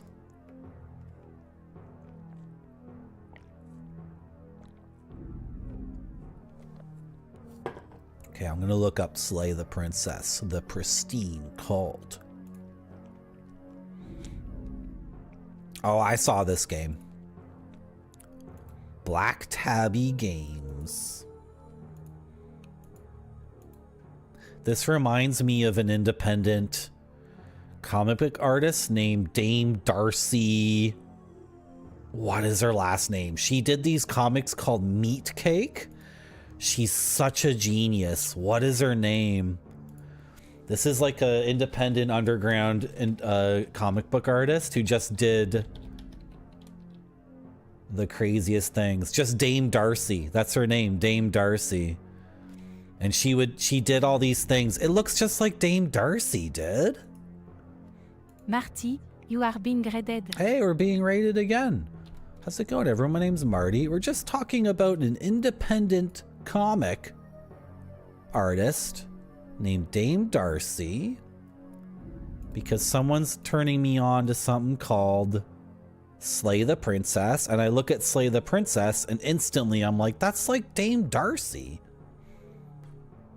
Where is this going? I need to put this screenshot somewhere so I can show it in OBS. Why isn't the new folder here? Oh, here it is. Oh, I hope this looks good in OBS. Sometimes when I do this, it looks like crap. Oh, wow. Oh, wow. Looks like Dame Darcy. You guys ever read Dame Darcy? It's so funny. She did these comics called Meat Cake. Okay. Hello, Secrets of the Forgotten. Thank you so much for the raid. Welcome to my stream. You've played 1 and 2 English. This is my first playthrough. This is my first Kingsfield experience. I found the English patch for this game. I think in North America, this is Kingsfield 0 or something.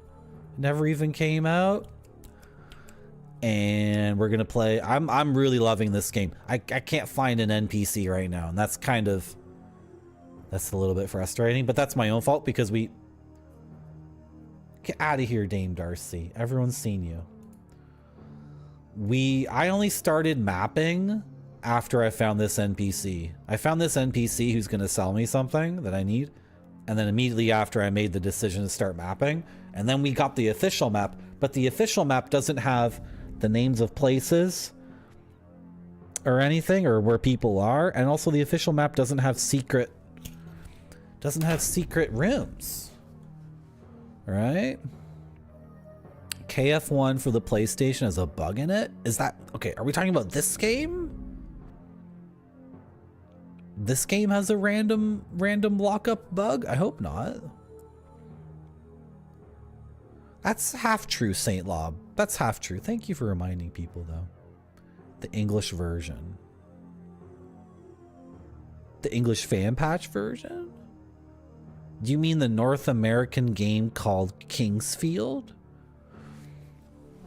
What's my favorite example of this? There's another one that's so funny to me. When you get into these conversations that just go forever and ever and ever. Right?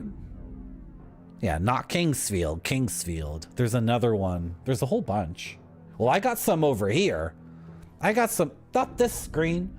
I got some over here because we got Final Fantasy IV. That's called Final Fantasy II. And then we got Final Fantasy V. That never came out here. They were going to call it Final Fantasy Extreme, but it never came out. And then we got Final Fantasy VI. And that was called Final Fantasy III. And then we got Chrono Trigger. They didn't screw up Chrono Trigger, thank God. Oh my goodness. Oh, I have another one. We got Zedis. Here's Zedis. And in Japan, Zedis was known as Horror Tour. It's down there. And then guess what the sequel to Horror Tour is called? It's called Zedis. Can you believe that? I sure do. Good. So the sequel to Zedis is Zedis.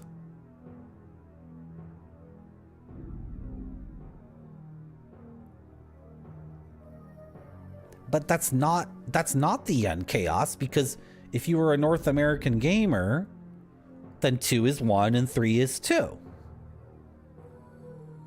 We're gonna figure something out, though. We need to figure something out right now. Okay. Okay, if Kingsfield is actually Kingsfield 0, right? And Bloodborne is actually Demon Souls 4. So then Elden Ring is Eternal Ring Part 13? Do you think I got that right? I sure do. Good. We're gonna try our best. We're gonna try to figure this out. Did you say what you're playing, Secrets of the Forgotten? Did I ask you? Well, Secrets of the Forgotten, we got an English fan translation of this one. I hope it doesn't lock up.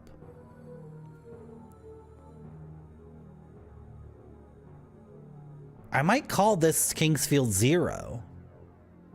Because I'm an English-speaking person in an English-speaking country.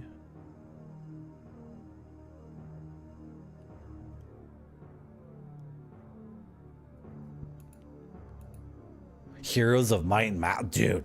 Dude, these frickin'... Merci beaucoup. Thank you for the follow. These Might and Magic and Heroes of Might and Magic games look so good. And people on Twitch play them like... Those are like me and Baldur's Gate. People will play those games over and over and then do challenge runs. Okay, so Might and Magic is the Blobber. And Heroes of Might and Magic is King's Bounty. Do I have that correct? We need to find Guild Bacchus. Where is this guy? I'm afraid that he's in a... I'm afraid that he's in a secret wall. So finding him is going to be very difficult. This map, the official map's funny too, because it's missing 4 rooms. I can see 4 rooms that are missing. The cave on the bottom right, the cave just ends randomly. Doesn't go anywhere. I really want to get into those Might and Magic games.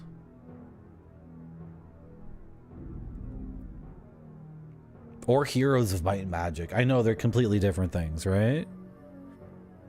Might and Magic is like... It's like, Eye of the Beholder or something, right? It's a dungeon crawler, and Heroes of Might and Magic is hex tiles.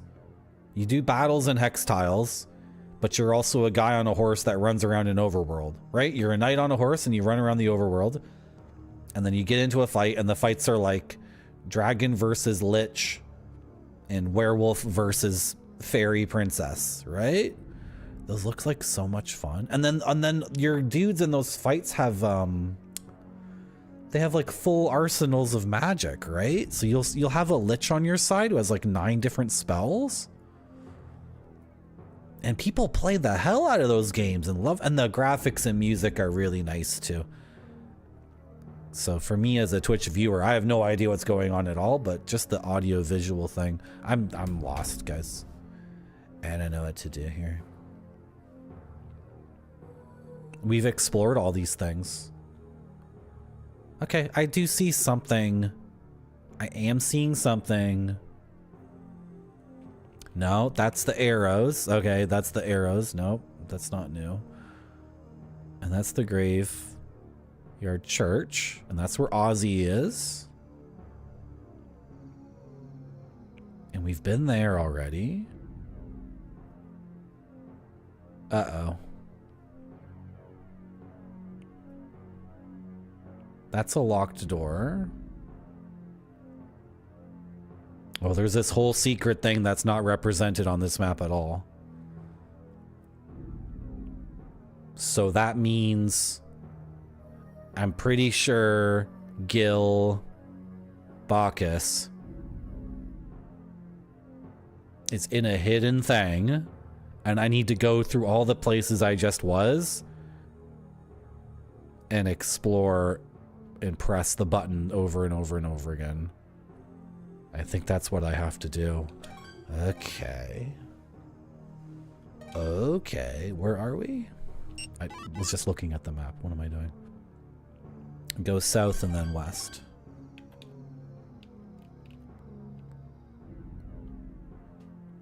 This far south? No. There's also like a temple-ish thing. Yeah, I have a thing here called question mark temple. I have no idea what that has to do with anything. It's very nondescript. There's nothing going on in there. There's no fountain. There's no altar. So that's a mystery. This is a locked chest, right?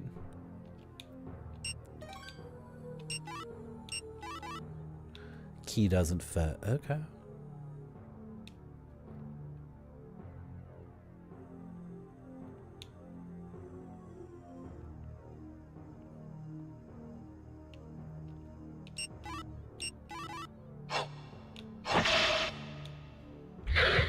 There's a freaking guy behind this door.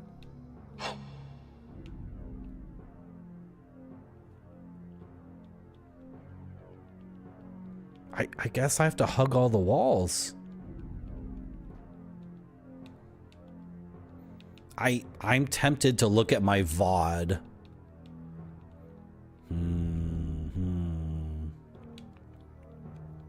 Secrets of the Forgotten. I am emulating this game. I have way too much stuff already. I cannot start buying like old consoles and then fixing the capacitors on them. This is on Duck Station, which the Kingsfield community recommends for playing these games. And I didn't think too hard about it.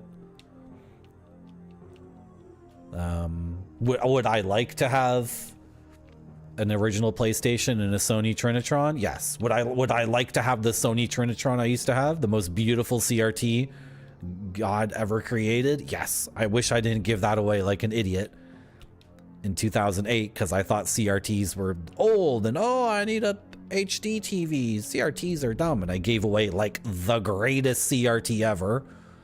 And I wish I had my Silver Slim PS2. I could play this game. I had the Silver Slim PS2. It was so gorgeous. I gave it away. I used to think, I don't know, all that stuff I showed on my shelf, I bought all that stuff in like the last 2 years. Because I just gave away everything. We were already here, right? We've already checked this a couple times.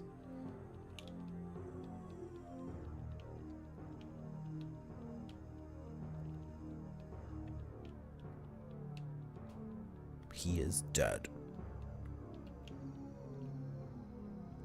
They wouldn't put a secret in a freaking hallway, would they?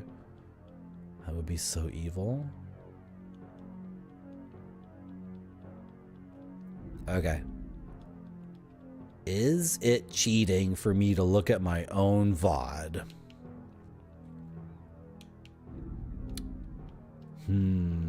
I mean, I literally did it 5 hours ago.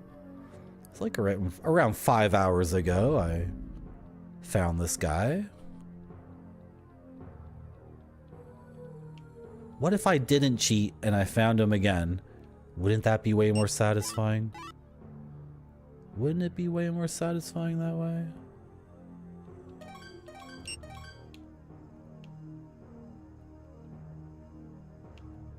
What is this hallway?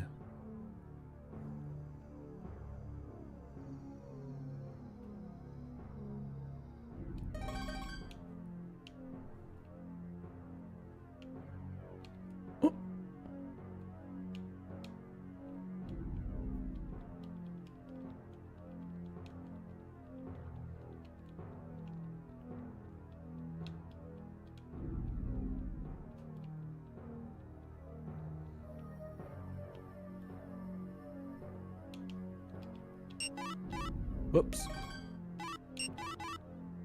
Shoot.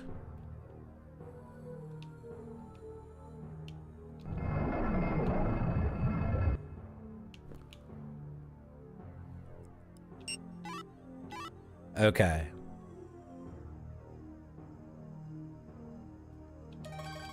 Okay. We haven't double checked this, I don't think. I'm getting a hint. I'm getting a hunch.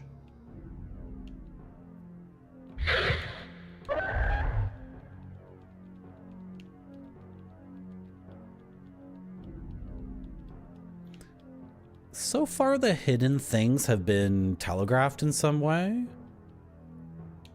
which is encouraging. Okay, we kind of did double check this already.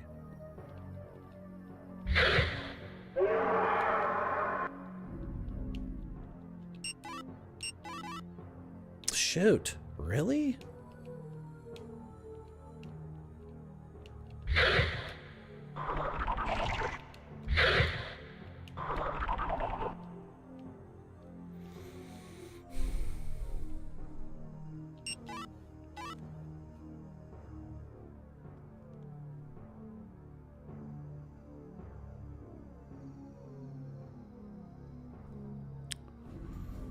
Okay.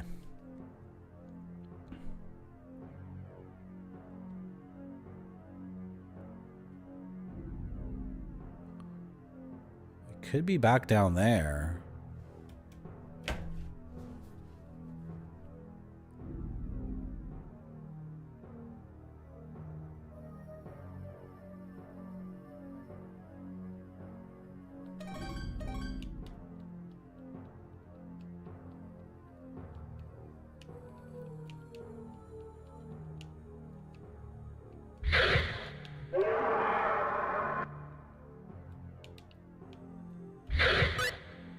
Ooh, a level up. Did we get new magic? The game says you get new magic with a level up. We're at level 14? Really? Wow.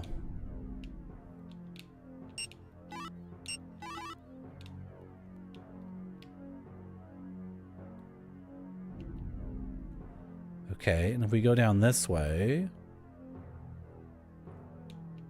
Well, this is just where we were a second ago, right?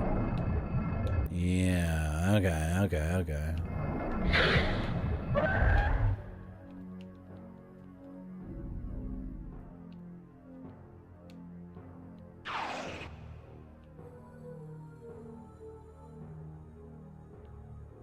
Did we check this? Wow. There's so many doors I don't have the key for.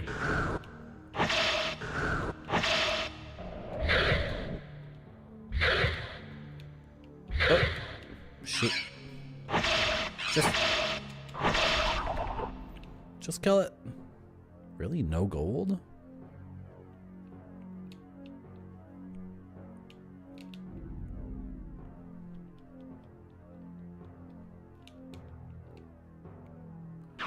There's this hidden thing, which I still don't understand. Ow. That hurt. Ow. Ow. Ow.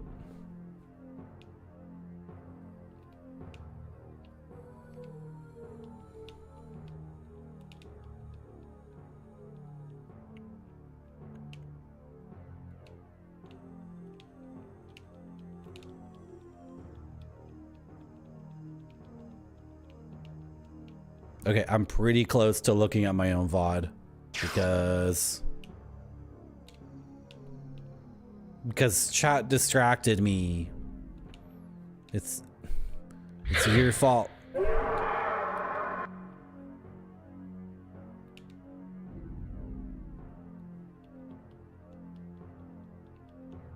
You did this to me.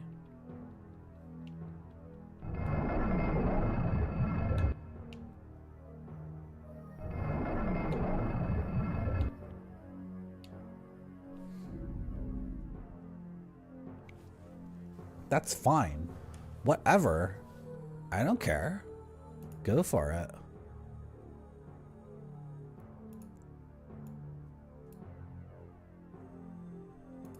Ask me if I care.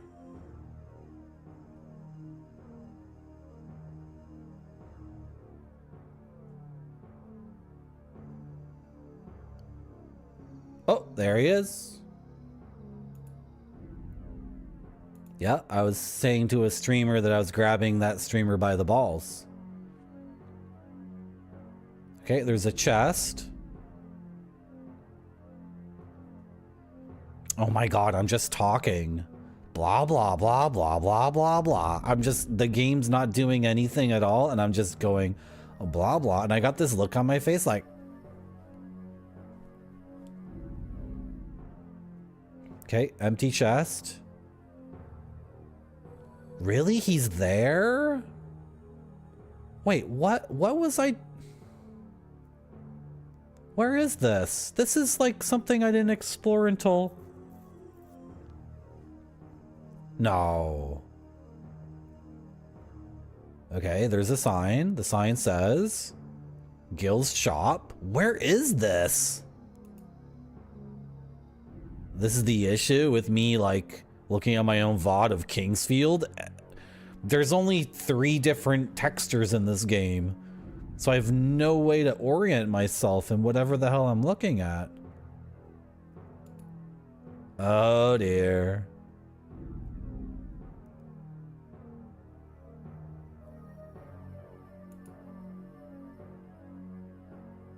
Scorpions, trees, and...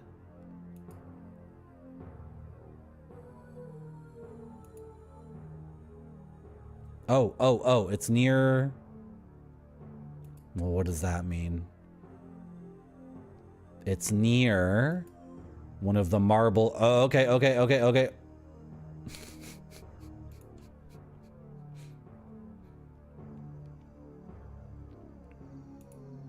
Then I open a door. Dude, this is so close to where I am right now.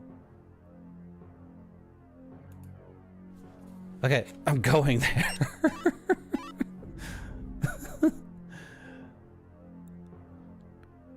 Oh, what the hell? Oh my gosh. So the huge thing with this game is there's like doubles.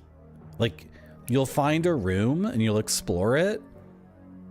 and then later you'll find a completely different room, and anyway, for me, I'm convinced I'm in the same room again, but the developers like copied and pasted geometry and textures. So it really seems like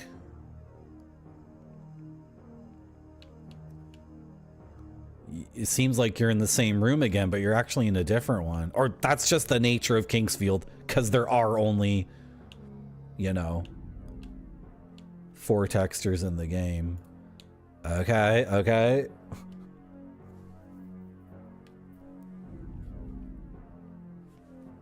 I'm watching my VOD. I'm like ghosting my own VOD. Idiot, just play the game. Stop talking. No, don't put the controller down. Oh, forget it. Keep moving your dumb butt. Come on.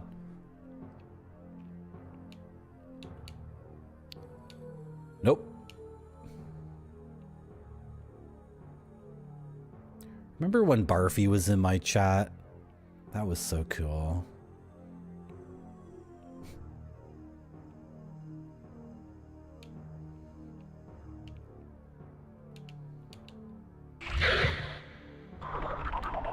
What you see on the stream right now is literally what I was doing 5 hours ago. I'm mimicking my own movements perfectly.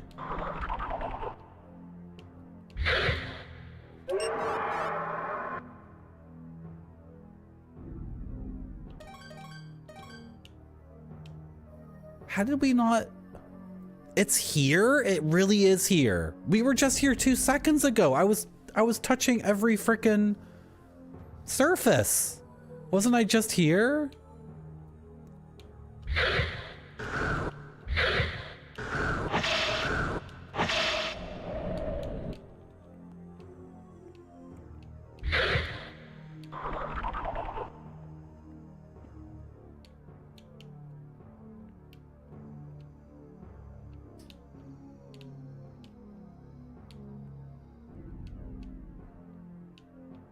Okay, something's weird. I had to look away from the VOD for a second to do combat, and this is like... This doesn't make any more sense. It doesn't make sense anymore.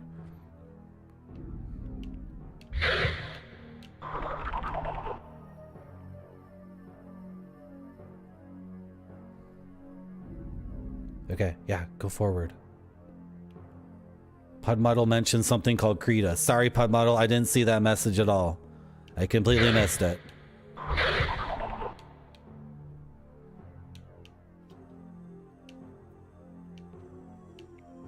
Oh God, it's here. Really?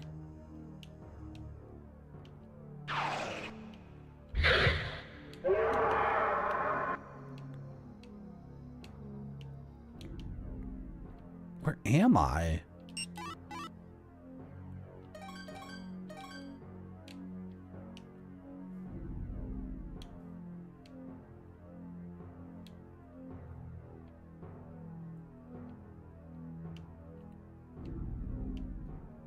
Okay, in the VOD there's scorpions. I don't have scorpions. And I just walked in a big dumb circle, didn't I? Where am I in the game? No, I didn't walk in a big dumb circle. I'm here. What was the point of this again? There was something here we got that was really good. Oh God, in the VOD I went some other way.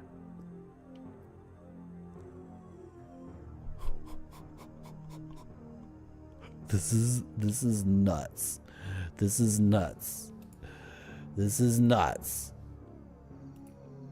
Hello, Natural Dave.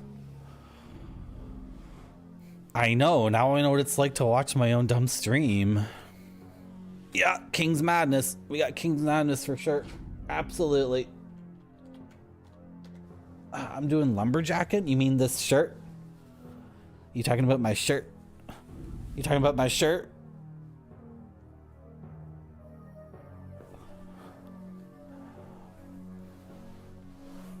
Okay, we're close to this frickin' idiot. So And I got desynced from the VOD completely. I got completely desynced. So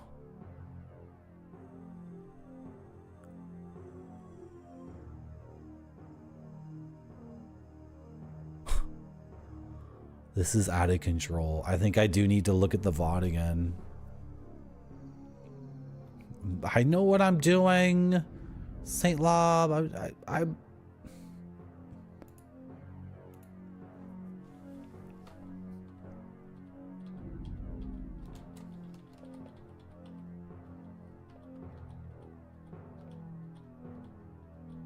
What is this place?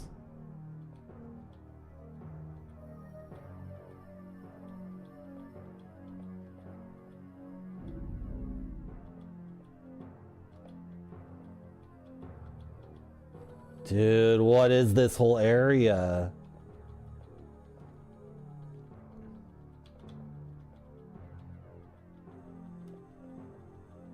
So this is, I'm looking at my own VOD to find a guy I couldn't find again.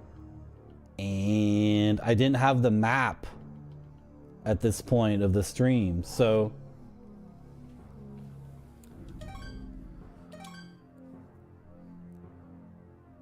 okay, whatever. I exited the darn maze. I didn't have my map. Did I really go up there and do all that and then leave and then find it again later today and think it was brand new? That doesn't make any sense. No, there's skeletons up there. There's skeletons past the broken shovel. This can't possibly be the same thing. I've never played a game that was more disorienting. And honestly, like I'm loving the game so much. So if I was hating this game, I would say the disorientation was unintended and the game was stupid garbage and I hated it. But because I'm loving the game so much, the disorienting is like, it's a pro. This is something that's so funny to me. When I like a piece of media, all the things that are bad about it, I'm like, oh, that's good actually. Oh, that's whatever. Don't worry about that. Oh, just ignore that part and enjoy the really good parts. But then when I hate a piece of media, I don't give it any slack whatsoever. Right? So there's something beyond like good things and bad things in games. There's some other thing going on. Where is this? Dude, I walked in a circle and okay. I walked in a freaking circle.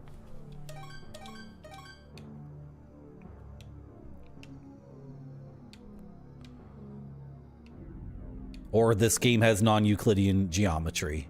I'm here. What is this? What? No.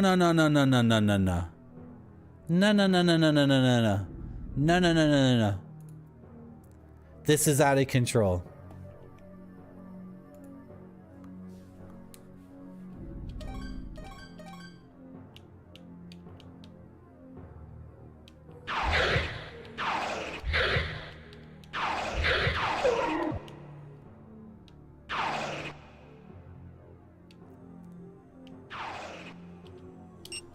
Oh my gosh.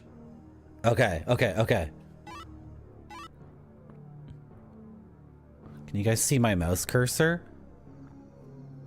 Sometimes my mouse cursor shows up for you guys and other times it doesn't. Okay, now it does. Okay. This door here is locked. So there's this room here. Wait, what? Oh, my map sucks. My map sucks. It's all wrong. Oh, I see the problem. Okay. I thought this locked door was actually this locked door. And then this path that goes here, I never mapped it correctly. Before I started mapping, I easily traversed this and examined this area.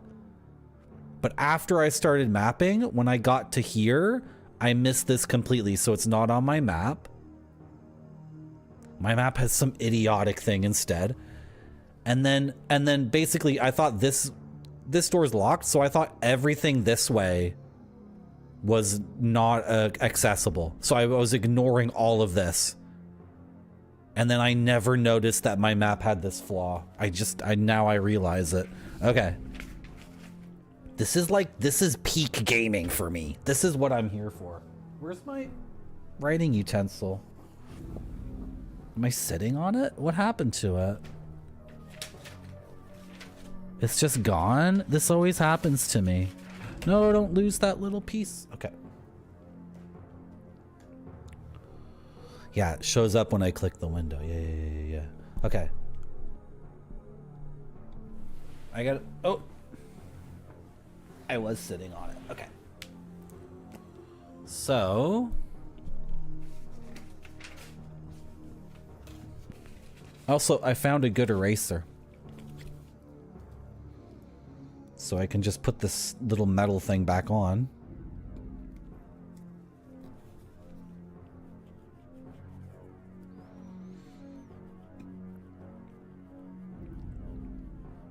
Chat distracted me when I was mapping this part. You guys were memeing me. You guys were saying stuff that didn't make any sense, and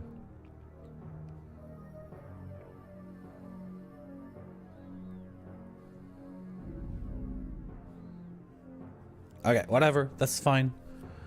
Okay, so we've solved it. The reason why we haven't been able to find this guy for so long is because he's in a part of the game that I wrote off as inaccessible.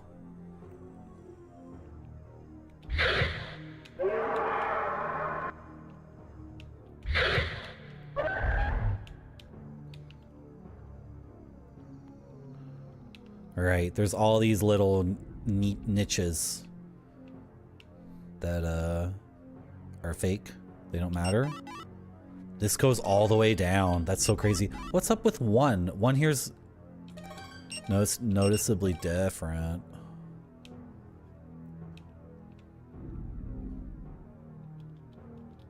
No?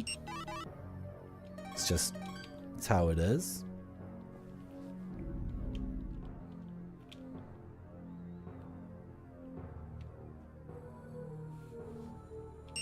How much money do I have now? I almost have the 1800.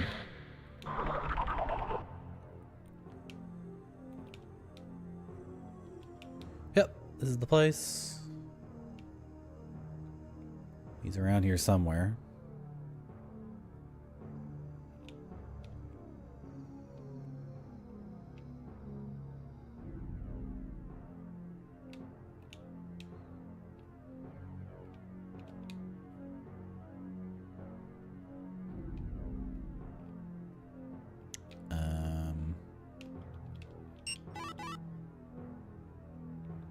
Or maybe he's at the end of that thing there, right?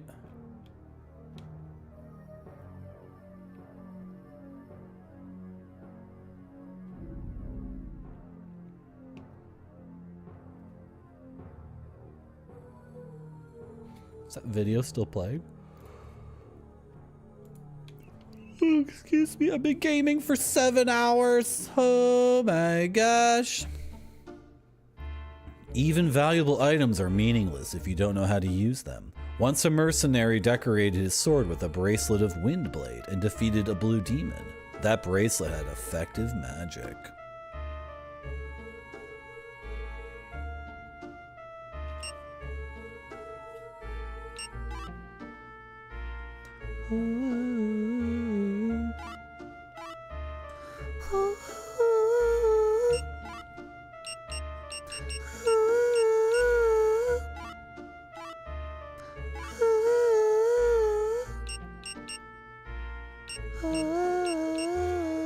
Well, we spent all our money.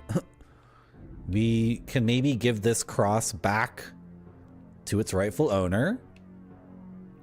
And maybe that person will give us a key. And then maybe all of the doors on this floor, we will be able to open. And then the game will become Something else. I don't know what it'll become.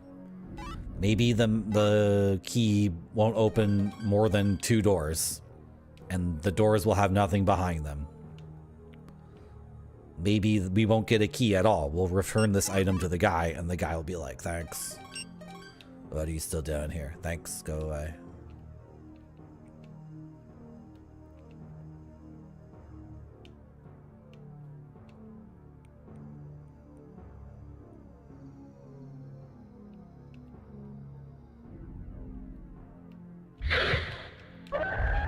And then as for buying the rest of that guy's stuff and the rest of the stuff on the shop of the first floor, I think we should go to the next floor to make money. I'm just going to assume that on the next floor we'll make a lot more money, because on this floor it's not doing it for us. We're not making money nearly fast enough.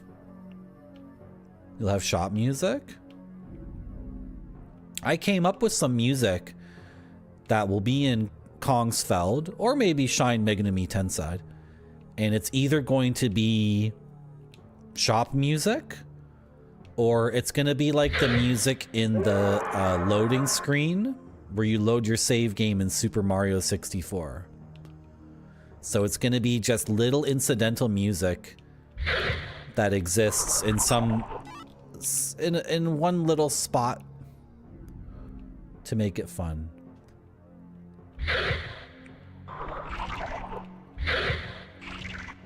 How's it going, Barthy? I'm a hero. I like to do 11 hours if I can. I've done 11-hour streams before. The first time I did it, I was doing Baldur's Gate no reload. I think I died at the beginning of the stream. I maybe died at the beginning of Baldur's Gate 2, so then I had to go back to the beginning of Baldur's Gate 1. And then when I was doing those runs, I was like, well, now I'm behind on schedule. I don't think there is a word in French for flirting, and no place in my life for it. Flirting is a game, and I don't play games. If I'm interested in a man, I let him know it. Wow, thank you so much, Anonymous Gifter, for gifting a sub to Barfy. I really appreciate it.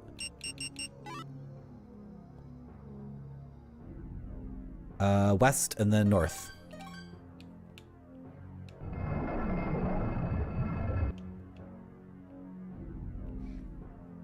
The first time I did an 11-hour stream, it was totally by accident. I don't know. With me, I've said this before on my stream, I'm not really a gamer. I don't feel like I'm a gamer like you guys are. I often don't like video games at all. I find them abhorrent and reprehensible. But then streaming on Twitch, if I'm really into a game and loving it, I'll go for like 11 hours. But I don't think I could ever be the kind of person that picks up like a random game and streams it to completion and then does another and then another one after that and then another one after that and just play like a whole bunch of games that are just that just kind of exist or whatever. Especially, I don't know. I would have to do a lot of things. I would have to look up guides and just get help from chat or whatever, because I would have to give up so much in terms of my gaming code in order to get through a whole bunch of games that I wasn't absolutely in love with. I'm very grateful I'm in love with this game. I had no idea I'd like Kingsfield this much. My idea was to play this for one stream. Ah, what happened? What did you say? Did he say something? The controller fell. My idea was to play this for like a few hours and then say, okay, I know what that is now. But after like an hour of playing this, I was completely into it. It makes me a mega gamer. Thank you for saying so. Thank you for saying so. Yeah. Well, I need to, the thing is, Secrets of the Forgotten, I'd made a mistake in last stream. I was yelling at everyone about how my stream isn't more popular. How come I'm not more popular? I went on this big crazy angry tirade, and then I grabbed like a glass of Chimay. It's this beer, and I was chugging that, and then chat said something to me, and I threw the chalice of beer at the wall, and I said, "Shut the hell up!" And I had a whole mental breakdown, and then some other streamers, some really good friends of mine came into the chat, were like, "Marty, you didn't stream for the last 2 weeks, and you never stream consistently ever. So stop being a bitch and stop whining and just stream consistently." And I was like, okay, I'm sorry. I'm sorry. So that's probably way too much information. You didn't need to hear all that, did you? The priests erected a building called the Tower of Prayer on the 3rd floor. If you are wounded, you should visit it. You mean the 3rd, like up or down? Which one do you mean?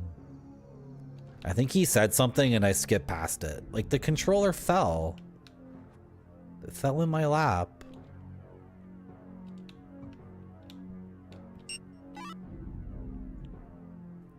Oh, did he give me the... Oh, he said it. Okay. Again, I'm looking at my VOD because he accepted the quest item. He accepted the quest item and gave me the deceased key. So again, I'm looking at the VOD. Looking at my own VOD is not cheating. I'm not allowed to use save states. And I'm not allowed to rant for too long. And I'm not allowed to swear. But I am allowed to look at my own VODs of myself. You have found my gold cross.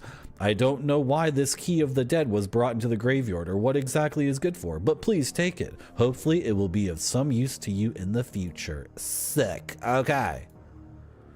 Beautiful. So. Yeah, and you know what he also did? Barfy, he erected that tower. Did you catch that part? Yes, he gave me the key. Thank you, St. Lob. Okay, so now we have the deceased key. And we have a bunch of locked doors. And we can fill out the rest of this floor. Because I'm here to explore. And I hope you don't abhor this as a gamer's chore. Because I do not consider it to be one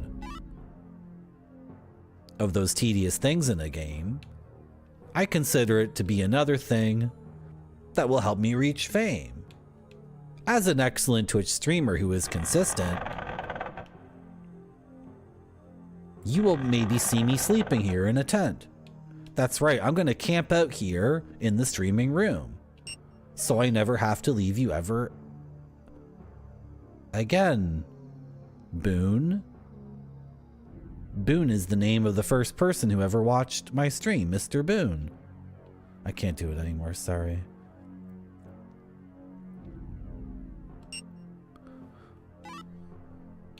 Isn't that funny how in English, erect, you erect a tower or erect a building? It's the same word for your shlokas, but I bet in other languages, there's other things like that. I bet there are, for sure. So you wouldn't say erect a tower in Japanese, but I bet like I bet the word for masturbation is the same as like when you're peeling a carrot or something. I got these carrots. Do you guys want to see them? I was looking at carrots at the grocery store and they're all very dick shaped. You guys want to see the dick shaped carrots? Do you guys want to see them? Yes, you do. I'll be back soon with some dick shaped carrots. It has to look great or it doesn't go to the customers. This one looks great to me. It does.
We're back.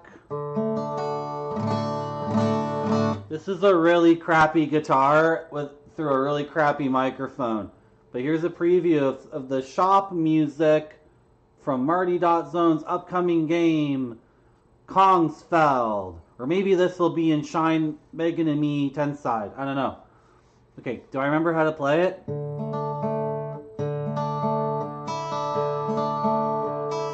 Yeah, and then it's...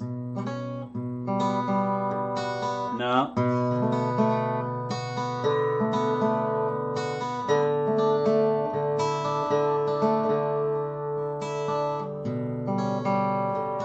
No. And then it goes...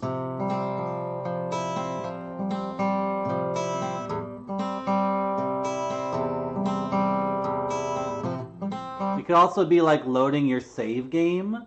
Like you're playing Shine, Megan and Me 10 side, and you're loading your save game, and it's like...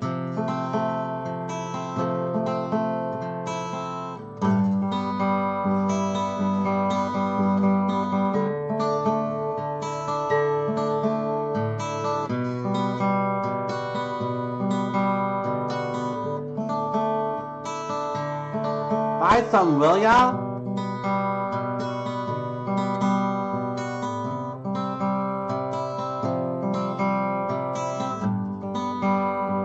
Make sure you have a fire sword against the ice demon.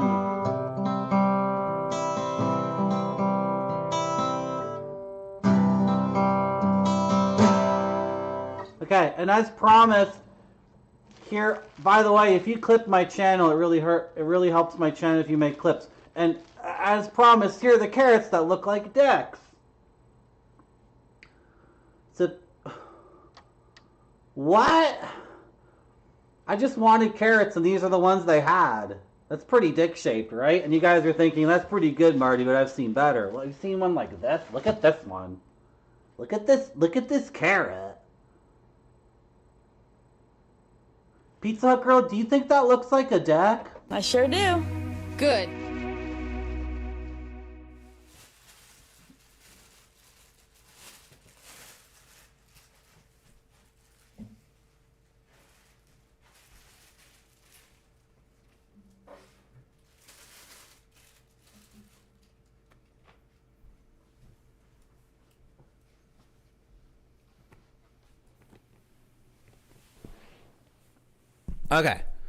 Okay.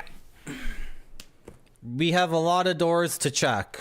Like so many. And chests too. There's one right at the beginning of the game. There's a door and a chest. We should start at the beginning and work our way around. Well, we can check one door right here. That'll open up a huge shortcut. But it's to an area that I didn't map it. And the map that we have won't show locked doors. Oh well, let's check this one right here. It's gonna be good. I just wanted carrots. I like carrot. Oh my god, I made up a new joke at the grocery store. This is why I wish chat was my friend IRL, because I would say, you want to hop in the car with me, chat? And you would be like, yeah, let's go. And you'd be so bored because your life is boring. And I'm your special friend who's like a space alien. And I'd say, you want to hop in the car? And you'd be like, yeah, I want to hop in the car. You wouldn't even ask me what it was because that's how bored you were. And then when we were together in the grocery store, this is the joke. I'd be like, hey, chat, you want to get some curts? You want to get some curts? And you'd be like, what do you say? What are you saying, Marty? Come on, let's get some curts. And then I'd pick up some of those dick-shaped carrots. I'd be like, we got some curts. And then, what's another one? Bananas? Get some curts and bananas. Uns.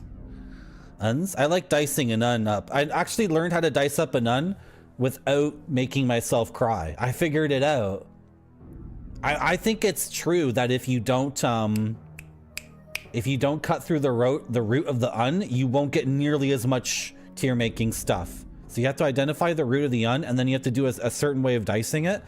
Bro, I can dice onions now without crying at all. Pepperoni Pizza Man, thank you very much for the big chill emote. Thank you so much. Thank you so much. Okay.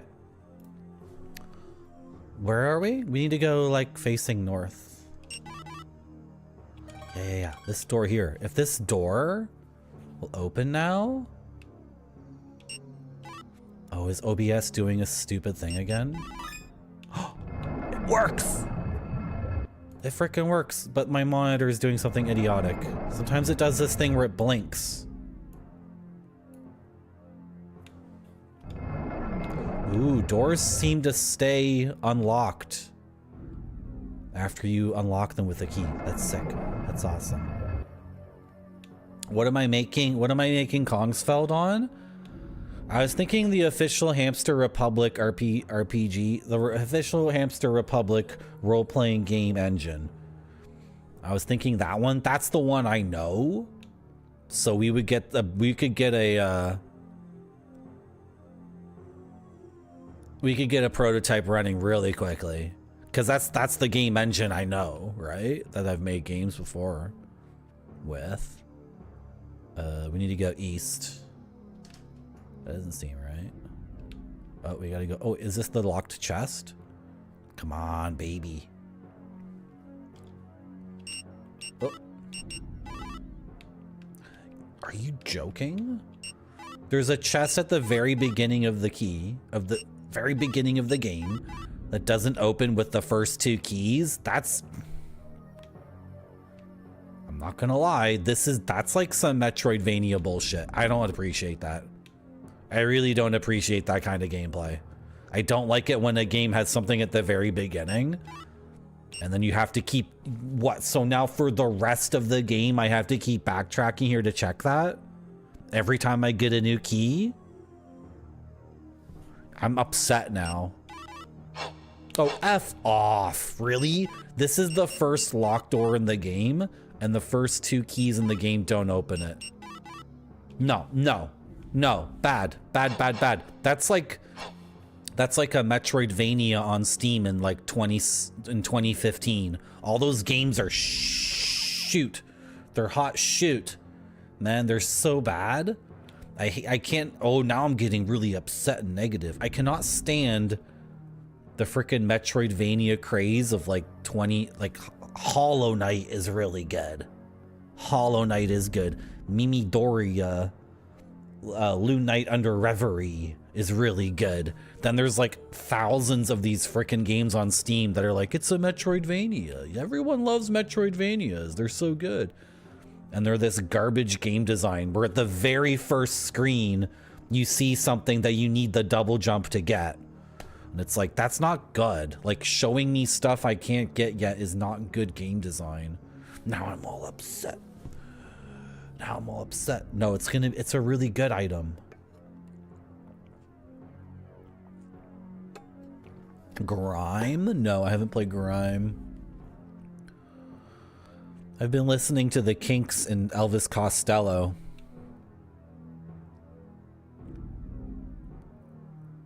Okay, let's head to... Seems all wrong. No, that's fine. Sorry, I'm talking about my map. Okay. Rusted moss. With a bungee cord? Is that a good one? Well, maybe you guys should talk about them and promote them, because I'm not going to. Am I going the right way?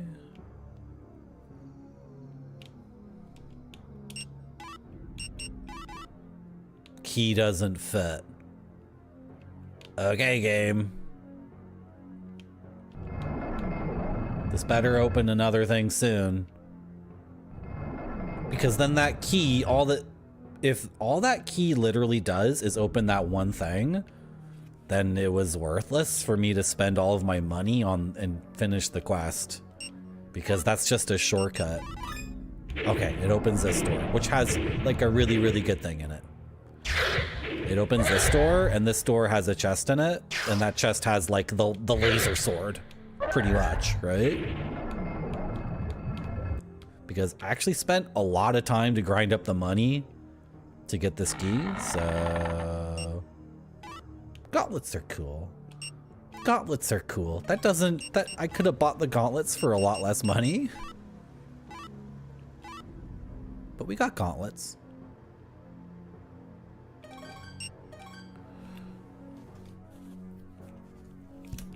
Oh. Come on. So let's mark this one off.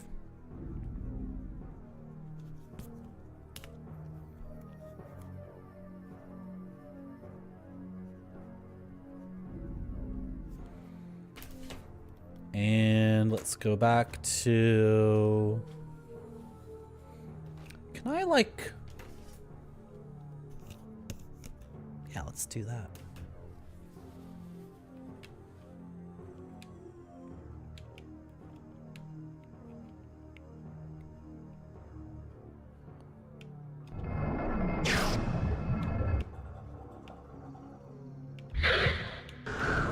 Oh, I should do more shoveling.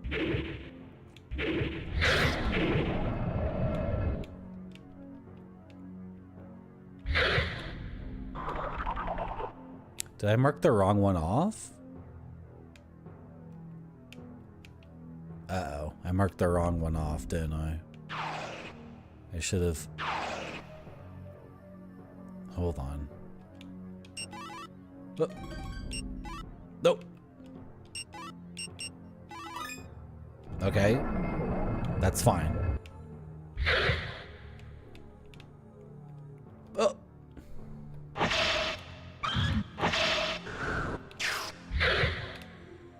Oh, and we need to be using magic more because our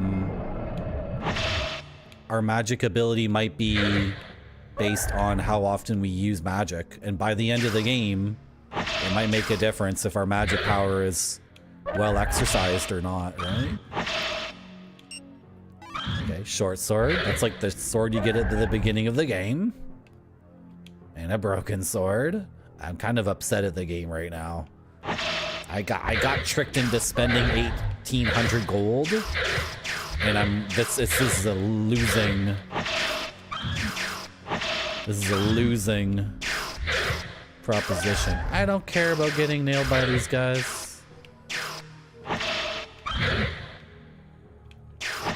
I like to make money on my adventure, not lose money.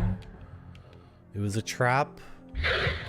The whole thing was a trap. It was a trap. I keep swinging my axe at 0 power, which does 0 damage. Oh, if you're wondering what I'm doing right now, I'm trying to see if I can genocide the spiders. That's pretty much what I'm doing.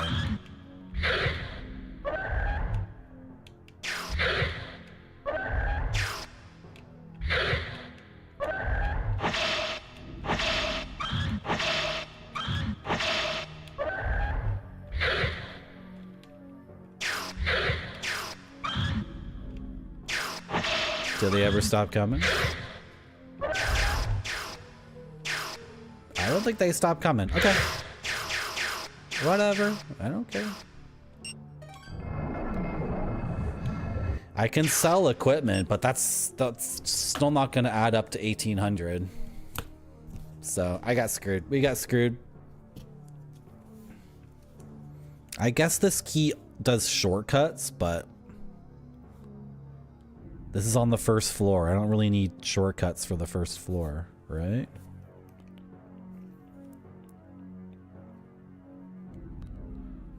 So the gauntlets were actually here. And here is spider spawn, whatever. Spider spawn, sure. And this is still locked, and that's still locked. And we can check that door, but that's just a shortcut. This is no longer locked. And then we could... Were there any locked doors on the northwest side of the map? That's what I'm thinking right now. If there were, I don't remember off the top of my head if there were locked chests or doors. And I feel like I would remember... Well, would I remember?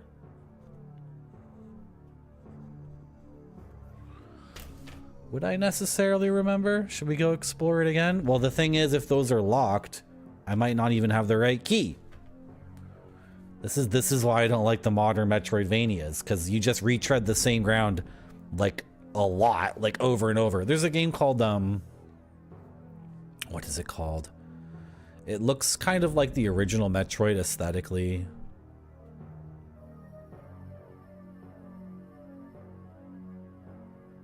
Blanking on the name. Completely blanking on the name.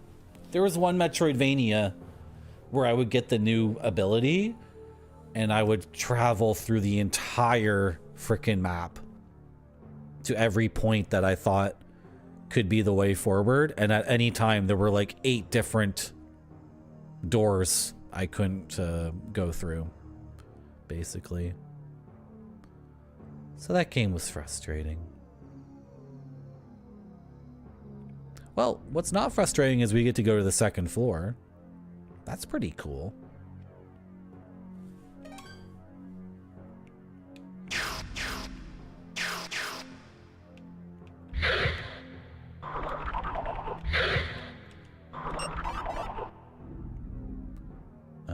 I want to go south. I want to go not this way.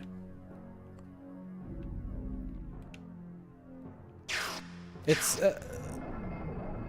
any adventure needs to be profitable. I need to buy new gear. I can't beat the final boss with basic gear.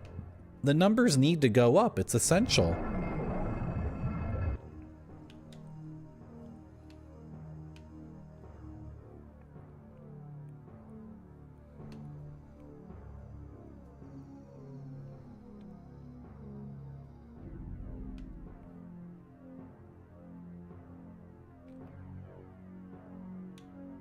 My map sucks. It's awful. It's so bad. Where am I? Yeah, go east. Yeah, this way, I guess. Right. Okay, the next right. I can use the fountain. And then we can sell. The game says not to necessarily use the item that's the most expensive, but I honestly don't know what to do. I would like to get the next weapon, and I would like the next weapon to be just obviously better than everything I have, because then I could sell all my old stuff. Ooh.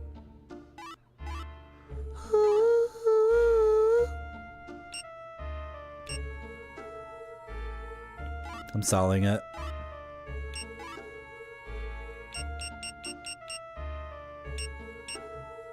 Yeah, this is cheaper, but it's better. Oh well, whatever.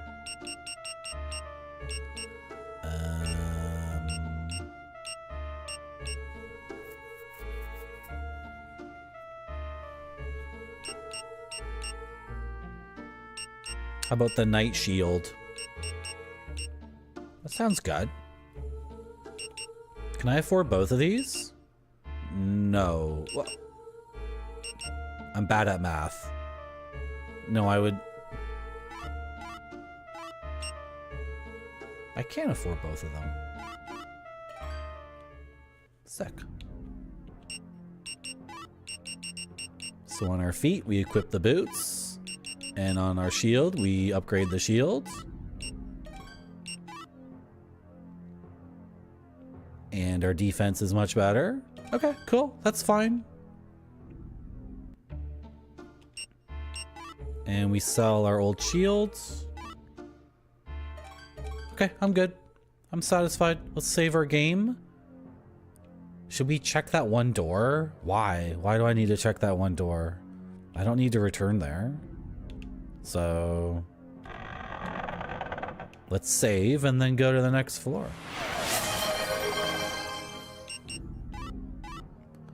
Barfy has redeemed Add a Dank sticker to the gaming clipboard. Does anyone else want to do that right now?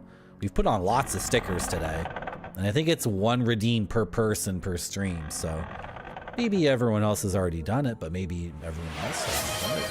I'll Alpacash has redeemed Add a Dank sticker to the gaming clipboard. Cool. Anyone else?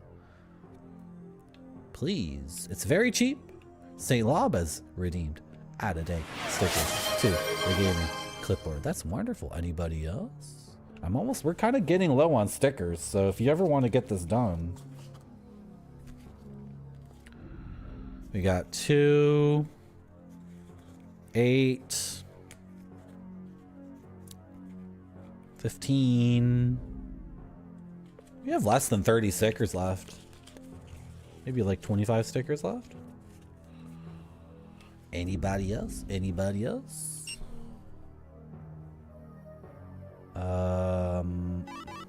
I need to go north. Okay, so mapping going forward. I guess we have the map for the next floor.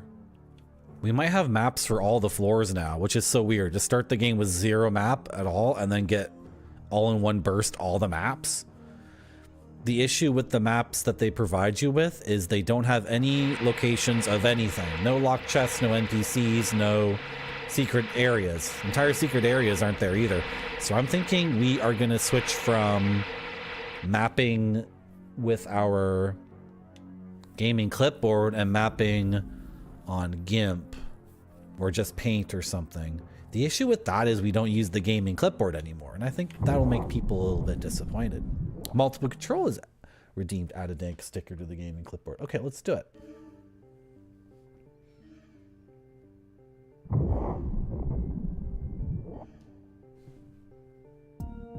Pause! It's a sticker storm.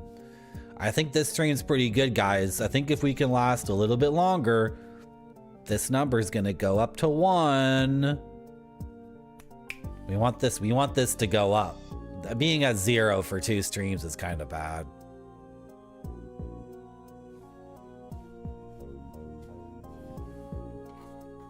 First up, we got Barfy.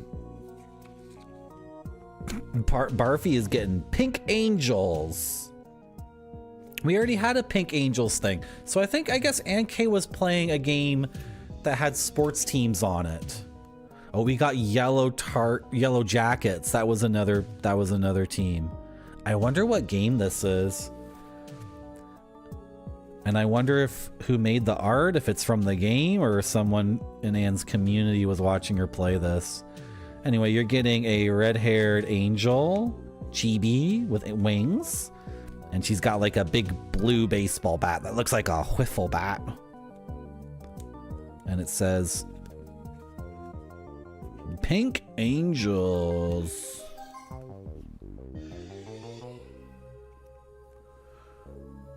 There's your, you can't even see her because my thumb's covering up so much. There's your Pink Angel sticker.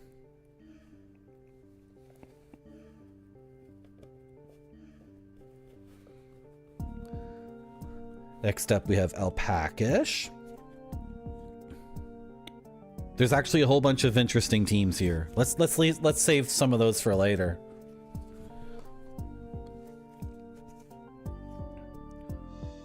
Alpacash is getting this cat that looks like it's from a PC 98 visual novel.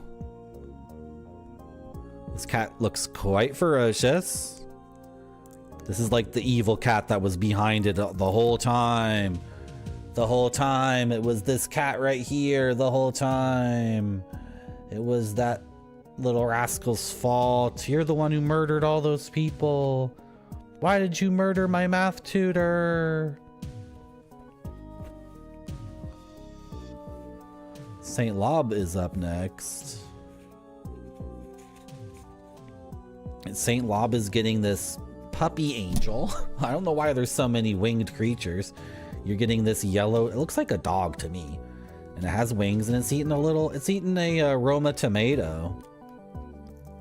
You know, I think Roma tomato is the one I'm thinking of. It's the tomato that's shaped like it's like long and bulbous. What is a Roma tomato shaped like? It's not a sphere at all. It's not like the other tomatoes. It's like long. You know what I'm talking about? Do you know what I mean? Some of these stickers I didn't put close enough together or whatever. Anyway, oh, I found a place for it. There's your sticker right there. And we got multiple control. Roma is small and looks like Skeeter's head. Skeeter.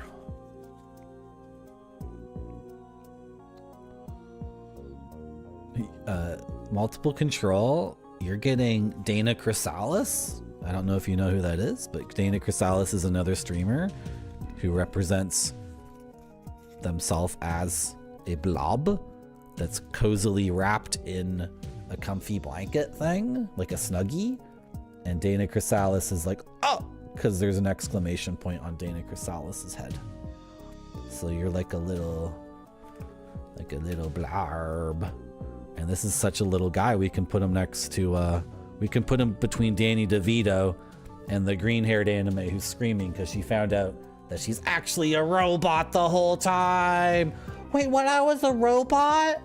But I have all these memories of me going to school and my bat mitzvah and my first kiss. We implanted those memories inside of you. Oh, shit! I'm actually a robot!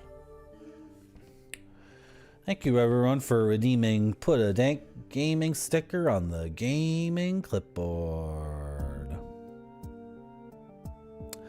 You guys ready to do the next floor of this cool-ass game? Do you want to do that with me?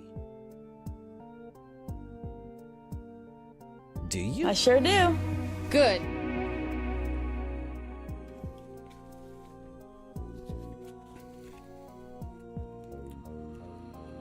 Thank you, St. Lob. Have a good night.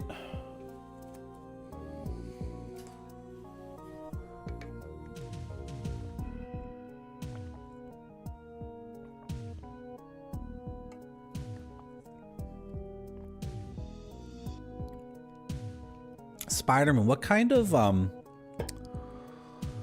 assuming your pizzas have tomato sauce, what kind of tomatoes do you use? Or do you just use, a canned thing, like canned tomatoes or canned tomato sauce? I'm curious. I actually have issues with tomato sauce now. It sucks. It really sucks. I have a lot of trouble eating even a moderate little amount of tomato sauce. My stomach is just like, my stomach hates it, which sucks because tomato sauce is amazing. Roma? So Roma is like a good marinara pizza sauce? I see those. I don't buy tomatoes because roasted garlic marinara. Yeah, and that was the thing. The jar or canned stuff. I heard for a lot of marinara and tomato based stuff, people don't bother stewing their own tomatoes for hours and hours. They say the canned or jarred stuff works out really, really well. And it's just laborious to take a bunch of Roma tomatoes and turn them into tomato sauce. Takes like a lot of time and it's a lot of stirring. They preserve fine. Yeah, that's interesting because to me, my whole thing about cooking is don't use anything that's canned or jarred. But when someone, I've heard this about canned tomatoes, the real experts are like, no, you're actually good. Maybe because there's so much effing sugar and acid in tomatoes. Maybe that's why they preserve well. There's just so much. There's so much. The Keeper's Map shows us this floor, which is crazy. So I'm playing Kingsfield now with a map of the whole floor.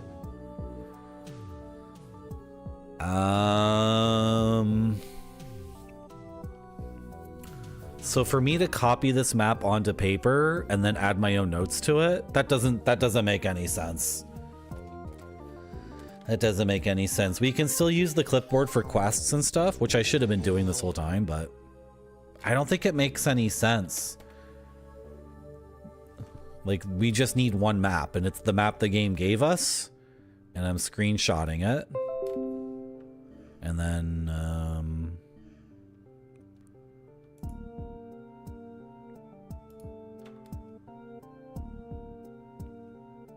this is so crazy. OBS is using 30% of my GPU. But when I opened Task Manager, it was at 80%, which is so funny. Task Manager is like... Anyway, why am I talking about that? For some reason, I thought GIMP was crashing my stream. Because we were having all these frickin' problems. And GIMP seems to be pretty heavy. I don't know.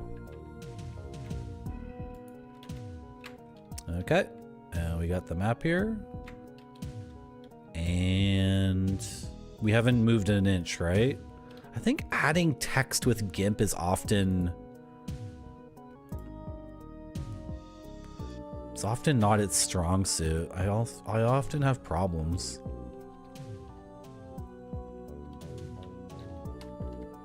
This font's way too big. I know I'm working on a map and you guys can't see it, so you're all upset. You're all upset at me. Oh, you can see the map, but I have that on my computer.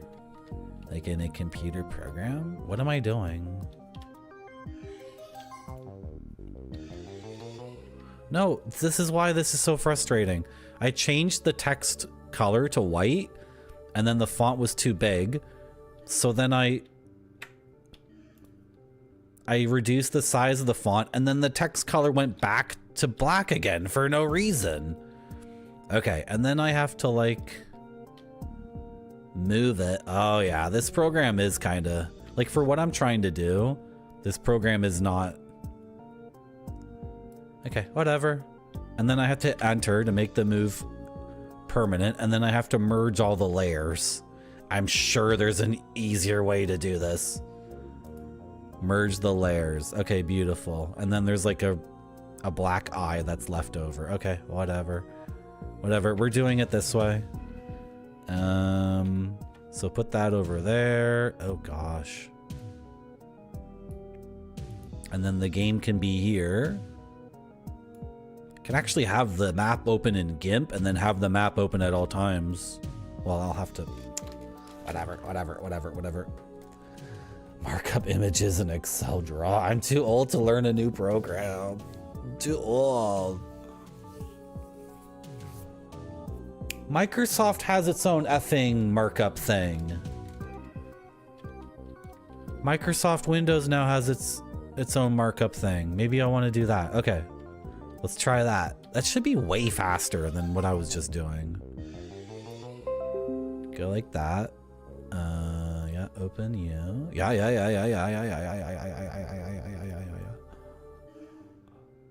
Can we make this window smaller so there's not all this extra stupid nonsense? Okay, whatever. And then where's the text tool? Oh my god, some of this is in Japanese. Why is all this stuff in Japanese? Just because I added Japanese as a language on Windows?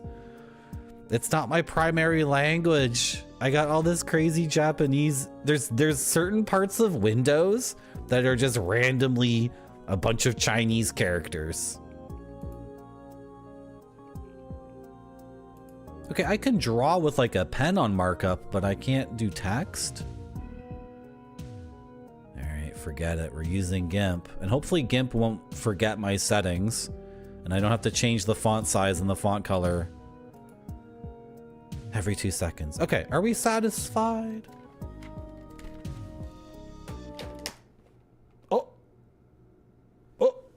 I hit escape on my keyboard or something while putting it down. Resume game. Okay, we're fine. Yes, I'm playing on an emulator. Yes indeedy, yes indeedy, yes indeedy. So where should we go? This is kind of overwhelming to have the whole map for us at the beginning.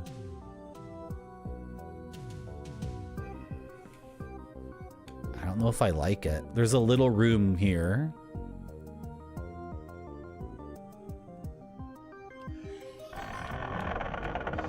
Ah, we've been here before. What is your name? This guy never told me his name. And he gave me like a whole bunch of clues.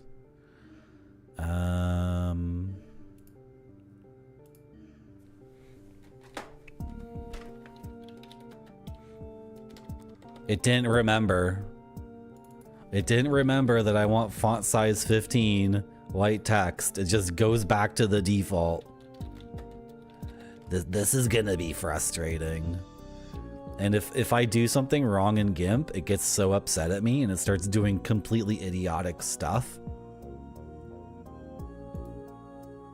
I don't want to use MS Paint. Should I download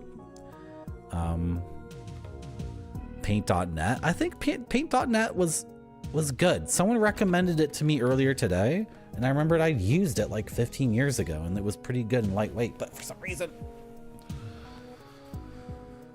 reason for my meme creation I switched over to GIMP. I don't know why.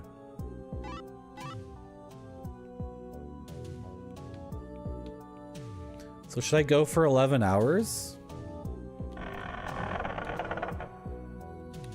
3 more hours of streaming? I'm gonna need to put a frozen pizza in the oven or something. What's this? Noble's Graveyard. Well, we have to start somewhere. Sure. A ghost! That ghost has a frickin' knife! I've been darked. I've been darked, and I don't think I'm doing damage to that guy. I think I need a magical weapon. Oh, I could try magic. I love it when enemies are like, you slash your axe through it.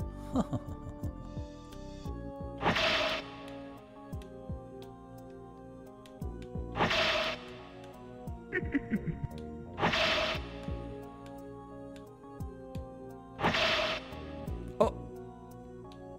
Oh. Dead? Dead? No money? The ghost had no money? That's too bad. Yes, the game is very dark right now. I have the dark effect. It'll come back. I should go 11 horas.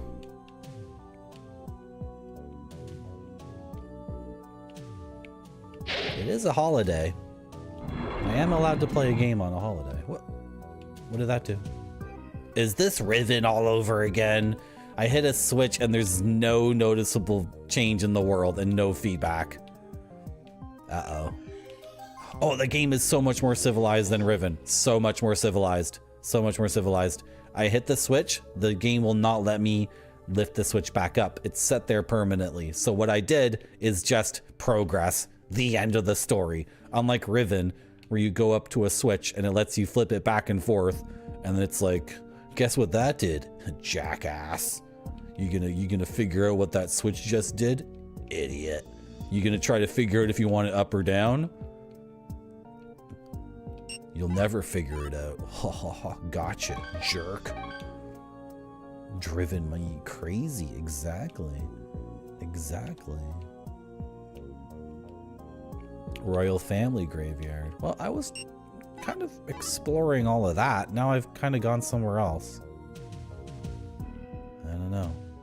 Yeah, let's keep going in the top left. I don't know how I got sidetracked. Oh, this is the invisible bridge. Oh, excuse me. That's the invisible bridge, I bet. Which apparently is very risky, and I don't necessarily want to do. Oh, I didn't cross this because my guy is so fat. I might fall in there. Don't fall in. I did fall in. Why don't you just sidestep it, idiot? I'm gonna need more medicinal herbs. Especially if there's mandatory poison damage. Come on, 3 gold? I'm on the 2nd floor. I need more than 3 gold. I really don't know how to feel about this game now that the game has given me a map. I really wonder if the game's gonna throw like some crazy new curveballs at me to maintain the tension, because having the map and my location precisely marked on the map at all times, that's like, is that even Kingsfield? We're testing to see if I'll ever kill these guys with a melee weapon. I just got to do this for a little bit.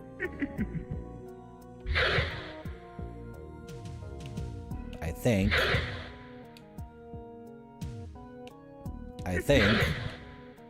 it's invincible to mundane melee attacks. Okay. Good to know. Oh, is that what the switch did? It deactivated that? Look how civilized that is. Look, the switch deactivated something like close to it. Instead of Riven, where you press a switch and the switch activates something like, I don't know, on the planet Venus, maybe? Who knows? I don't know. Hit a switch, what did that do? Frick if I'm gonna tell you. I have no idea. That mummy's like you?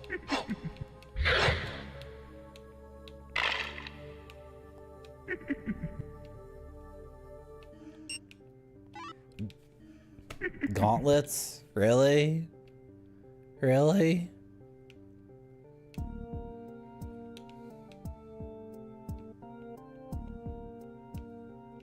We just got gauntlets, by the way. And it was one of the things we got with the key that we spent so much money to get. Oh boy.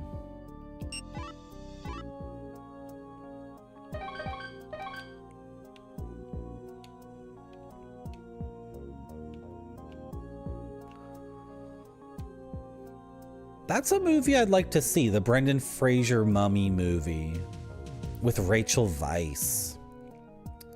I would watch that again. I would watch that. That was a movie they played on TV so much.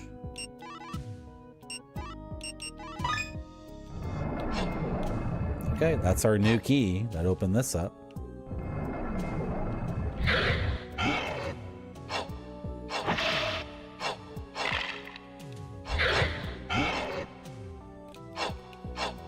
Okay. I have to start doing the circle strafing. It's difficult though. Alright, that could have went a lot better, but whatever.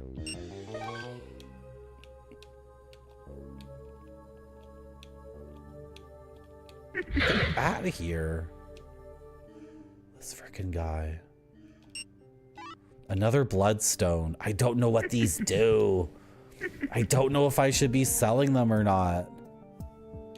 Oh boy. The Scorpion King? Is that where Rock is like the CG Scorpion King?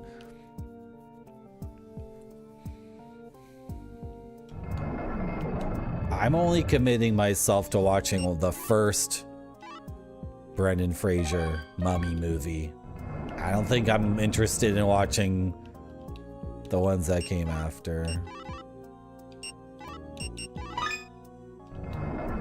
Okay, our new key also opens this. Okay, I guess the new key was worth it. Except this is just an empty room with nothing in it, so. That Brendan Fraser Mummy game has a game on place. That Brendan Fraser Mummy movie has a game on PlayStation that looks really good. That looks like a good freaking game. You're like a polygonal Brendan Fraser running around like in Tomb Raider stuff. That game looks crazy. Mummies are like zombies, but older. Grape Soda, thematically speaking, they're actually very different. Because zombies are like you and me, and they exist in an industrialized place, or maybe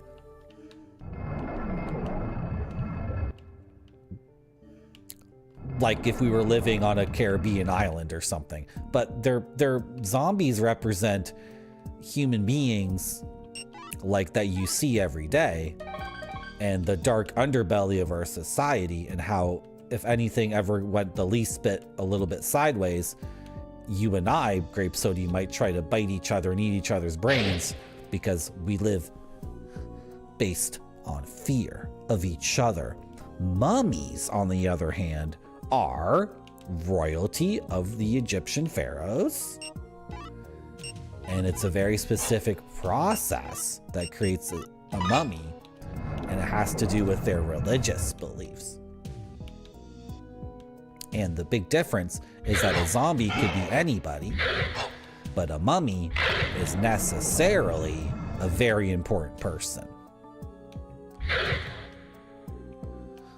So zombies represent a normal person's fear of each other, which is working class people being pitted against each other by evil corporations.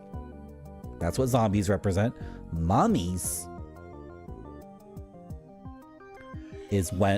represent when the despots are exploiting the working class. That's the difference. I'm gonna die. I'm gonna die. I'm gonna die. I'm gonna die.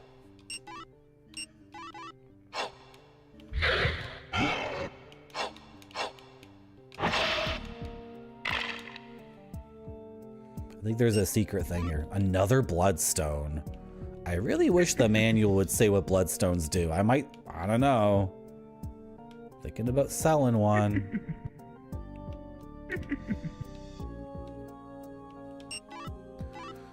So we're off the map. We're off the map.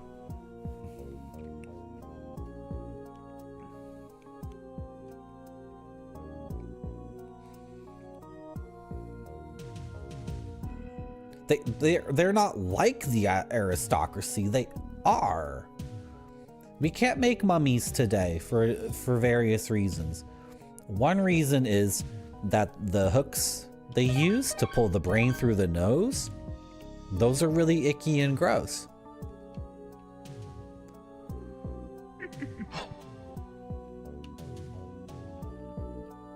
What the hell is that?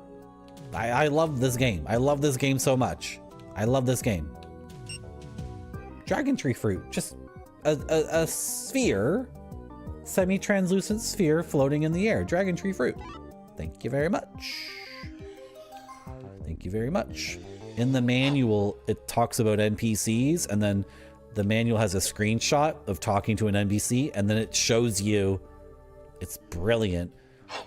In the manual, there's a screenshot of an NPC saying, I need a dragon tree fruit, because I can't see anymore.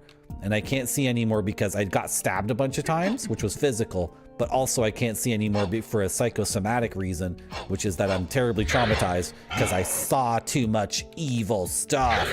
So both physically, my eyes don't want to work, but also spiritually, mentally, psychologically speaking, my eyes just don't want to see anything else because what they just saw was so messed up.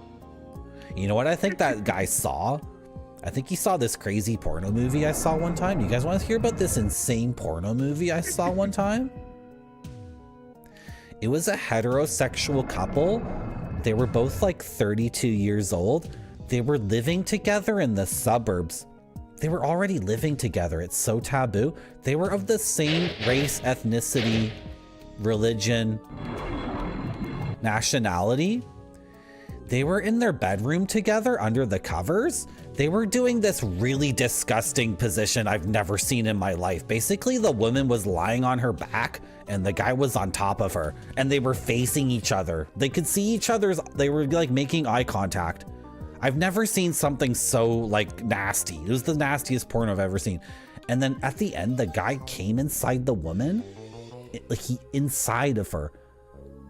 And then they snuggled under the covers and cuddled and talked about what kind of baby they were gonna have together. I almost threw up. I'd never seen a porno movie that was that extreme. It really effed me up. It super effed me up, man. I really should stop looking at these things. Oh, gosh. What am I doing in the video game right now? Okay, so we explored all this and we got dragon tree fruit in the top right corner, which is pretty sick. But now I need to open this thing up in GIMP, and I need to set the font and then set the color of the font every single time I do this, which is idiotic. I'm sure there's a faster way of doing this. Why don't I just use MS Paint? This is so dumb.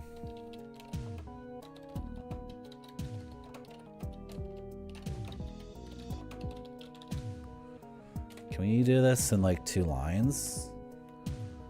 Beautiful. And then I gotta select this tool to move it over. And then I have to hit enter. And then I have to merge my layers. And that I'm not doing this anymore.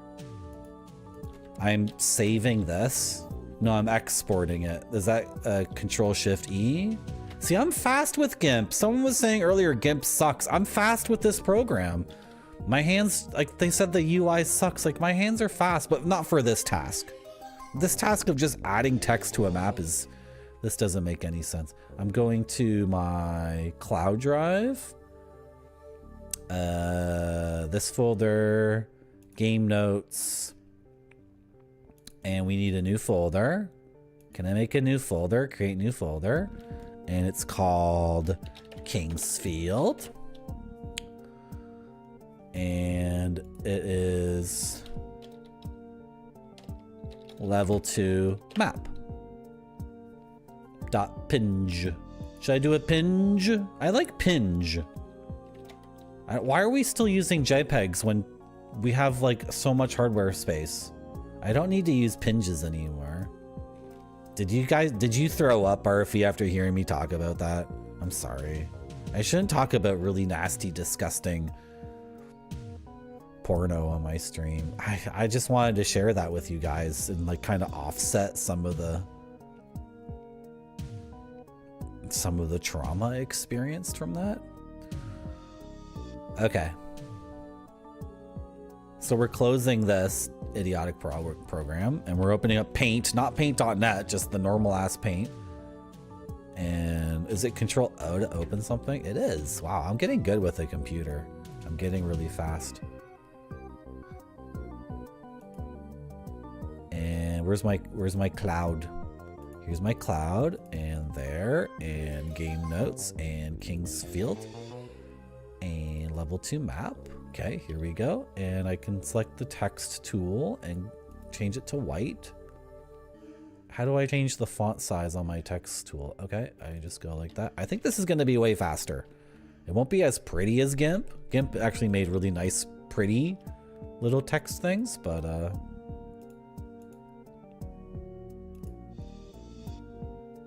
okay, this program seems ready to go for when I need to map again. Okay, we're good.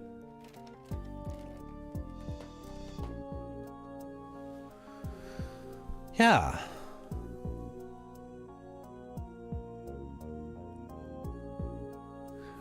Spider-Man, is WebP specifically so it's harder to pirate stuff? Because the whole internet is completely F now, where nobody makes content, they just steal from other people, right? And I think when I first encountered WebP, it was because I was trying to steal to make a meme, and it was a barrier. But now I think programs are okay with WebP. The program's caught up. I think OBS, that's Google's format. See, why would Google make their own file format except for the fact that they're Google and they're just trying to make things more difficult for me when I want to make memes?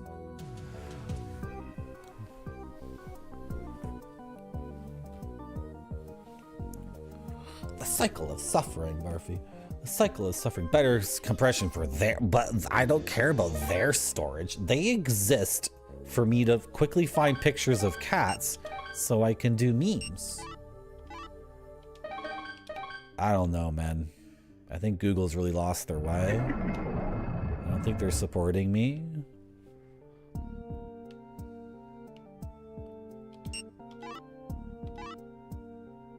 Okay, then there's all this, which on the map they've given us, this is just confusing as hell. It kind of makes sense, but did we check all of this out? And then the traps that you can't walk around.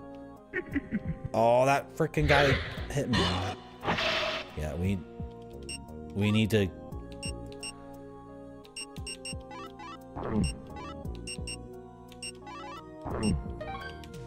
These herbs are not cutting it anymore. I think I just swung my sword with very, very low attack power and killed that guy.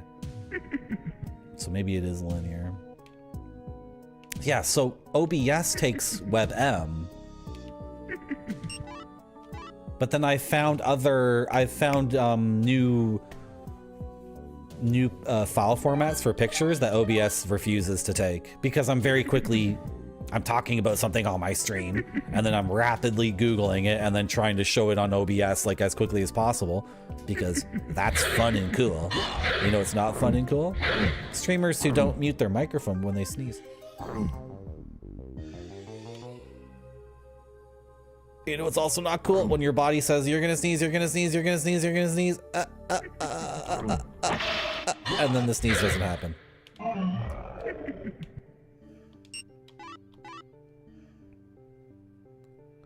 Okay, it seems like there's 2 rooms up there, but I don't think I explored them. Kill this idiot.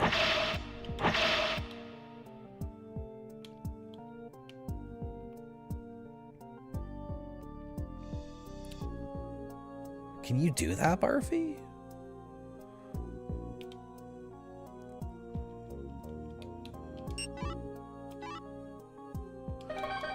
I'm on Apple Music, so I assume they use their own AAC or whatever the hell it is. I don't know. What's going on here? The official map is messed up.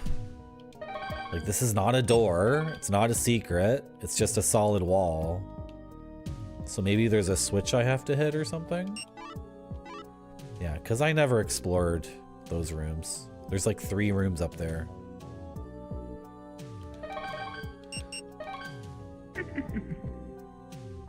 Okay.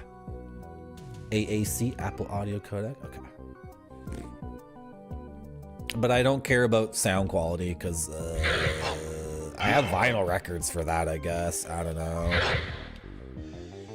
I guess I should care. I like, for me, music is more about the convenience.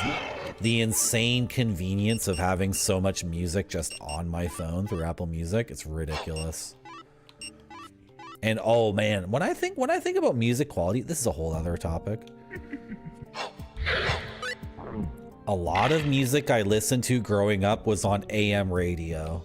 And those are, like, I listened, as a little kid, I listened to a lot of Motown and Beatles and Chuck Berry, all those people, all that golden oldies is what they called them. But the good golden oldies, not the shitty, like, sad, slow. I listened to rock and roll music and Motown music on AM radio, and it sounds amazing. The Beatles and Motown sound amazing on AM radio, which is like the shittiest. Like, but AM radio is attuned, like in an old car, in an old station wagon. AM radio, it's sonically attuned for certain kinds of music with lots of vocal harmonies, a mono recording, which the Beatles was, and the Beatles sound the best in mono. So when people say stuff about music, like, I get it. I have vinyl records. I've owned like a hi-fi, you know, the turntable, the stereo, the speakers. I've had all that stuff. These aren't the best headphones in the world, but they're pretty good. These are, what are these? Sennheiser? Yeah, these are what how you call them? Sennheisers? Like, these are not like the $2,000 headphones, but they're good. But at a certain point, I think to myself, you know, some of the best experiences I've had listening to music was like the Beatles on an AM radio. So I don't know. This looks bad. These are golems. And that chest looks so tasty. Look how they set up the chest. This is a beautiful thing.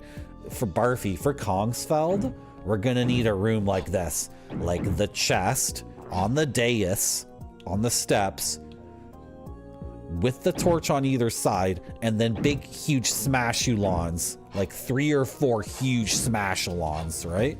This is good game design. And you hit the smash-ulon in the nuts with your spell, and he's like... They still haven't given us new magic.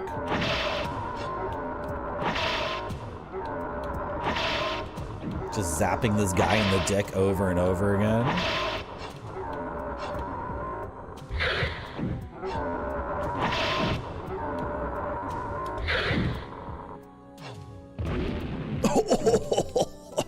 I thought he was dead. I thought these were nunchucks for a second. I was so excited. I thought the golem was dead, and I was like, is he dead? And then he was like, ugh. I I thought these were nunchucks, though.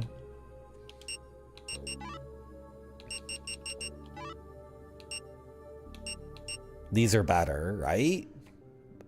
I mean, these are knight gloves. Okay, we gotta check this way. Average defense 20.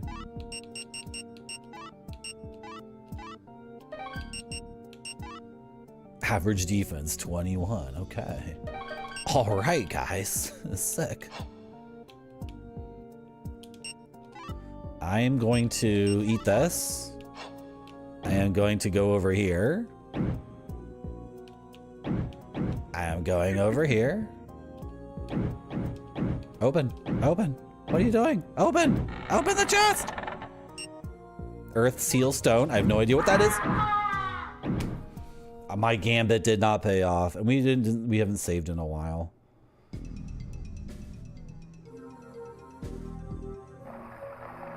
Oh, I'm back here. What does that mean? Wait, the music is different.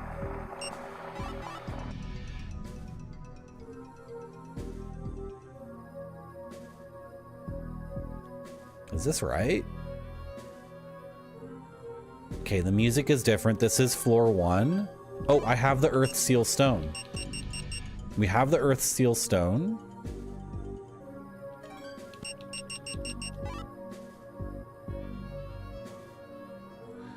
Where's the frickin'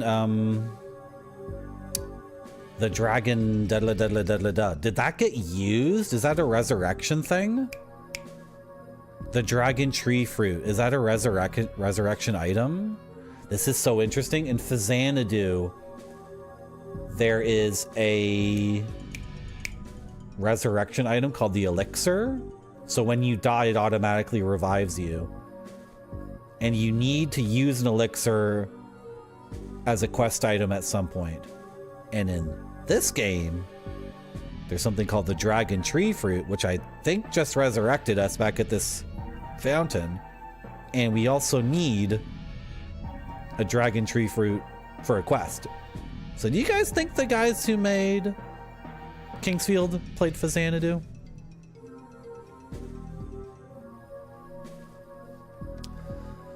Xanadu, a new type real-time action and role-playing game. Xanadu is the collaboration between Nintendo, Nihon Falcom, and Hudson.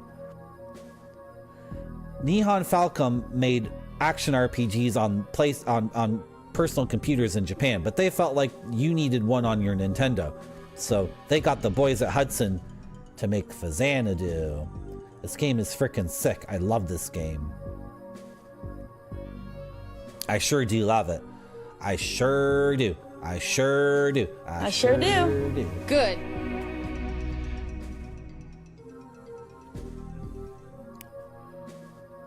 Yes, you need a flak. Oh my God, Spider-Man. Have you heard of this freaking band? Now we gotta watch this band. Now that Spider-Man... Have we watched this or did I show it to someone else? You want to see some lo-fi digital tape diggity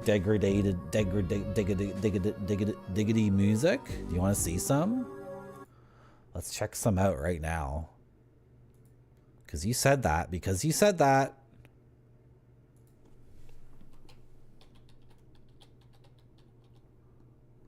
Oh, I didn't put a space between.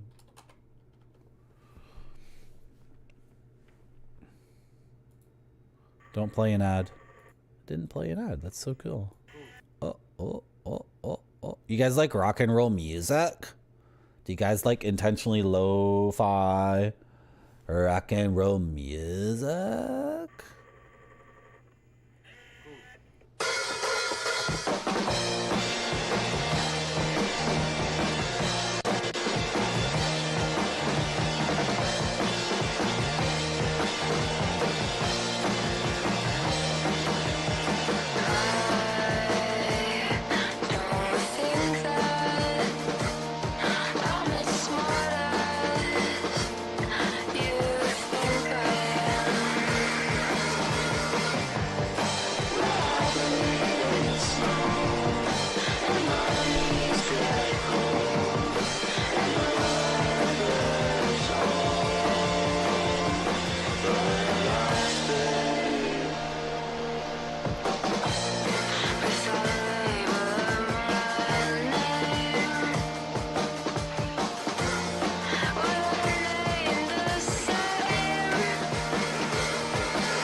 I sure do. Good. There's your Dinosaur Jr. inspired lo-fi music for today. That's Mad Iris with name tag. Here, I'll put a link in chat. Cause I think they should be famous. If they wanna be. I think they should do whatever they want. Mad Iris with name tag. Okay. Can I focus and keep playing the game? Because, like, in the last hour, I have to explore a whole new floor. I gotta explore a whole new floor of this game? Like, that's cool. Oh, we were trying to figure out this effing thing.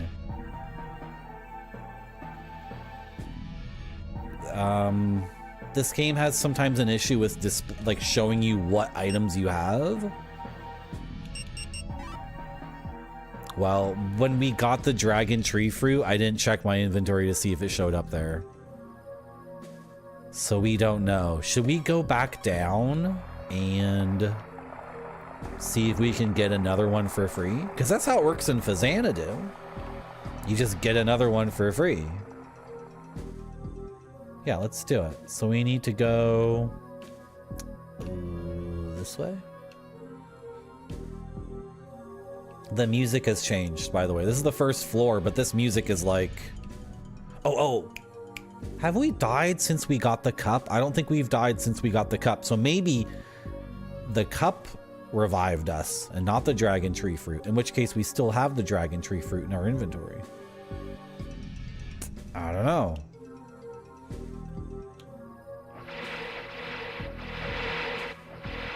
Oh, I made it through with only getting hit once.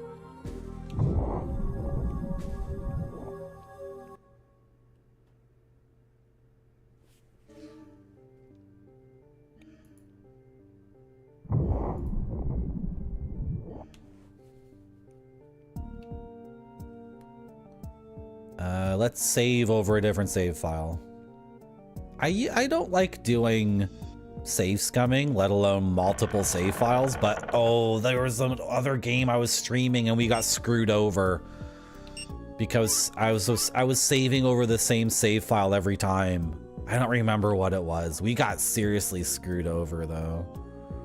Yeah, if the game gives us 3 save slots, we're gonna use all 3 and we're gonna save scum if we think it's a good idea. Okay, this way. And then hang a left, go all the way to the end. And hang a right, go through the secret passage. See if the dragon tree fruit respawned. If it does, then look for it in the inventory. What's this? Okay, it was a switch we already hit.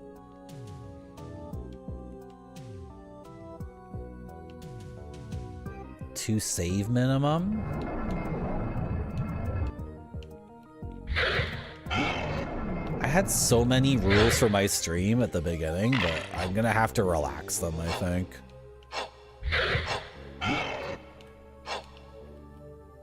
Okay, yeah. To circle strafe, you got it.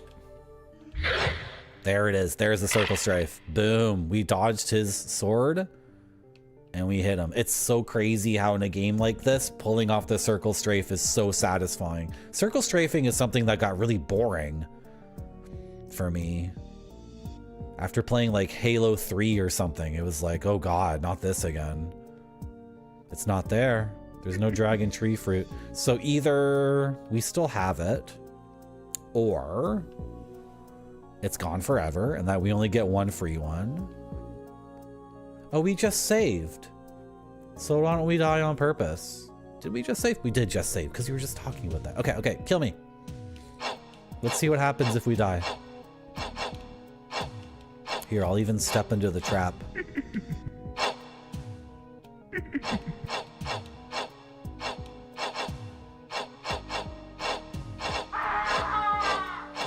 Is that the skeleton from the meme?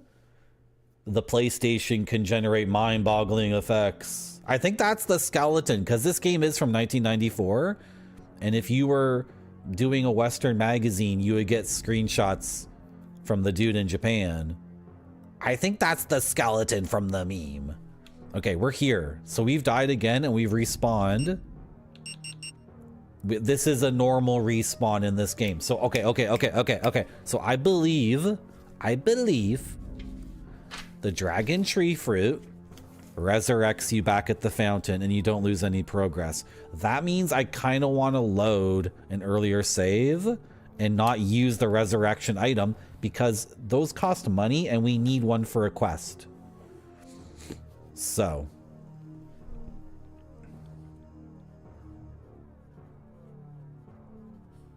Oops.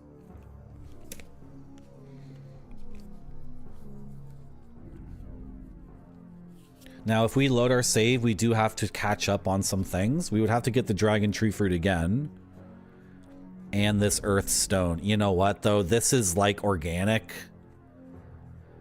Okay, so my theory that the dragon tree stone resurrects us, we discover this organically by dying and getting resurrected. And I don't know if I want to save scum having gotten this knowledge organically. Do you guys know what I mean? This is a pure gamer moment right now because I've been paying attention.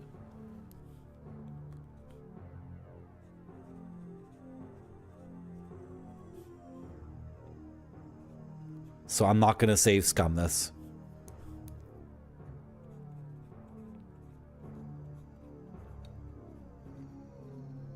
It's not in the manual, is it? I don't think it is. Where is that manual?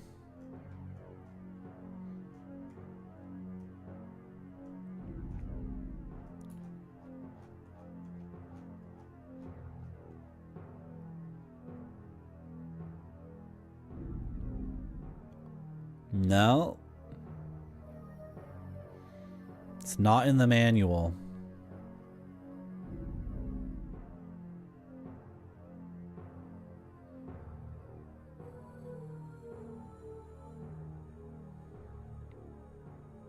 The fountain is actually called the Dragon Spring. So it all kind of makes sense that the Dragon Tree Stone will revive you at the Dragon Spring. Now that's not confirmed here in the manual, but it makes sense to me. Okay, sweet. Yeah, thank you, Spider-Man. Exactly. Oh, maybe those aren't the same skeletons.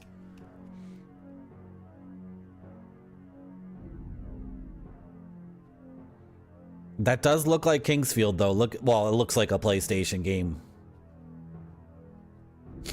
It just looks like a PlayStation game. They kind of, I don't know, a wall texture and a floor texture. It kind of just looks like that on the PlayStation, right? I don't know. Oh, I've been sitting cross-legged in this chair for too long. Oh boy, I'm sinking into my chair. Oh well, this is what most streamers do after streaming for 8.5 hours. It looks very Kingsfield-y, but if you were making a polygonal game, it would look like that, I think. Anyway, if you're watching my stream and enjoying it, you can hit the follow button. I'd appreciate it. If you hit the follow button, I'll show you my carrots that look like dicks. I'll show you my carrots that happen to resemble decks. That's not an enticing offer for you? Okay, I understand. Other people follow me though. I got some new followers today. I think we actually got quite a few followers today. We got like 4 new followers. That's pretty good. We're very close to the 300 follower special. You can see the thing at the top there. And the game is a little bit overwhelming right now. I don't necessarily want to grind for like XP or whatever. That's not interesting. And I don't want to... Oh, we need to load. That was a test. Yeah, we need to load our game because we were not revived. So when you die in this game, it just loads like as if you're a brand new character. So we need to load. Yeah, and we're here. And how much money do we have? 350. Yeah, we spent a bunch of money. And healing is like tough. Because everything does way too much damage. And this area is confusing because there's walls that are not, I don't know, there's doorways that are not available to us.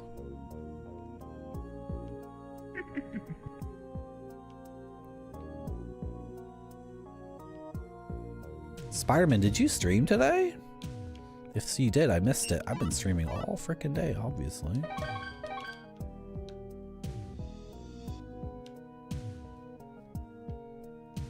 You can't dodge these traps.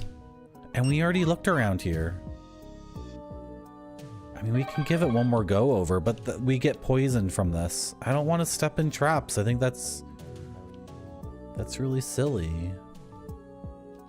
Right, the treasury's full of lizardmen. Well, it seems like it's one self-contained area, so I mean, we should be leveling up and doing stuff to get levels, so let's kill these freaking lizard dudes. Hit this. Nope, wrong way. Circle surf this way.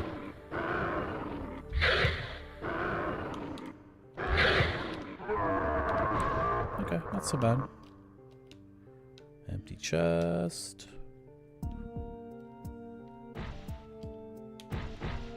Empty chest.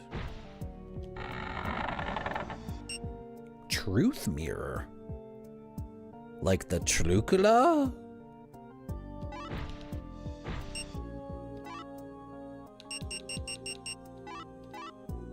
Nothing happens. The truth mirror. That's like the mirror in frickin' Zadus that you're holding in front of your face the entire game. There's friendly fire like Doom in this game? I think that dude just killed his friend. It's like Doom. It's just like Doom. That's so cool. That's freaking sick. I think he just launched a fireball at his buddy and killed him. Ow. Okay.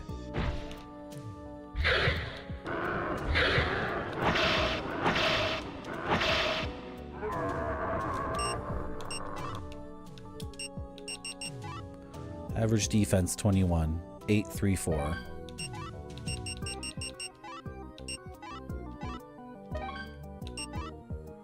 Average defense 28, 10, 4, 4, 10. I have poison resistance now? Awesome. It's freaking sick. Moko, you got it backwards, bro. Actually, this game came 4 years before. Wait, isn't the Lens of Truth in Link to the Past? Thank you for partying, Barfy. Okay, I just want to get set up here.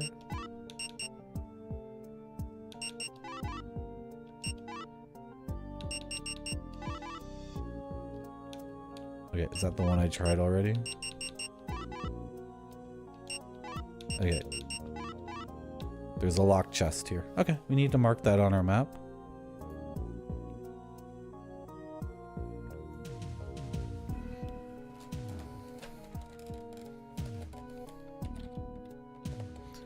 Oh, this program is also not gonna save my stuff? I have white selected. Why is it black text? What the hell? What's going on here? It says right there the color selected is white. What is wrong with... What the hell? Select everything be white. All my...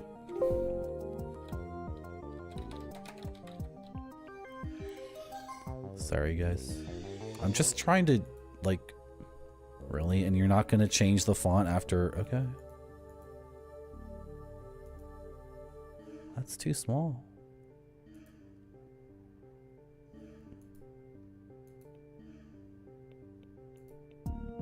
Sure, good. Control S. Okay, fine. Okay.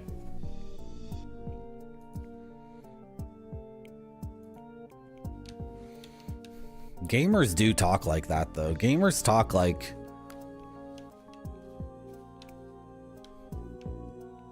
Like a game will have a guy pointing a gun at another guy, and he'll be like, "Huh, they got that from Metal Gear Solid. I've seen that before." Okay, let's head east and into whatever the hell this is.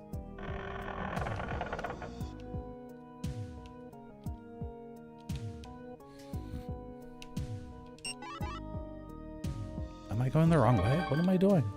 Go east.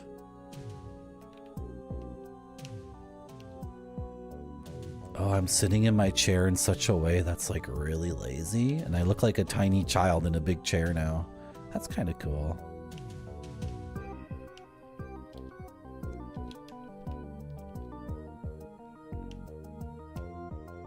Invisible bridge nonsense. Alright. Invisible bridge nonsense, you say? Invisible bridge nonsense? Invisible bridge nonsense?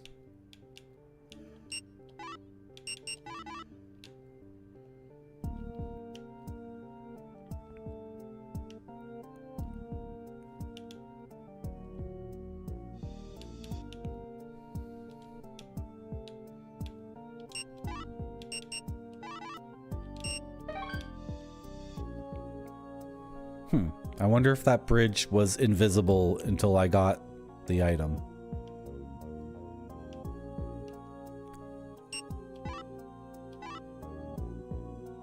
Okay. What's the jump button?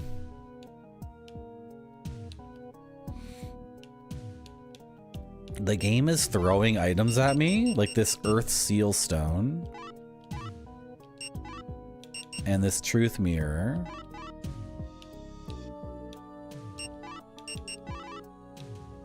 And there's no context for them at all. There's no item description, and no NPCs have talked about them yet.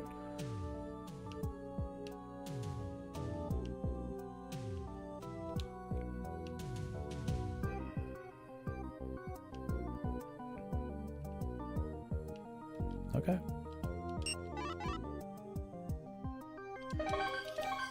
Sure.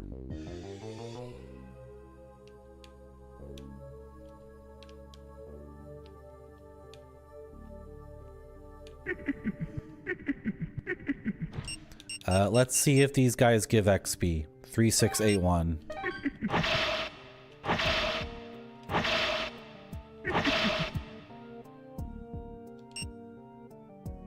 $3686. They give 5 XP. Oh dear. I don't even know how much XP is good or bad, but 5 XP seems really poor.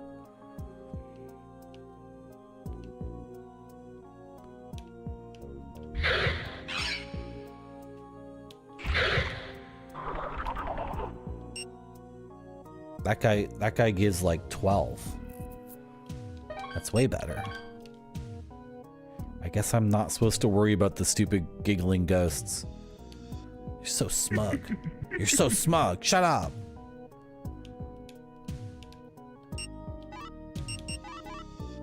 Nothing happens. Interesting.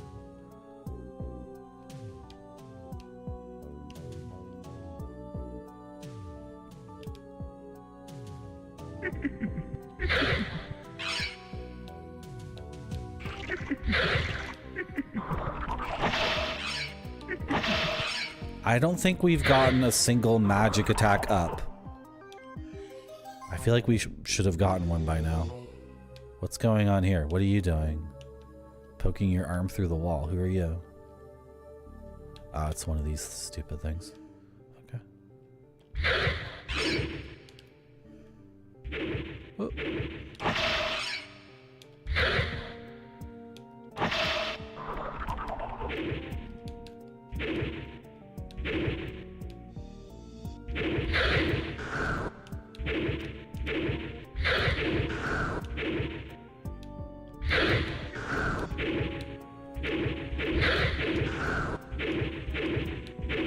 Hey. Die already.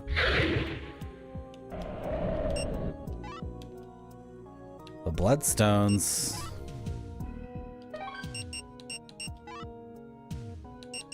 We have 8 of these.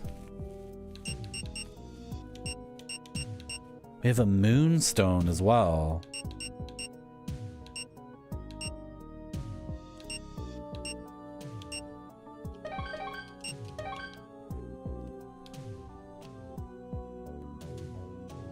Oh, I never went back to the dude and told him his son is dead. Jeez. Should we do that?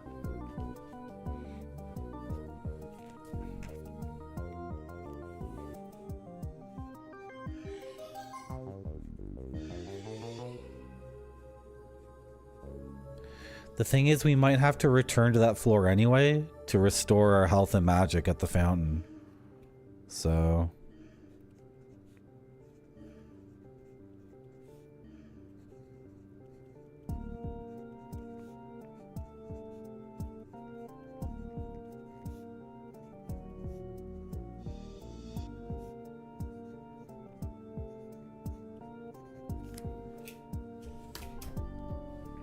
it's on the list. Oh, what? I have a class called Mage Fighter? Class, Mage Fighter. Cool, that's like Baldur's Gate, where you're a fighter mage, if you want to be.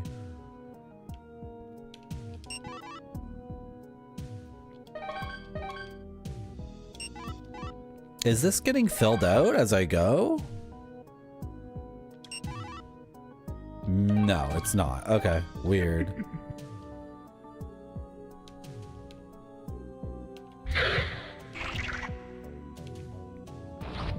I was asking if you streamed today, Spider-Man.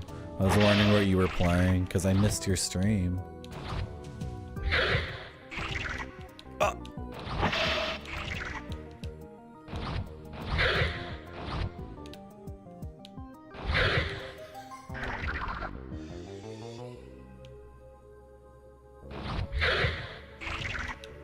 Come on, baby. Us like a submarine game? Like a nuclear sub?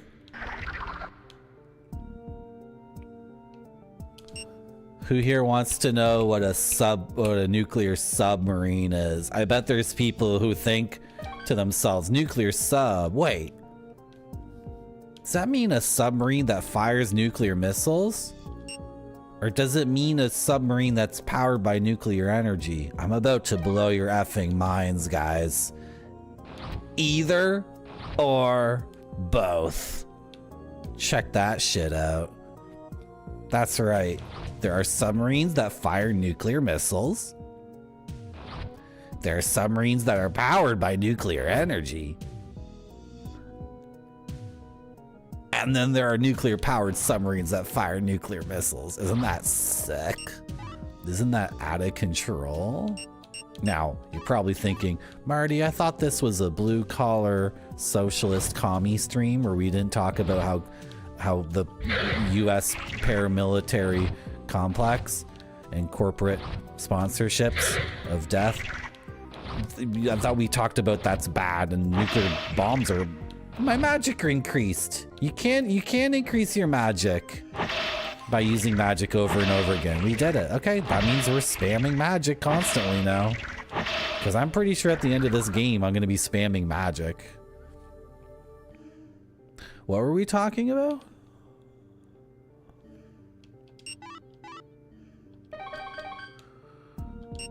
The herbs are not keeping up with the damage I'm taking. More defense would be really good too. That's a From Software trick right there. That's a nasty From Software trick. Ooh, cool, an item. Ah, I'm getting bit in my butt. Oh, my butt's getting bit. Oh, the guy was hiding around the corner. They showed me the cool item and then they hit an asshole around the corner to bite my butt. Did I play Final Fantasy 16? You would like to know my opinions on things. Final Fantasy 16? I've played Final Fantasy 3, 4, 5, 6, 7, 8, 12, Tactics, Tactics Advanced. That's it. That I have not played Final Fantasy 16. Is Final Fantasy 16 the newest one that's like Game of Thrones or something? Is that what people were saying? Has all this political intrigue. Isn't that a PlayStation 5 exclusive or something? I don't have a PlayStation 5. I own a PlayStation 2, a PlayStation 3, and a PlayStation 4. I never owned an original PlayStation 1 because they got really easy to emulate so early. Maybe because of Bleem or something. Maybe the Bleem code got released secretly to those emulators. Or maybe the PlayStation 1 architecture is just so like easy to emulate on Windows. I don't know. I played PlayStation at my friend's house a lot, like a ton, but I never owned my own. I don't got a PlayStation 5. You know what? If I could be in a room with whoever is in charge at Sony, you know what I would tell them? I'd be like, bro, sit down. I'm going to tell you what it's going to take for me to buy a new PlayStation. And they're going to be like, please tell me, Marty, we know you bought a PlayStation 2, a PlayStation 3, and a PlayStation 4, and you loved them to death, but how come you never bought the PlayStation 5? And Marty, will you be buying a PlayStation 6? And this is what I'm going to say to them. I'm going to say, bro, you need to get FromSoft to make an exclusive game on your system. That's the only thing that's going to make me buy a whole effing console. And they're going to say, Marty, you want Bloodborne 2? And I'm going to say, I don't want Bloodborne 2. I want the next Bloodborne. You need to get FromSoft to make an original new IP, and you need to convince me it's never going anywhere else. Like you did with Bloodborne. That's why I picked up Bloodborne, because I was convinced this effing game looks so effing sick, and it is not coming to PC anytime soon. Guess what still is not anywhere other than PlayStation 4? Guess what has never escaped the PlayStation 4? The sickest effing game in the world, Bloodborne.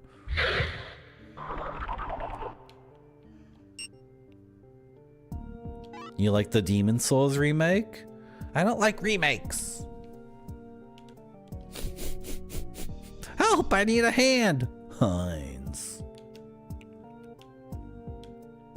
That Demon Souls remake does look good. It does look good, but that's not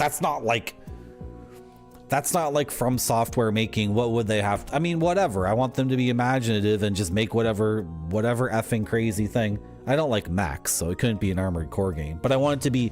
This is the thing with Bloodborne. Bloodborne was so different and like new that it wasn't Dark Souls 3. Dark Souls 3 wasn't Bloodborne. They're two different things, right? You can emulate Bloodborne now. I'm not dealing with any of that. Emulators for like I don't know. I just assume a PlayStation 4 emulator would be a huge pain in the ass and would like. Anyway, that's my assumption. I'm playing From Software. Oh my god, excuse me. Yeah, the PlayStation and PlayStation 2 are really cool, like consumer products. It's a weird thing for me to say, but I was thinking foamed, like if From returned to the first person perspective, that would be quite compelling. That would be very, very compelling.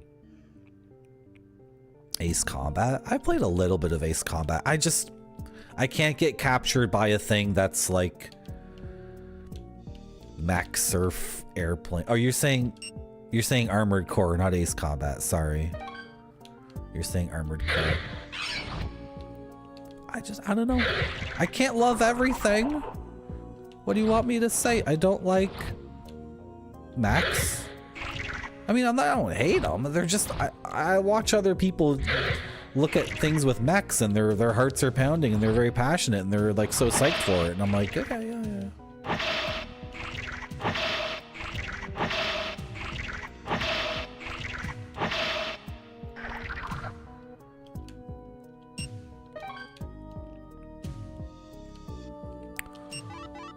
This game's really cool. I'm getting my butt kicked though from Oh, God. Got poisoned by this guy? Even with my 10 poison resist, I still got poisoned?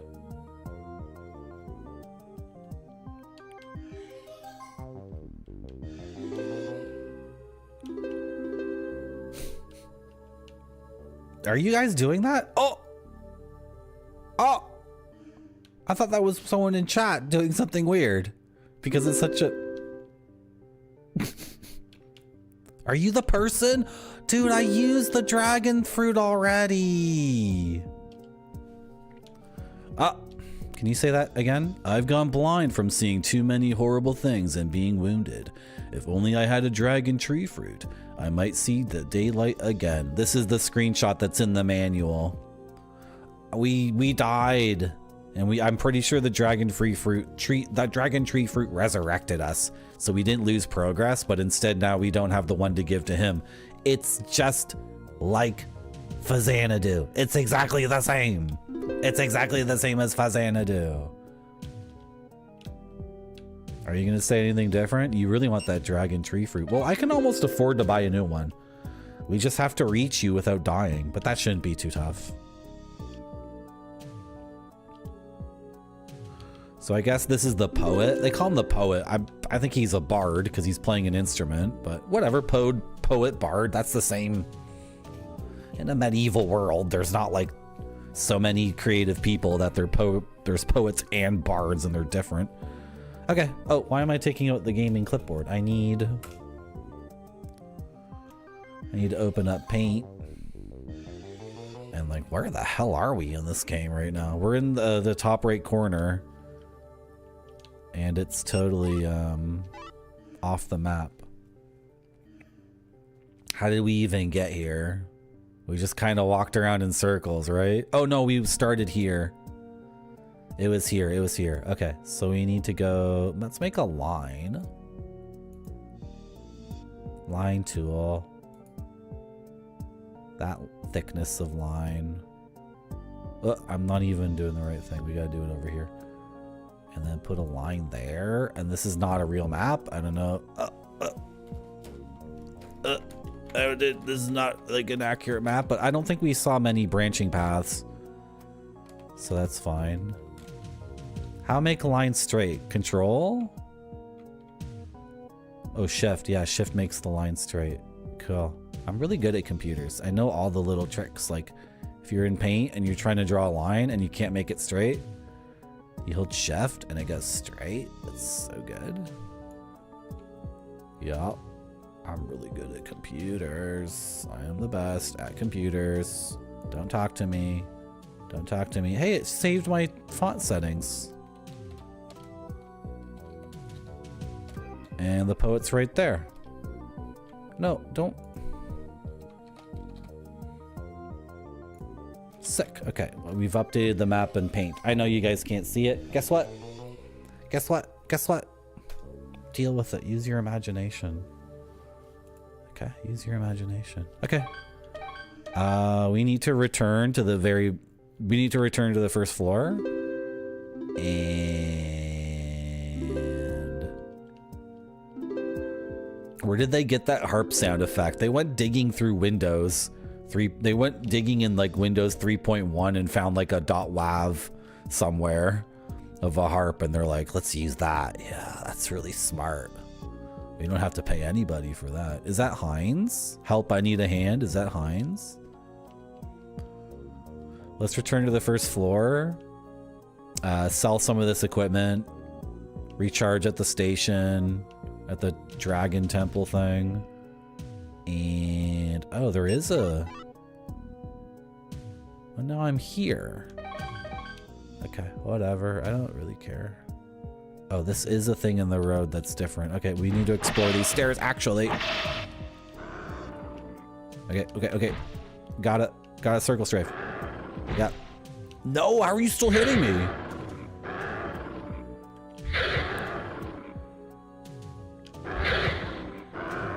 Marty, don't die.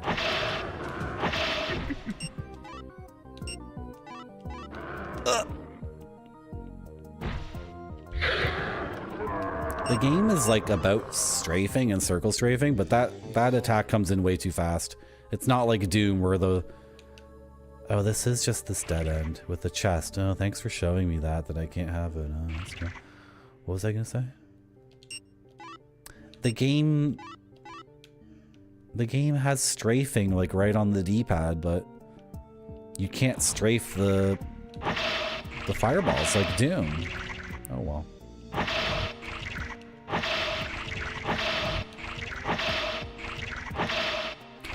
I like how monsters are respawning behind me because it means escaping is interesting. I think in Kongsfeld, we're gonna have a gameplay loop of infiltration, completing the objective, and exfiltration. We've talked about this previously on Marty.zone, how we enjoy exfiltration just as much as infiltration and doing the thing. I think way too many games, you infiltrate, you do the thing, and then the game is like, good job, and then bop, like instantly you're in a cutscene or back at base, or your guys in a cutscene running away from the building as it explodes or whatever. I really like exfiltration, like a good immersive sim, or the Hitman games. The Hitman games are really, really good at exfiltration because those games are like, okay, hotshot, you got in, you killed the guy, now can you escape without dying? Right? And then the exfiltration can be really good because you have nothing to lose sometimes by just sprinting and trying to escape. Sometimes the best moment in Hitman is like, okay, I've completed the thing. Let me get out of here. And so many interesting things happen in the exfiltration phase. I think the gameplay loop of Kongsfeld is infiltrate the lair of the Kong, fell the Kong, and then exfiltrate the lair of the Kong as like little chattering little Kongs chase you. And they're like, squeeze, squeeze, squeeze, squeeze, squeeze, squeeze, squeeze, squeeze. And you're trying to escape. You're trying to escape the mini Kongs after you fell a Kong. I think we should put that in the notes. Somebody write that down. That's a really good idea. If anyone here is good at programming or art or PR or production, you're part of the development team of Kongsfeld right now. And I'm just the ideas guy because I have really good ideas. That's what I'm good at. What you guys are good at are implementing my ideas in a way that's timely and efficient and costs me nothing. And that's a privilege you have. That's a privilege, not a right. So don't abuse it. So I hope someone's taking notes right now for Kongsfeld. Put exfiltration on the whiteboard and then go like underline, underline, underline, like that. That's what I want to see. Is this going to take us back? So this is messed up because we have to walk through all the arrows to return. I don't know if we have enough health to do this. Well, we do. We do, but this is messed up. Going home costs us like 200 bucks. As I drag my ass back to the healing fountain, I have to drag my ass through the frickin' this insane corridor with the arrows going by. This is so silly.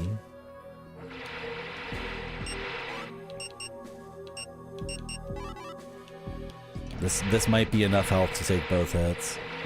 So we were actually able to dodge one layer of arrows, but how am I gonna do this in a game that's 20 FPS and my guy moves like this? Like, how is this the thing?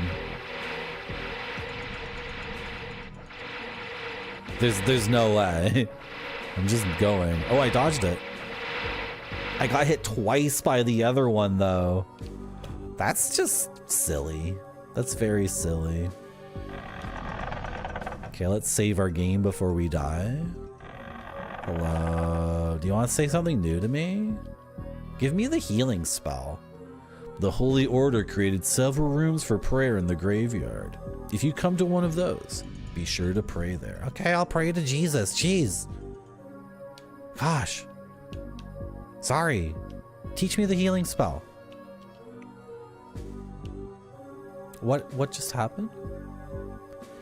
Did he say something different? I wasn't paying attention. The moment for a Vietnam War game has passed? Who's talking about a Vietnam War game? I'm talking about... Kongsfeld is in No, what? Is that something in Vietnam? Is Kongsfeld something in Vietnam? No, my game's called Kongsfeld. Like a guy saying Kingsfield, like he's presenting the joke is like this. It's like, no, it's not. We're not taking out the Viet Cong. No. It's like this. Now presenting a new game from Mali.zone. The new game. A brand new adventure in a rich world filled of treasures, swords, and Kongs. Now presenting from Mali.zone Kongsfeld. The new game. It's like that. That's the joke. Like, do you get it now? Does it make sense? Has nothing to do with the Vietnam War. I'm Canadian. Canadians didn't go to Vietnam. We went to Korea. We did that one, but we didn't do that other one. We went to Afghanistan, but we didn't go to Iraq. I know. Phew. Why would I make something about... Go watch like an Oliver Stone movie or whatever. Watch that movie where, what's that guy's name? Sorry, Barfy was already doing it. Barfy was doing the joke. That's one of the rooms, Barfy. Upcoming games, Kongsfeld. Shop music on guitar. Infiltrate the lair of the Kong. Fell the Kong. The next filtrate as little Kongs chitter at you. Chest up on the dais between two torches. With big huge smash roll-ons patrolling the room. Check out the new game from Madi.zone, Kongsfeld. It's a wonderful game. Please understand the joke, please. Yes. Well, when people are saying it's about the Vietnam's war, it's not about the Vietnam War. You can watch the movie where Willem Dafoe smokes pot out of the shotgun, and he's like, "I just wanted to smoke pot. I didn't want to get in a war." Charlie Sheen, and Charlie Sheen's like, "But we gotta do the war, man." And I already forgot his name. What's his name? Willem Dafoe. And then in that fight, the bad guy, who plays the bad guy? It's Tom Berenger. Is it Tom Berenger who calls down the airstrike on top of Willem Dafoe? And then Willem Dafoe falls on his knees and he's like, "I just wanted to smoke pot." And then he gets blown up. It's not like that at all. This has nothing to do with Vietnam War. It's the joke is the guy's trying to say King's Field, but he has a stupid voice, so he says Kongsfeld.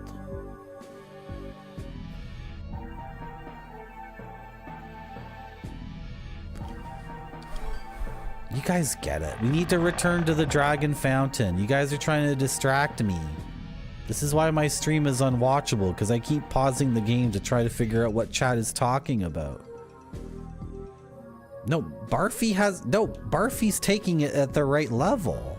What Barfy's saying is correct.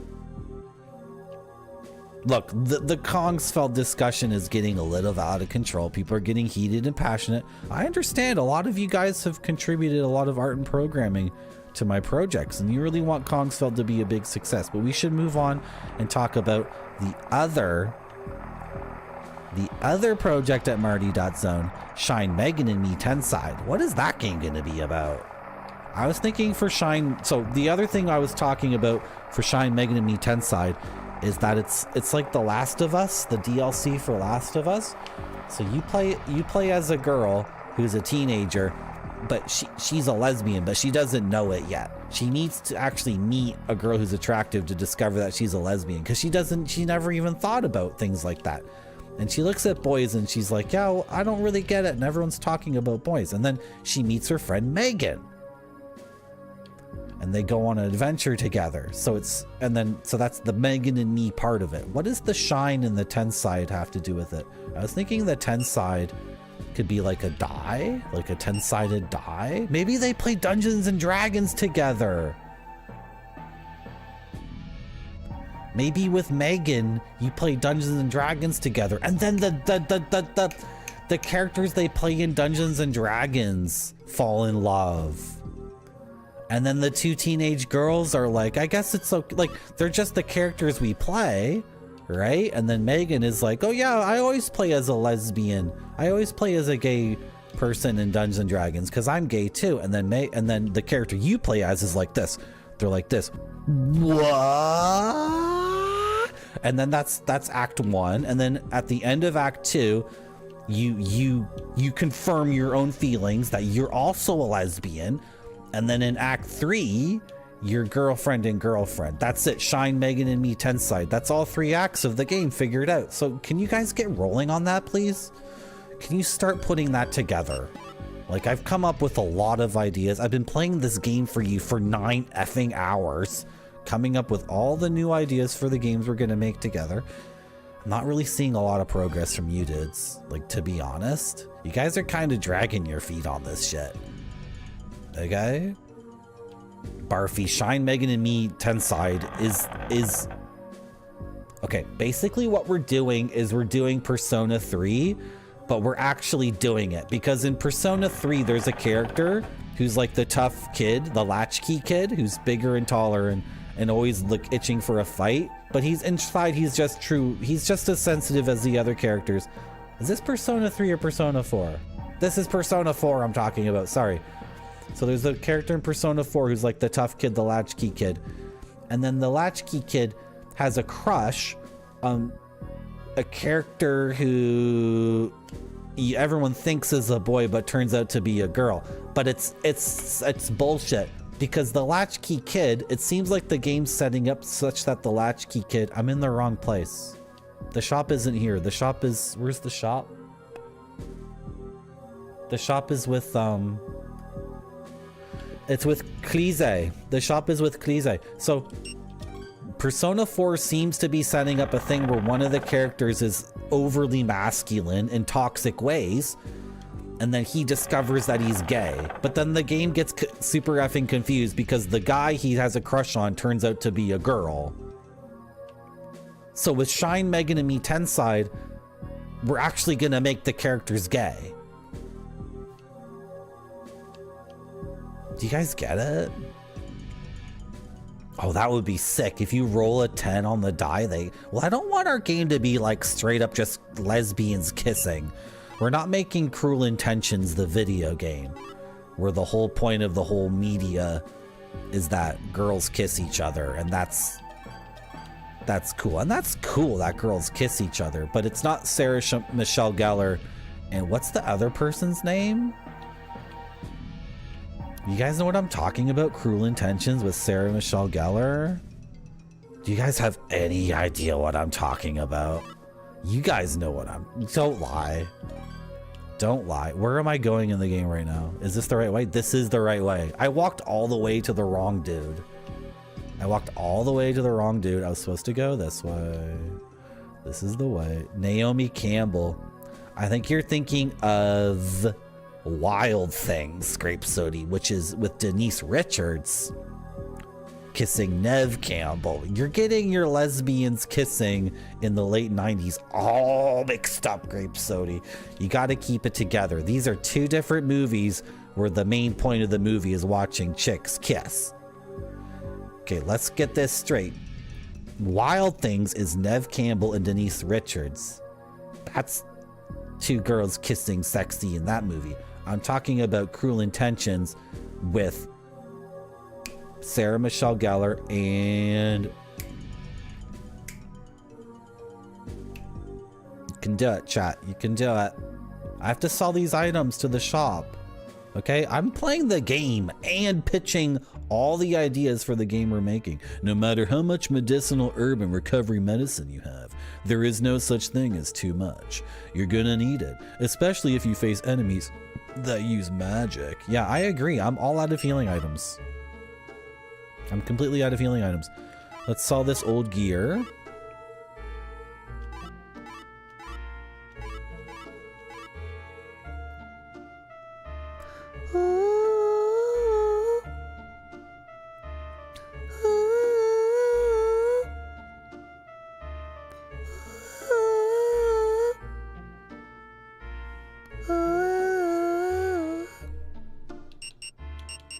We have 8 of these, and they're worth $250 each. I need playground knowledge at this point. Has anyone played this game? I'm open for schoolyard knowledge. If anyone's played this game, please tell me what these effing bloodstones do, because we've accumulated 8 of them, and that's the equivalent of 2,000 gold, which is like, that ain't chump change. And I'm curious to know like what you do with these if you just sell them, because I'm afraid the game will screw me over later, and it's not in the manual. This thing's worth 800. And the game's giving me no effing clues. And you can't use them. They're not consumables or key items. I'm tempted to just look that up. Because, like, honestly, I don't want to get screwed over and have the game be like, hey, I'll give you a key if you give me 50 bloodstones. And I'm going to be like, what? Are you joking? Games used to do stuff like that. They would seriously screw you over.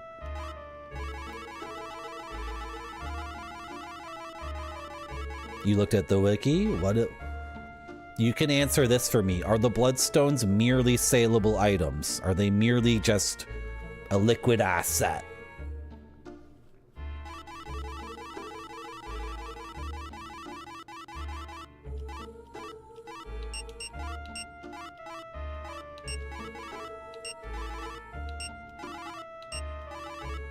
Okay. Oh, we were supposed to buy this. Shoot. Okay, we don't have the money anymore. Frick, I forgot my whole plan. Well, we weren't gonna pull it off without buying all these healing things. Spider-Man, this is very important. This is very, very important. We are playing a game called King's Field. It's not King's Field. All right? Please do not give me tips for King's Field. We're playing King's Field. Okay? We're playing Zedis right now. We're not playing Zedis.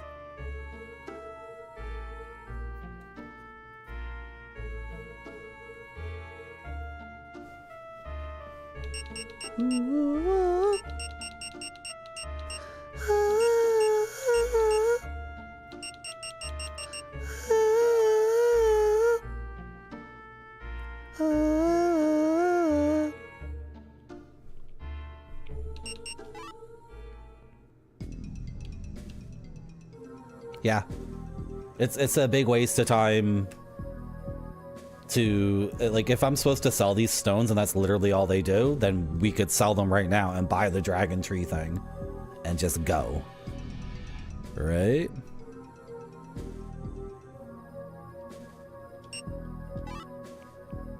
They're not here because they're not usable. Oh, no. Bloodstone. I'm looking it up. This is the kind of thing I would ask a friend who had played this game before, instead of just being in pain and suffering, because the game doesn't offer anything. You would sell them, yeah? It's just for selling in this game. I'm seeing just very quickly too that in Kingsfield it says useless. Really? Really, wiki users? They're just useless. And then in Kingsfield 2, they cure all conditions except for poison. And guess what? If I just spoiled myself on something on Kingsfield 2, like something cures all conditions but poison, and that was like some huge like effing gameplay reveal. That was like a massive moment for other gamers when they were playing this game, and I just ruined it for myself. Guess what? I don't give a shit. I'm walking around with $2,000 worth of items, and the game's being quite stubborn. And not just telling me straight up. So instead of me walking around forever and ever and not doing it, I'm gonna look it up frickin' Moonstone too. Screw it. I don't care.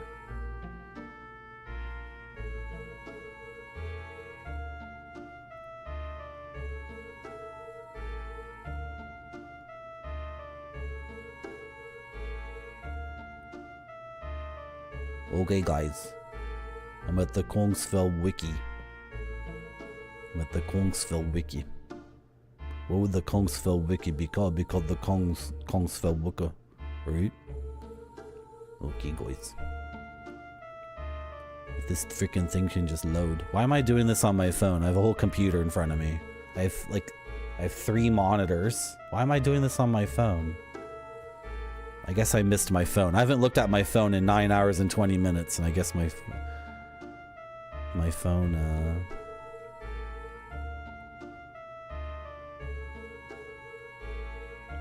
The Moonstone Jewel. Are these different things? Okay, Moonstone is sold for money. There's only 2 in the entire game? That's interesting. That's interesting. Okay, yeah, OBS, I know. Okay, thank you guys. That was good. That was good, thank you. We figured it out. And I have a lot of money now. A lot. I'm gonna get this and we're gonna bring it back to the dude. We're also gonna buy some more of those. And we're gonna save our game and buy the armor.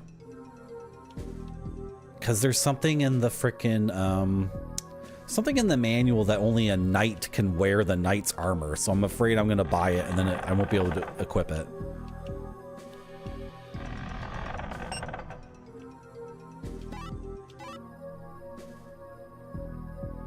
You got the Prima guide?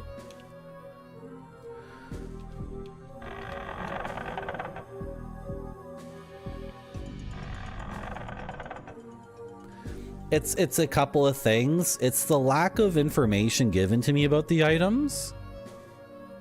And then just my overwhelming fear that a game from 1994 might pull some bullshit like, you know, giving you an item called the Bloodstone that's worthless for hours and hours and hours, and then near the end of the game, some guy being like, oh yeah, I can give you the key to the final boss. Can you give me 50 Bloodstones? And then instead of having a nice smooth experience with the game, you have the thing that happens in so many games. This is so many games.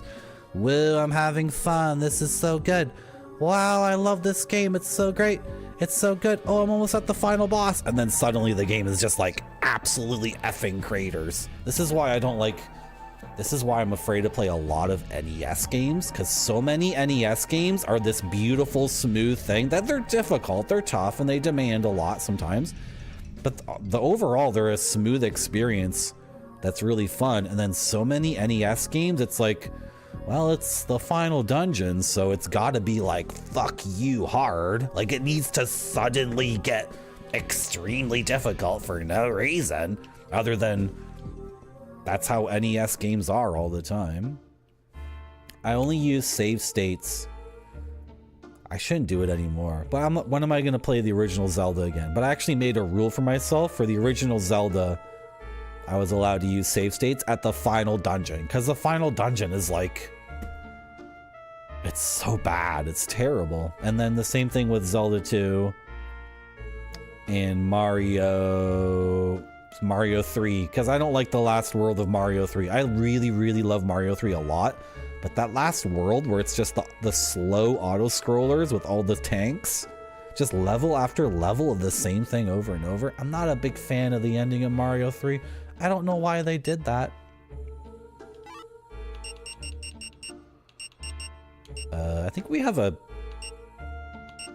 freaking mask we have equipped right now, so we can equip that, and we're totally out of money, right?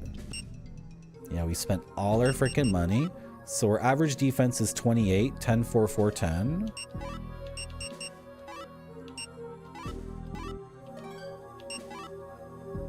We've gone up in average defense to 31, and it's 10, 5, 5, 10. Was that really worth it, game? And breastplate to knight's plate. 35, 12, 5, 6, 10. Was that worth it? I have no idea. But this is our equipment now. We have the full knight set. Look at that, boys. Full knight set. We're using the axe instead of the sword, but other than that, That's pretty freaking sick. We got the full freaking knight set. Okay, I'm locking that in. Sir Kevin, yeah, Kevin Kingsfield. So sell the iron mask, sell the breastplate. Sell prices are actually pretty decent in this game. The buy price for this was $16.50 and the sell price is $14.50, which is like, that's very reasonable for him to offer that. Okay.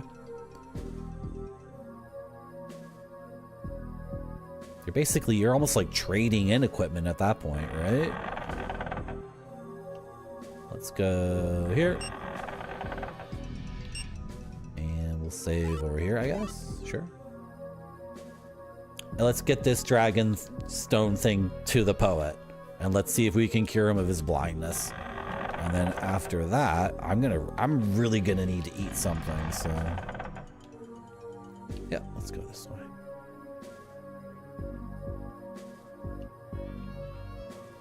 Maybe he'll tell us what the truth mirror or the earth seal stone are for. That's a stone too. Aren't the bloodstone and moonstone stones? Am I supposed to sell the earth one too? No, it's a usable item. I can use it, so it's a different kind of item. Okay.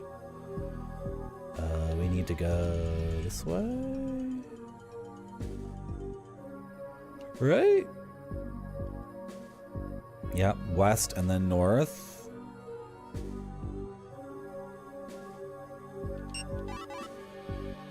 Where am I going?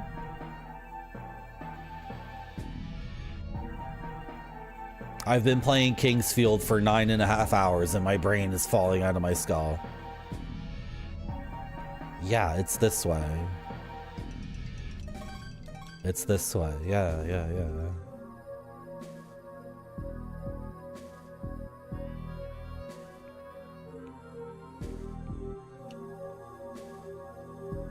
I really want to play Ultimate Underworld again, but I got messed up in that game because of the inventory.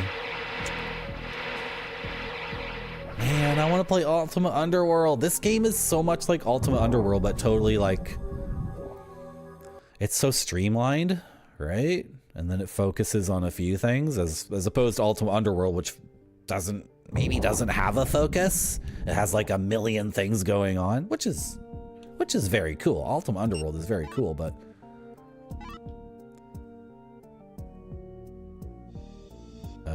north, then east.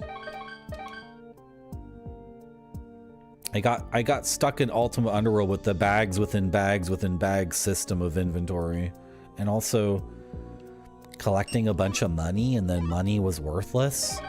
So you needed to be carrying tons of liquid assets, like bags and bags of gems. And then in Ultimate Underworld, I picked up so much stuff, I couldn't carry it.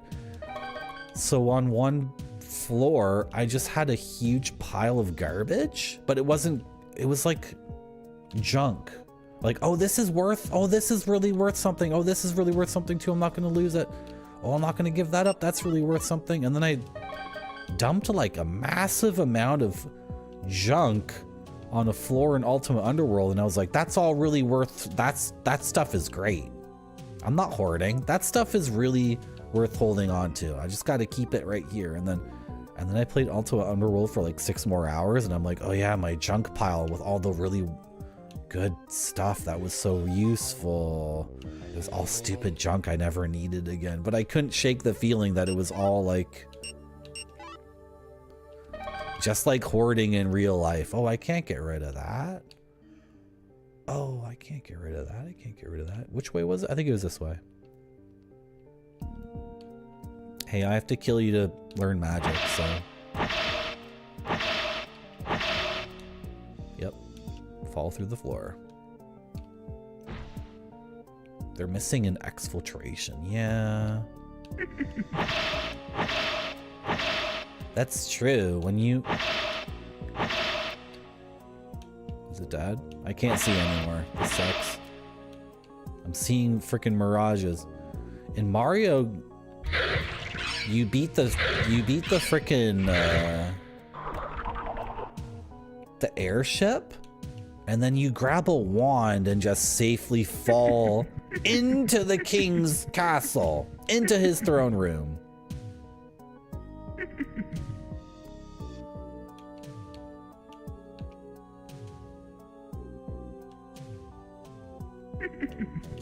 Okay, the darkness is really weird here. I can't tell what's going on. Uh-oh, we're a little bit messed up because of the dark effect. Oh, it's over. Okay, cool. So what was this? Oh. Interesting. Okay.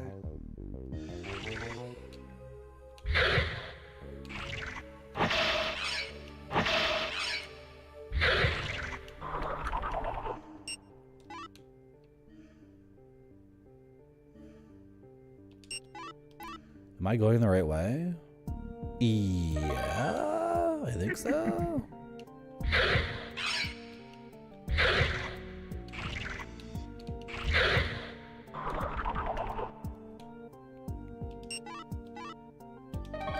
Yep, this seems about right.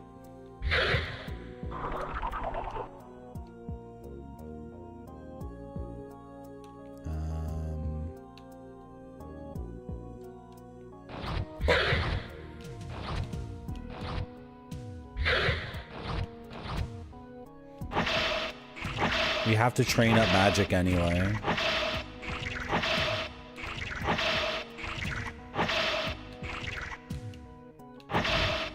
This makes my adventuring days so short, though. Because I have to return to the Dragon Fountain to replenish my MP, so... Oh, boy. But my magic sucks. It needs to be stronger. This poet better teach me, like, Fireball or something.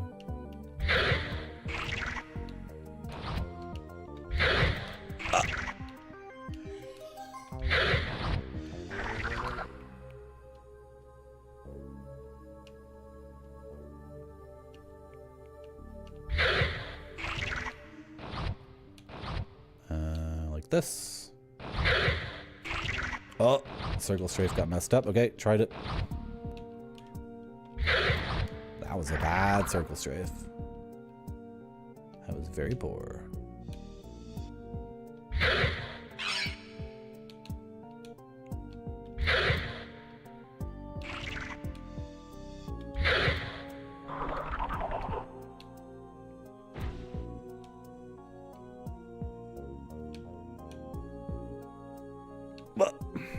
Okay, whatever. Yep, this way, this way, this way. This floor, maybe it's because I started with the map, but this floor seems like it has landmarks. Like I don't know. There's something about this floor which makes it a lot easier for me to just walk through without getting lost constantly. That first floor was messed up. Okay, dragon tree fruit. Can you just ignore me? That would be really cool. Yeah, you too. Where am I going? Okay, here he is. Beautiful. Hello. The dragon free fruit cures all kinds of diseases. Please trade yours for my harp. This harp's music has a curious power. Surely it will lead you someplace. Oh, yeah, I'll get the magic beans. The magic beans. I'll take the magic beans. Oh yeah, let's do it. Woo! Nothing happens. Oh, I can play it for him. What? Did it let me play it for him? But oh, what was that sound? The monsters here are so tough that the king's soldiers couldn't even stand up to them. I don't even have a weapon, so there's nothing I can do but stay put. Well, come with me. Did something just go bonk bonk when I played the harp? What? Maybe it's a smash too long on the other side of the wall.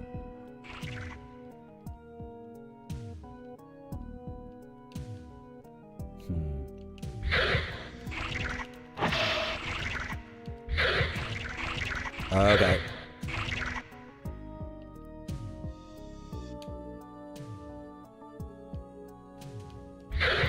Did I just get another quest item that I have no idea what it does?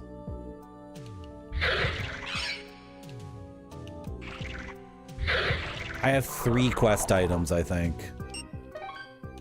I have the lens of truth. What is it called? Truth mirror. I have the earth stone, and now I have a harp. And I don't think anyone in the game has said anything about what the heck those do. Oh, did I exhaust the dialogue from this idiot? Oh my gosh.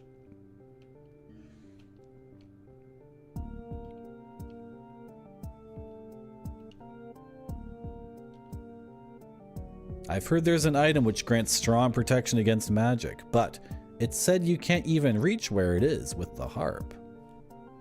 What? But it is said you can't even reach where it is with the harp. What does that mean? Is that just a bad fan translation? You mean even with the harp you can't reach where it is? Or are you saying the heart is a hindrance towards me becoming more powerful? It sounds like you're saying the harp is an albatross around my neck. I can't talk anymore. The Dark Magician. Isn't that a Yu-Gi-Oh card? The Dark Magician has an earth shrine deep in the soldier's graveyard towards its north end. I don't know what it was built for, but I lost my sight when I went there. Okay, the Dark Magician. Okay. The item descriptions became the coolest thing. And a lot of those item descriptions, they had like 3 things in them, right? They would have like...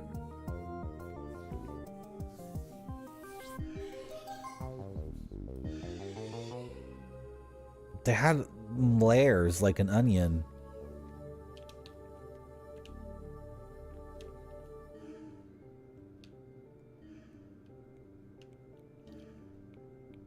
This is the thing. I want an old school gaming experience that doesn't hold my hand and is pushing me back. And it does weird new things that make me think differently. However, I'm not looking for a game that I have to like restart from the beginning after playing for 15 hours. I'm not looking for a game that has things that just don't make any sense to anybody. And I don't want a game where I have to look everything up if I want my time to be respected. So I'm asking... It seems like I might be contradicting myself, but I'm not. I do know exactly what I want, and so far Kingsfield has been good. But I just do have this overwhelming paranoia that the game's gonna do something, and it's like you have to start over from the beginning, or you have to grind or farm for hours, or something like that. Anyway, the point I'm trying to make is, the items not having descriptions, I could see from getting that criticism, and then their response would be something like, oh, but it's such a mysterious game, and the mystery is such a big part of it, and the players love mystery, so we didn't put item descriptions in the game on purpose because we want to encourage a lot of exploration, experimentation, and we want players to figure that stuff out for their own. And then players might be like, but it's a PlayStation game and this console already has 100 games for it, so why would I spend, why would I waste my time trying to figure out the nonsense of Kingsfield when I got what's that game called? Jumping Flash. Got Jumping Flash, Bubsy 3D, Pandemonium. That's a game I want to play. Apparently Pandemonium doesn't hold up. Is that the game I'm thinking of? I'm thinking of a game, it's 3D graphics but basically 2D gameplay, I'm pretty sure, and it's just a hot chick and a cool dude running in a polygonal world. I want to play Battle Arena Toshinden. I want to play those games. There's like, just in the first year of PlayStation, I want to play Mortal Kombat Mythologies. I want to play Street Fighter Alpha 1 again. Why not? I want to learn a new character in Street Fighter Alpha. Okay, I think his dialogue is exhausted. So to me, there's like there's such a danger in making a game like Kingsfield, because the whole ethos of the game is like the player has to put in a lot and they will get a lot out of it, out of experimenting, and we're going to withhold a lot of information from the player so the player has moments of, aha, oh, I'm glad I experimented. Oh, and oh, I just randomly stumbled upon this interaction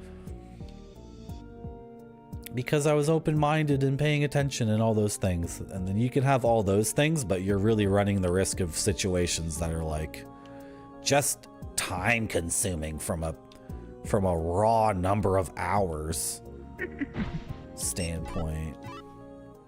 Is this a different thing? Did I never go down here? What the heck is down here? Oh, it seems different.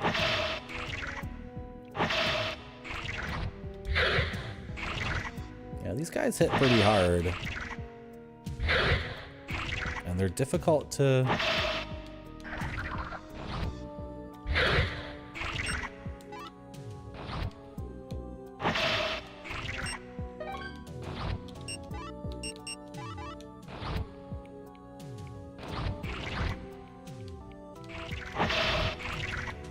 The manual says not to fight unnecessarily. Like, if the manual says if you can just walk past a monster, maybe you should do it. Why is there a save point here?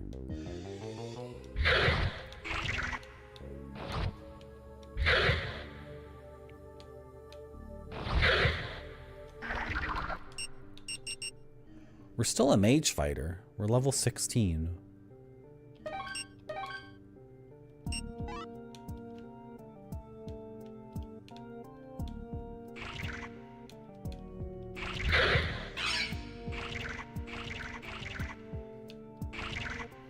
Oh, this is one of the weaker ones. Okay. Go like this. I'm trying to figure out the strafing again. Like this. I still got hit. I walked right into him. Okay.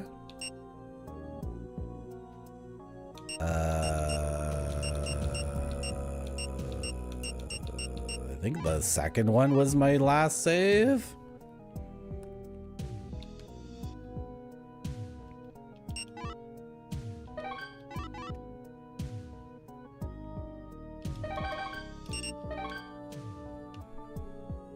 I'm thinking about mapping, but I don't know. This seems like a really weird place to have a save spot. Like, I'm never going to use this save spot again because I got the quest item of the harp. Yeah, there's other things going on here, but there's something to do with the freaking invisible platforms. So the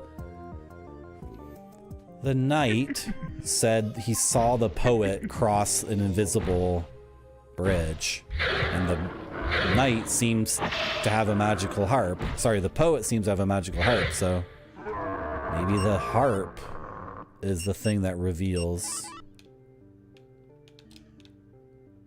the invisible bridges.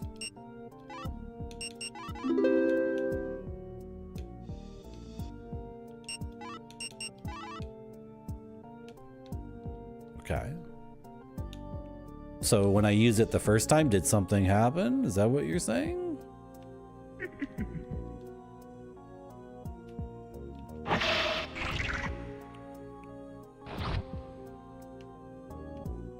It's called a stun and run. You stun the enemy with magic, and then while they're in stun lock, you dip. You just dip out.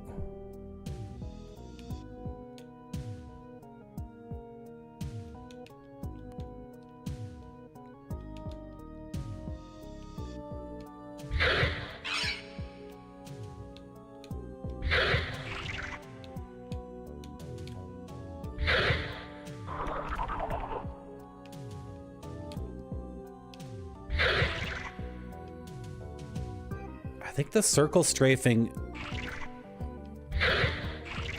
Yeah, I have to hold the D-pad left and then tap the diagonal to fine tune it. The circle strafing is a little bit sophisticated. Yeah, to get a tighter circle, I need to, oh, I messed it up. There's no radius that's perfect. If I circle strafe just holding holding left, the radius is too large, but if I circle strafe with the diagonal, the radius is too short, it's too small. So you have to be constantly switching between the short and long radius. I think in Kongsfeld, we need to have a circle strafe that has a long radius and a short radius. And just with a little touch of the thumb, you can switch between the two radiuses of the circle strafe. I'm thinking for Kongsfeld, I want a 2 radius system. Now we could make it a game for stupid babies. Why did I fall there? My guy's an idiot. Just walk on the platform, dumbass.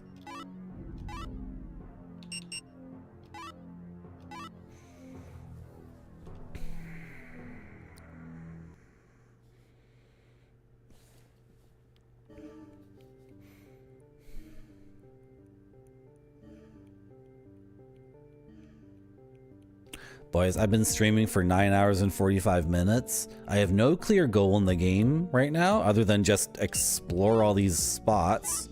I have 3 quest items. And speaking as a gamer, I feel satisfied for this session. So that means that's the end of the stream. Thank you everyone so much for coming to my stream. That was a lot of fun. Hey, Pixel Turkey, you just caught me just as I'm ending. Thank you, Pixel Turkey. Thank you so much. We're ending the stream because that was a long time and I'm feeling a bit hungry, and I think that's a lot of Kingsfield for one day. That's a lot of Kingsfield. I don't have a headache and I don't have any aches or pains or problems. So I'm gonna call this a big success. Toegia is streaming Indiana Jones and the Infernal Machine. Toegia is such a good streamer, and this game is so much fun. It's Indiana Jones on the N64. It's sick. I love this game. It's so good. So we're gonna raid Toegia, whose stream I enjoy very much. Toegia is an artist. She does pixel art. That's like you, Pixel Turkey. You're both pixel artists. And her art is really good. And she's also has a really cool community of people who do art. And then they share their art on the stream and they share that with each other. It would be cool if we could share our art with each other instead of what we usually do, chat, which is you guys stealing all my ideas. Well, that's crass. And that's a really shallow thing to say to my chat just as I'm wrapping up a beautiful stream. That was really messed up what I just did. Just bringing up some awful resentful thing about how my chat isn't working hard enough on the 2 games. But you know what? I forgive you if you forgive me, but you have to forgive me first. Do you forgive me first, chat? I hope you do. Thank you, Grape Study. Thank you, Pixel Turkey. Thank you, Game Dev Jeff. Thank you, Dinjavice. Thank you, Grape Study. Thank you, everyone, so much. Thank you, Spider-Man. Bye!